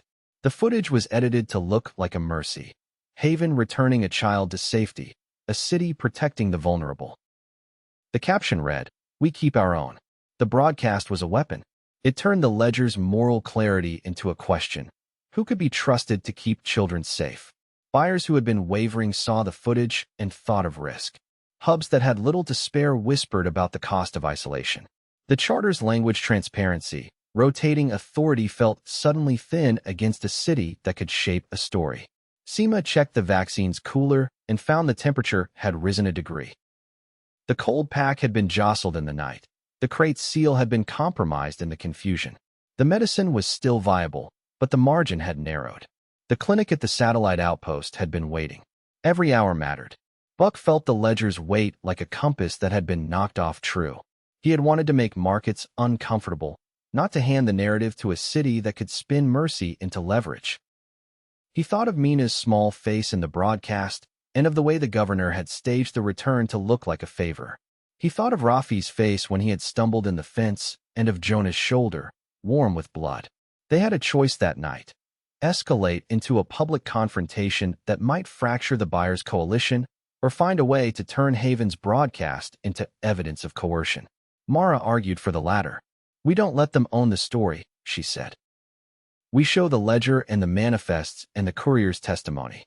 We show the world the pattern, not the moment they staged." Tomas worked the phones and the market stalls, calling in favors and asking buyers to hold. Ria sifted through the photographs and the ledger fragments, looking for the thread that would tie the stage footage to the manifests they had found. Seema organized a mobile clinic and prepared to move the vaccine under escort to a neutral hub if the cooler's temperature fell again. Rafi sat on the low wall outside the student union and watched the river move like a seam of black glass. He had wanted to act. His action had cost them time and given Haven a story. He did not speak at first. Then, in a voice that was small and honest, he said, "I thought I could fix it." Mara's hand found his shoulder and squeezed. "You tried," she said. "We'll fix it together. But we have to be smarter. We have to make the market pay for cruelty without letting them make mercy look like a weapon." They worked through the night. Tomas prepared a public release: the manifest pages, the courier's testimony, and the photographs Ria had taken in the yard. They would show the pattern children listed as labor units, crates moved and relabeled, manifests that matched the governor's own ledgers. They would not deny Haven had returned a child. They would show that the return had been staged to make a bargain look like charity. As dawn bled into the sky, a scout ran up with a breathless message. A convoy left Haven at first light heavy, heading north. The manifest notation hold Route 7 pending had been a map, and the map had moved. The chase would begin again, and the network would have to decide whether it would win by force or by the slow, stubborn work of making markets refuse cruelty. Chapter 7. They chased at first light, engines low and radios keyed to a single, steady channel.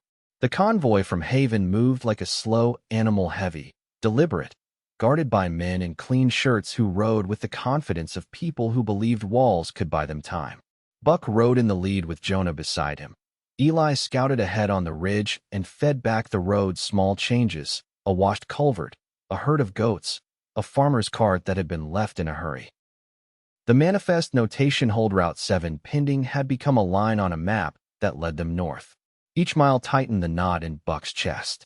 Mina slept in the back under a blanket. The wooden horse lay against her shoulder like a talisman.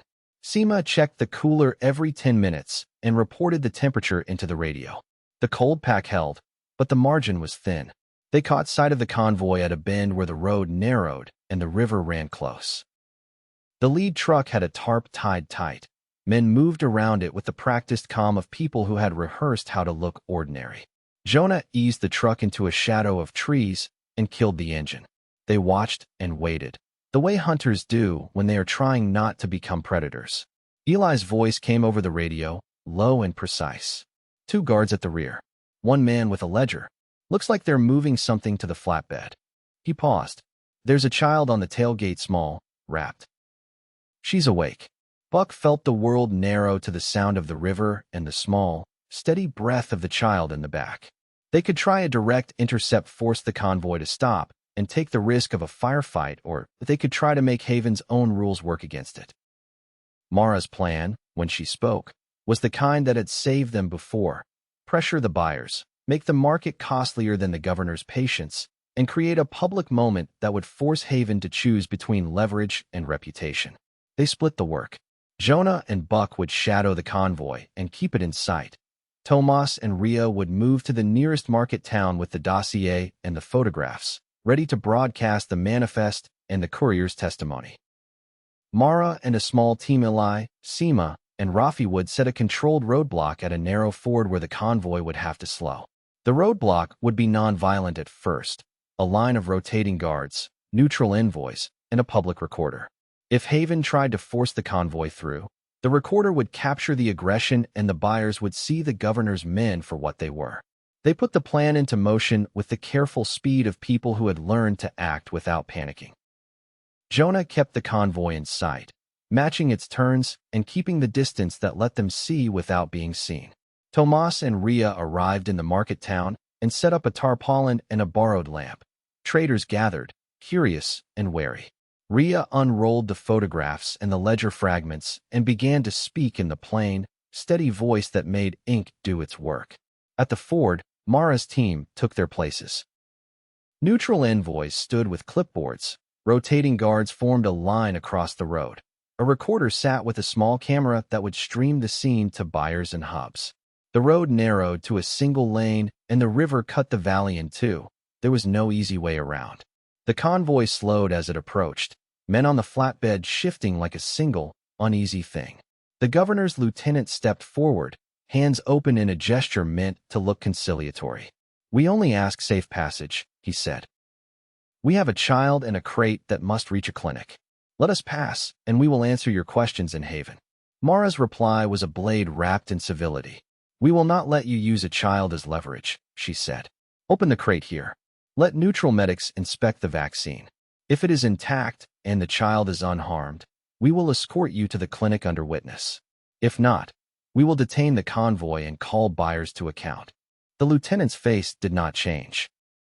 He had been taught to believe that the governor's patience could outlast other people's courage. He signaled, and a man with a ledger stepped forward to cut the crate seal. The moment was small and public and precise. A crate opened in the light of a river crossing, medics watching, a recorder rolling. Inside the crate were vials packed in a cold sleeve. The seal had been broken and resealed. The cold pack had been replaced with a fresh one in an attempt to make the medicine look cared for. Seema checked the vials and frowned. The labels were genuine, but some of the paperwork had been altered. Dates shifted, a manifest number scratched out. The vaccine itself looked intact, but the chain of custody had been tampered with. Mara held up a photograph Tomas had taken in the supply yard, a manifest listing children as labor units, a ledger page with a notation that matched the handwriting on the convoy's ledger. The recorder streamed the images and the medic's notes to the market town and to buyers who had been watching. Rhea's voice explained the pattern: staged returns, altered paperwork, and a market that tolerated coercion when it was profitable. The lieutenant's smile thinned. He tried to argue that the governor had returned the child as an act of mercy. The recorder's footage and the manifest's pages argued otherwise. Traders in the market shifted, their faces changing as the ledger's pattern became a public thing. A port manager who had been wavering stepped forward and said, "If these are true, I will not touch a crate that passes through Haven." His words were small but decisive. The governor's lieutenant had a choice: force the convoy through with guns and risk turning buyers and neutral hubs against Haven, or accept the inspection and the escorted passage and lose the leverage he had hoped to keep. He chose the latter. The convoy was escorted under witness to the clinic.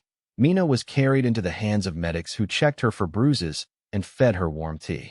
The vaccine's cold chain was verified as intact enough to be used. Seema administered the first dose to a child in the clinic while the recorder streamed the moment. The public moment changed the calculus. Buyers who had been tempted by Haven's promises saw the ledger's pattern and the governor's attempt to stage mercy for leverage. The market's appetite for coercion cooled because reputation had a cost that could now be measured. The ledger's pages had done what ink does. They had made choices visible in a way that could not be easily erased. After the clinic, as the convoy's men were questioned and the governor's lieutenant watched with a face that had lost some of its practiced calm, Buck walked the riverbank with Mina asleep in his arms. The wooden horse lay against her cheek like a small, stubborn proof that the world could still hold tenderness. Rafi stood a little apart, hands in his pockets, the weight of his earlier mistake visible in the set of his shoulders. "You did good," Buck said to him, not as praise, but as a ledger entry and accounting of what had been done and what had been learned. Rafi's jaw worked, and he nodded once. They had won a narrow victory without firing a shot. The ledger's pages had been used not only as evidence, but as a tool to shape markets and to force a city to choose between leverage and reputation. The charter's clauses: transparency, rotating authority, shared oversight had been used as instruments, not slogans. But the victory was not total. The governor's men still controlled walls and ports. Predators adapt. The ledger's exposure had shifted the market, but it had not ended the hunger that made predation profitable. As the convoy's men were led away for questioning and the clinic's radio hummed with routine checks, Buck felt the ledger's weight settle into his shoulders like a familiar pack. They had saved a child and a crate. They had made a market pay a price. The road ahead would still be long, but for the first time in months the map felt less like a list of debts and more like a promise that could be kept. Chapter 8. The market's mood after the Ford was a brittle thing, relief edged with a new, wary calculation. Buyers who had once shrugged at rumors now checked manifests twice and rerouted when a ledger fragment matched a depot. The charter's clauses had been used as tools, and for the first time in months the word transparency felt like something more than a slogan. Yet the victory at the Ford had not erased the fact that walls still stood and that men who ran them could learn to dress leverage in mercy. Haven's response was not immediate violence, but a slow, legal pressure that smelled of ink and patience. Governor Laro's office issued a string of proclamations about trade security and the sanctity of municipal sovereignty. Lawyers with careful hands sent letters to port managers and to neutral hubs warning of economic disruption if they sided with what the proclamations called unverified accusations. The city's merchants, who had once profited from Haven's stability, began to whisper about the cost of choosing sides. Tomas and Ria moved like diplomats and accountants at once. They traveled to 3 market towns in as many days, carrying the dossier and the manifest photographs, and they did not ask for loyalty so much as for a calculation, reputational cost versus short-term profit. In a sunlit square in one town, a grain merchant who had been wavering stood and said, plainly, "I will not touch a crate that passes through those warehouses." The words were small and decisive. They were the kind of thing that, when repeated enough, reshaped a market. Back at Northwatch, the hub settled into a new rhythm of watch rotations and paperwork. The monitored corridor, an idea that had once been a compromise, became a project. Rotating escorts were scheduled, neutral auditors were named, and a small fund was set up to subsidize buyers who rerouted away from Haven for the month while audits took place. The fund was cobbled together from seized assets, donations, and a pledge from a coastal buyer who had been shamed into conscience. It was not much, but it was a start. Mina's fever broke and she began to eat again, small spoonfuls of porridge that made her cheeks pink. The wooden horse's missing ear was mended with a strip of cloth, and she learned to whistle a little tune that made Asha laugh. The vaccine's second dose was administered under the watchful eye of Seema and a neutral medic from a hub 2 valleys over. The cooler's temperature had been preserved by careful hands and a lot of luck. The clinic's radio hummed with routine checks, and for a few days the hub allowed itself the small luxury of ordinary work. Fixing a pump, teaching a watch captain to read a manifest, mending a roof. But the ledger's exposure had not ended the hunger that made predation profitable. A sabotage at a satellite outpost, filters clogged with a chemical that made the water taste metallic, reminded them that cruelty could be small and intimate as well as organized. The sabotage had been timed to coincide with a market day, and the message left on a post was blunt: stop meddling. The outpost's people were frightened and angry. They wanted immediate retribution. Rafi felt the old, hot impatience return like a fever. He wanted to ride out and find the men who had done it, to make them pay in a way that would be visible and final. Mara watched him and saw the same hunger she had seen in him before the raid, the desire to fix things with a single, decisive act. She did not forbid him. She offered a different task. "You go to the outpost," she said. "You help them repair the pump. You teach them to test water and to set a watch. Then you come back and tell us what you learned. Action without repair is a wound." Rafi bristled and then nodded. He left with a small team and a toolbox and returned 2 days later with a story that had the shape of a lesson. The sabotage had been done by a pair of men who had been paid by a broker to make the outpost look weak so buyers would accept Haven's offer of protection. The men had been desperate debts, a sick child, a ledger of favors that had become a chain. Rafi had found them hiding in a barn and had not killed them. He had brought them back to the outpost, where they had been given work repairing the pump under supervision and where the hub had offered them a path to make amends. Labor, restitution, and a place in the watch rotation if they proved trustworthy. The choice to repair rather than punish hardened something in Rafi. He had wanted spectacle. He had learned that spectacle could cost lives. The men's faces, when they worked under the sun and learned to test water and to set a simple alarm, were not the faces of villains so much as of people who had been forced into small cruelties by hunger. The ledger's pages had made choices visible. Now the network had to make room for repair. Haven's legal pressure continued. Lawyers argued that the monitored corridor violated municipal prerogatives. Merchants grumbled about the cost of rerouting. The governor's office threatened tariffs and delays. The market's calculus shifted in small increments. A buyer here, a port manager there. The coalition's strength was not a single victory, but a slow accumulation of choices that made predation less profitable. Then, in the quiet between storms, a courier arrived with a small, folded note and a face that had been taught to look like a man who carried bad news without flinching. The note was from a hub on the far side of the river. "We have a problem." A convoy carrying seed and a crate of antibiotics was stopped. The men who took it said they were enforcing a new municipal ordinance. They asked for a list of names. We refused. They burned the manifest. "We need help." The message landed like a stone. The ledger's exposure had made markets less hospitable to predation, but it had also made predators more inventive. If a city could pass an ordinance that allowed it to seize shipments under the guise of public safety, the ledger's legal victories could be hollowed by law. The network had to respond not only with pressure, but with policy. Reyes called a council that felt less like a meeting and more like a drafting session. They would not only enforce the charter's clauses, they would write a model ordinance that hubs could adopt to protect convoys from municipal seizure without due process.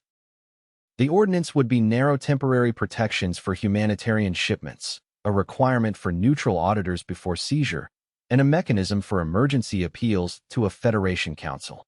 It was a legal tool meant to close the gap Haven's lawyers were trying to exploit.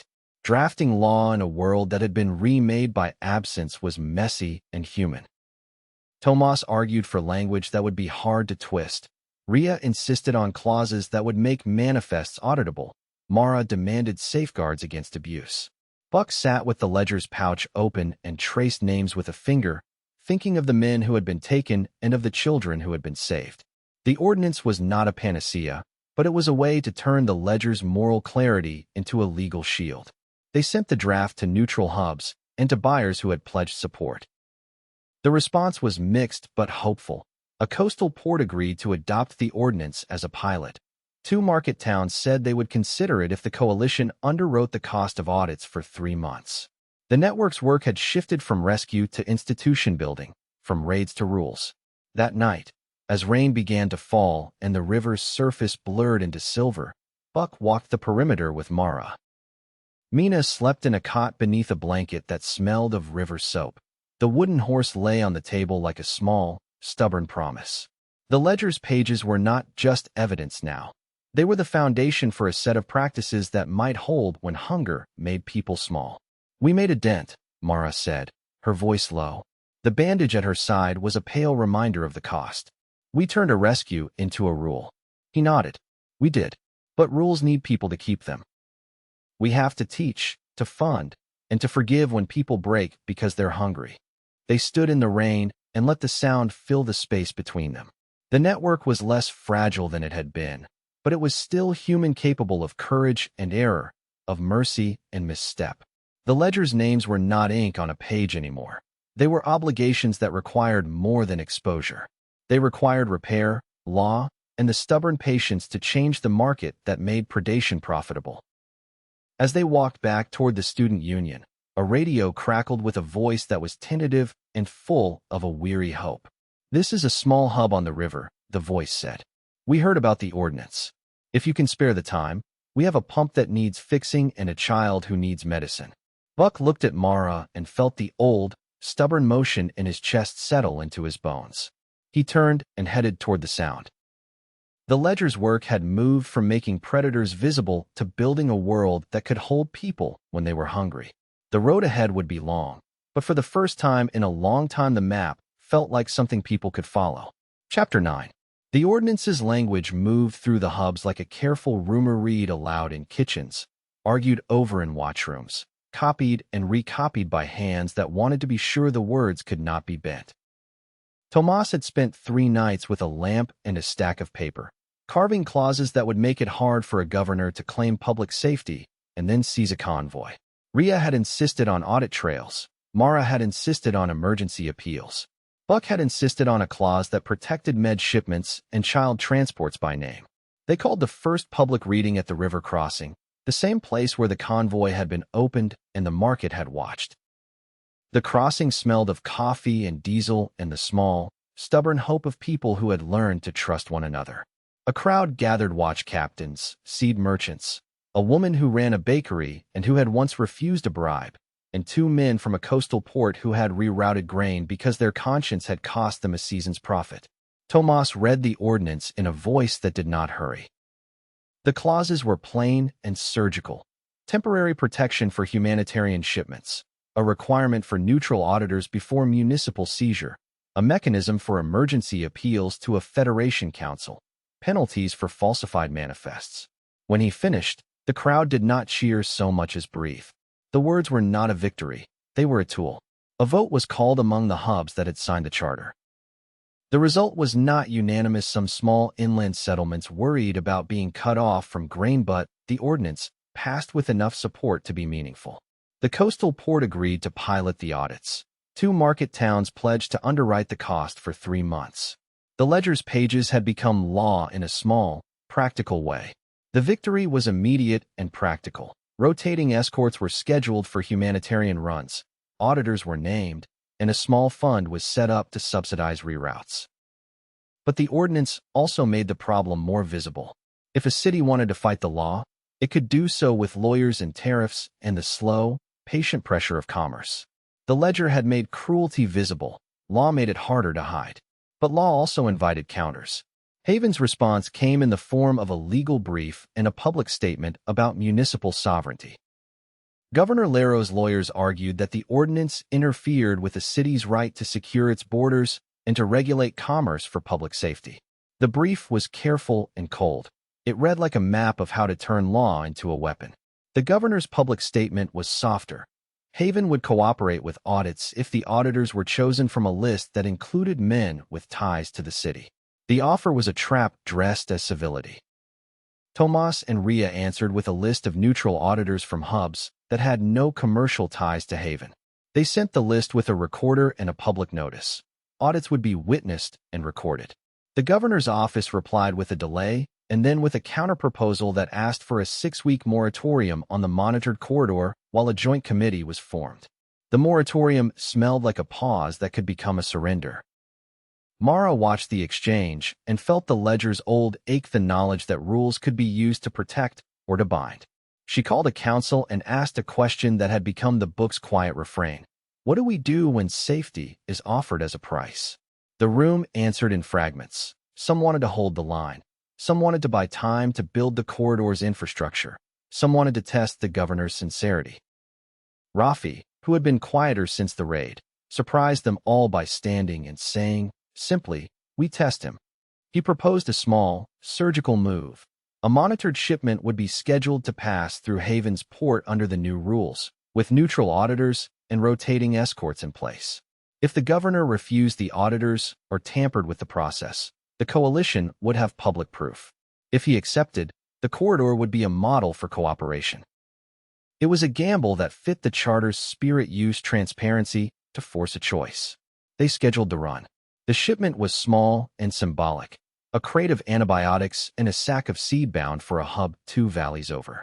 Mina, who had recovered enough to sit in the sun and whistle, pressed her wooden horse into Rafi's hand and said, with the blunt honesty of a child, "Don't let them take the road."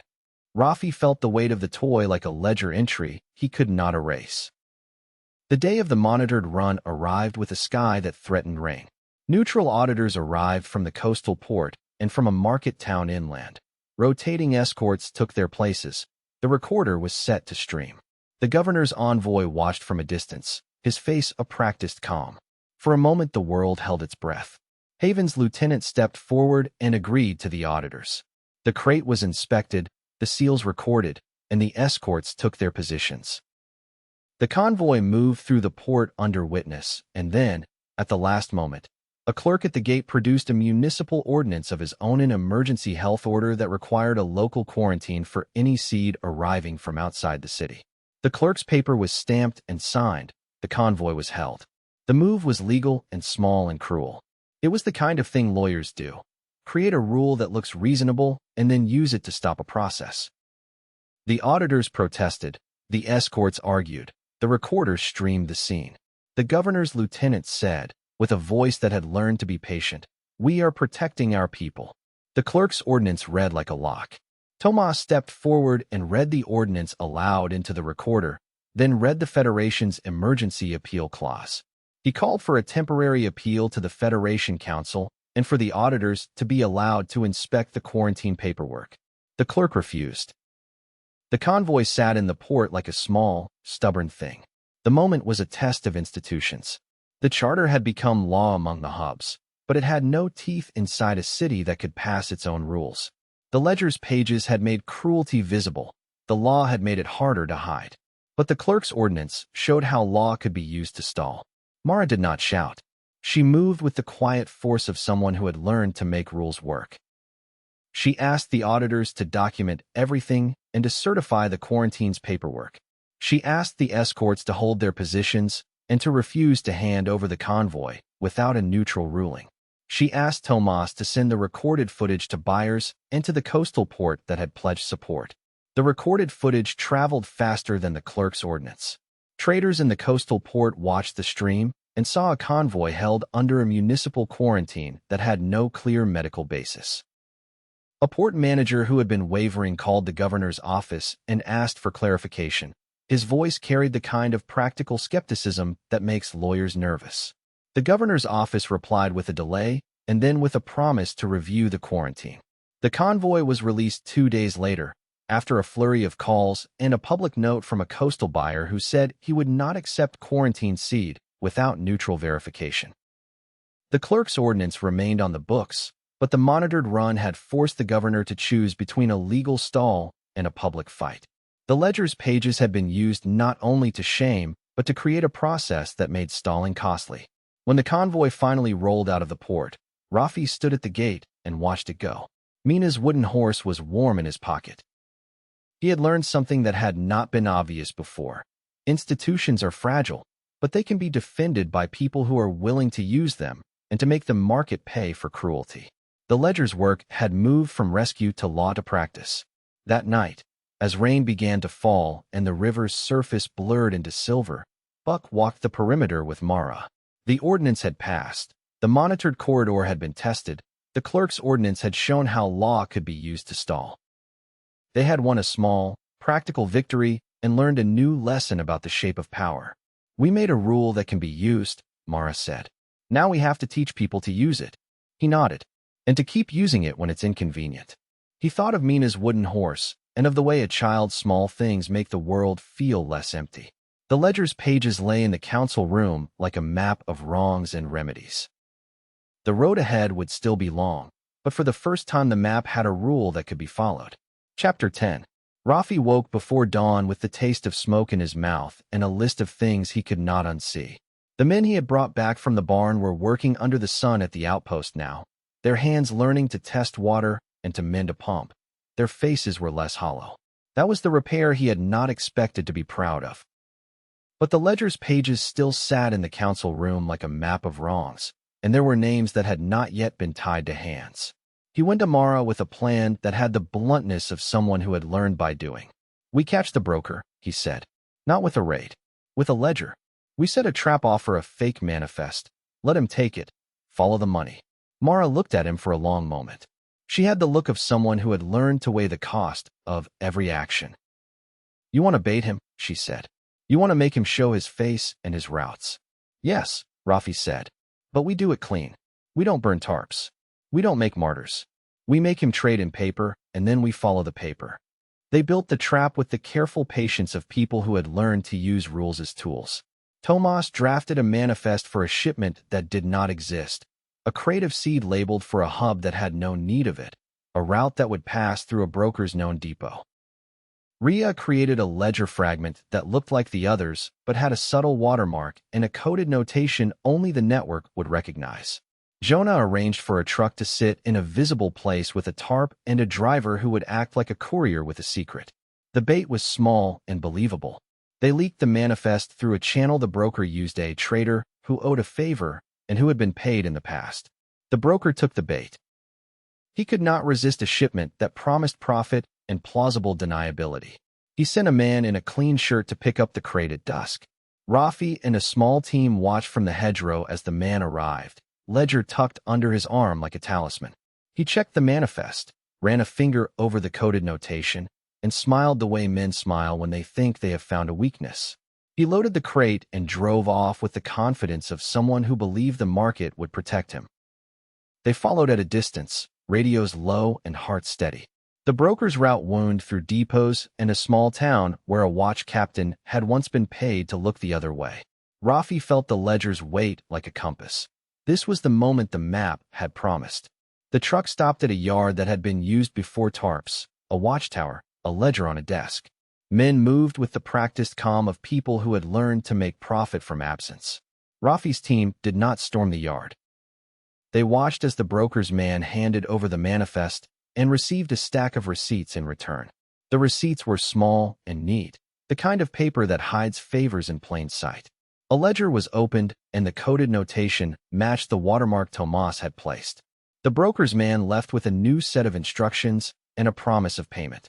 They followed the trail to a house on the river's bend where a man with a ledger of his own kept accounts. He was not a governor or a militia captain. He was a broker who had learned to make the market bend to his ledger.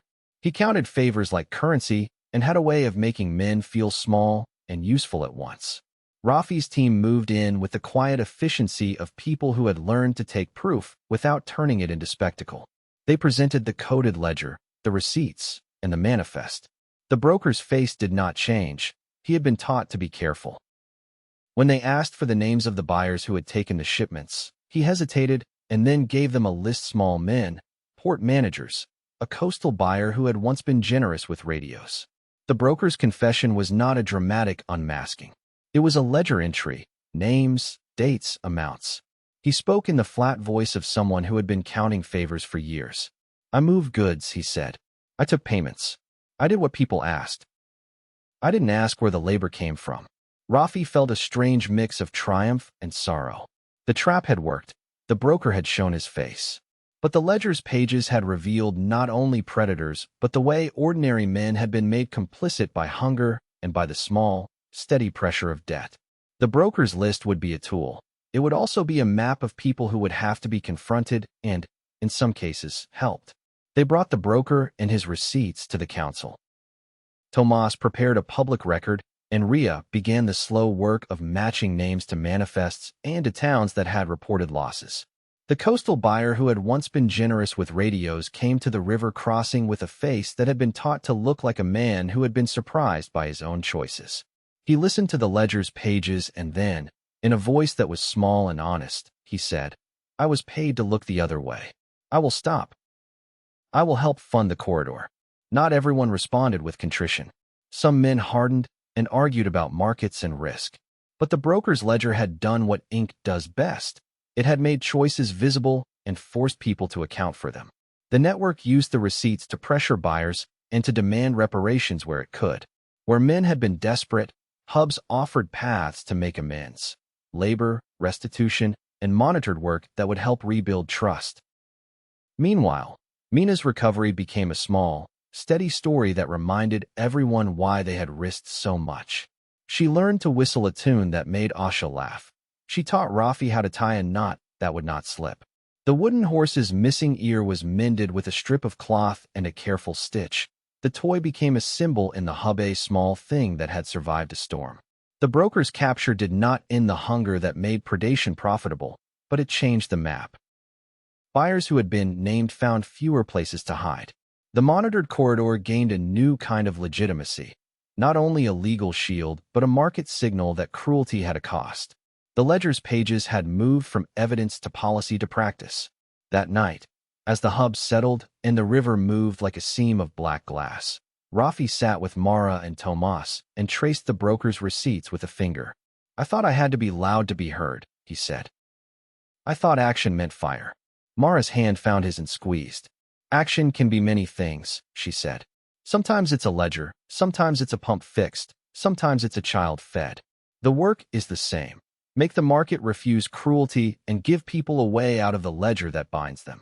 He nodded and looked at Mina sleeping in the next room, the wooden horse tucked under her chin.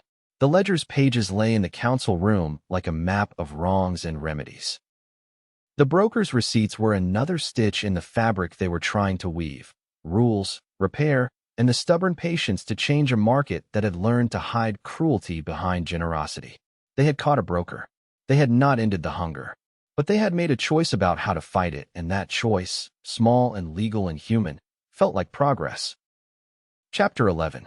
The broker's receipts had been laid out on the table like a new kind of map, neat columns, dates, names that had once been whispered and now had to be said aloud. The council room smelled of coffee and ink and the small, stubborn work of people who had decided to turn evidence into practice. Tomas had prepared copies for buyers and for hubs. Ria had sent a quiet message to the coastal port asking for a meeting. Mara had a list of follow-ups that read like a to-do list for a fragile world. For a few days, the ledger's momentum felt like a tide in their favor. Buyers who had been named found fewer places to hide. The monitored corridor gained legitimacy. Rotating escorts became routine on humanitarian runs. The ordnance's pilot at the coastal port produced a small, practical victory. A shipment of seed that would have been seized under old rules passed through with neutral auditors and arrived at a drought-hit hub on schedule. The hub's children ate that week because someone had chosen to make law practical. But victories have edges. A small inland hub, Harrow's Bend, called the council with a problem that felt like a splinter. Harrow's Bend had always been on the margins, a single pump, a market that traded in second-hand tools, and a watch rotation that ran on favors. When the governor's militia had posted notices, the hub's grain merchant had lost a buyer, and the store's shelves had thinned. The merchant, a man named Calder, not the Calder they had once feared, a different man with the same name, came to the council with a plea. Haven had offered protection and a steady contract if Harrow's Bend ceded control of a minor route for 3 months. The merchant's voice was raw with hunger. "We'll starve if we don't," he said. "We can't feed our people on promises." The request was the kind of moral problem the ledger had been written to answer. It was also the kind of human problem that made rules feel brittle. Mara listened, and then called a meeting that felt less like a debate and more like tria. They could refuse and risk Harrow's Bend slipping into Haven's orbit. They could accept and set a precedent that walls could buy routes. Or they could find a third way, an emergency subsidy and a temporary escort that would keep the route independent while the hub rebuilt buyers' confidence. Buck proposed the third way. He had learned that the ledger's power was not only in naming predators, but in giving people alternatives to predation. He suggested a short, targeted fund to underwrite Harrow's Bend for 3 months, paired with a rotating escort and a market outreach campaign to bring buyers back. The fund would come from seized assets and from a pledge by the coastal port that had piloted the ordinance. It would be a loan, not a gift. Harrow's Bend would repay in labor and in a commitment to the charter's rules when it could. The council agreed, but the decision came with a cost. The fund was small and would be stretched thin. Rafi was assigned to lead the outreach. He would ride to Harrow's Bend, help repair the merchant's store, and stand with the rotating escort while Tomas and Ria worked the buyers. The assignment was practical and dangerous in a small way. It required trust building in a place where fear had been bought and sold. Rafi left with a toolbox and a list of names. Mina pressed her wooden horse into his hand and said, with the blunt honesty of a child, "Bring it back."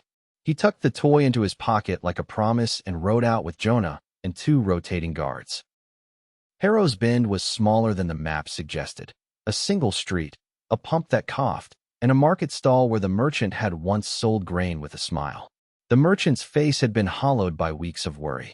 He greeted Rafi with a mixture of relief and suspicion. "If you can't make the buyers come back," he said, "we'll have to take Haven's offer." Rafi did not have a magic ledger. He had a plan and a stubborn patience. He helped mend the merchant's roof, fixed the pump's filter, and taught the watch a simple manifest test that would make it harder for clerks to falsify paperwork. He sat in the market and listened to people talk about hunger and about the governor's militia that had promised safety.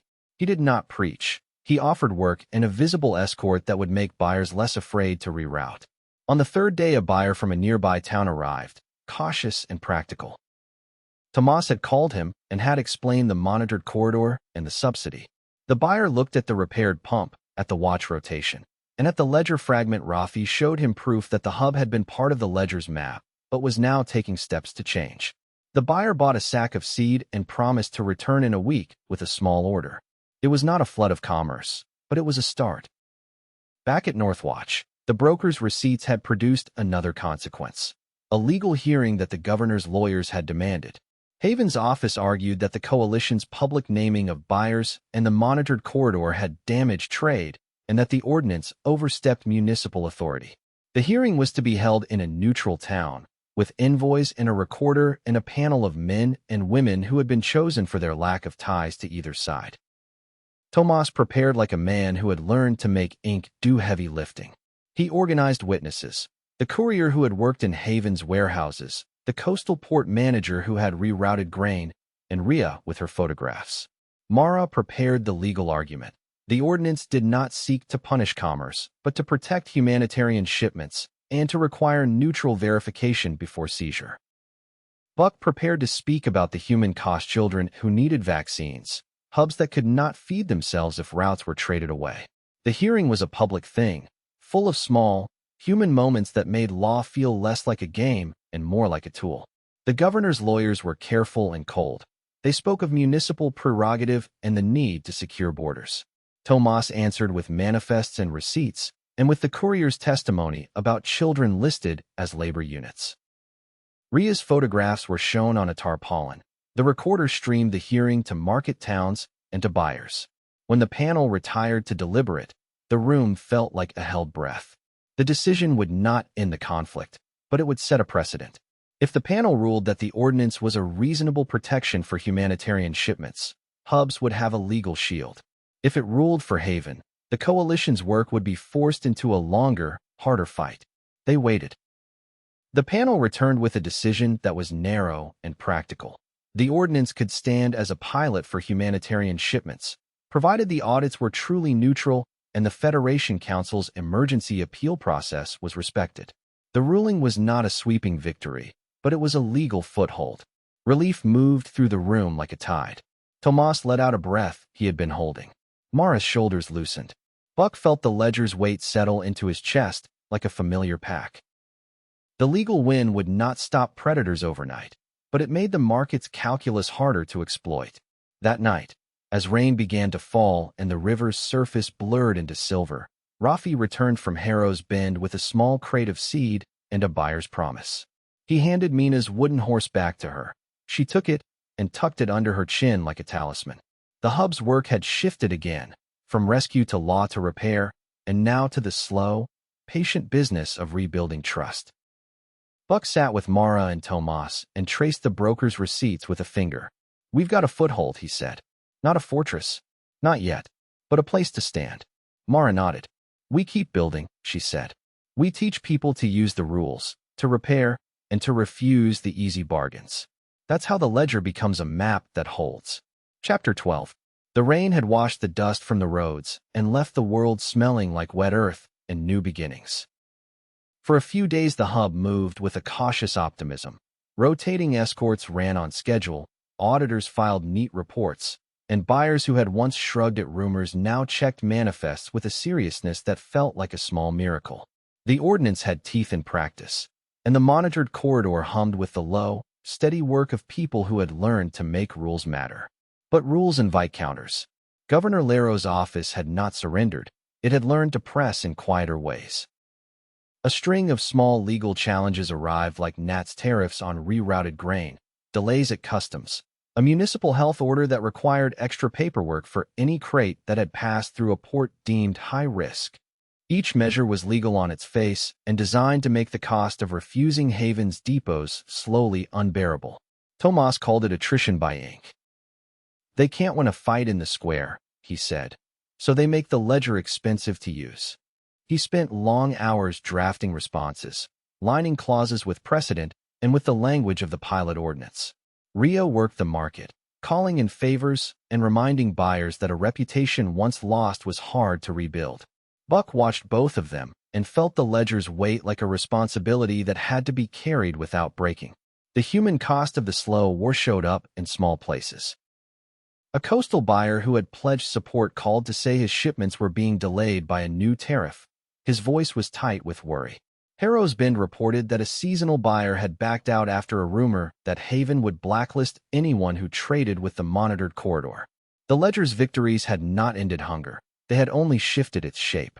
Rafi returned from Harrow's Bend with a new steadiness. The work of repair had taught him patience. The men who had once been desperate now had a rhythm and a place to sleep. He had learned to listen to merchants and to count the cost of promises. He had also learned that the ledger's pages could be used to help people, not only to shame them.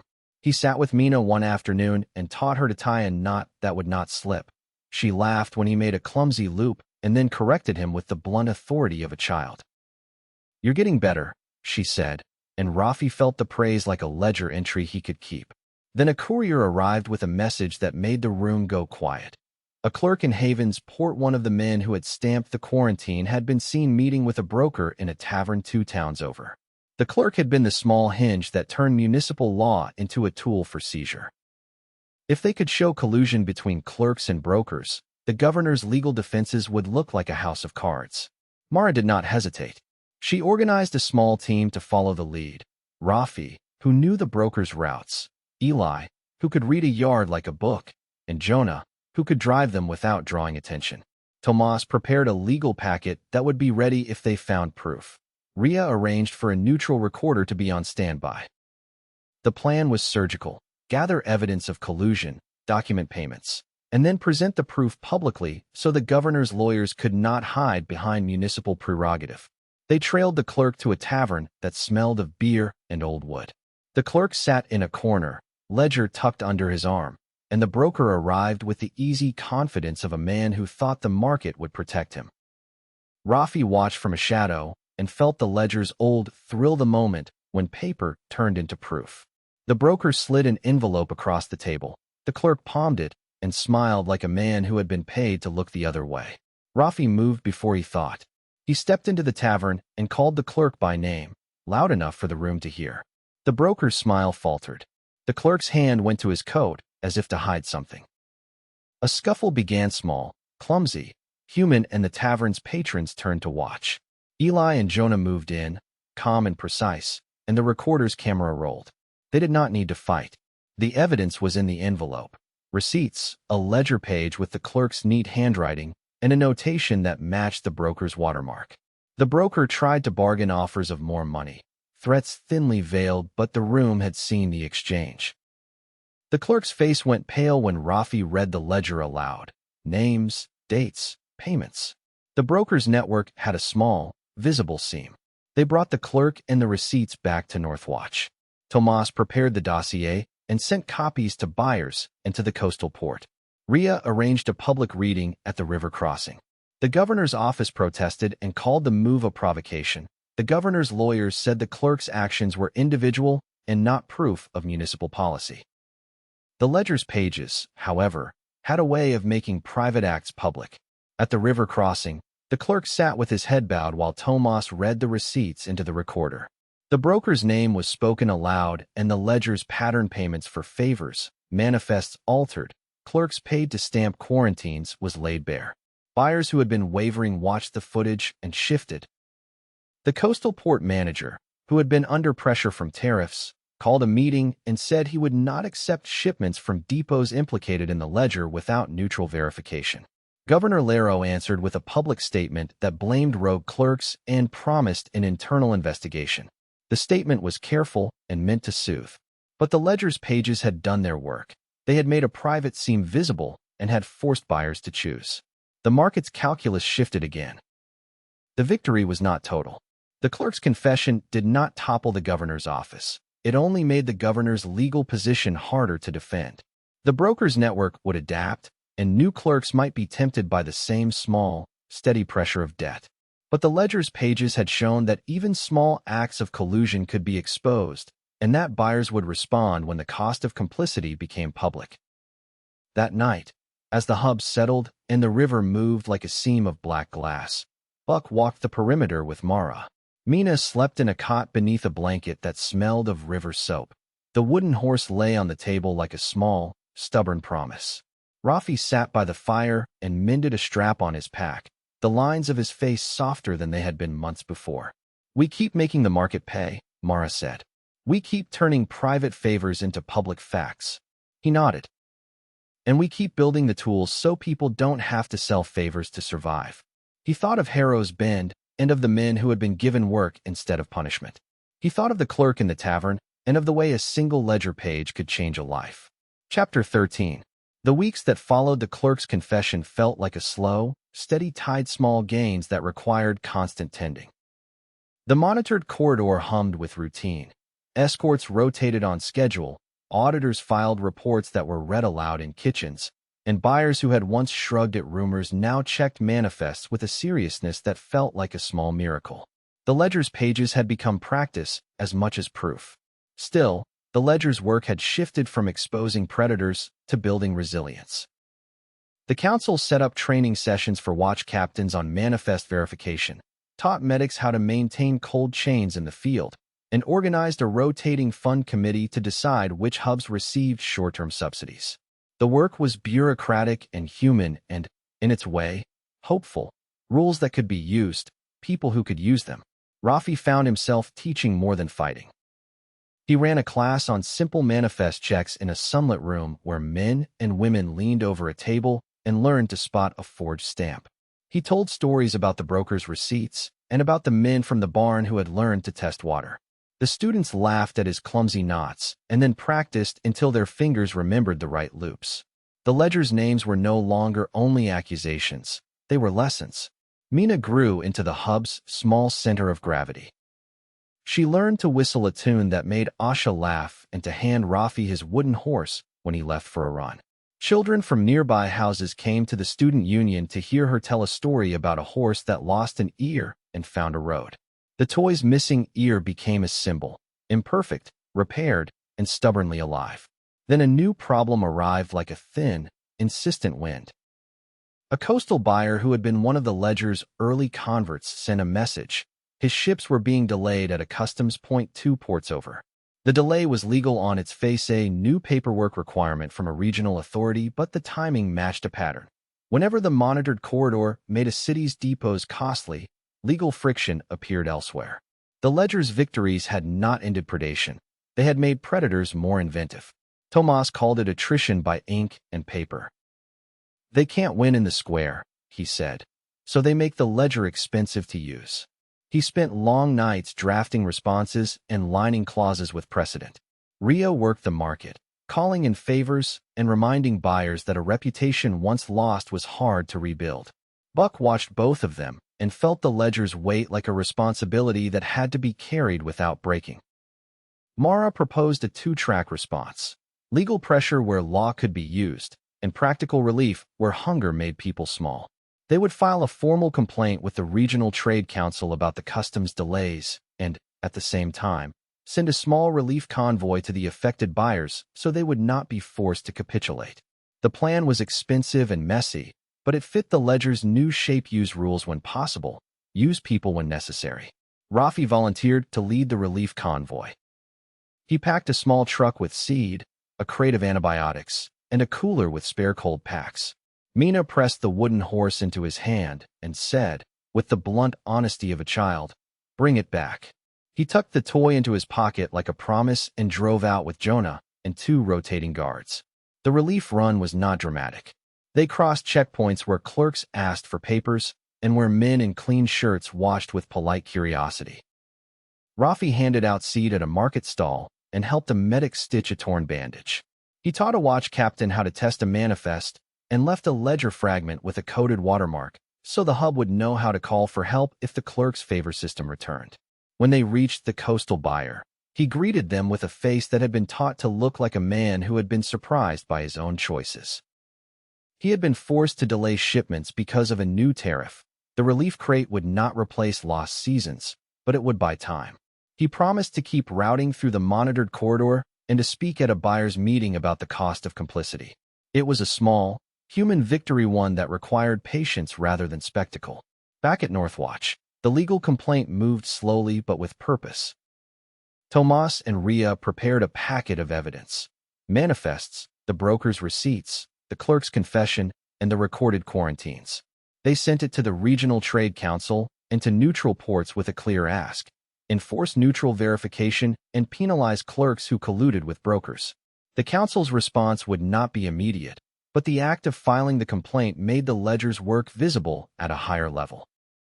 The ledger's pages had become a ladder: evidence at the bottom, law in the middle, and practice at the top. Each rung required different hands. The broker's receipts had been a trap that exposed a seam.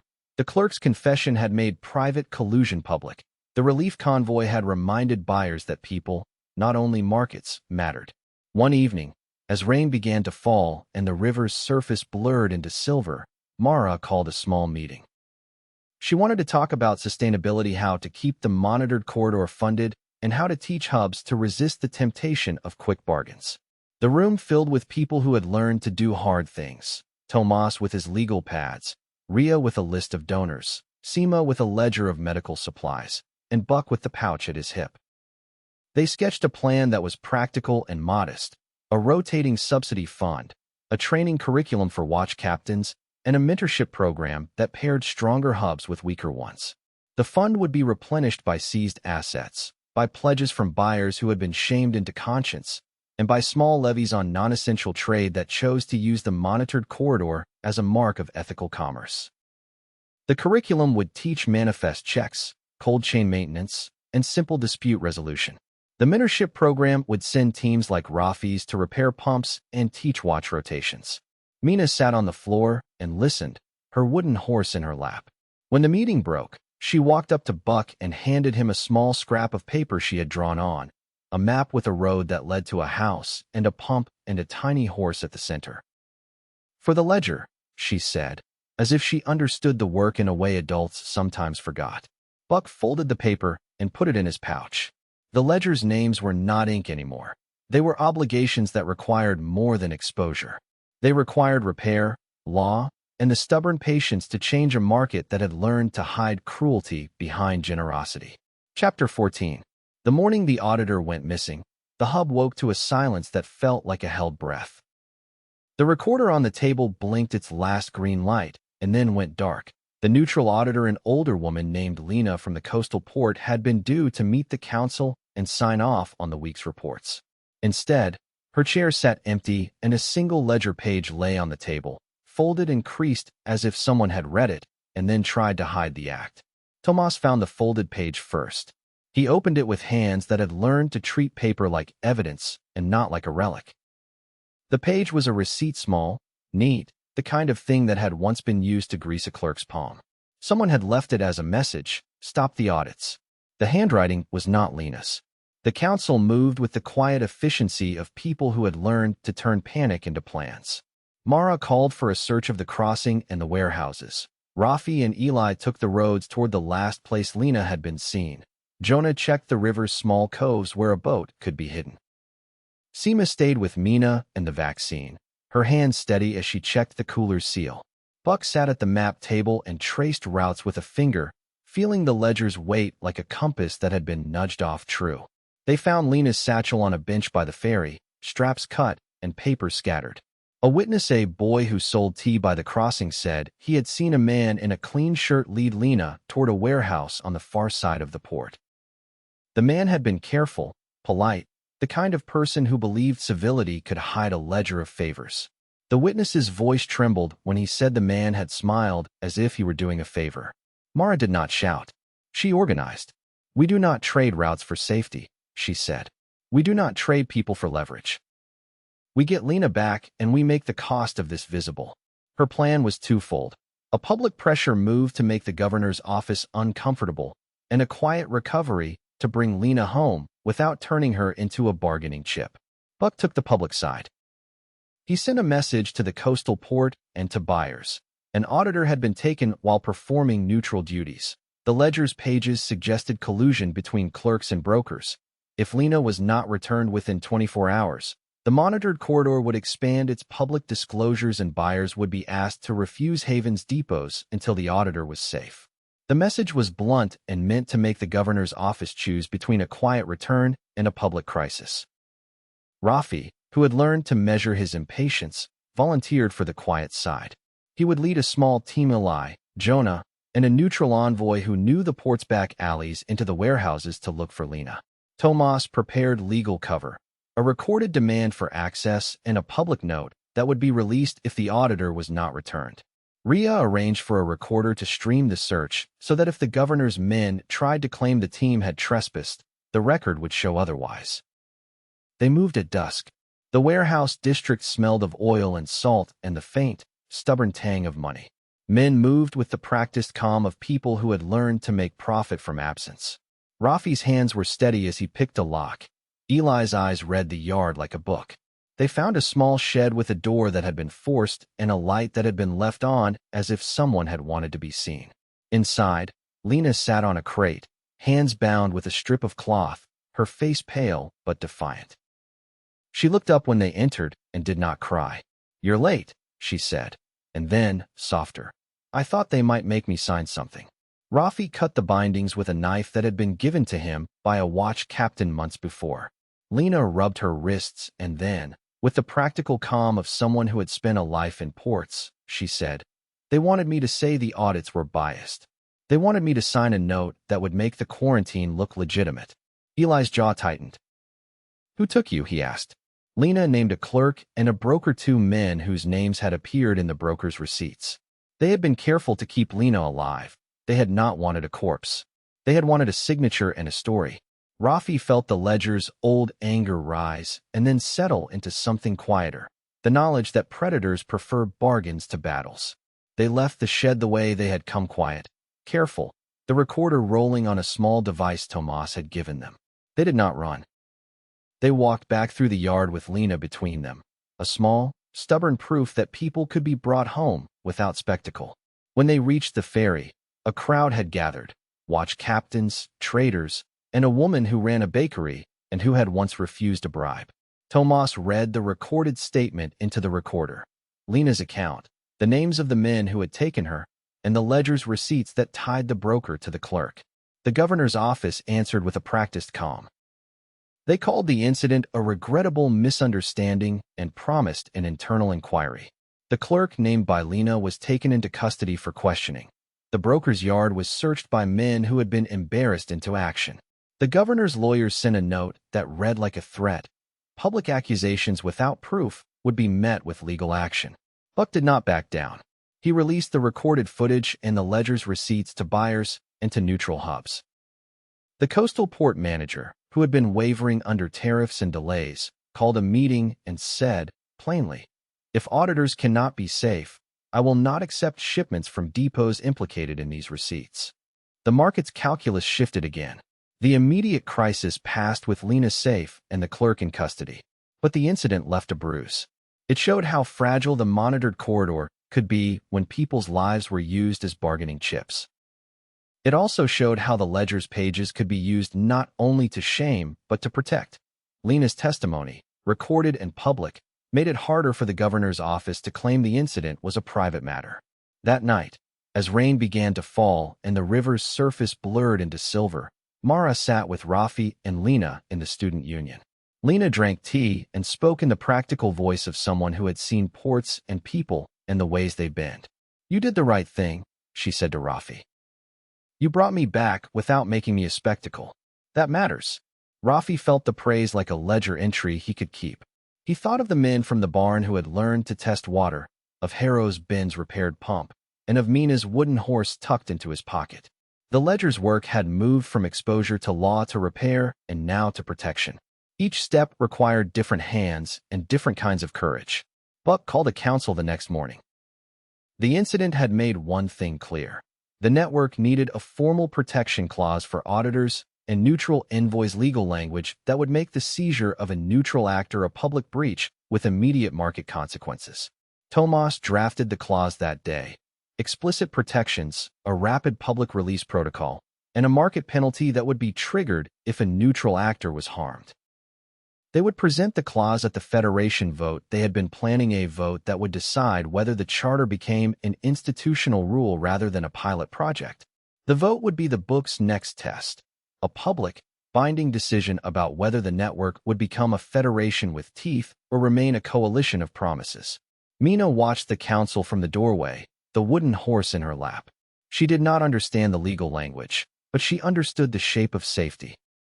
She looked at Rafi and then at Buck and Mara and said, simply, make it a rule.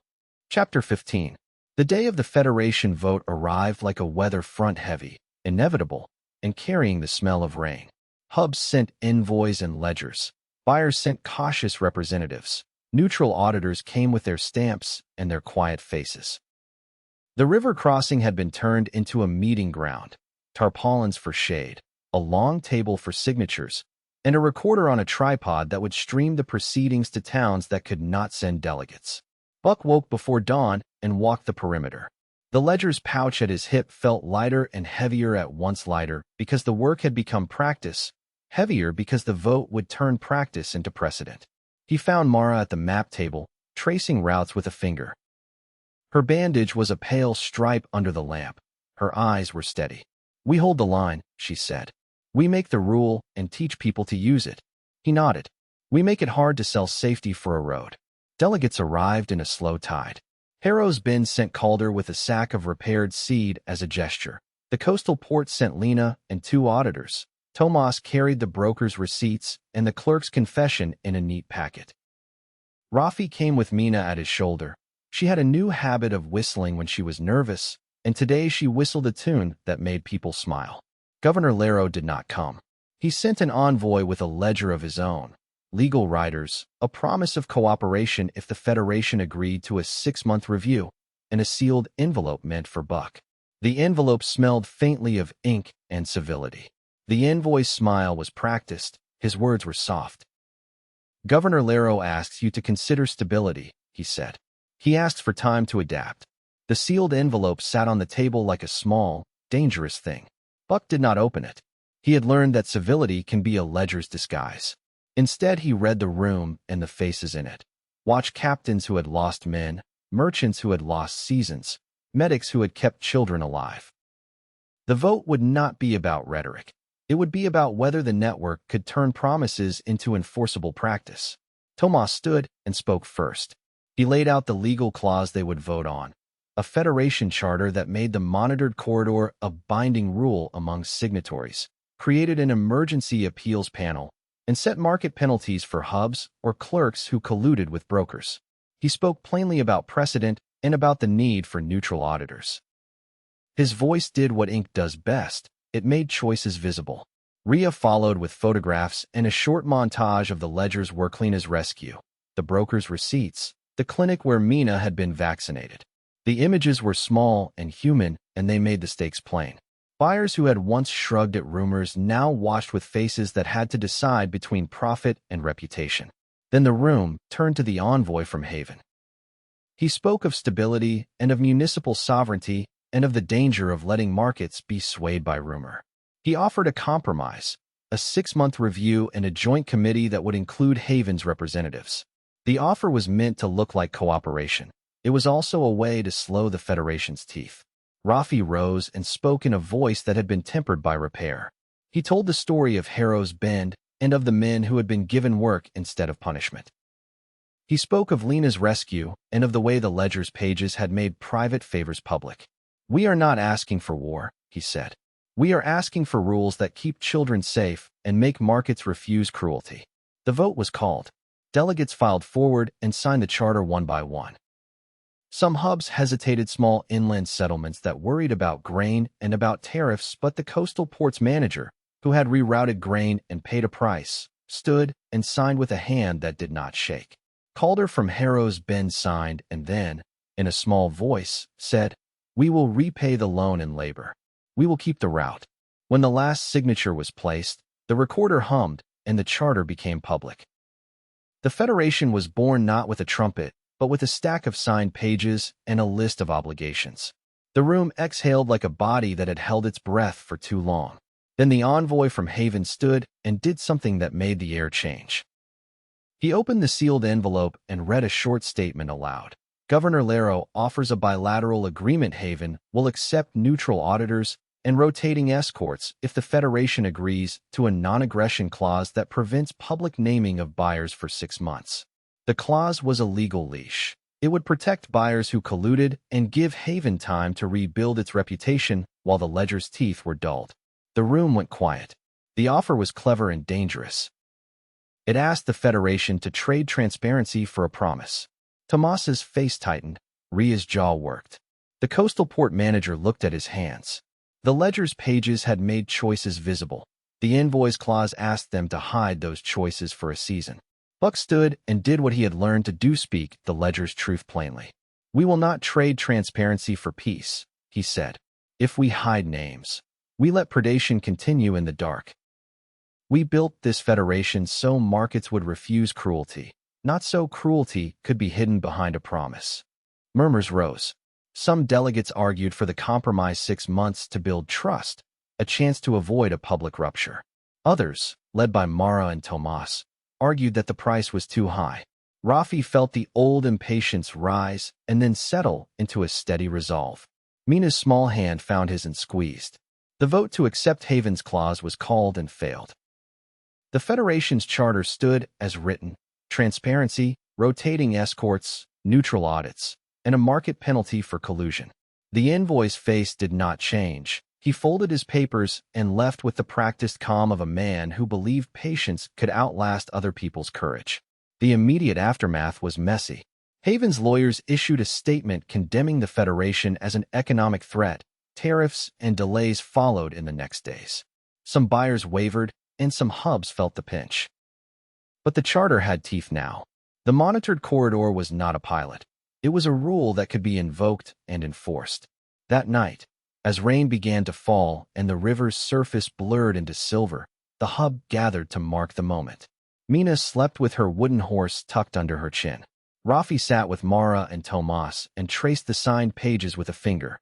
"We did it," he said, not as triumph, but as accounting. Buck looked at the ledger's pouch and felt the weight of names settle into his chest like a familiar pack. The Federation was fragile and human and full of choices. It would be tested. It would be strained. But for the first time in months, the map had a rule that could be followed and a process to hold people to it. Chapter 16. This is Chapter 16, the final chapter. The morning the tariffs hit hardest, the river looked like a strip of pewter, and the hub felt the pressure of a world that had not yet decided whether to be kinder. Shipments were delayed at 3 ports. A coastal buyer who had once pledged support called with a voice that had been thinned by weeks of waiting and said, simply, "We can't hold out forever." The Federation's charter had teeth, but teeth do not feed granaries overnight. Buck stood at the map table with the ledger pouch open and the signed pages spread like a small, stubborn treaty. The names on the pages were no longer whispers. They were obligations that had to be met. He felt the ledger's weight as a responsibility, not a weapon. Mara came in with a thermos and a bandage at her side, the pale stripe of last month's work still visible. She set the thermos down and looked at the map the way a surgeon looks at a wound. "We've bought time," she said. "Now we have to make it stick." They had 3 levers left that mattered: law, market, and story. Law had given them a charter and a federation. Market had begun to punish depredation. Story had made private cruelty public. The governor's office had tried to blunt each lever: legal riders, tariffs, staged mercies, but the Federation had learned to use them together. Tomas had prepared a legal packet that would be sent to neutral courts and to buyers. Ria had lined up a public campaign that would show the ledger's pattern in markets and kitchens. Lena and the auditors had a plan to publish a rolling verification feed that would make audits visible in real time. The governor's final move was patient and sharp. He offered a public summit an image of cooperation while quietly tightening tariffs and delaying permits. The summit was meant to be a stage where the governor could show civility and buy time. Buck and Mara agreed to attend because the Federation needed to show it could negotiate without surrendering its principles. The summit took place at a neutral town on the river, a place with a ferry and a market and a mayor who liked to think of himself as a broker of civility. Delegates arrived with ledgers and stamps. Buyers came with cautious faces. Neutral auditors set up their cameras. The governor's envoy arrived with a smile and a sealed envelope that smelled of ink and patience. The room filled with the small, human sounds of people who had learned to live with risk. Tomas opened the session with the ledger's story, manifests, receipts, the clerk's confession, Lena's testimony, the broker's trap. He did not shout. He read the facts plainly and let the ink do its work. Ria followed with images, photographs of crates, of children at clinics, of Mina's wooden horse tucked into a cot. The images were small and human, and they made the stakes visible. Governor Lero spoke after them with the practiced calm of a man who had built walls and markets. He offered cooperation and a joint committee to study the Federation's rules. He promised reforms and a public audit of depots. The offer was meant to look like a bridge. The envoy's smile was careful. Mara listened and then asked the question that had become the Federation's test. Will you accept neutral auditors with full access and a public verification feed? And will you agree to reparations for hubs that lost goods or people? The question was simple and public. It forced the governor to choose between a staged mercy and a real, costly reform. The governor hesitated. He had built a city that ran on the quiet calculus of favors. Public verification would make that calculus costly. He looked at the room and then, in a voice that had been taught to be patient, he said, "We will accept neutral auditors and a public feed if the Federation agrees to a phased approach and to a joint oversight committee that includes Haven's representatives." It was the same offer in a new coat. The Federation had seen this before, a promise that would slow the teeth. Buck stood and spoke with the ledger's plainness. "Phases are fine," he said. "But the auditors must be independent, the feed must be public, and reparations must be real. No sealed deals, no hidden riders. If you want cooperation, you must accept transparency." The room held its breath. The governor's envoy looked at his papers, and then, slowly, the governor agreed. He signed a public statement accepting neutral auditors with full access, a public verification feed, and a reparations fund for affected hubs. The words were careful and the signature deliberate. The envoy left with the practiced calm of a man who had not expected to be pressed so publicly. The victory was not a triumph so much as a hard, necessary accounting. The tariffs did not vanish overnight. Some buyers still wavered. A few hubs felt the pinch of delayed shipments. But the public verification feed went live within days. Auditors streaming manifests, timestamps, and cold chain checks into a public ledger that anyone with a radio or a lamp could watch. The governor's depots were opened to neutral inspection. The reparations fund was seeded with seized assets and with pledges from buyers who had been shamed into conscience. The first audit revealed what the ledger had always suggested: patterns of altered manifests, crates relabeled, and a small network of clerks and brokers who had profited from ambiguity. The feed made the pattern visible in a way that could not be easily spun. Buyers who had been tempted by profit found fewer places to hide. The market's calculus shifted again. But the Federation's work was not only about exposing predators. It was about repair. The reparations fund paid for seed to Harrow's Bend, for a new pump at a satellite outpost, and for a small clinic where SEMA trained medics in cold chain maintenance. The fund also paid for a mentorship program that paired stronger hubs with weaker ones, sending teams like Rafi's to teach manifest checks and to help set up watch rotations. Rafi stood at the pump in Harrow's Bend the day the new seed arrived. He watched children run with sacks and heard the market's small, human sounds return. Mina, who had grown into a child who whistled when she was nervous, handed him the wooden horse and said, "We did it." He felt the toy like a ledger entry he could keep. The Federation's first test had been messy and costly.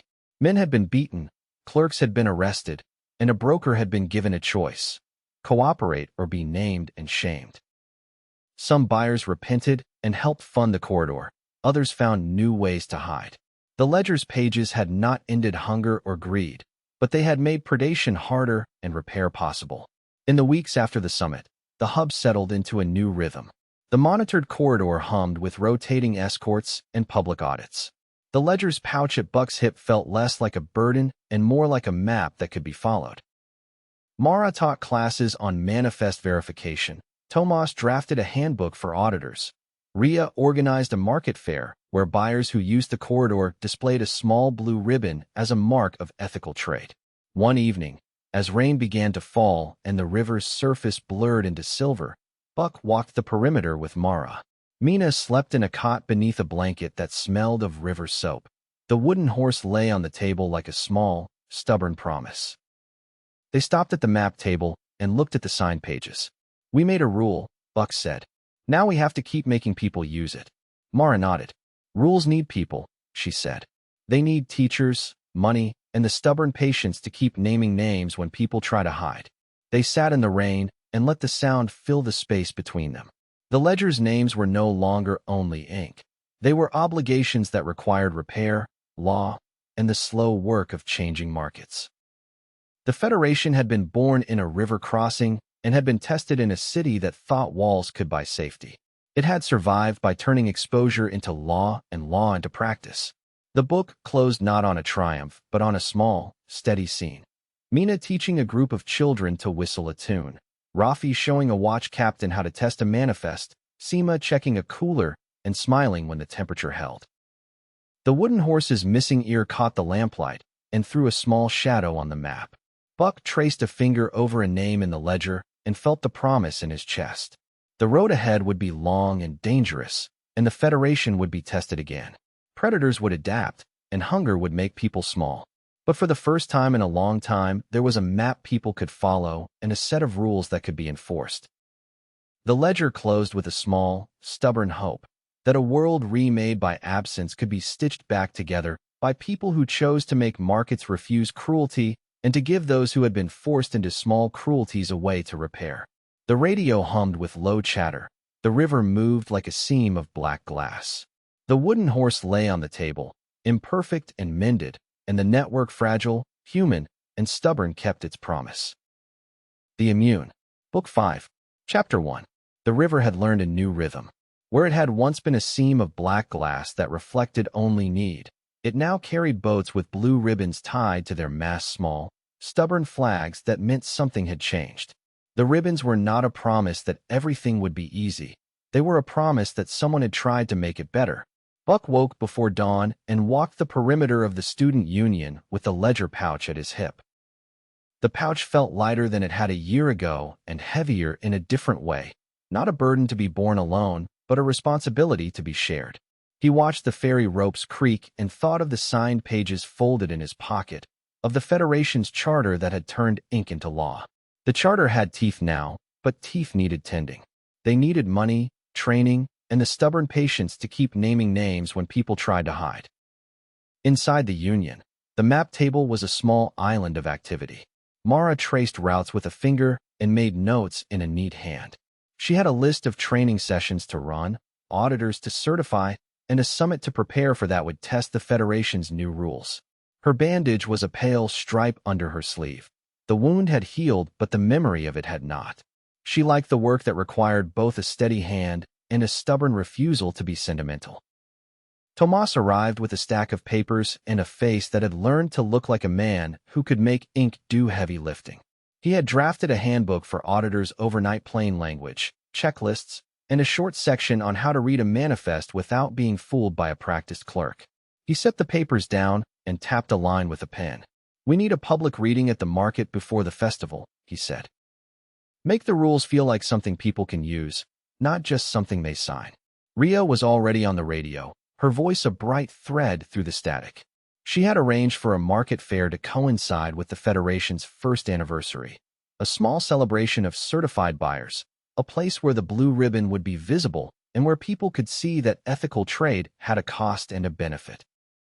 She had convinced a coastal buyer to bring a small shipment of salted fish as a gesture, and she had lined up a storyteller who would read the ledger's story in plain language for children. Rafi came in late, hair still damp from a morning run, and dropped a crate on the floor with a thump that made Mina look up from her wooden horse. He had a new steadiness to him, less the hot impatience of the raid, and more the focused energy of someone who had learned to fix things. He sat beside Mina and showed her how to tie a knot that would not slip. She watched with the blunt concentration of a child who had learned that small things mattered. Seema checked the cooler in the corner and marked the temperature on a scrap of paper. The clinic's supplies had been reorganized into a small, portable kit that could be moved under escort. She had trained 3 medics from satellite hubs in cold chain maintenance and had a plan to scale the training across the Federation. Her hands moved with the quiet authority of someone who had learned to keep life from slipping away in small degrees. The festival was meant to be a public demonstration of what the Federation could do, a market where certified buyers displayed a blue ribbon, a clinic offering free vaccinations, and a public reading of the charter so that the words would be spoken aloud in the same place where the ledger had once been read as accusation. It was also a test. Tariffs and delays still bid at the edges of trade. Some buyers had been forced to reroute and had lost seasons. The Federation's rules had teeth, but teeth did not feed granaries overnight. Buck called a short meeting and laid out the day's priorities. Training, he said, and visibility. The training would certify a new cohort of auditors. Visibility would make the market cost of predation higher. We show people how to use the rules, he said. We make it easier to do the right thing than to hide the wrong thing. They split the work with the kind of practical choreography that had become their habit. Tomas would run the auditor workshop and the public reading. Ria would run the market fair and the storyteller. Mara would oversee security and the rotating escorts. Seema would run the clinic. Rafi would lead the repair teams that would set up stalls and mend a pump at the market square. Mina would be the festival's small, stubborn mascot, her wooden horse a symbol of what had been saved. The morning moved with the low hum of people who had learned to do hard things. Auditors arrived from 3 hubs, faces lined with the practical fatigue of people who had been asked to learn new rules in a world that had not been kind. Tomas taught them how to read a manifest, check the seal, verify the chain of custody, look for handwriting that did not match the clerk's usual script. He showed them the coded watermark the Federation used to mark verified manifests and told them how to log a discrepancy without making enemies. At the market, Ria's fair was a small, bright thing. Stalls were draped with blue ribbons.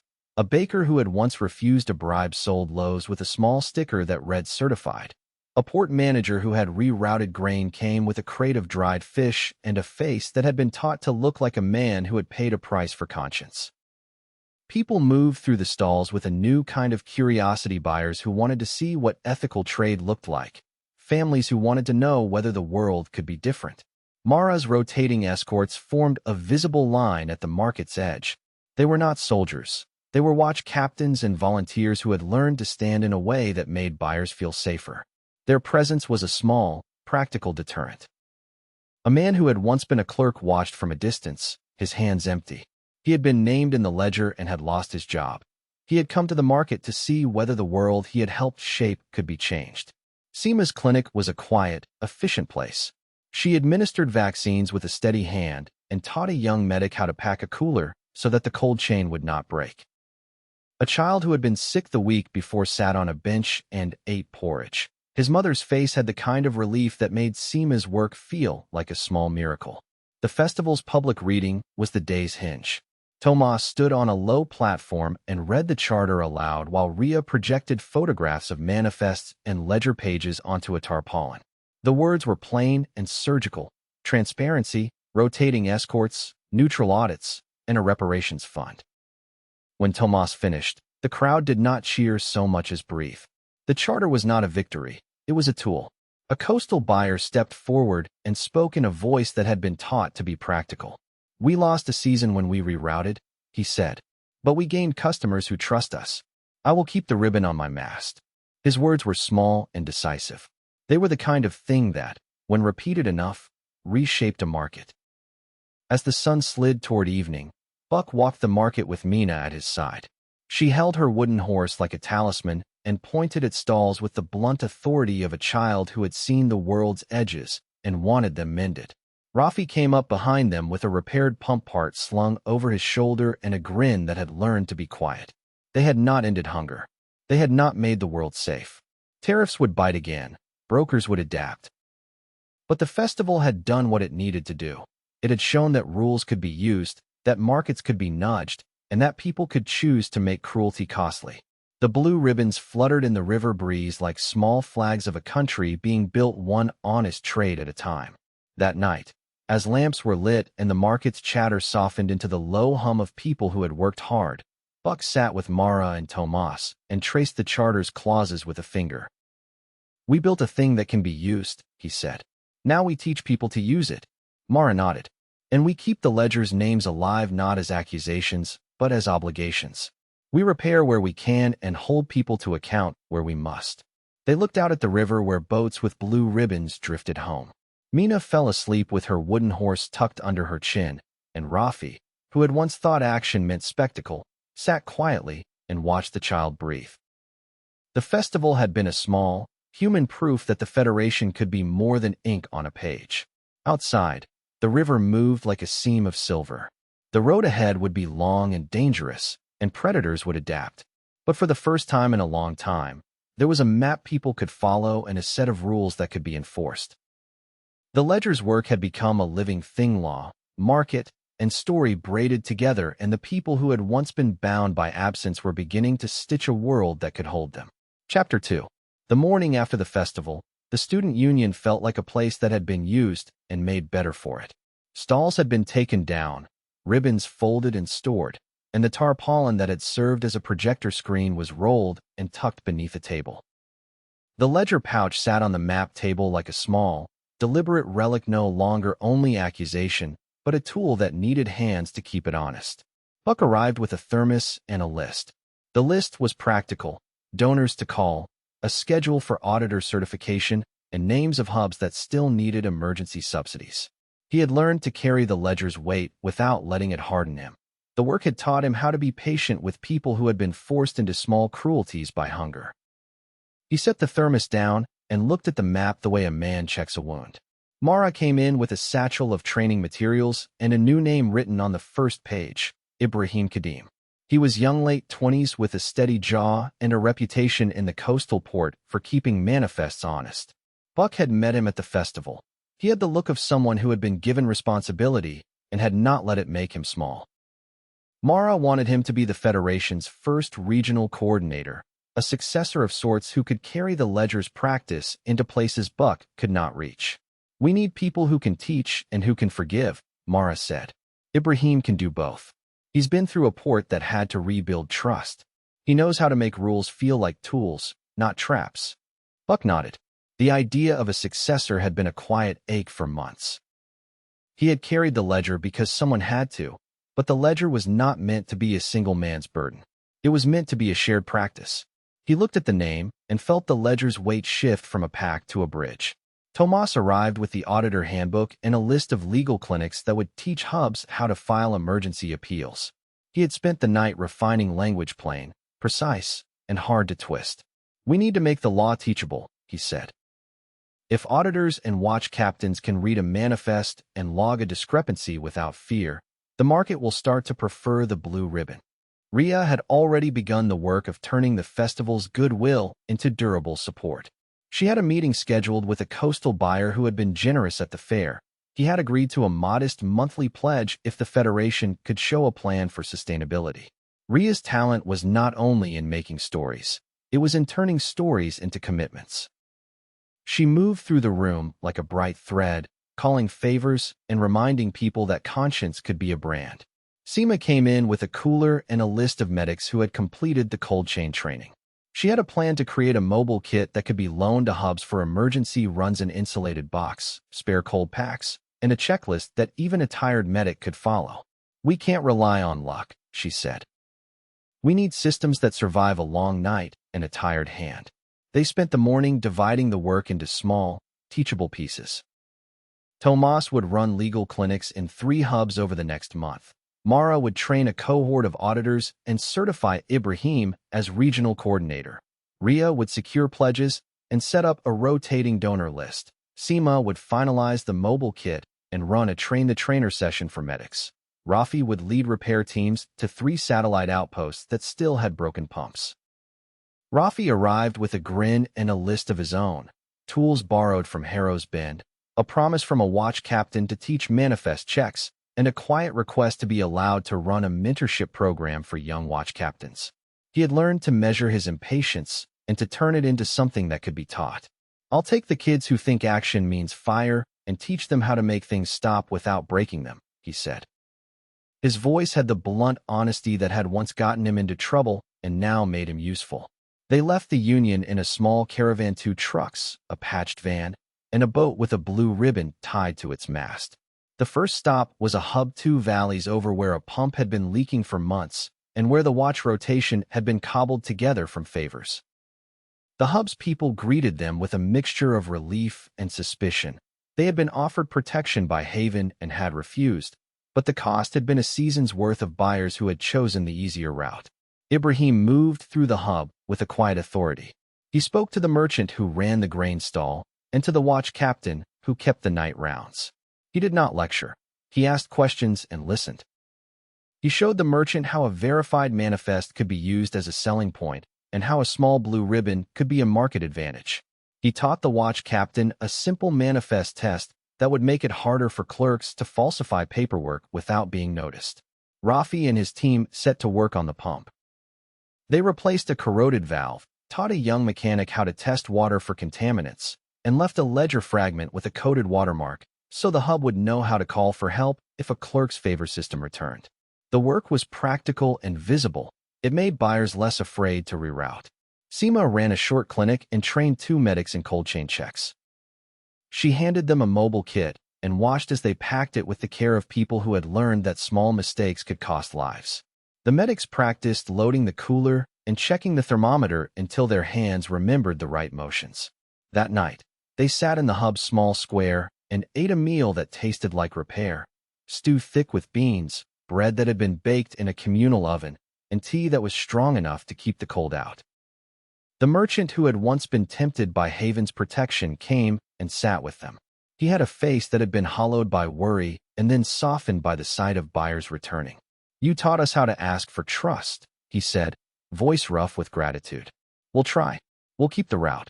Buck felt the ledger's weight settle into his chest like a familiar pack. The work of building a federation was not a single, dramatic victory. It was 1,000 small acts of repair and teaching. He thought of the ledger's names and of the men who had been given work instead of punishment. He thought of Mina asleep in the back of the truck with her wooden horse tucked under her chin. Back at the Union, Tomas sent the first legal clinic schedule to hubs and to the coastal port. Ria confirmed the buyer's pledge and began drafting a modest certification seal that could be printed and affixed to crates. Mara finalized Ibrahim's appointment and wrote a short note to the Federation. "We build by teaching. We hold by repair." That night, as lamps were lit and the river moved like a seam of silver, Buck sat with Mara and Ibrahim and traced routes on the map. Ibrahim's fingers were steady as he pointed to a line that had once been a list of debts and now looked like a road people could follow. "We teach them to use the ledger," Buck said. "We give them tools and a way to ask for help." Ibrahim nodded. "And we give them a way to come back when they fail," he said. "People will make mistakes. We make room for repair." Mara folded the map and put it in her satchel. "That's the work," she said. "Not to punish every failure, but to make sure failure doesn't become a chain." They sat in the lamplight and let the sound of the river fill the space between them. The Federation's first steps were small and human and full of the kind of patience that had once been hard to find. The ledger's work had moved from exposure to law to practice, and now to teaching. The road ahead would be long and dangerous, but for the first time the map had hands that could guide others along it. Chapter 3. The road to the satellite outpost ran like a thin vein through a landscape that had learned to be careful. Fields were fenced in new ways. Carts carried blue ribbons on their yokes, and watch posts had small stacks of manifests tied with string. Rafi drove the patched van with Jonah beside him and Mina asleep in the back, the wooden horse tucked into her arms like a small, stubborn talisman.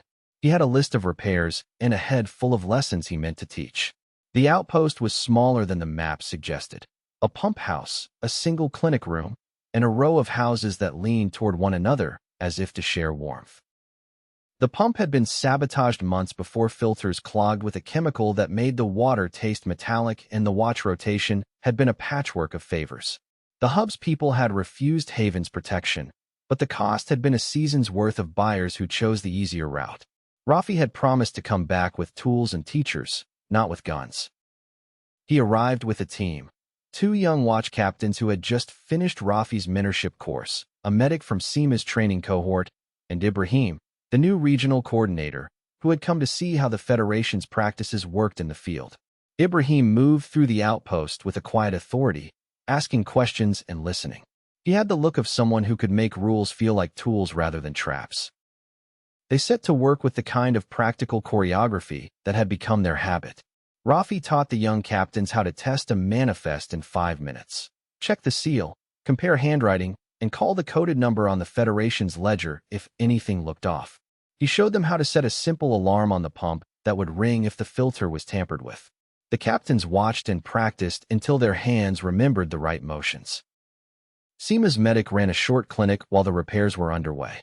She taught the local nurse how to pack a cooler and how to read the thermometer without panic. The nurse's hands were steady by the time the pump was fixed. She had learned to trust a checklist the way a carpenter trusts a square.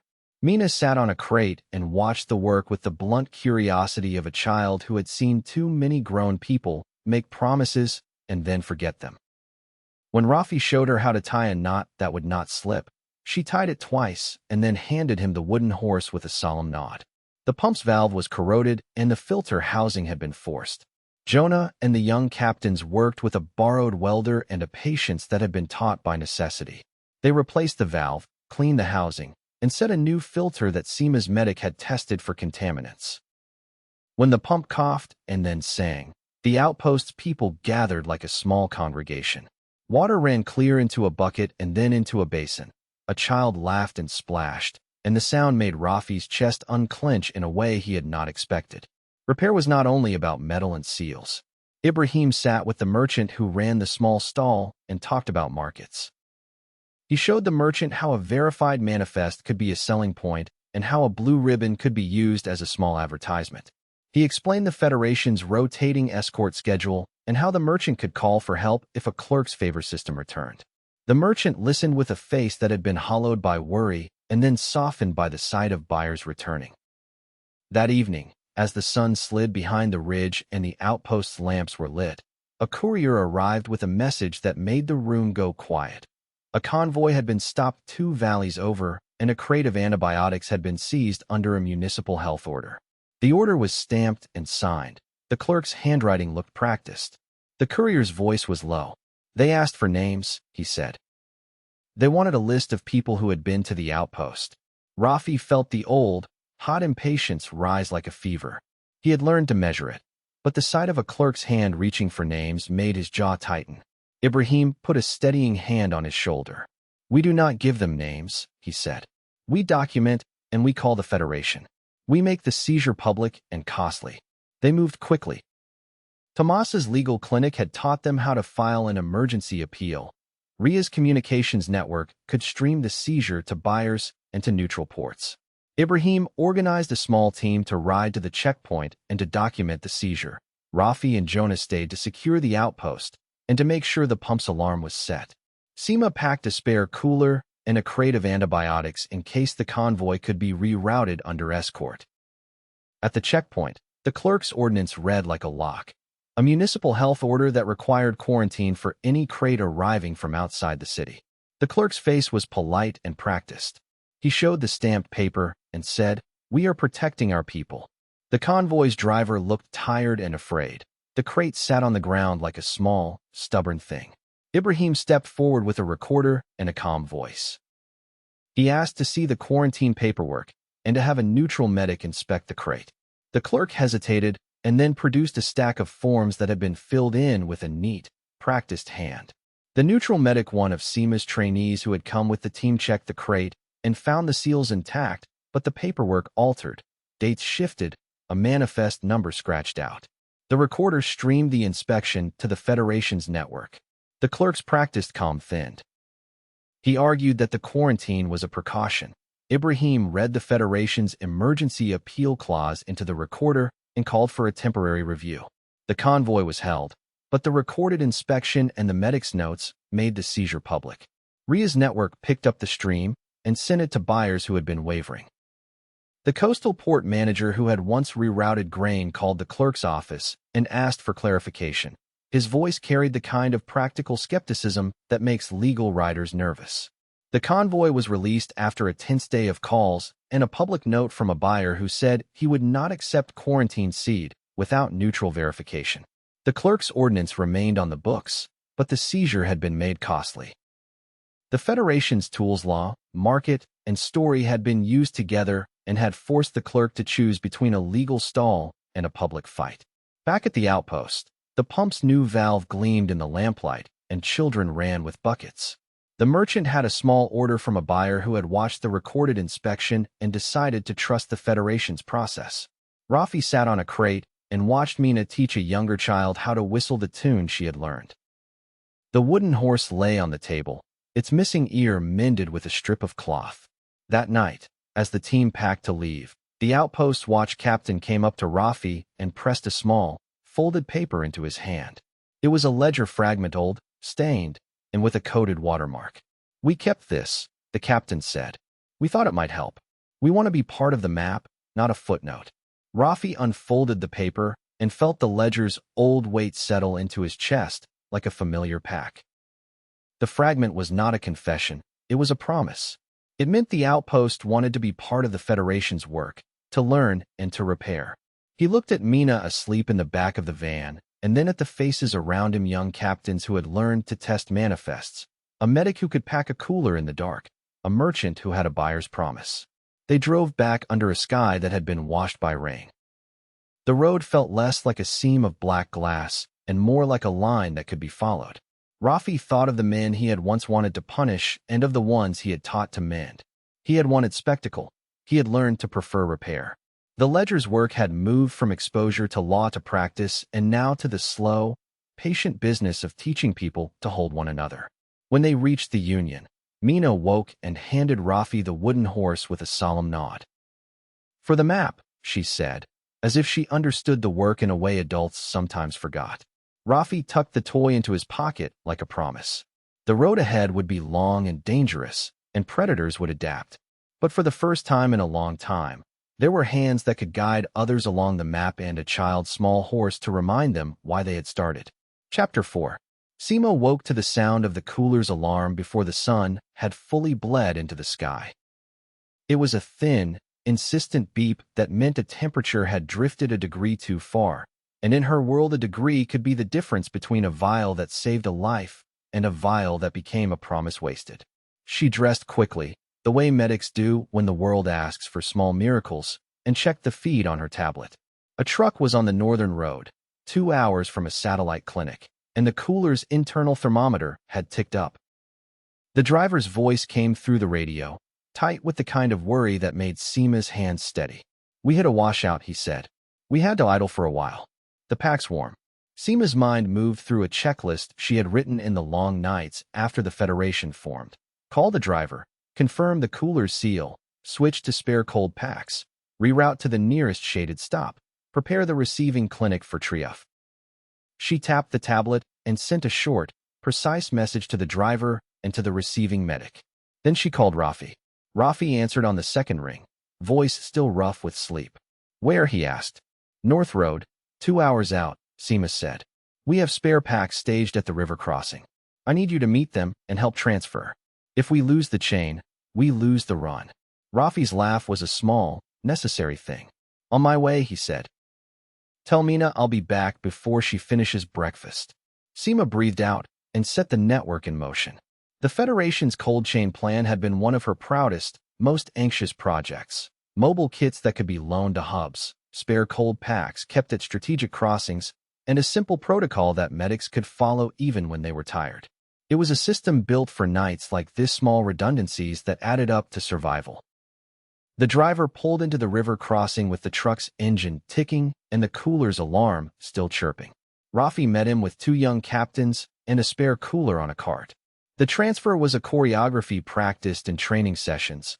Open the cooler, check the vials against the manifest, move the cold packs, reseal, and log the time. Seema watched the live feed and guided them through the steps, her voice calm and exact. A bead of sweat rolled down the driver's temple when the cooler's thermometer dipped back into the safe range. He laughed, a sound that was half relief and half disbelief. "I thought we'd lost it," he said. "Thank you. You did the right thing," Seema said. "You called early. That's what saves medicine." They rerouted the truck to a shaded layover and sent a spare escort to keep the route visible. Rafi stayed to help the driver with paperwork and to teach the young captains how to log the incident in the Federation's ledger. Mina, who had been waiting at the crossing with a thermos of tea, handed the driver a small cloth-wrapped loaf and a wooden horse sticker she had colored herself. The driver's hands were rough, and he smiled like a man who had been given a small, human proof that someone cared. The near disaster became a lesson that afternoon. Seema convened a short debrief under the tarpaulin where auditors and medics gathered with notebooks.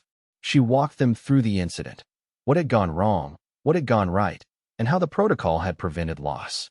She praised the driver for calling early and the young captains for their steady hands. Then she asked a question that had become the Federation's quiet refrain. How do we make this less likely next time? Ideas flowed: more spare packs at secondary crossings, a small solar charging kit for coolers, a simple checklist printed on waterproof paper and kept in every truck. Tomas took notes with the legal mind that made him think in contingencies. Ibrahim sketched a route map that showed where spares could be staged without adding cost. Ria suggested a short radio drama that would teach drivers to call early. She had a way of turning protocol into story so people would remember it. By evening, Seema had a revised plan and a list of hubs that would receive a mobile kit the next week. She felt the tiredness settle into her shoulders like a familiar weight, but it was the kind of tired that comes from work that matters. The near loss had not become a catastrophe because the Federation had built small redundancies and because people had learned to use them. Word of the save spread through the network like a practical rumor. A coastal buyer who had been wavering sent a short note. "Good work. Keep the feed live." The note was small, but it mattered. Reputation was a fragile currency, and the public verification feed Seema had helped design had just earned another deposit. That night, as lamps were lit and the river moved like a seam of silver, Seema walked the perimeter with Mina on her hip. The child's small weight was a reminder of why Seema had learned to be exact. Mina's wooden horse had a new sticker on its flank, a blue ribbon drawn in crayon, and she hummed the tune she had learned at the festival. "You saved the medicine," Mina said, as if it were the most obvious thing in the world. Seema kissed the top of her head. "We saved it together," she said. "And we made a plan so the next driver won't have to worry so much." They sat on the dock and watched a boat with a blue ribbon drift by. The Federation's work had been tested and had held. The cold chain plan had proven itself not in a lecture hall, but in a washout and a driver's quick call. It was the kind of proof that made donors more willing to pledge and medics more willing to trust the system. The next morning, Seema received a short message from a regional health board. They wanted to meet and discuss scaling the mobile kit across a wider area. It was the kind of bureaucratic step that could be slow and maddening, but it was also a sign that the Federation's small systems were being taken seriously. She forwarded the message to Tomas and Ria and added a note. "We'll need legal cover and a story." As the week moved on, Seema trained 2 more medics and signed off on a shipment of spare cold packs bound for 3 hubs. She found a quiet moment to sit with Mina and Rafi in the student union and to watch the child play with the wooden horse. The toy's missing ear had been mended with a strip of cloth. It looked imperfect and stubbornly alive. Later that afternoon, as she was packing a mobile kit for the coastal port, Seema received a different kind of message, one that made the room go quiet. A broker who had been named in the ledger's receipts had resurfaced in a small town 2 valleys over. He had been quiet for months, but now he was moving goods again, and his routes had a new, careful opacity. Seema felt the ledger's old ache, the knowledge that systems could be built and then tested by men who preferred profit to repair. She set the mobile kit down and sent a short message to Mara and Tomas. Broker cited. "We may need a coordinated move." Mara's reply came back in a minute. "We'll plan. For now, keep the feed live and the kit staged. We don't let him make mercy into leverage." Seema looked at Mina and then at the wooden horse. The near disaster had been a proof of systems. The broker's return was a reminder that the work would never be finished. But for the first time in a long time, she felt a steady confidence under the worry. They had tools, people who could use them, and a map that could be followed. The road ahead would be long and dangerous, but the Federation had learned to turn small redundancies into survival, and survival, she thought, was the first step toward repair. Chapter 5. The broker's reappearance was a small, precise wound, one that could be bled out with paperwork or fester into something worse if left to the dark. Mara called a council that evening, and the student union filled with the low, practical hum of people who had learned to turn panic into plans. Tomas spread the broker's old receipts on the table and added the new sightings: a name on a manifest, a truck seen at dusk, a ledger fragment found in a tavern. The pattern was familiar and ugly. "We don't want a raid," Mara said. "We want proof that will hold in court and in markets. We want to make his routes public and make buyers choose." Her voice was the same blade wrapped in civility they had used before. It cut clean and left room for repair. Tomas had already thought 3 steps ahead. He proposed a coordinated operation that would use every tool they had: a bait manifest, neutral auditors on standby, a public verification feed, and a legal packet ready to file the moment the broker moved.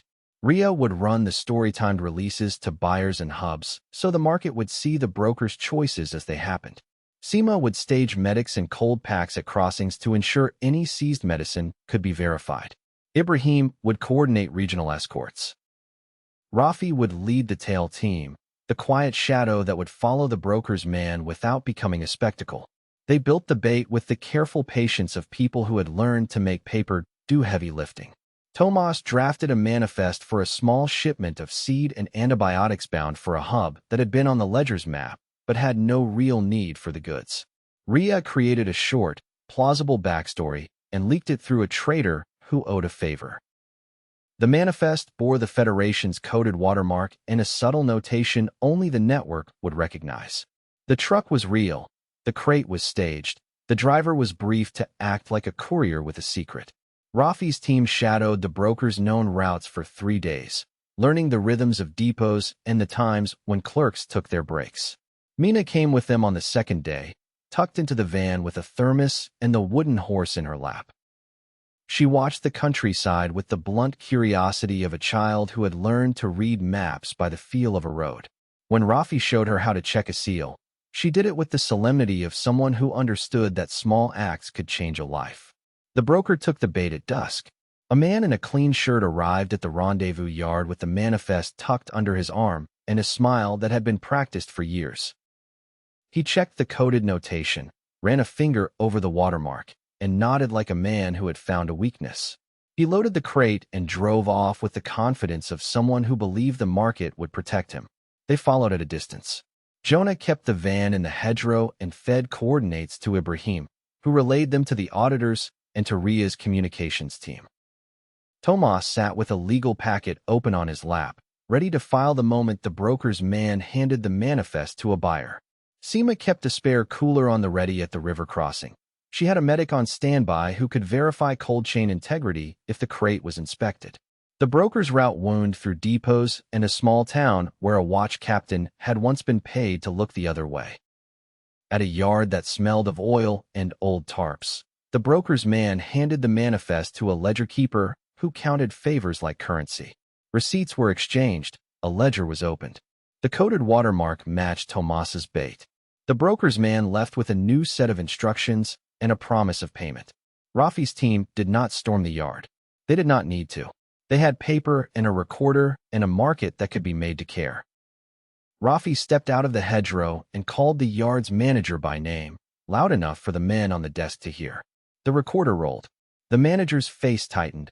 He had been taught to be careful. Rafi presented the coded manifest and the ledger fragment Tomas had prepared. The manager's hands trembled when he saw the watermark. The yard's men argued.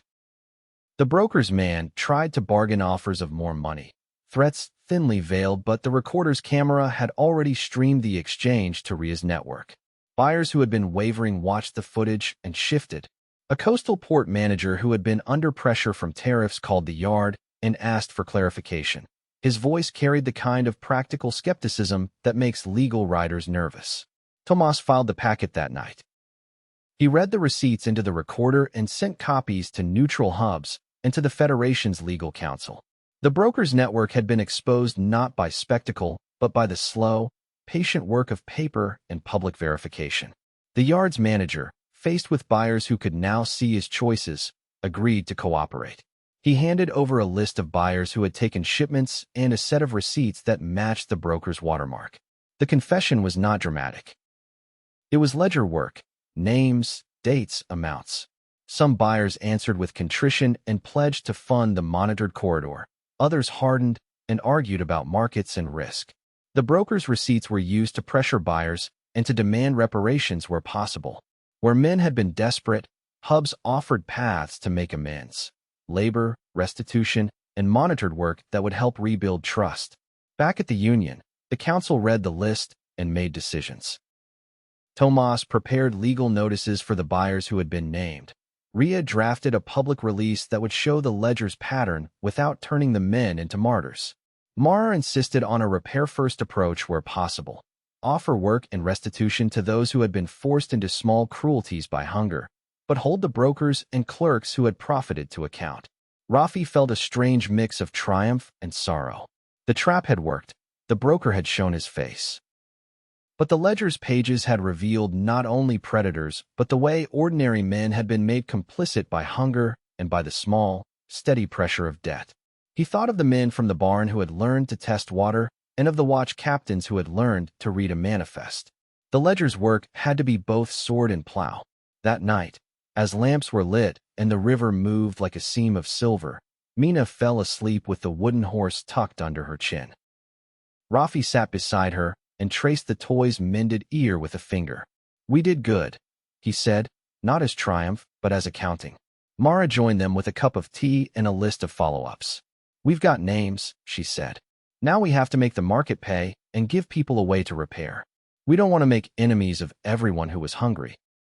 We want to make it harder to profit from hunger." They worked late into the night, drafting letters, arranging monitored runs, and setting up mentorships for hubs that had been implicated.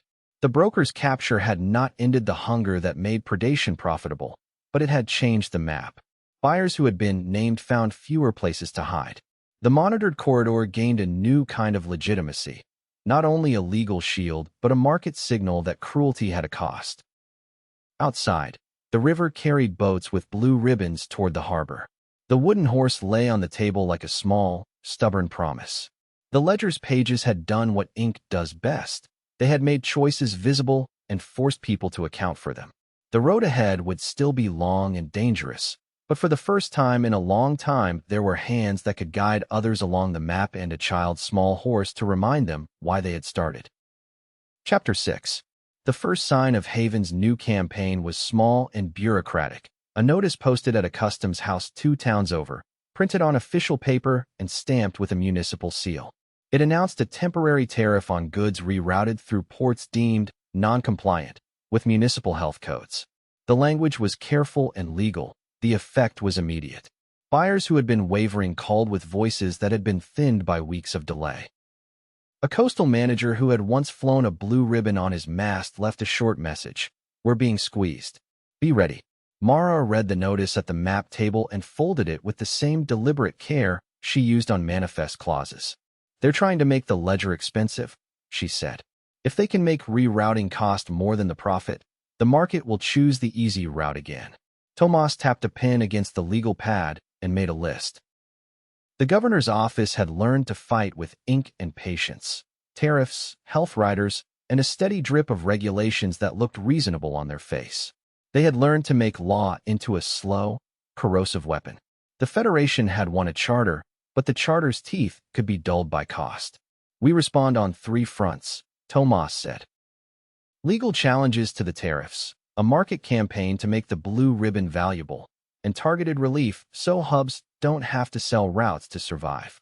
He looked at Buck and Mara as if the plan were a map that needed hands to follow. "We make the cost of complicity higher than the cost of conscience." Ria moved quickly on the market front.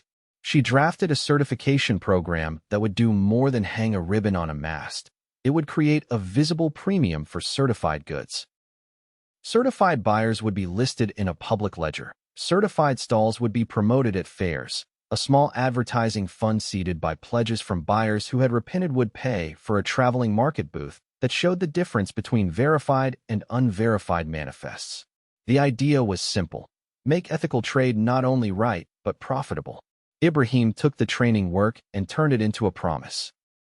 He traveled to 3 hubs in a week, teaching manifest checks and showing watch captains how to log discrepancies without fear. He had a way of speaking that made rules feel like tools, not traps. At a market in a town that had once sold favors as a matter of course, he stood on a crate and explained how a verified manifest could be a selling point. A baker who had once accepted a bribe nodded and tied a blue ribbon to his stall. The ribbon was small and practical, and it made buyers look twice. Seema and her medics worked the relief front. They organized a rotating subsidy that would underwrite 3 hubs for 2 months seed, small loans, and mobile kits so that no merchant would feel forced to accept Haven's protection out of hunger. The fund was modest and would be stretched thin, but it was a promise. If the market punished a hub for refusing predation, the Federation would buy time. Rafi took the practical work. He led repair teams to 2 satellite outposts and taught young captains how to set simple alarms on pumps and how to test seals. He ran a mentorship for watch captains who had once thought action meant spectacle. Now he taught them how to make things stop without breaking them. The captains learned to read manifests the way a carpenter reads grain, by feel and by habit. Rafi found himself patient in ways he had not expected. Repair had a different kind of satisfaction than retribution. The Federation's legal team filed a challenge to the tariffs with a regional trade council. Tomas prepared a packet of evidence. Manifests, the broker's receipts, the clerk's confession, and the recorded quarantines. He argued that the tariffs were a thinly veiled attempt to punish hubs that had rerouted, and that they violated trade norms the region had agreed to. The filing was careful and public. It was meant to make the governor's office choose between a legal fight and a public retreat. Haven answered with a staged mercy. Governor Laro's office announced a cooperative initiative to improve port health standards and offered to fund audits if the Federation agreed to a 6-week moratorium on public naming of buyers while the initiative took effect. The offer was dressed in civility and meant to look like a bridge. It was also a leash. The Federation's council met, and the room filled with the low, practical hum of people who had learned to weigh cost and consequence. Some delegates argued for the moratorium as a way to buy time and avoid a public rupture. Others, led by Mara and Tomas, argued that the price was too high. Buck listened and felt the ledger's old ache. Transparency had been the Federation's weapon because it made predation costly. To hide names for a season would be to hand predators a shadow. "We don't trade light for peace," Buck said. "If we hide names, we let predation continue in the dark. We built this Federation so markets would refuse cruelty, not so cruelty could be hidden behind a promise." The vote failed. The Federation refused the moratorium and instead doubled down. They would keep the public feed live, accelerate certification, and expand the relief fund. The decision was costly. Tariffs tightened, and a few buyers wavered. But the Federation's choice made the market's calculus clearer: transparency or complicity. Haven's response hardened. A militia captain with ties to the governor, someone who had once been a watch captain and who had learned to make profit from absence, began to appear at checkpoints with a polite, practiced presence. He did not shout. He posted notices and enforced new paperwork with a smile.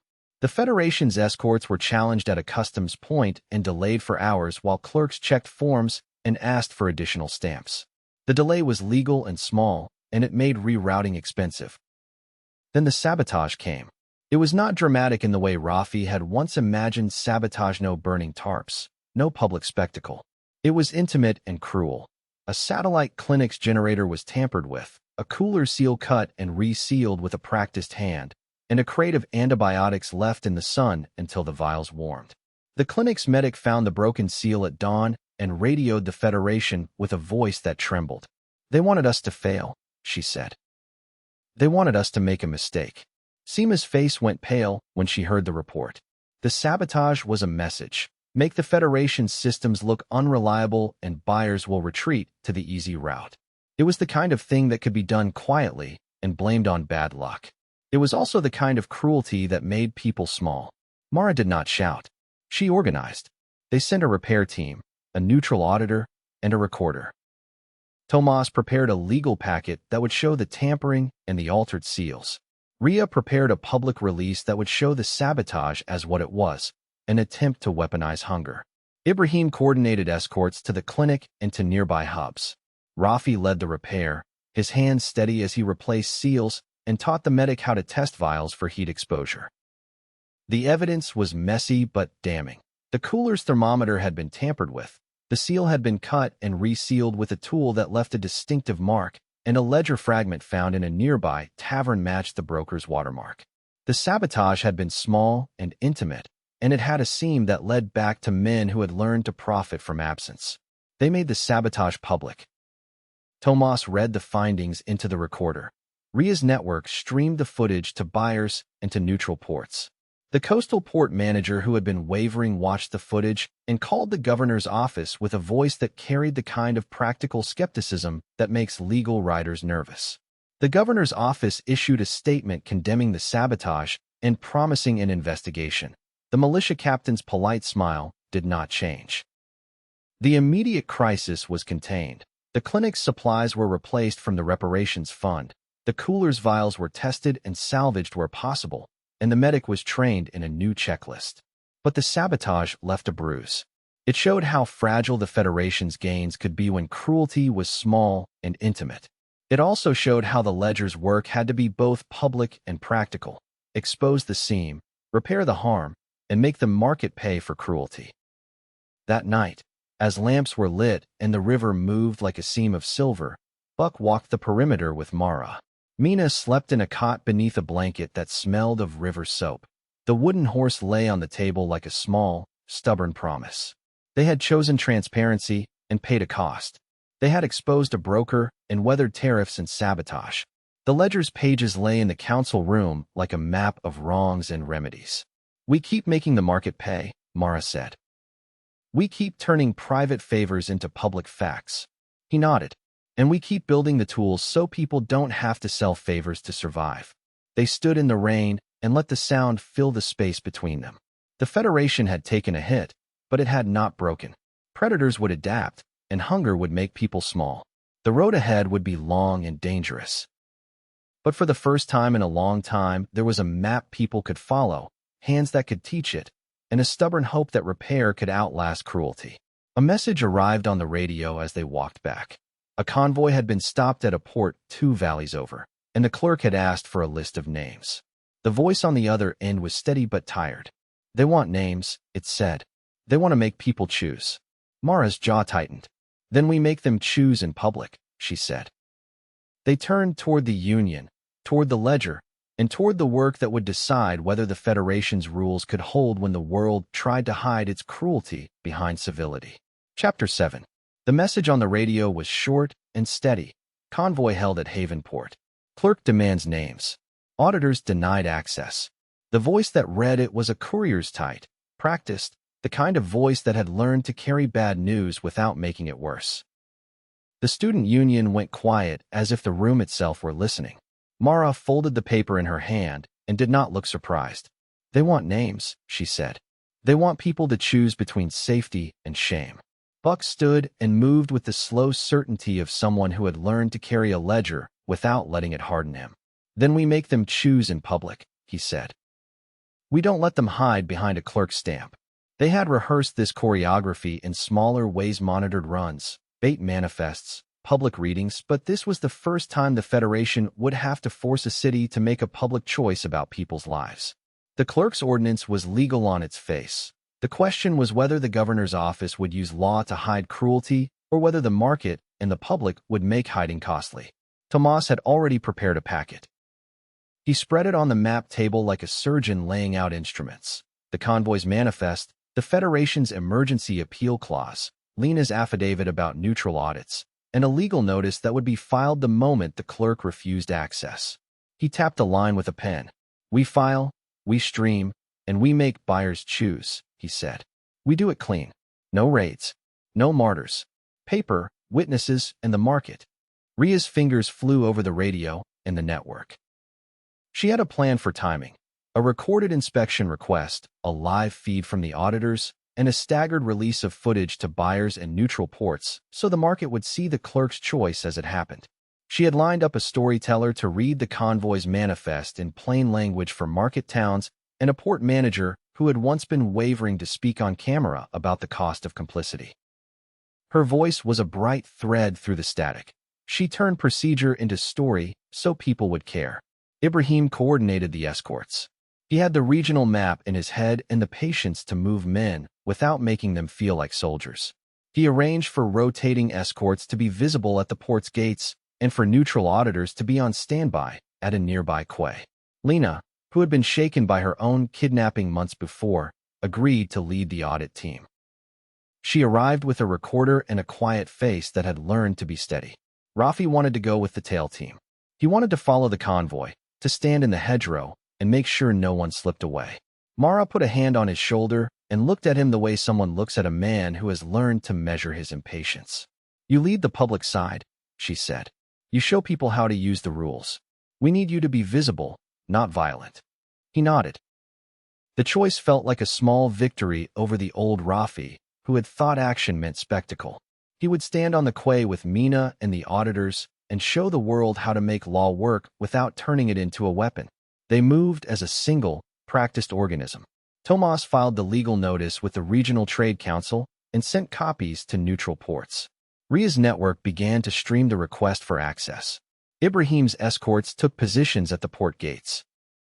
Lena and her auditors walked toward the customs house with their recorder and their stamps. The clerk's office was a small building with a polite face. The man who met them had a practiced calm and a ledger tucked under his arm. "We request access to inspect the convoy under the Federation's emergency appeal clause," Lena said, her voice steady. She set the recorder on the desk and pushed a copy of the manifest across the wood. The clerk's smile did not change. He read the request, and then, with the polite patience of someone who had been taught to make law into a lock, he said, "I'm sorry. Municipal ordinance requires a quarantine for any seed arriving from outside the city. We cannot allow auditors without a local health order." Tomas stepped forward and read the Federation's clause into the recorder. He asked for the clerk's quarantine paperwork and for the name of the official who had signed it. The clerk produced a stack of forms with neat handwriting and a municipal stamp. The forms looked official. The clerk's hand was practiced. He said, "We are protecting our people." Ria's feed was live. Buyers and port managers watched the exchange in kitchens and watchrooms. The coastal port manager who had once rerouted grain watched with a face that had been taught to weigh risk and reputation. The recorder streamed the clerk's paperwork and Tomas's reading of the Federation's clause. The market was watching. Ibrahim's escorts held their positions at the gate. They did not shout. They stood like a visible promise. A small crowd gathered watch captains, traders, a woman who ran a bakery, and who had once refused a bribe. The clerk's ordinance had been designed to look reasonable. The question was whether the governor's office would back a municipal stall or whether the market would make the stall costly. The clerk hesitated when Tomas asked for the name of the official who had signed the quarantine. He shuffled papers and then, with a practiced calm, said the name of a deputy who had been promoted by the governor's office. The name landed in the room like a small, dangerous thing. The deputy's signature could be traced. The municipal ordinance could be tied to the governor's office. Ria released the footage to buyers and to neutral ports. The coastal port manager called the governor's office and asked for clarification. His voice carried the kind of practical skepticism that makes legal writers nervous. The governor's office replied with a delay and then with a statement that promised an internal review. The statement was careful. It read like a map of how to slow a process. But the market had already begun to move. A buyer who had been wavering posted a short note on the Federation's feed. "I will not accept quarantine seed without neutral verification." Another buyer followed. The ledger's work had always been to make choices visible. The public feed had turned a municipal stall into a public question. The clerk's practiced calm thinned. He argued that the quarantine was a precaution. Tomas read the Federation's emergency appeal clause again and called for a temporary review. The clerk refused to release the convoy without the deputy's explicit order. The recorder streamed the refusal. The market's calculus shifted. Mara did not shout. She moved with the quiet force of someone who had learned to make rules work. She asked the auditors to document everything and to certify the quarantine's paperwork. She asked the escorts to hold their positions and to refuse to hand over the convoy without a neutral ruling. She asked Tomas to send the recorded footage to buyers and to the coastal port that had pledged support. The governor's office answered with a public statement that promised an investigation and a private message that asked for patience. The private message offered a compromise: allow a joint committee to review the quarantine and delay the public feed for 6 weeks. The offer was a leash dressed as civility. Buck read the message and folded it with the same deliberate care he used on manifest clauses. "We do not trade transparency for peace," he said.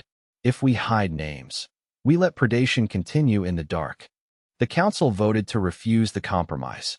They would not allow a moratorium that would hide the clerk's choice. The decision was costly. Tariffs tightened in the following days, and a few buyers wavered.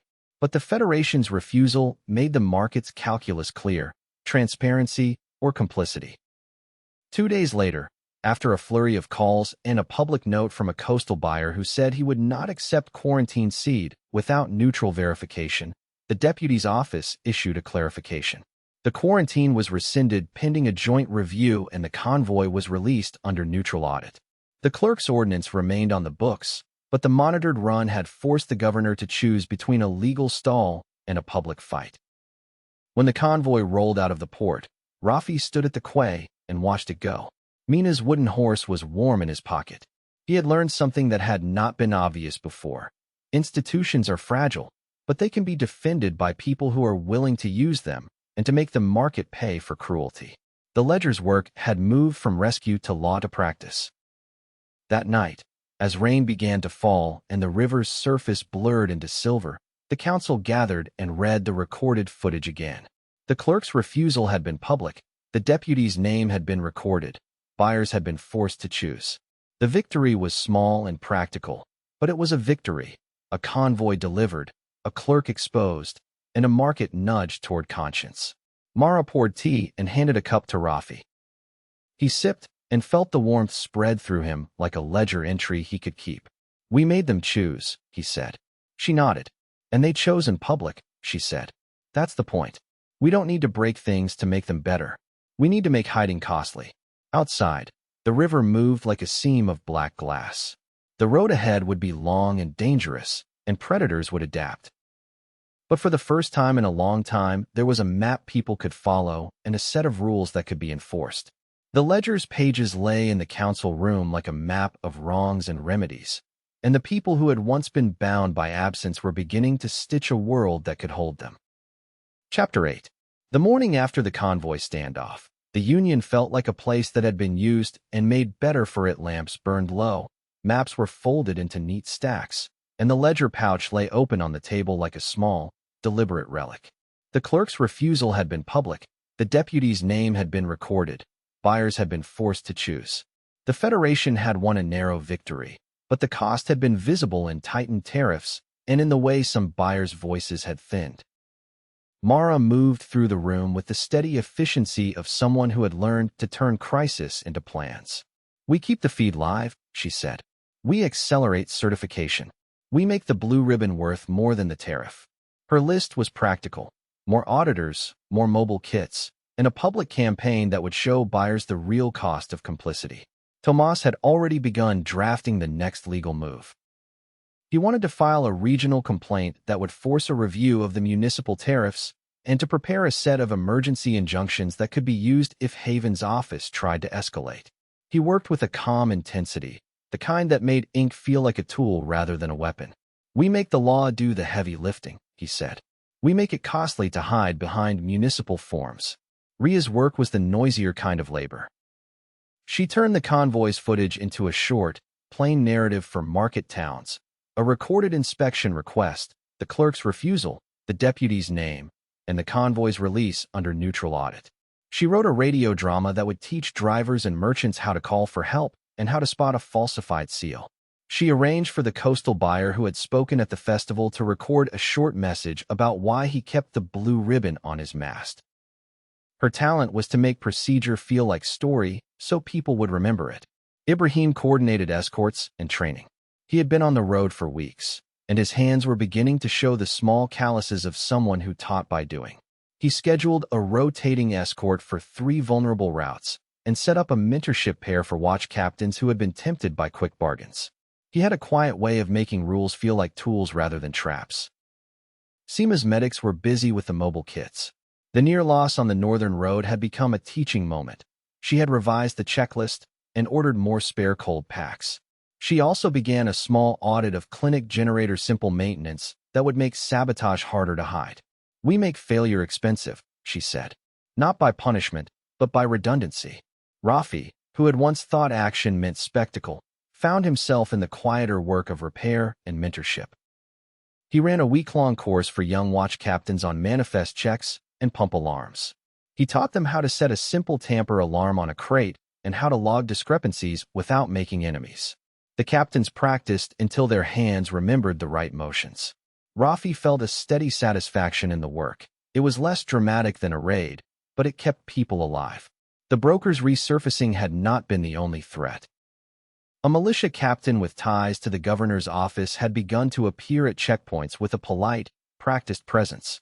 He posted new paperwork and enforced additional stamps with a smile that made clerks feel like they were doing their duty. The Federation's escorts were delayed at a customs point and held for hours while clerks checked forms. The delay was legal and small, but it made rerouting expensive. Mara decided they needed a demonstration that would show the market how the Federation's tools work together. She proposed a monitored convoy that would carry a small, high-value shipment vaccines and seat under full public verification. The convoy would be routed through a string of hubs that had been trained and certified. Auditors would stream the verification feed live. Buyers would be invited to watch. The idea was to make the cost of obstruction visible and immediate. They planned the run with the careful patience of people who had learned to make paper do heavy lifting. Tomas drafted the manifest and the legal packet. Ria arranged the public schedule and the buyer invitations. Ibrahim coordinated escorts and auditors. Seema staged medics and spare cold packs at every crossing. Rafi organized repair teams to ensure pumps and roads were ready. Mina, who had become the Federation's small mascot, insisted on riding part of the route with Rafi. She wanted to see the blue ribbons up close. The convoy left at dawn with a quiet, determined energy. Boats with blue ribbons slid down the river. Trucks with certified seals rolled over the ridge. Auditors streamed the verification feed and buyers tuned in from kitchens and market stalls. The route passed through towns that had once been indifferent and through watch posts that had once been paid to look the other way. Each verified stop was a small, public proof. Seals checked, manifests compared, cold chains logged. At the second crossing, the militia captain's polite presence materialized like a shadow. He stood at the gate with a stack of new forms and a smile that had been practiced for years. "We are ensuring public health," he said, voice smooth. "We must verify all incoming crates." Ibrahim stepped forward with the auditors and the recorded manifest. He asked for a neutral inspection and for the captain's paperwork. The captain produced a municipal order that required additional stamps for any crate passing through the region. The order looked official. The captain's smile did not change. He said, "We are protecting our people." Tomas read the Federation's emergency appeal clause into the recorder and asked for the captain's name. The captain gave a name that matched a deputy's office. The recorded feed streamed the exchange to buyers and to neutral ports. Ria's network amplified the footage, and the coastal buyer who had pledged support posted a short note. "We will not accept crates delayed without neutral verification." The captain hesitated. He had expected a private compliance, not a public refusal. The auditors documented the municipal order and certified the convoy's manifest. The captain's polite smile thinned when buyers began to call his office and ask for clarification. The market's calculus shifted again, but the demonstration was not without cost. At a small satellite clinic 2 stops later, a crate of antibiotics was found with a seal that had been cut and resealed. The medics' faces went pale. Seema's team tested the vials and found that some had been warmed beyond safe limits. The sabotage had been small and intimate, and it had a seam that led back to men who had learned to profit from absence. They did not panic. The convoy's redundancy plan kicked in. Spare vials were flown in from the coastal port under escort. The damaged crate was logged and photographed. An illegal packet was prepared to show the tampering. Ria's feed showed the medic's careful work and the auditor's documentation. The coastal buyer who had been wavering called the governor's office and demanded an investigation. The governor's office issued a statement condemning the sabotage and promising action. The sabotage left a bruise, but the demonstration had done what it needed to do. It made obstruction costly and visible. Buyers who had been tempted by profit found fewer places to hide. The monitored convoy arrived at its final hub with its cargo intact and with a public record of every stop. The Federation's tools law, market, and story had been used together and had forced a choice. That night, as lamps were lit and the river moved like a seam of silver, the council gathered and read the recorded footage again. They drafted a legal complaint that would tie the militia captain's municipal orders to the governor's office and prepared a public release that would show the sabotage as a deliberate attempt to weaponize hunger. Tomas worked late into the night, his pen moving with the calm intensity of someone who believed ink could make the world harder to hide in.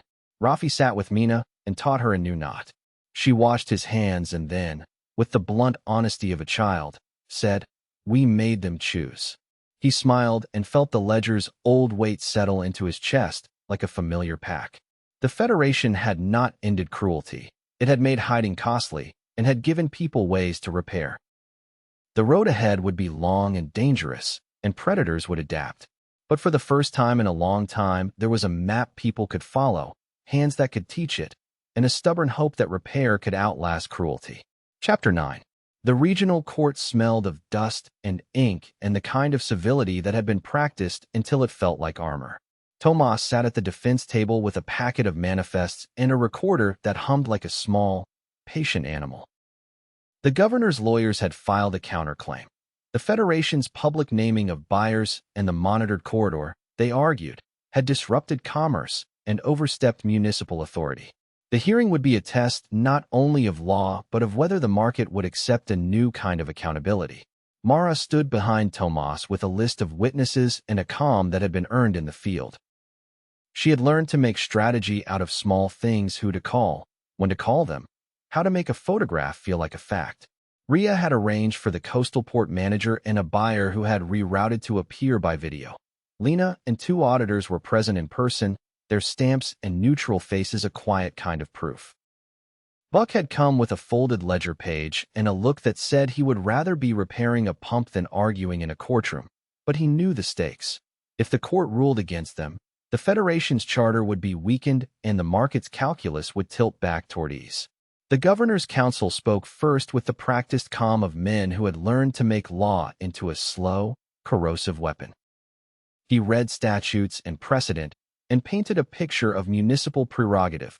Ports had the right to enforce health codes. Governors had the duty to protect borders.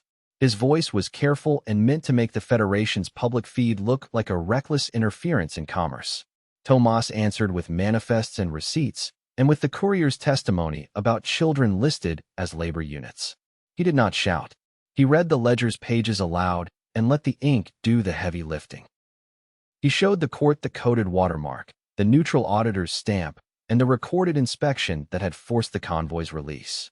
He framed the ordinance not as a punitive measure but as a targeted protection for humanitarian shipments, an attempt to make law do what law is supposed to do: protect the vulnerable.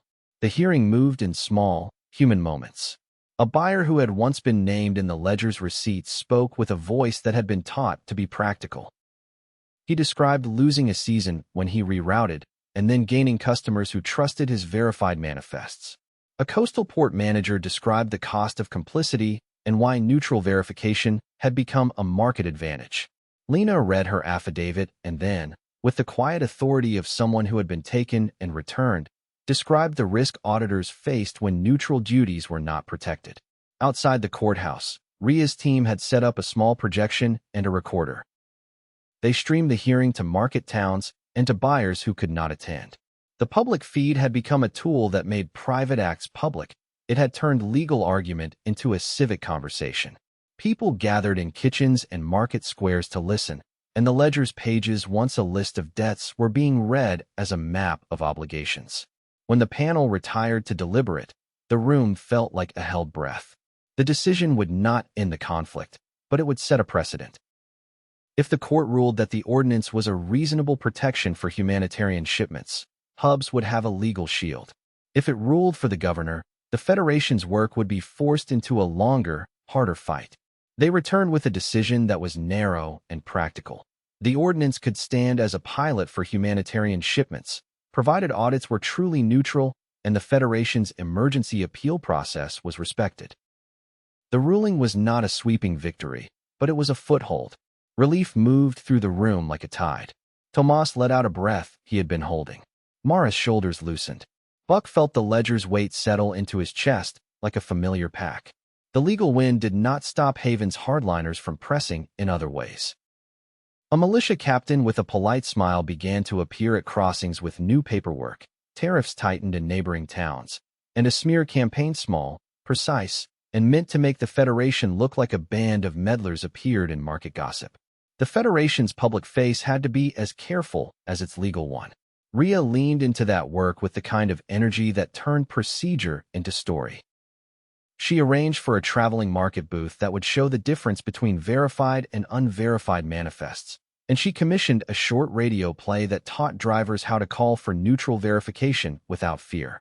Seema's clinic became a quiet center of resilience. She had been asked to testify about the cold chain protocols, and her calm, exact testimony had helped the court see the practical stakes.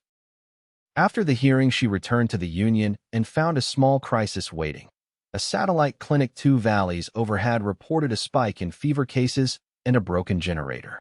The sabotage that had been a pattern in recent months had not stopped. It had only shifted. Seema packed a mobile kit and a medic and left with Ibrahim and a rotating escort. Rafi stayed behind to run a mentorship session for watch captains. He had learned to prefer repair to spectacle and to teach young men how to make things stop without breaking them. The captains practiced manifest checks and pump alarms until their hands remembered the right motions. Mina sat in the back and tied knots with a solemnity that made the room smile. Rafi felt a steady satisfaction in the work. It was less dramatic than a raid, but it kept people alive. The satellite clinic's generator had been sabotaged in a way that suggested a practiced hand. Wires cut and then rejoined, a seal resealed with a tool that left a distinctive mark. Seema's medic worked with a calm precision and managed to salvage most of the vials. The rest were replaced from the reparations fund. The clinic's nurse, who had once been tempted by a broker's protection, stood with a face that had been hollowed by worry and then softened by the sight of auditors and medics who had come to help. She promised to join the Federation's training program and to teach other nurses how to protect their supplies. Back at the Union, the council read the court's ruling and the clinic's report and made plans.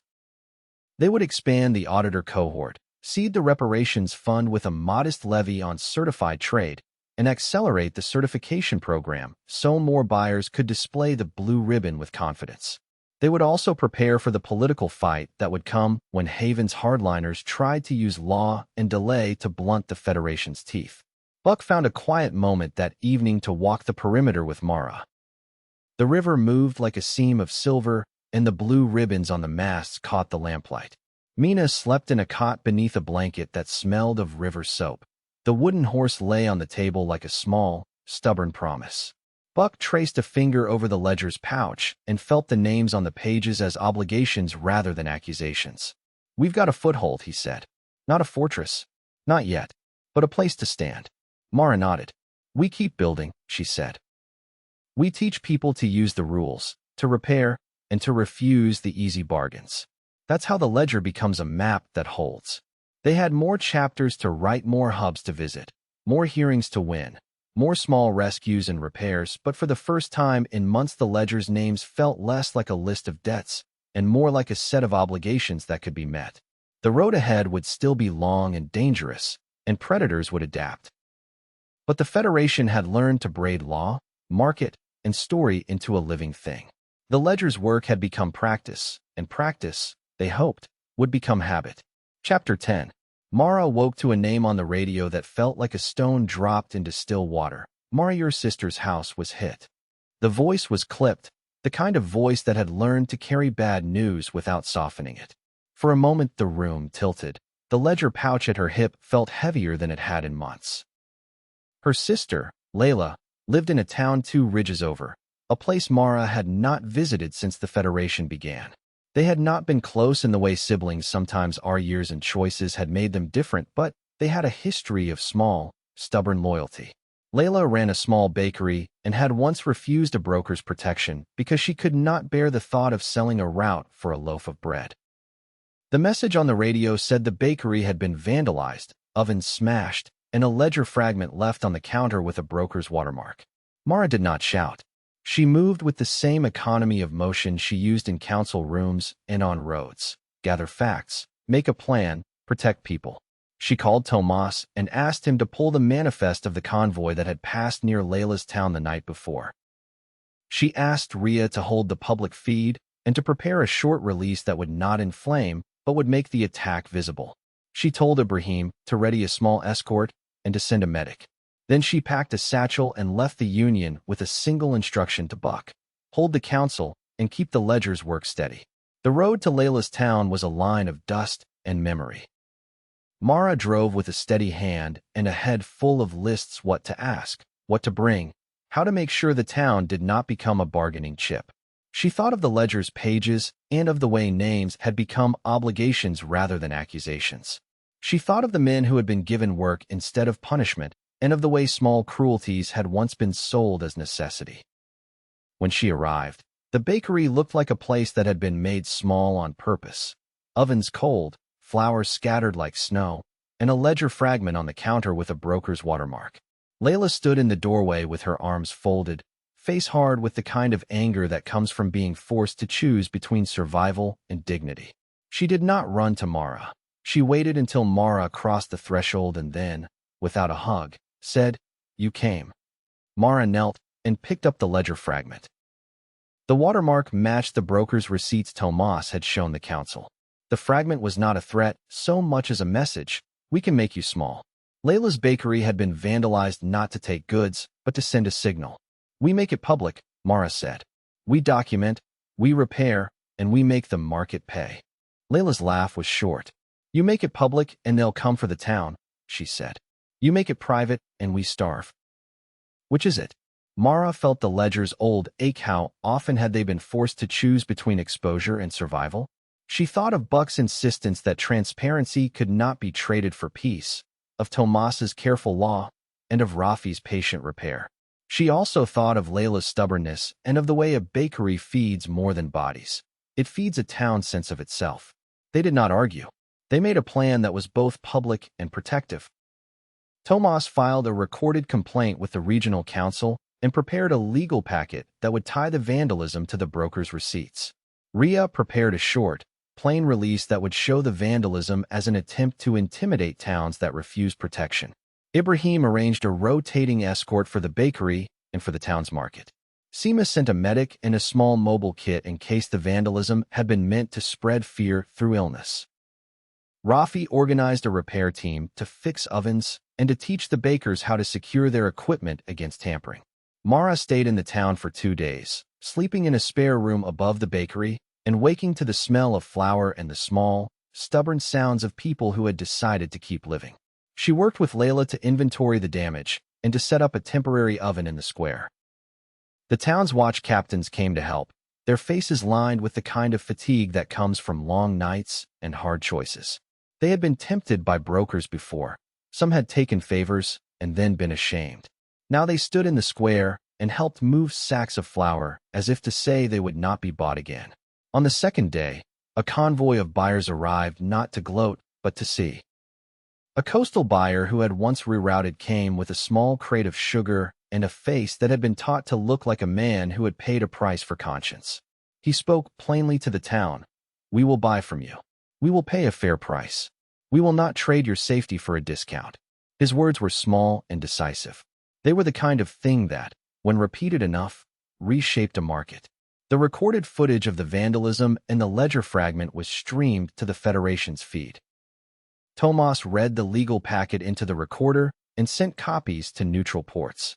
The broker's watermark was visible and the pattern receipts, favors, vandalism was made public. The governor's office issued a statement that promised an investigation and a private message that asked for patience. The private message offered a joint committee to study the incident and a 6-week moratorium on public naming. The offer smelled of the same leash they had refused before. Mara did not accept the moratorium. She had learned that hiding names for a season only let predators rebuild in the dark. Instead, she asked for immediate neutral verification of the town's market and for a reparations payment to help rebuild the bakery. The coastal buyer who had come with sugar pledged a small fund to help repair ovens and to buy flour for a month. Ria arranged for a traveling market booth to come through and to highlight the town's goods. The repair work was practical and human. Rafi and his team fixed ovens and taught the bakers how to secure gas lines and to set tamper alarms on storage crates. Seema's medic checked the town's water and food supplies and taught a short class on food safety that made the town's cooks laugh and then listen. Ibrahim set up a rotating escort schedule that would make the bakery's deliveries visible and less tempting to clerks who profited from secrecy. Layla watched the work with a face that softened in small increments. She did not forgive easily. She had been forced to choose before, and the memory of that choice had left a scar. But she accepted help, and when the ovens were lit again and the smell of bread rose into the square, she stood at the door and handed out loaves to the men who had helped. The town's children ran with crumbs on their faces, and the sound made Mara's chest unclench in a way she had not expected.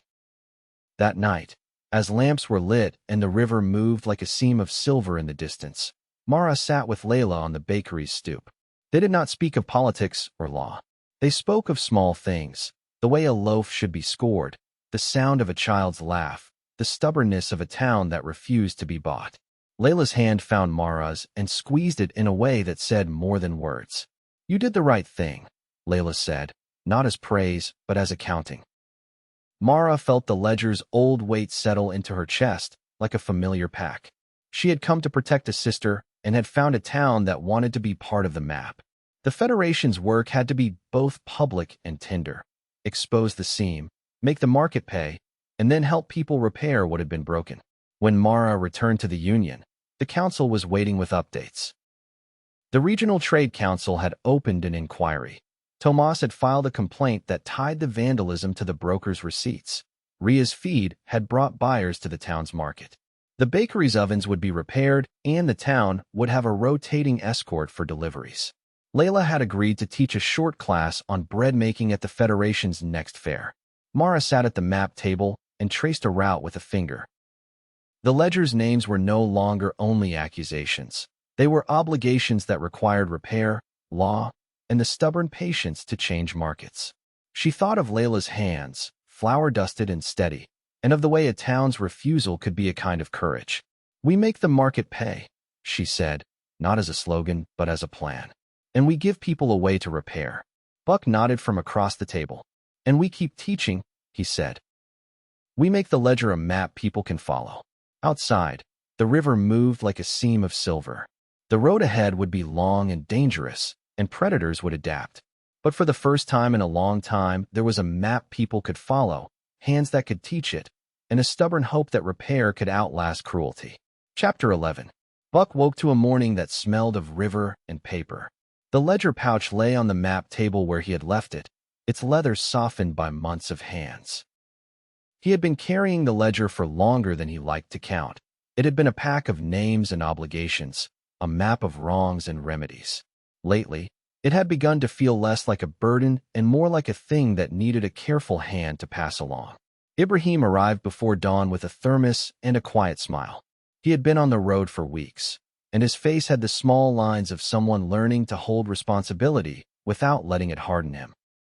Buck watched him move through the Union with the steady attention of a man who had once been a watch captain and who had learned to read a room the way others read weather.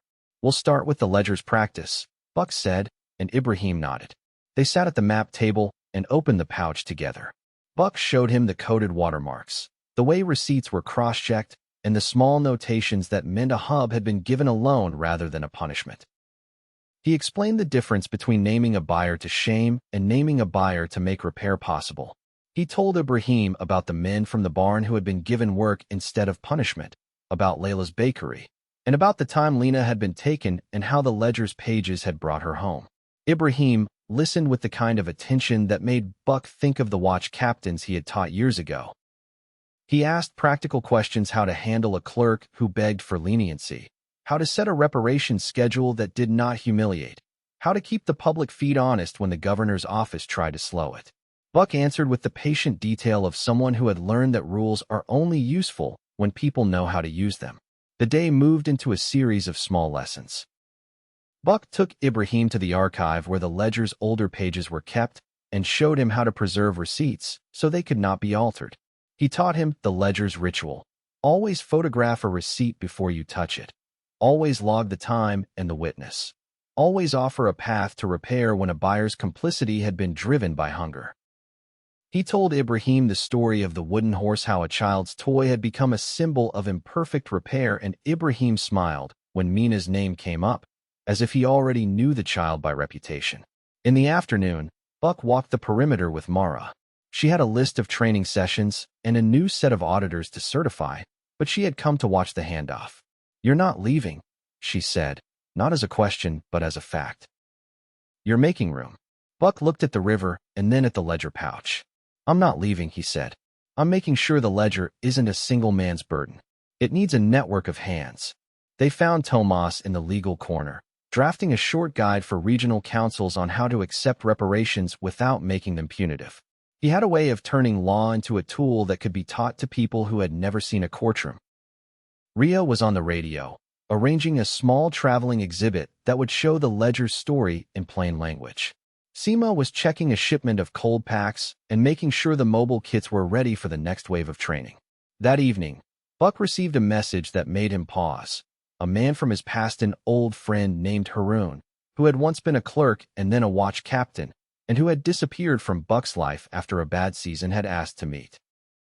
Haroon's name had appeared in the ledger years ago in a different context, not as a predator, but as someone who had been forced into a choice and had paid for it. Buck had not seen him in a long time. The ledger's pages had a way of keeping memory alive.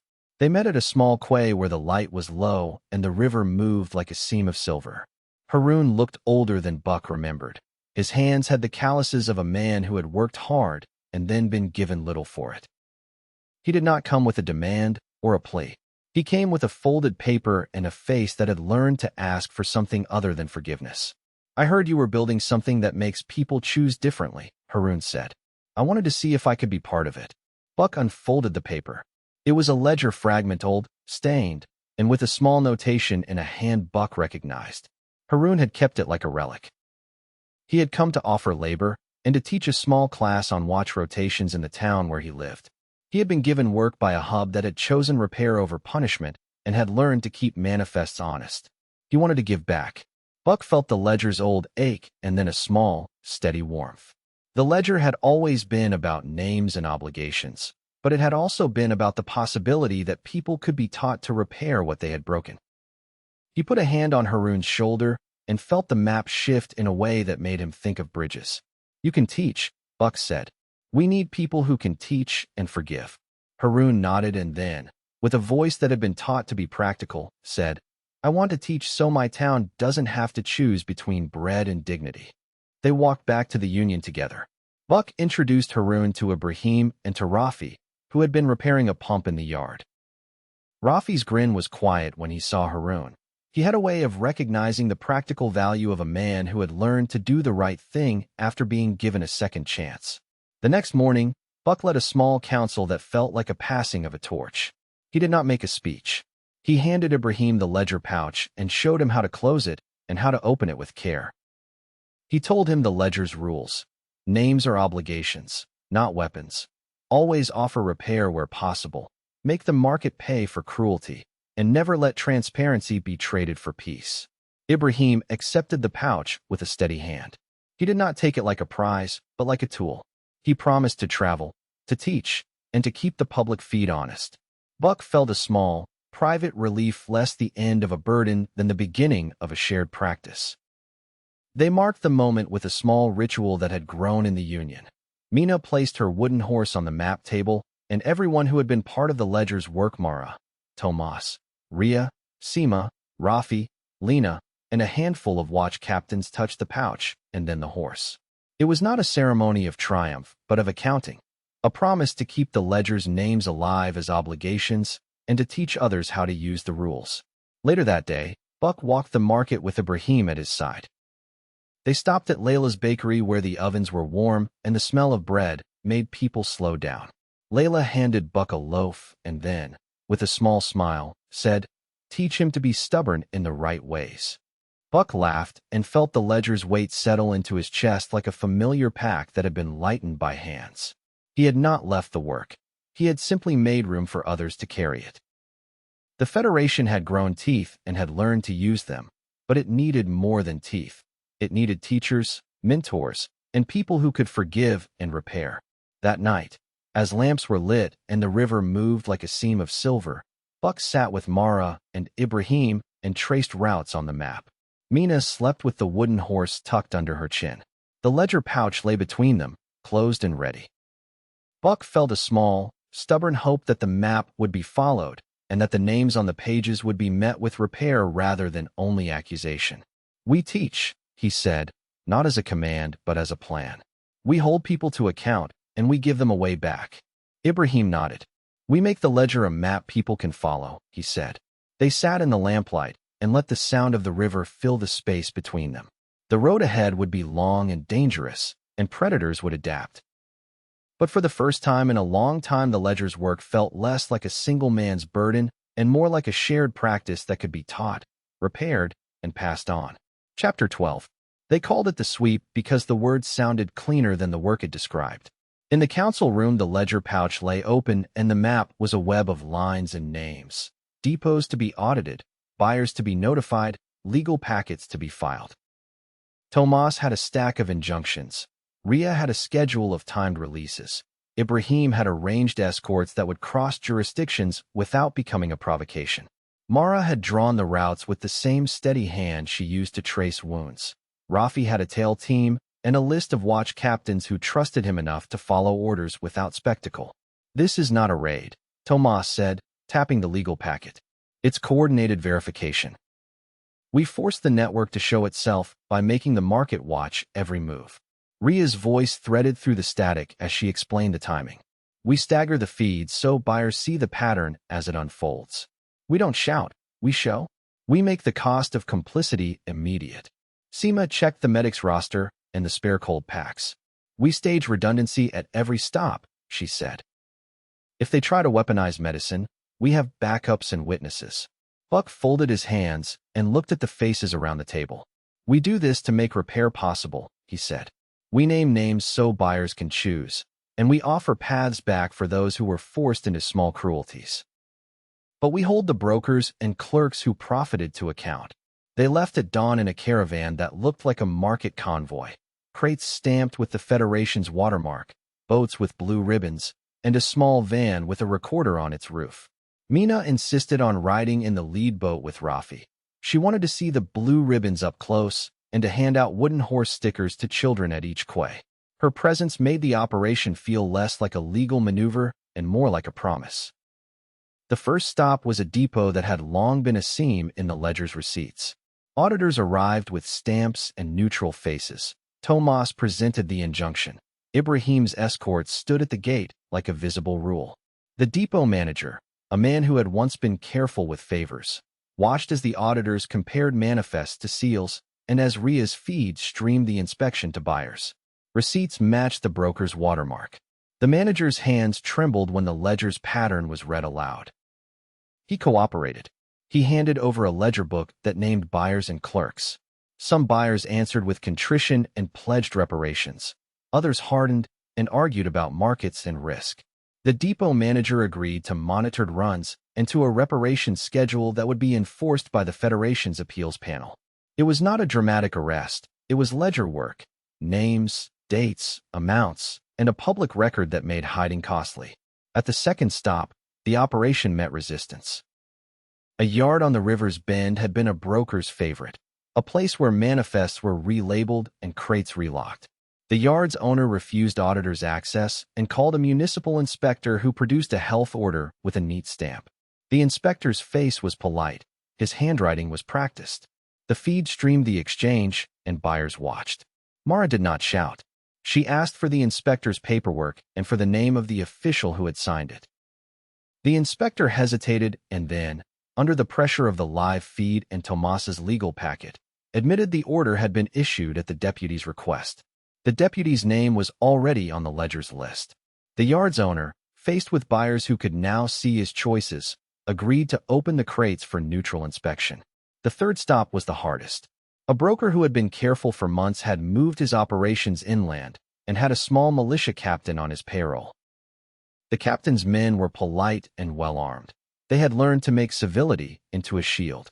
Rafi's tail team shadowed the convoy and watched the broker's men move crates with practiced hands. The auditors requested access. The captain smiled and said the crates were private property. Rafi felt the old impatience rise. He had learned to measure it, but the sight of men who thought civility could hide cruelty made his jaw tighten. He stepped forward with a recorder and a calm voice. He asked the captain to allow a neutral inspection under the Federation's emergency clause. The captain refused and called for a private meeting. They did not meet in the yard. Tomas had prepared for this, a legal injunction that would allow the auditors to petition a regional magistrate for immediate access. The petition was filed from the van. The magistrate, who had been watching the feed, issued a temporary order within the hour. The captain's polite smile thinned when the men with him realized the market was watching and that buyers were already calling his office. The inspection revealed a seam, crates relabeled, manifests altered, and a ledger fragment that matched the broker's watermark. The broker's men tried to bargain offers of money, threats thinly veiled, but the recorder had already streamed the exchange to Ria's network. Buyers who had been wavering watched the footage and shifted. The captain's men, faced with a public ledger and a legal order, had to choose between cooperation and a public fight. They chose cooperation. The broker's network began to unravel not with a single dramatic arrest, but with a series of small, public reckonings. Depots opened, receipts handed over, buyers named and given paths to repair. Where men had been desperate, hubs offered labor and restitution. Where men had profited, the Federation's legal panel prepared charges. The sweep was not without cost. In a small town where a broker had once paid for silence, a watch captain who had taken favors was publicly named. He had been given work instead of prison in the early days, but the ledger's pages showed a pattern that could not be ignored. He was arrested after a short hearing when evidence showed he had continued to profit. The townspeople were divided. Some felt betrayed, others relieved. Harun, who had taught watch rotations in the region, stood in the square and spoke plainly about repair. How a man could make amends by teaching and by labor, not by hiding. Rafi felt the sting of the arrest. He had taught men to repair, not to be punished for every failure. But he also knew the ledger's work required consequences when profit was chosen over people. He sat with the captain in a small room after the hearing and listened as the man explained how hunger had made him small. Rafi did not excuse him. He offered a path, monitored labor, restitution, and a place in the mentorship program if the man agreed to teach others how not to be bought. Seema's work during the sweep was quiet and exact. At a satellite clinic where a crate of antibiotics had been found tampered with, she supervised tests and trained the local nurse in a new checklist. A child who had been feverish the week before sat on a bench and ate porridge. His mother's face had the kind of relief that made Seema's work feel like a small miracle. The medics documented the tampering, and the Federation's legal packet included the lab results. The public feed showed the careful work of saving medicine and of making sabotage visible. By dusk, the sweep had produced a ledger of its own: names, receipts, confessions, and a list of buyers who had pledged reparations. Tomas filed the packets with the regional council and prepared a public release that would show the pattern without turning men into martyrs. Ria's network amplified the footage, and buyers who had been wavering posted short notes. Some pledged funds to the reparations pool. Others promised to certify their manifests. They returned to the union tired and raw in the way people are after hard work that matters. The sweep had not ended hunger or greed. It had not made the world safe. But it had done what the ledger had always tried to do. It had made choices visible and had forced markets to reckon with them. That night, As lamps were lit and the river moved like a seam of silver, Buck sat with Mara and Ibrahim and traced the new names on the map. Mina slept with the wooden horse tucked under her chin. Haroon came by and sat quietly, his hands folded. He had taught a class that afternoon on watch rotations and had watched a man he knew be given a chance to repair. "We made the market pay," Mara said, not as triumph, but as accounting. "We exposed the seam and we offered repair." Buck nodded. "And we kept the ledger's names as obligations, not only accusations," he said. "We hold people to account and we give them a way back." They had won a hard round. The brokers' network had been pushed into the light. Depots had been opened.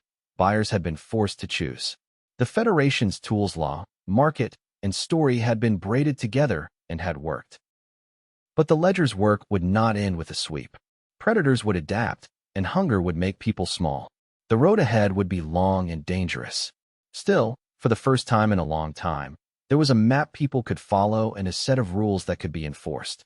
The ledger's pages lay on the table like a map of wrongs and remedies, and the people who had once been bound by absence were beginning to stitch a world that could hold them. Chapter 13. They called it the net because the image felt right, a slow, patient weave that would catch what had slipped through smaller traps. The council room hummed with the kind of focused energy that comes when plans are precise and people know their parts. Tomas had a stack of warrants and injunctions. Ria had a schedule of timed releases and a list of buyers who had pledged to watch the feeds. Ibrahim had mapped routes that crossed jurisdictions without becoming a provocation.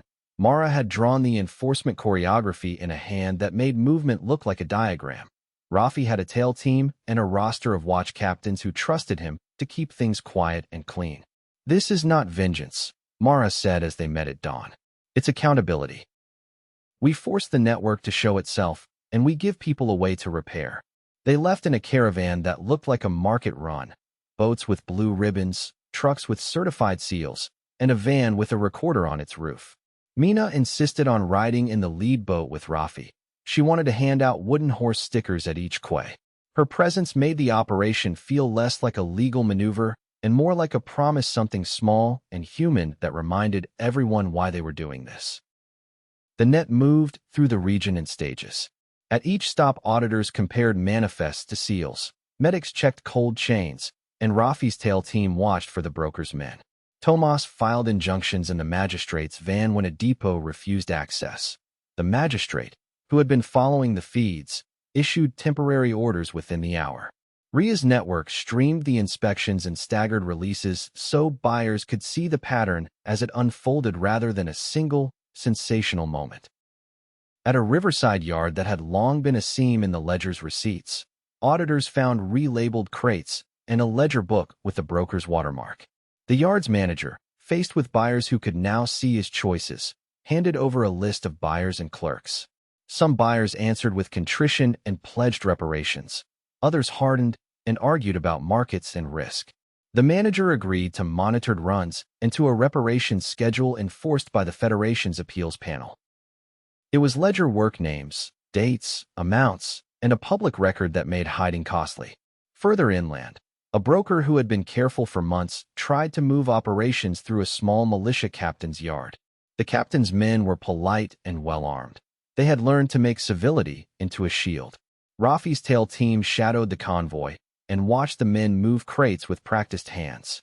When auditors requested access, the captain refused and called for a private meeting. Tomas filed a petition. The magistrate issued a temporary order. The captain's polite smile thinned when buyers began to call his office. The inspection revealed the seam. Crates relabeled, manifests altered, and a ledger fragment that matched the broker's watermark.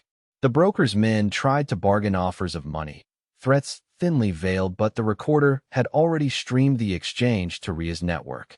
Buyers who had been wavering watched the footage and shifted. The captain's men, faced with a public ledger and a legal order, had to choose between cooperation and a public fight. They chose cooperation. Not every stop ended in cooperation.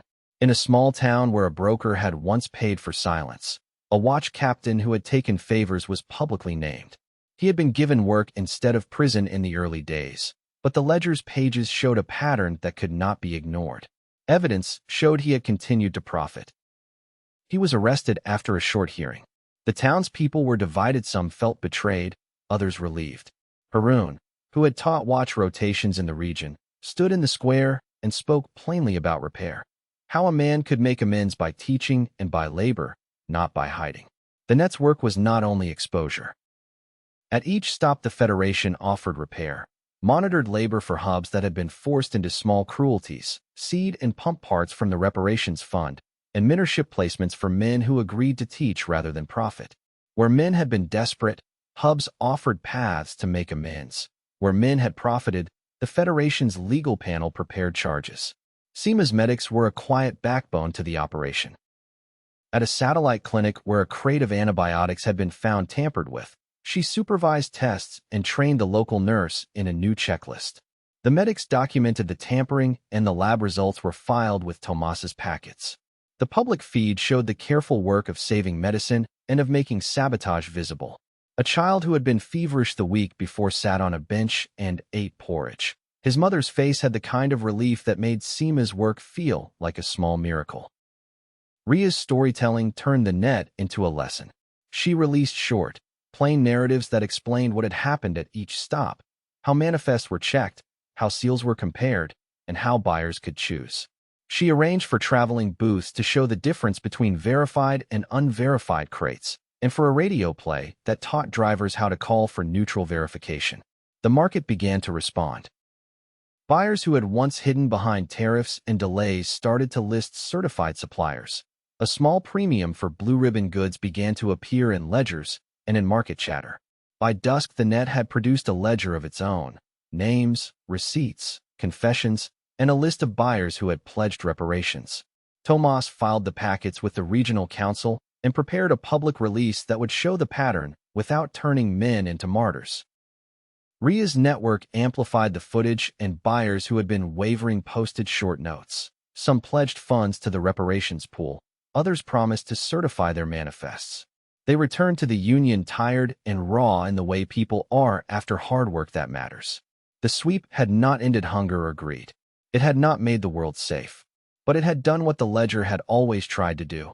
It had made choices visible and had forced markets to reckon with them. That night, as lamps were lit and the river moved like a seam of silver, the council gathered and read the new names on the map. Mina slept with the wooden horse tucked under her chin. Harun came by and sat quietly, his hands folded. He had taught a class that afternoon on watch rotations and had watched a man he knew be given a chance to repair. We made the market pay, Mara said, not as triumph, but as accounting. We exposed the seam and we offered repair. Buck nodded. And we kept the ledger's names as obligations, not only accusations, he said. We hold people to account, and we give them a way back. Outside, the river carried boats with blue ribbons toward the harbor. The net had tightened, and the broker's network had been pushed into the light. The Federation's tools law, market, and story had been braided together and had worked. Predators would adapt, and hunger would make people small.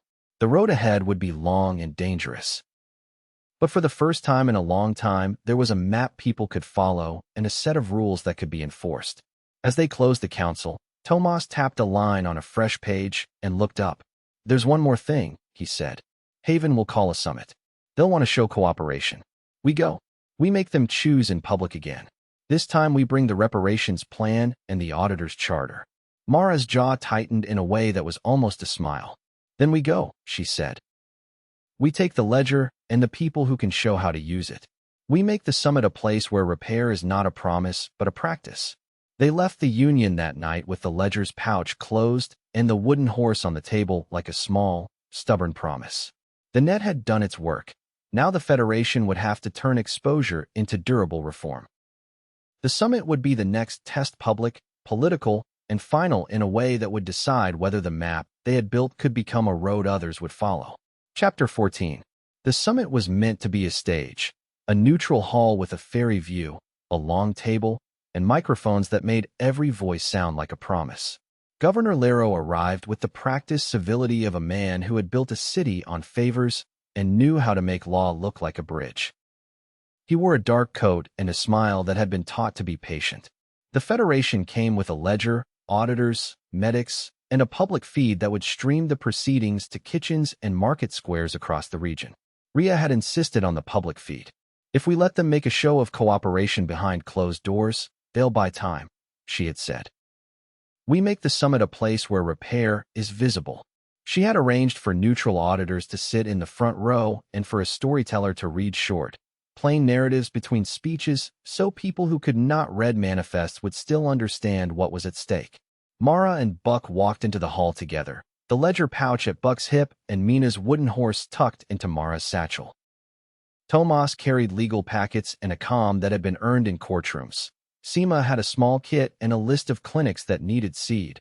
Rafi had a roster of watch captains and a quiet look that made people trust him. Ibrahim sat beside Buck, the ledger's new steward, and watched the room with the steady attention of someone who had learned to hold responsibility without letting it harden him. The governor opened with a speech about unity and the need for stability. He spoke of ports and prosperity and of the burdens of governance. His words were careful and meant to soothe. He proposed a joint committee to study the Federation's rules and offered a staged audit of depots with municipal oversight. The offer was dressed in civility. Mara listened and then asked the question that had become the Federation's test. Will you accept neutral auditors with full access, a public verification feed, and a reparations fund for hubs that lost goods or people?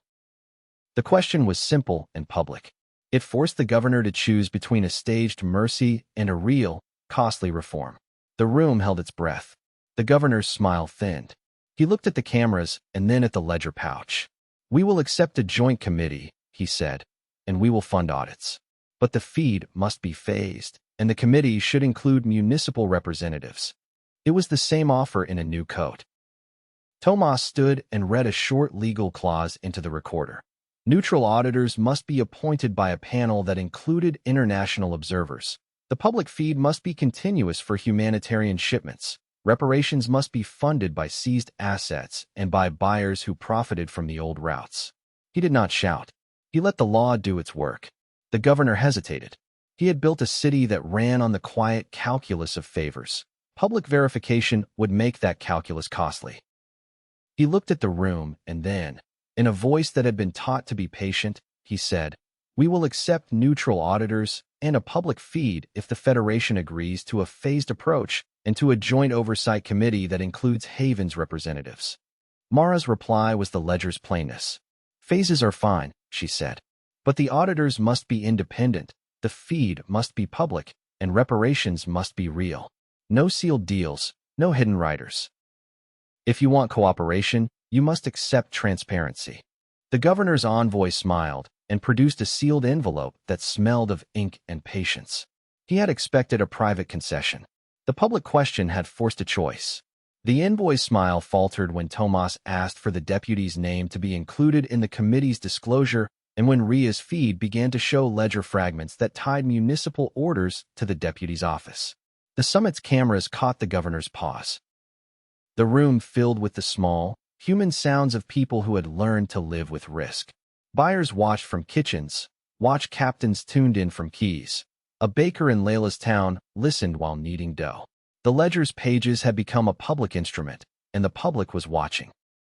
Governor Lero signed a public statement that accepted neutral auditors with full access, a continuous public verification feed for humanitarian shipments, and a reparations fund seeded with seized assets and pledges from buyers who had been shamed into conscience.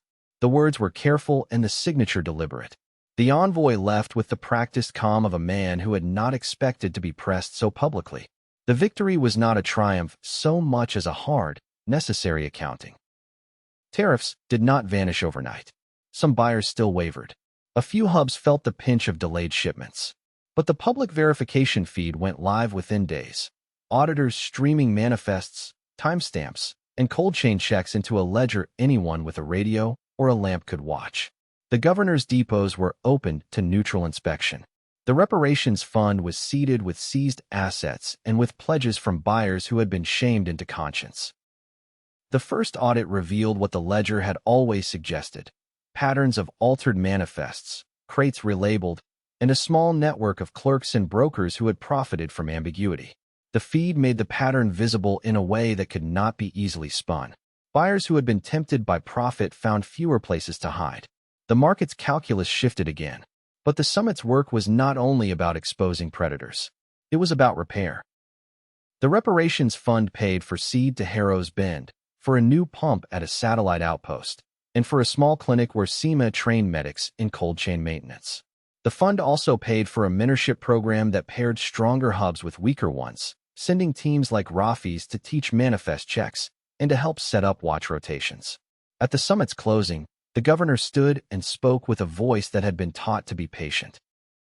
He acknowledged the ledger's harm and promised reforms. He did not apologize in the way a private man might. He offered structural change.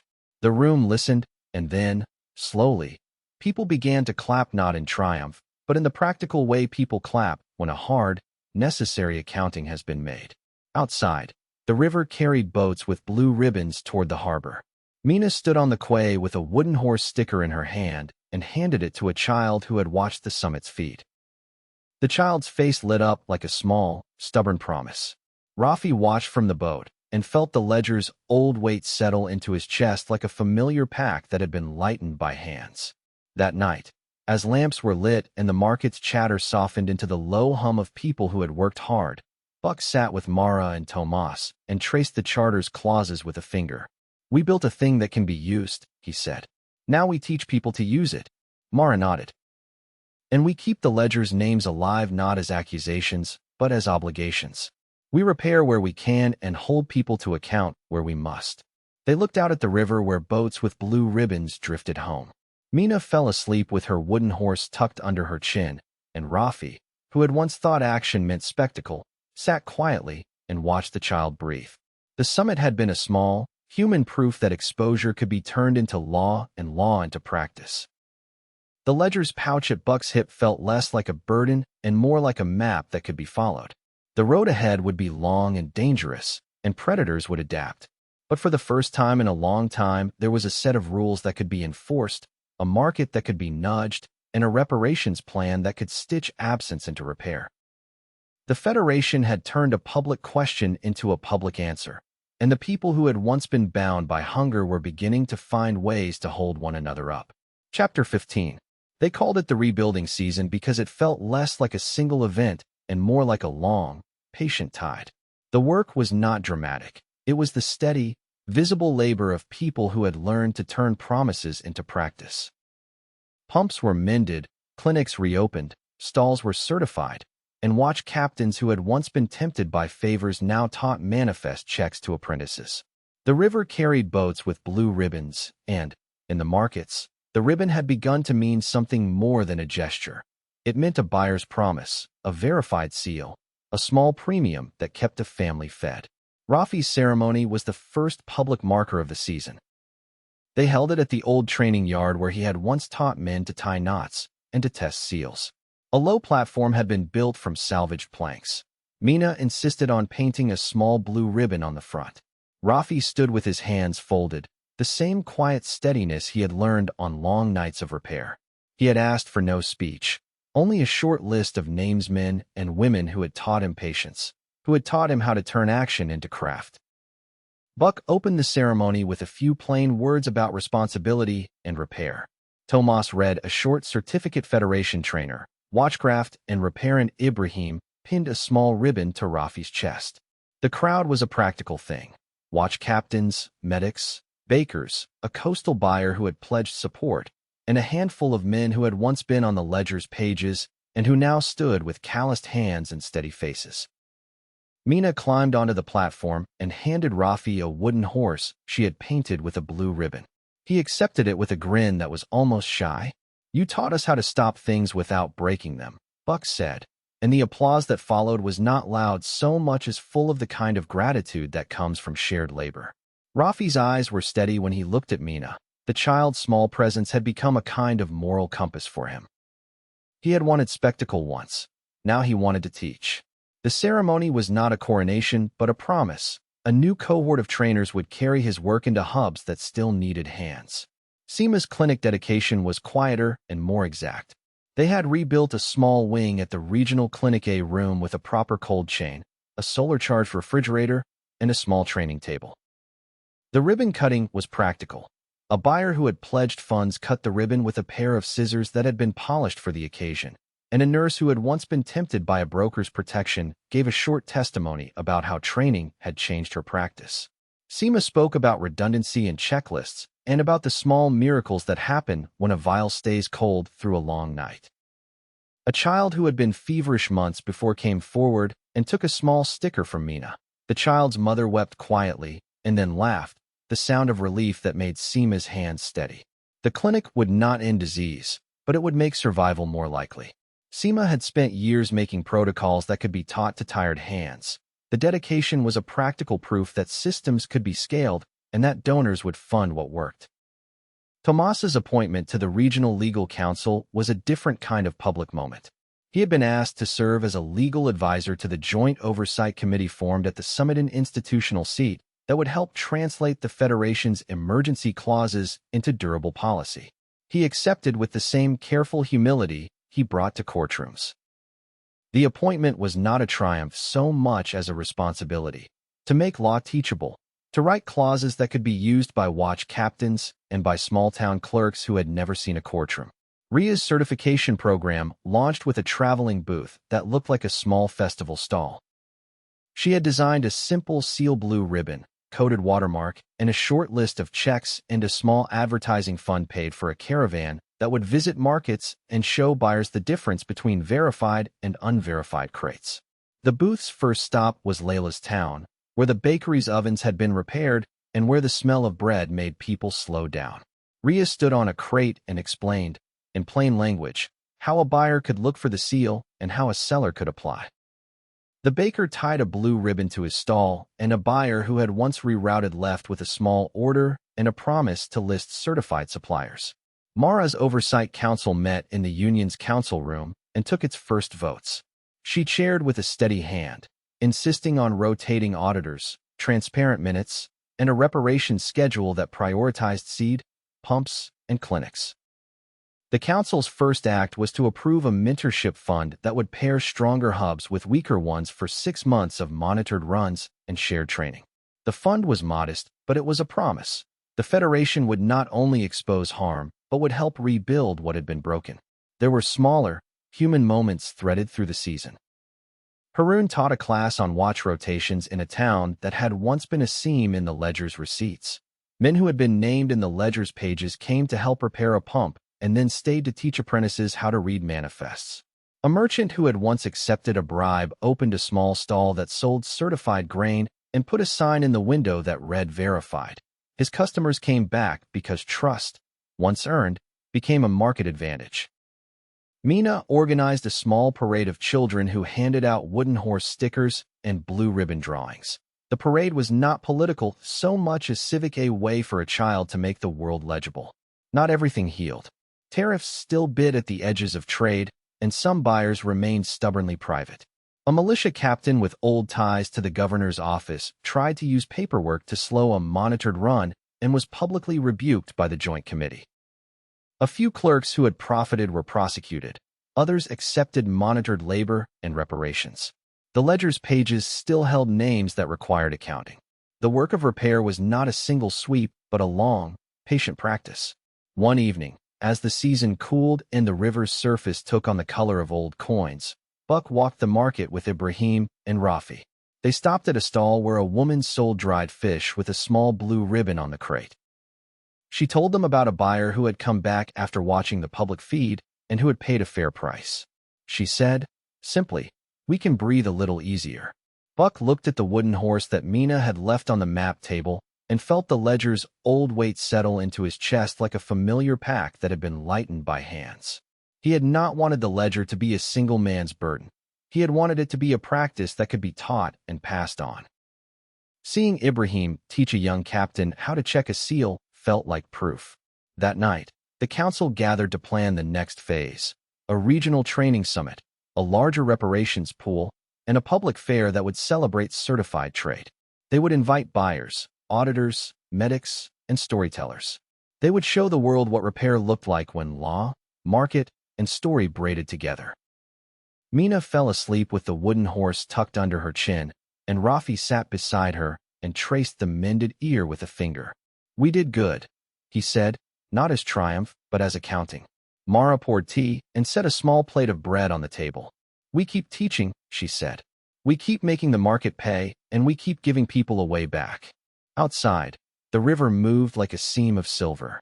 The rebuilding season had not ended hunger or greed, but it had made hiding costly and repair possible.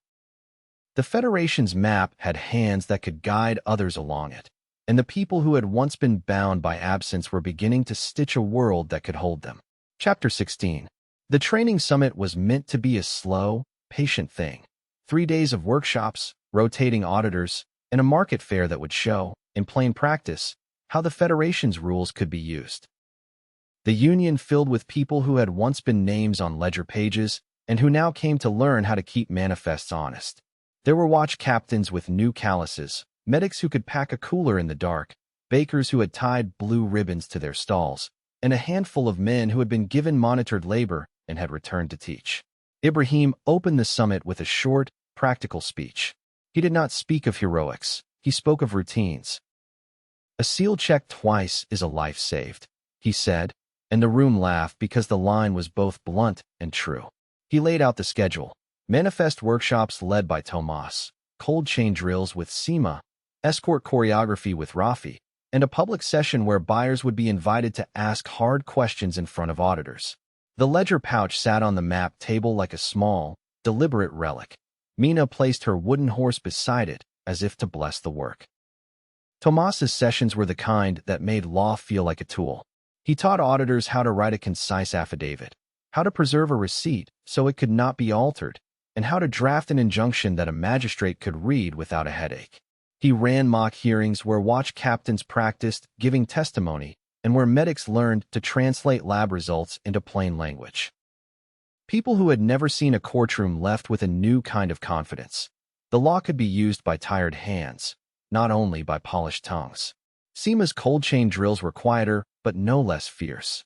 She set up a line of coolers and a stopwatch and taught medics how to transfer vials in the rain without breaking the chain. She had a way of making redundancy feel like a craft: spare packs at crossings, solar chargers for thermometers, and a simple waterproof checklist that fit in a pocket. A young medic who had once lost a crate on a washout practiced the transfer until her hands were steady and her face had the small, stubborn look of someone who had learned to keep promises. Rafi's escort choreography was a kind of choreography that made men who had once wanted spectacle learn to be invisible in the right way. He taught tailing without intimidation, how to stand so a convoy felt safer rather than besieged, and how to set tamper alarms that made sabotage obvious without turning a route into a battlefield. He ran a session on de-escalation that left a few of the older captains nodding in a way that said they had learned something practical and new. The market fair on the second day was Ria's domain. She had arranged for certified stalls to line the square and for a storyteller to read short ledger stories between demonstrations. Buyers came, some curious, some cautious, and they saw the difference. A crate with a verified seal opened, and its manifest read aloud. A medic demonstrated a cold chain transfer. A baker explained how a blue ribbon had brought customers back. Ria's booth handed out small cards that explained, in plain language, how to check a seal and how to call for neutral verification. The cards were simple and useful. They fit in a pocket and in a mind. The summit's mood was practical and hopeful until the third morning, when a message arrived that made the room go quiet. A coastal buyer who had pledged a large, public fund for the reparations pool had been seen at a private yard taking an unverified crate.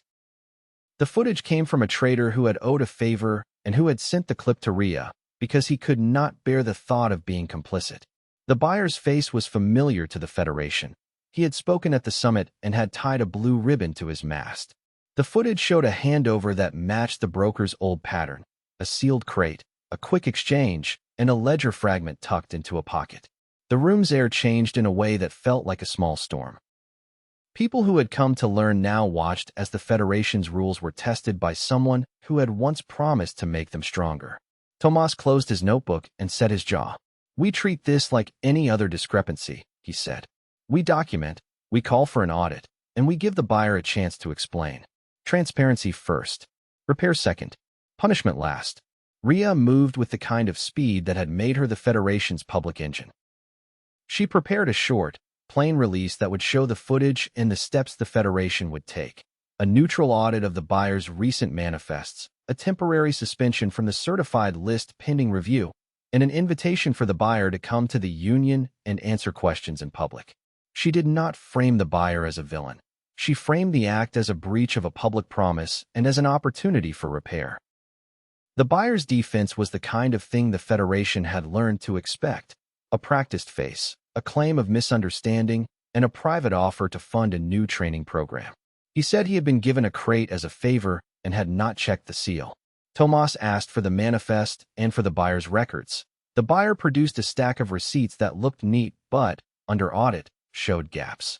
The coded watermark on one crate did not match the Federation's seal. The buyer's explanation thinned when auditors compared timestamps and found a pattern of small, private handovers. The Federation did not rush to punish.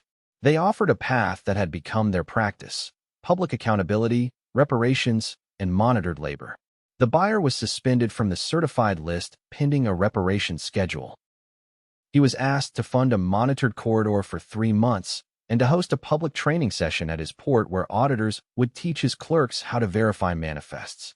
The Federation's choice was both practical and moral: make the market pay and give the buyer a way to repair. The buyer accepted the reparations plan with a face that had been taught to look contrite. He agreed to the monitored corridor and to a public apology at the union. The apology was not theatrical. It was a ledger entry, a recorded statement, a signed reparations schedule, and a public training session where his clerks would be certified. Rhea's feed streamed the apology, and the market watched. Some buyers applauded, others muttered. The Federation had not spared him, but it had given him a way back. The summit closed with a small, practical ceremony.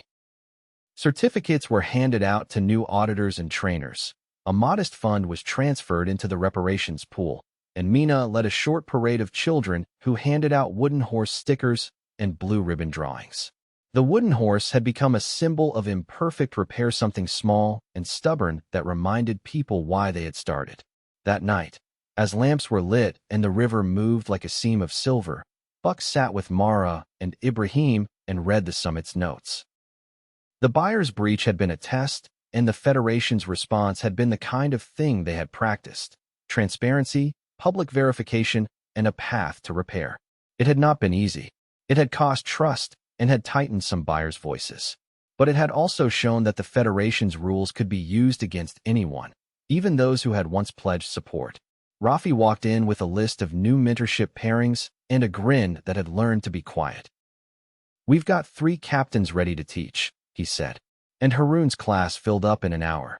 Haroon, who had come to the union as a man who wanted to teach so his town would not have to choose between bread and dignity, sat at the table with a thermos and a small stack of notebooks. He had been teaching watch rotations in towns that had once been seams in the ledger's receipts, and had watched men who had been named return to teach others. He looked up when Mina placed the wooden horse on the map table and smiled in a way that said the work was worth the cost. They had weathered a breach and had turned it into a lesson. The summit had not ended the work. It had given them new hands and new routines. The ledger's pages still held names that required accounting, and predators would adapt. But the Federation had built a practice that could be taught, a market that could be nudged, and a reparations plan that could stitch absence into repair. Before the lamps were fully dim, Mina slipped into the council room with a small bundle. She handed Buck a loaf of bread from Layla's bakery and a note she had written in crayon for the map. "Keep teaching." Buck folded the note and put it in the ledger pouch like a small relic. They sat in the lamplight and let the sound of the river fill the space between them. The road ahead would be long and dangerous, and hunger would make people small. But for the first time in a long time, there was a map people could follow, hands that could teach it, and a stubborn hope that repair could outlast cruelty. Chapter 17. The spring rains came like a question the land had been waiting to ask. They began as a steady, polite insistence and then, over 3 days, turned the river into a wide, impatient thing that ate at banks and tested bridges. Hubs that had seemed secure found roads turned to mud. A pump house 2 valleys over lost its access road. A satellite clinic's generator sat on a hill that the floodwaters now circled like a slow, patient animal. Ibrahim woke before dawn to the ledger's soft weight at his hip and a string of messages that read like a map of small emergencies. A pump cut off. A convoy stalled. A clinic with a leaking roof. He moved through the Union with the steady attention Buck had taught him, first facts, then priorities, then people. The ledger's pages were no longer only accusations. They were a list of obligations that had to be met in order. Seema's voice came through the radio, tight with the kind of worry that makes medics precise. We have 2 clinics with water in the storeroom and 1 with a generator that won't start. We need spares and a dry place to triage. She had already packed a mobile kit and a small solar charger. The Federation's cold chain redundancies had been designed for nights like this, but floods were a different animal. We'll need escorts to get the kits across the ford, she added. Rafi was at the quay before the sun. He had a list of men who could row in a storm and a van patched with extra tarpaulin. Mina insisted on coming. She wanted to hand out wooden horse stickers to children who might be scared. Rafi let her ride the first stretch, and then, when the river narrowed and the current bit, he took the oars himself. The convoy moved like a promise. Boats with blue ribbons, a patched van, and a small team that knew how to make things stop without breaking them. The first test was practical and immediate. A hub 2 ridges over had been cut off when the ford washed out.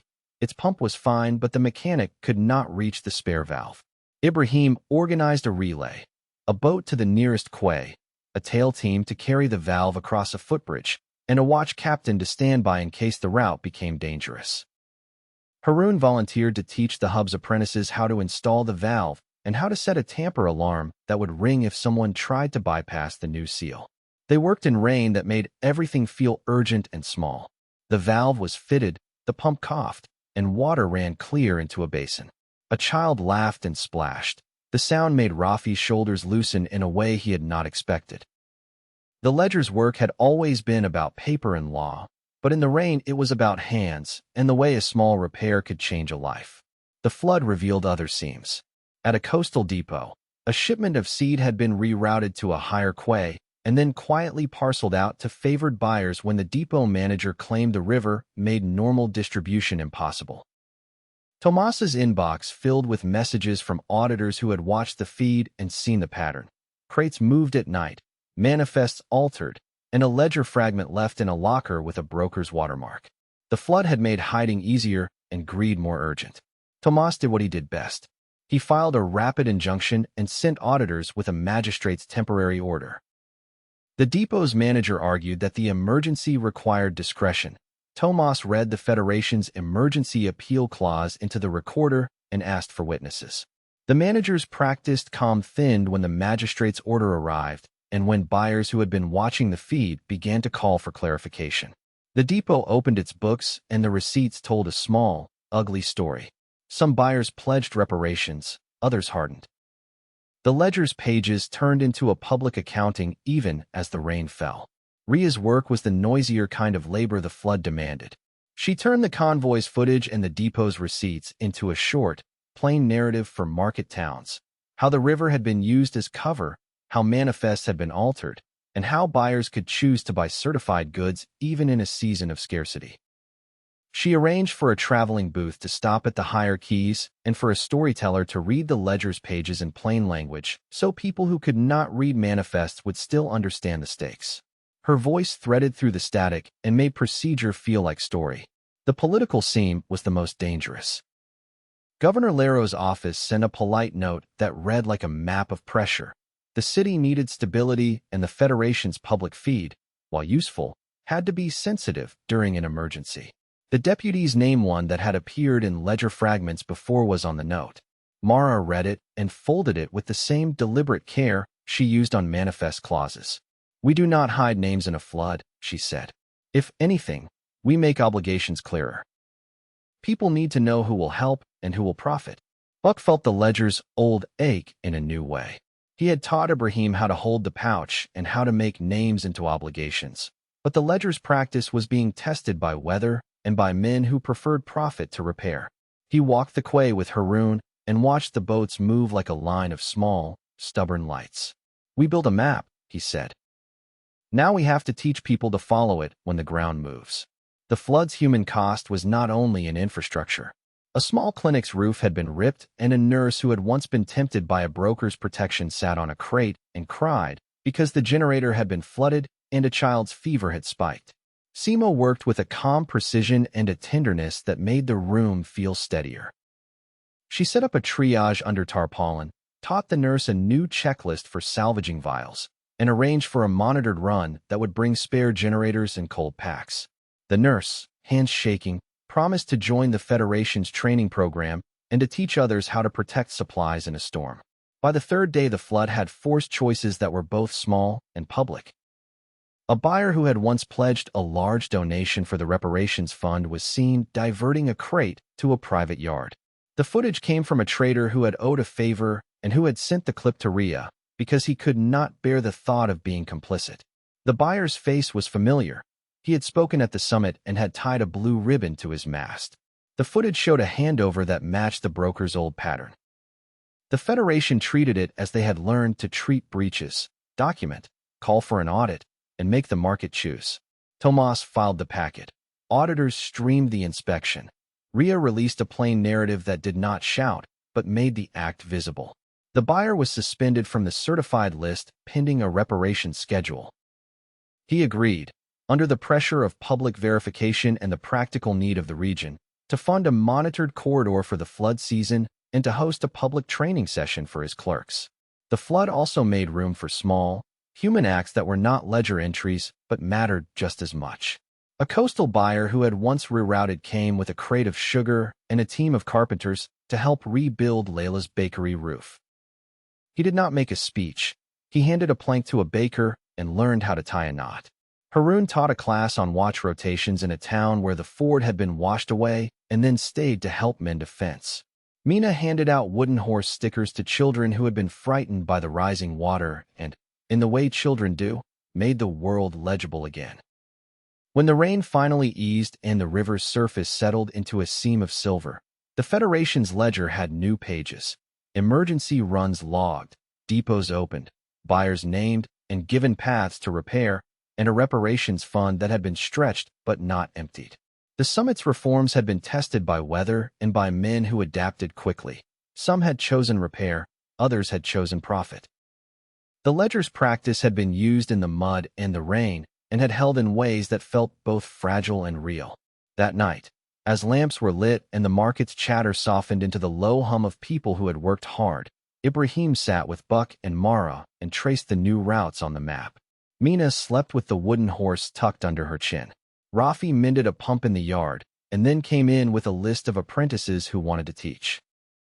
Haroon sat quietly, his hands folded, and told a short story about a man who had been given work and had learned to keep manifests honest. "We made the market pay," Mara said, not as triumph, but as accounting. "We exposed the seam and we offered repair. We did it in rain and mud." Buck nodded. "And we kept the ledger's names as obligations, not only accusations," he said. "We hold people to account, and we give them a way back." Outside, the river moved like a seam of silver under a sky that had been washed clean. The road ahead would be long and dangerous, and predators would adapt. Floods would come again, and men would test the ledger's edges. But for the first time in a long time, there was a map people could follow, hands that could teach it in a storm, and a stubborn hope that repair could outlast cruelty. Chapter 18. Spring loosened into a long, green insistence. The markets filled with new kinds of chatter orders that bore blue ribbons, apprentices asking for manifest stamps, and the steady, practical gossip of people who had learned to read a ledger like a weather report. The Federation's map had widened. Auditors traveled farther, trainers multiplied, and the reparations fund, though still modest, had begun to see durable work. Pumps rebuilt, clinics roofed, and a string of mentorships that stitched small towns into a network. Ibrahim's hands had grown sure with the ledger pouch. He moved through the union like a man who had learned to carry responsibility without letting it harden him. He met with watch captains in the morning, walked pump houses in the afternoon, and in the evenings he sat with Mina and let her tell him the small stories she had collected that day: who had tied a ribbon, who had learned to whistle a new tune, which child had finally learned to test a seal. The ledger's pages were no longer only a list of wrongs. They were a set of obligations that had names and faces. But the map's edges were never still. A new seam appeared not in the countryside, but in the way money moved. A regional financier, someone who had once been a quiet supporter of the Federation, began to offer low-interest lines to hubs that agreed to route through a particular coastal yard. The offer looked like relief, credit when harvests were thin, a promise of steady buyers. The yard's manager, who had once been careful with favors, accepted the line and began to steer shipments through the financier's docks. Tomas noticed the pattern first.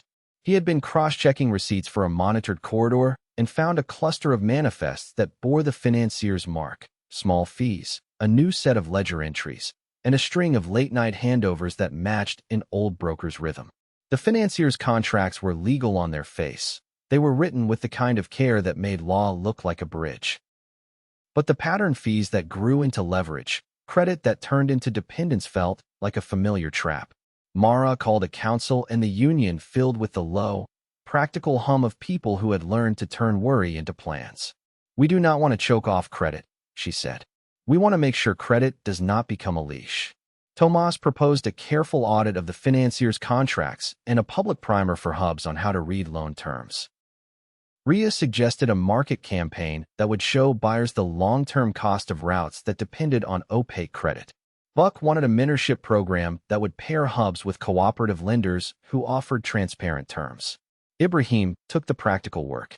He traveled to 3 hubs that had taken the lines and sat with merchants who had signed contracts in the thin hours of a bad season. He taught them how to read amortization schedules and how to negotiate clauses that prevented seizure of goods without neutral verification. He brought Haroon to teach a short class on watch rotations and on how to keep a ledger of credit that could be audited. The work was slow and legal and human. A man with a ledger and a pen, a woman who learned to ask for a clause she had never known to ask for, a child who watched adults learn to refuse a bad bargain. The financier did not like being watched. He sent a polite emissary to the union with a briefcase and a smile that had been practiced for years. He offered a public statement about supporting small hubs and a pledge to fund a training program. Tomas read the pledge and then, with the calm precision that had won them courtrooms, asked for the contracts. The emissary's smile thinned when the Federation asked for transparency. The public feed streamed the exchange, and buyers watched. The financier's defense was the kind of thing the Federation had learned to expect, legality dressed as benevolence. He argued that his lines were necessary to keep trade flowing and that audits would slow commerce. Mara answered with the ledger's plainness. Transparency did not stop credit, it made it safer. She proposed a simple rule. Any lender who wanted to be part of certified corridors had to publish standard terms and to submit to a neutral audit of their contracts. The rule was not punitive. It was a market condition that made ethical credit a selling point. The financier balked and then, under the pressure of public verification and the practical need of buyers who preferred certified routes, agreed to a pilot. A transparent lending window for 3 months, audited by the Federation's neutral team. The pilot would be small and public and would show whether credit could be a tool rather than a leash. While the pilot was being set up, a quieter, more personal seam opened in the union. Mina, who had grown into a child who asked blunt questions and who tied knots with solemnity, began to spend afternoons in the archive. She liked the smell of old receipts and the way Buck would tell stories about names on the ledger as if they were people who could be taught to be better. One afternoon, she found a folded note tucked between pages, a short, childish drawing of a boat with a blue ribbon and a line of crayon words. "Keep the map. Teach." She pressed the paper to her chest and then, with the blunt honesty of a child, asked Ibrahim if she could lead a small class at the next fair. Ibrahim laughed and then, with the kind of seriousness that made children feel seen, said yes. Mina's class was simple: how to spot a blue ribbon, how to whistle a verification tune, and how to hand out wooden horse stickers to make the world legible. The children who came left with pockets full of stickers and with a small, stubborn sense that they could help. The class was not a policy, it was civic practice. It made the ledger feel less like a book of accusations and more like a map that even small hands could follow. The financier's pilot began with a public audit and a modest list of transparent terms. Auditors found a few clauses that could be tightened, penalties that kicked in too quickly, seizure language that lacked neutral verification, and the financier agreed to amend them. The pilot's first month showed a small but meaningful result. Hubs that used the transparent line paid slightly higher fees but gained access to buyers who preferred certified routes. The market's calculus shifted again, this time toward ethical credit. Not everyone was pleased. A few buyers grumbled about added costs. A militia captain with old ties to the governor's office muttered about interference. But the pilot's public ledger showed a different truth. When credit was transparent, hubs could plan and buyers could trust.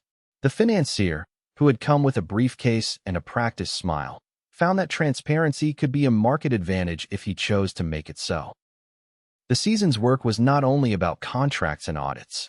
A small town that had once been a seam in the ledger's receipts held a harvest festival and invited the Federation's trainers to teach a short class on manifest checks. Layla baked a dozen loaves and sold them with a blue ribbon tied to the crate. A buyer who had once rerouted came and bought every loaf he could carry, not as a show, but as a practical vote. The festival's music was simple, and the wooden horse stickers flew like confetti. People who had been named in the ledger's pages came to help and to teach. Some stayed to apprentice with bakers and mechanics. That night, as lamps were lit and the river moved like a seam of silver, Ibrahim sat with Buck and Mara and traced the new routes on the map. Mina slept with the wooden horse tucked under her chin. Rafi came in with a list of new mentorship pairings and a grin that had learned to be quiet. Haroon sat quietly, his hands folded, and told a short story about a man who had been given work and had learned to keep manifests honest.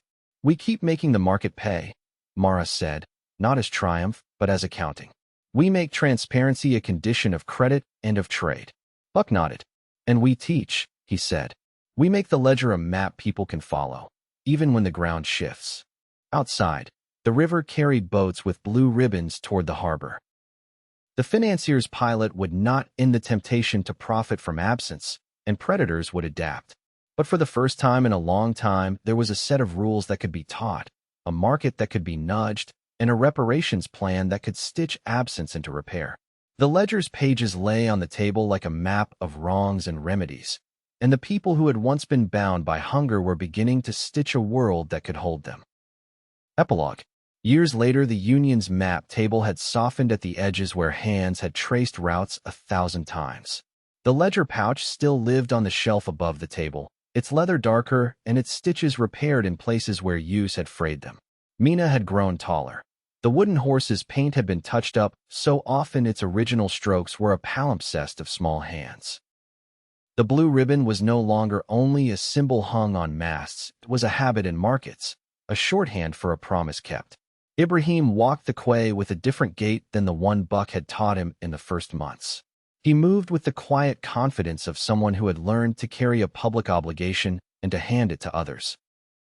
The ledger's pages had multiplied into a set of practices: rotating auditors, transparent loan windows, a reparations fund with a modest endowment, and a network of trainers who taught watchcraft and cold chain drills in the same breath. The Federation had become less like a single organization and more like a set of shared tools people reached for when the ground shifted. The summit's clauses had been folded into municipal codes and into the habits of clerks who once thought a stamp could hide a choice. Tomas's legal primers were dog-eared in magistrates' offices. Ria's traveling booths had become a fixture at fairs. Seema's checklists were laminated and kept in every clinic's first drawer. Rafi's trainers taught in towns that had once been seams in the ledger's receipts. Haroon's apprentices ran watch rotations with the same care their teacher had learned after being given a second chance. Not everything had been fixed. Predators adapted in smaller, craftier ways. New financiers offered credit with subtler clauses. Men who had once profited from absence learned to hide in the gray edges of law. But the ledger's work had changed the cost calculus. Markets that once rewarded secrecy now rewarded verification. Buyers who wanted the cheapest route found themselves paying a price in reputation and in the practical risk of losing customers who preferred certified goods. The ledger had not ended greed. It had made greed harder to hide. The real change, Ibrahim thought as he watched a boat with a blue ribbon slide down river, was not in laws or in markets, but in the small rituals people kept.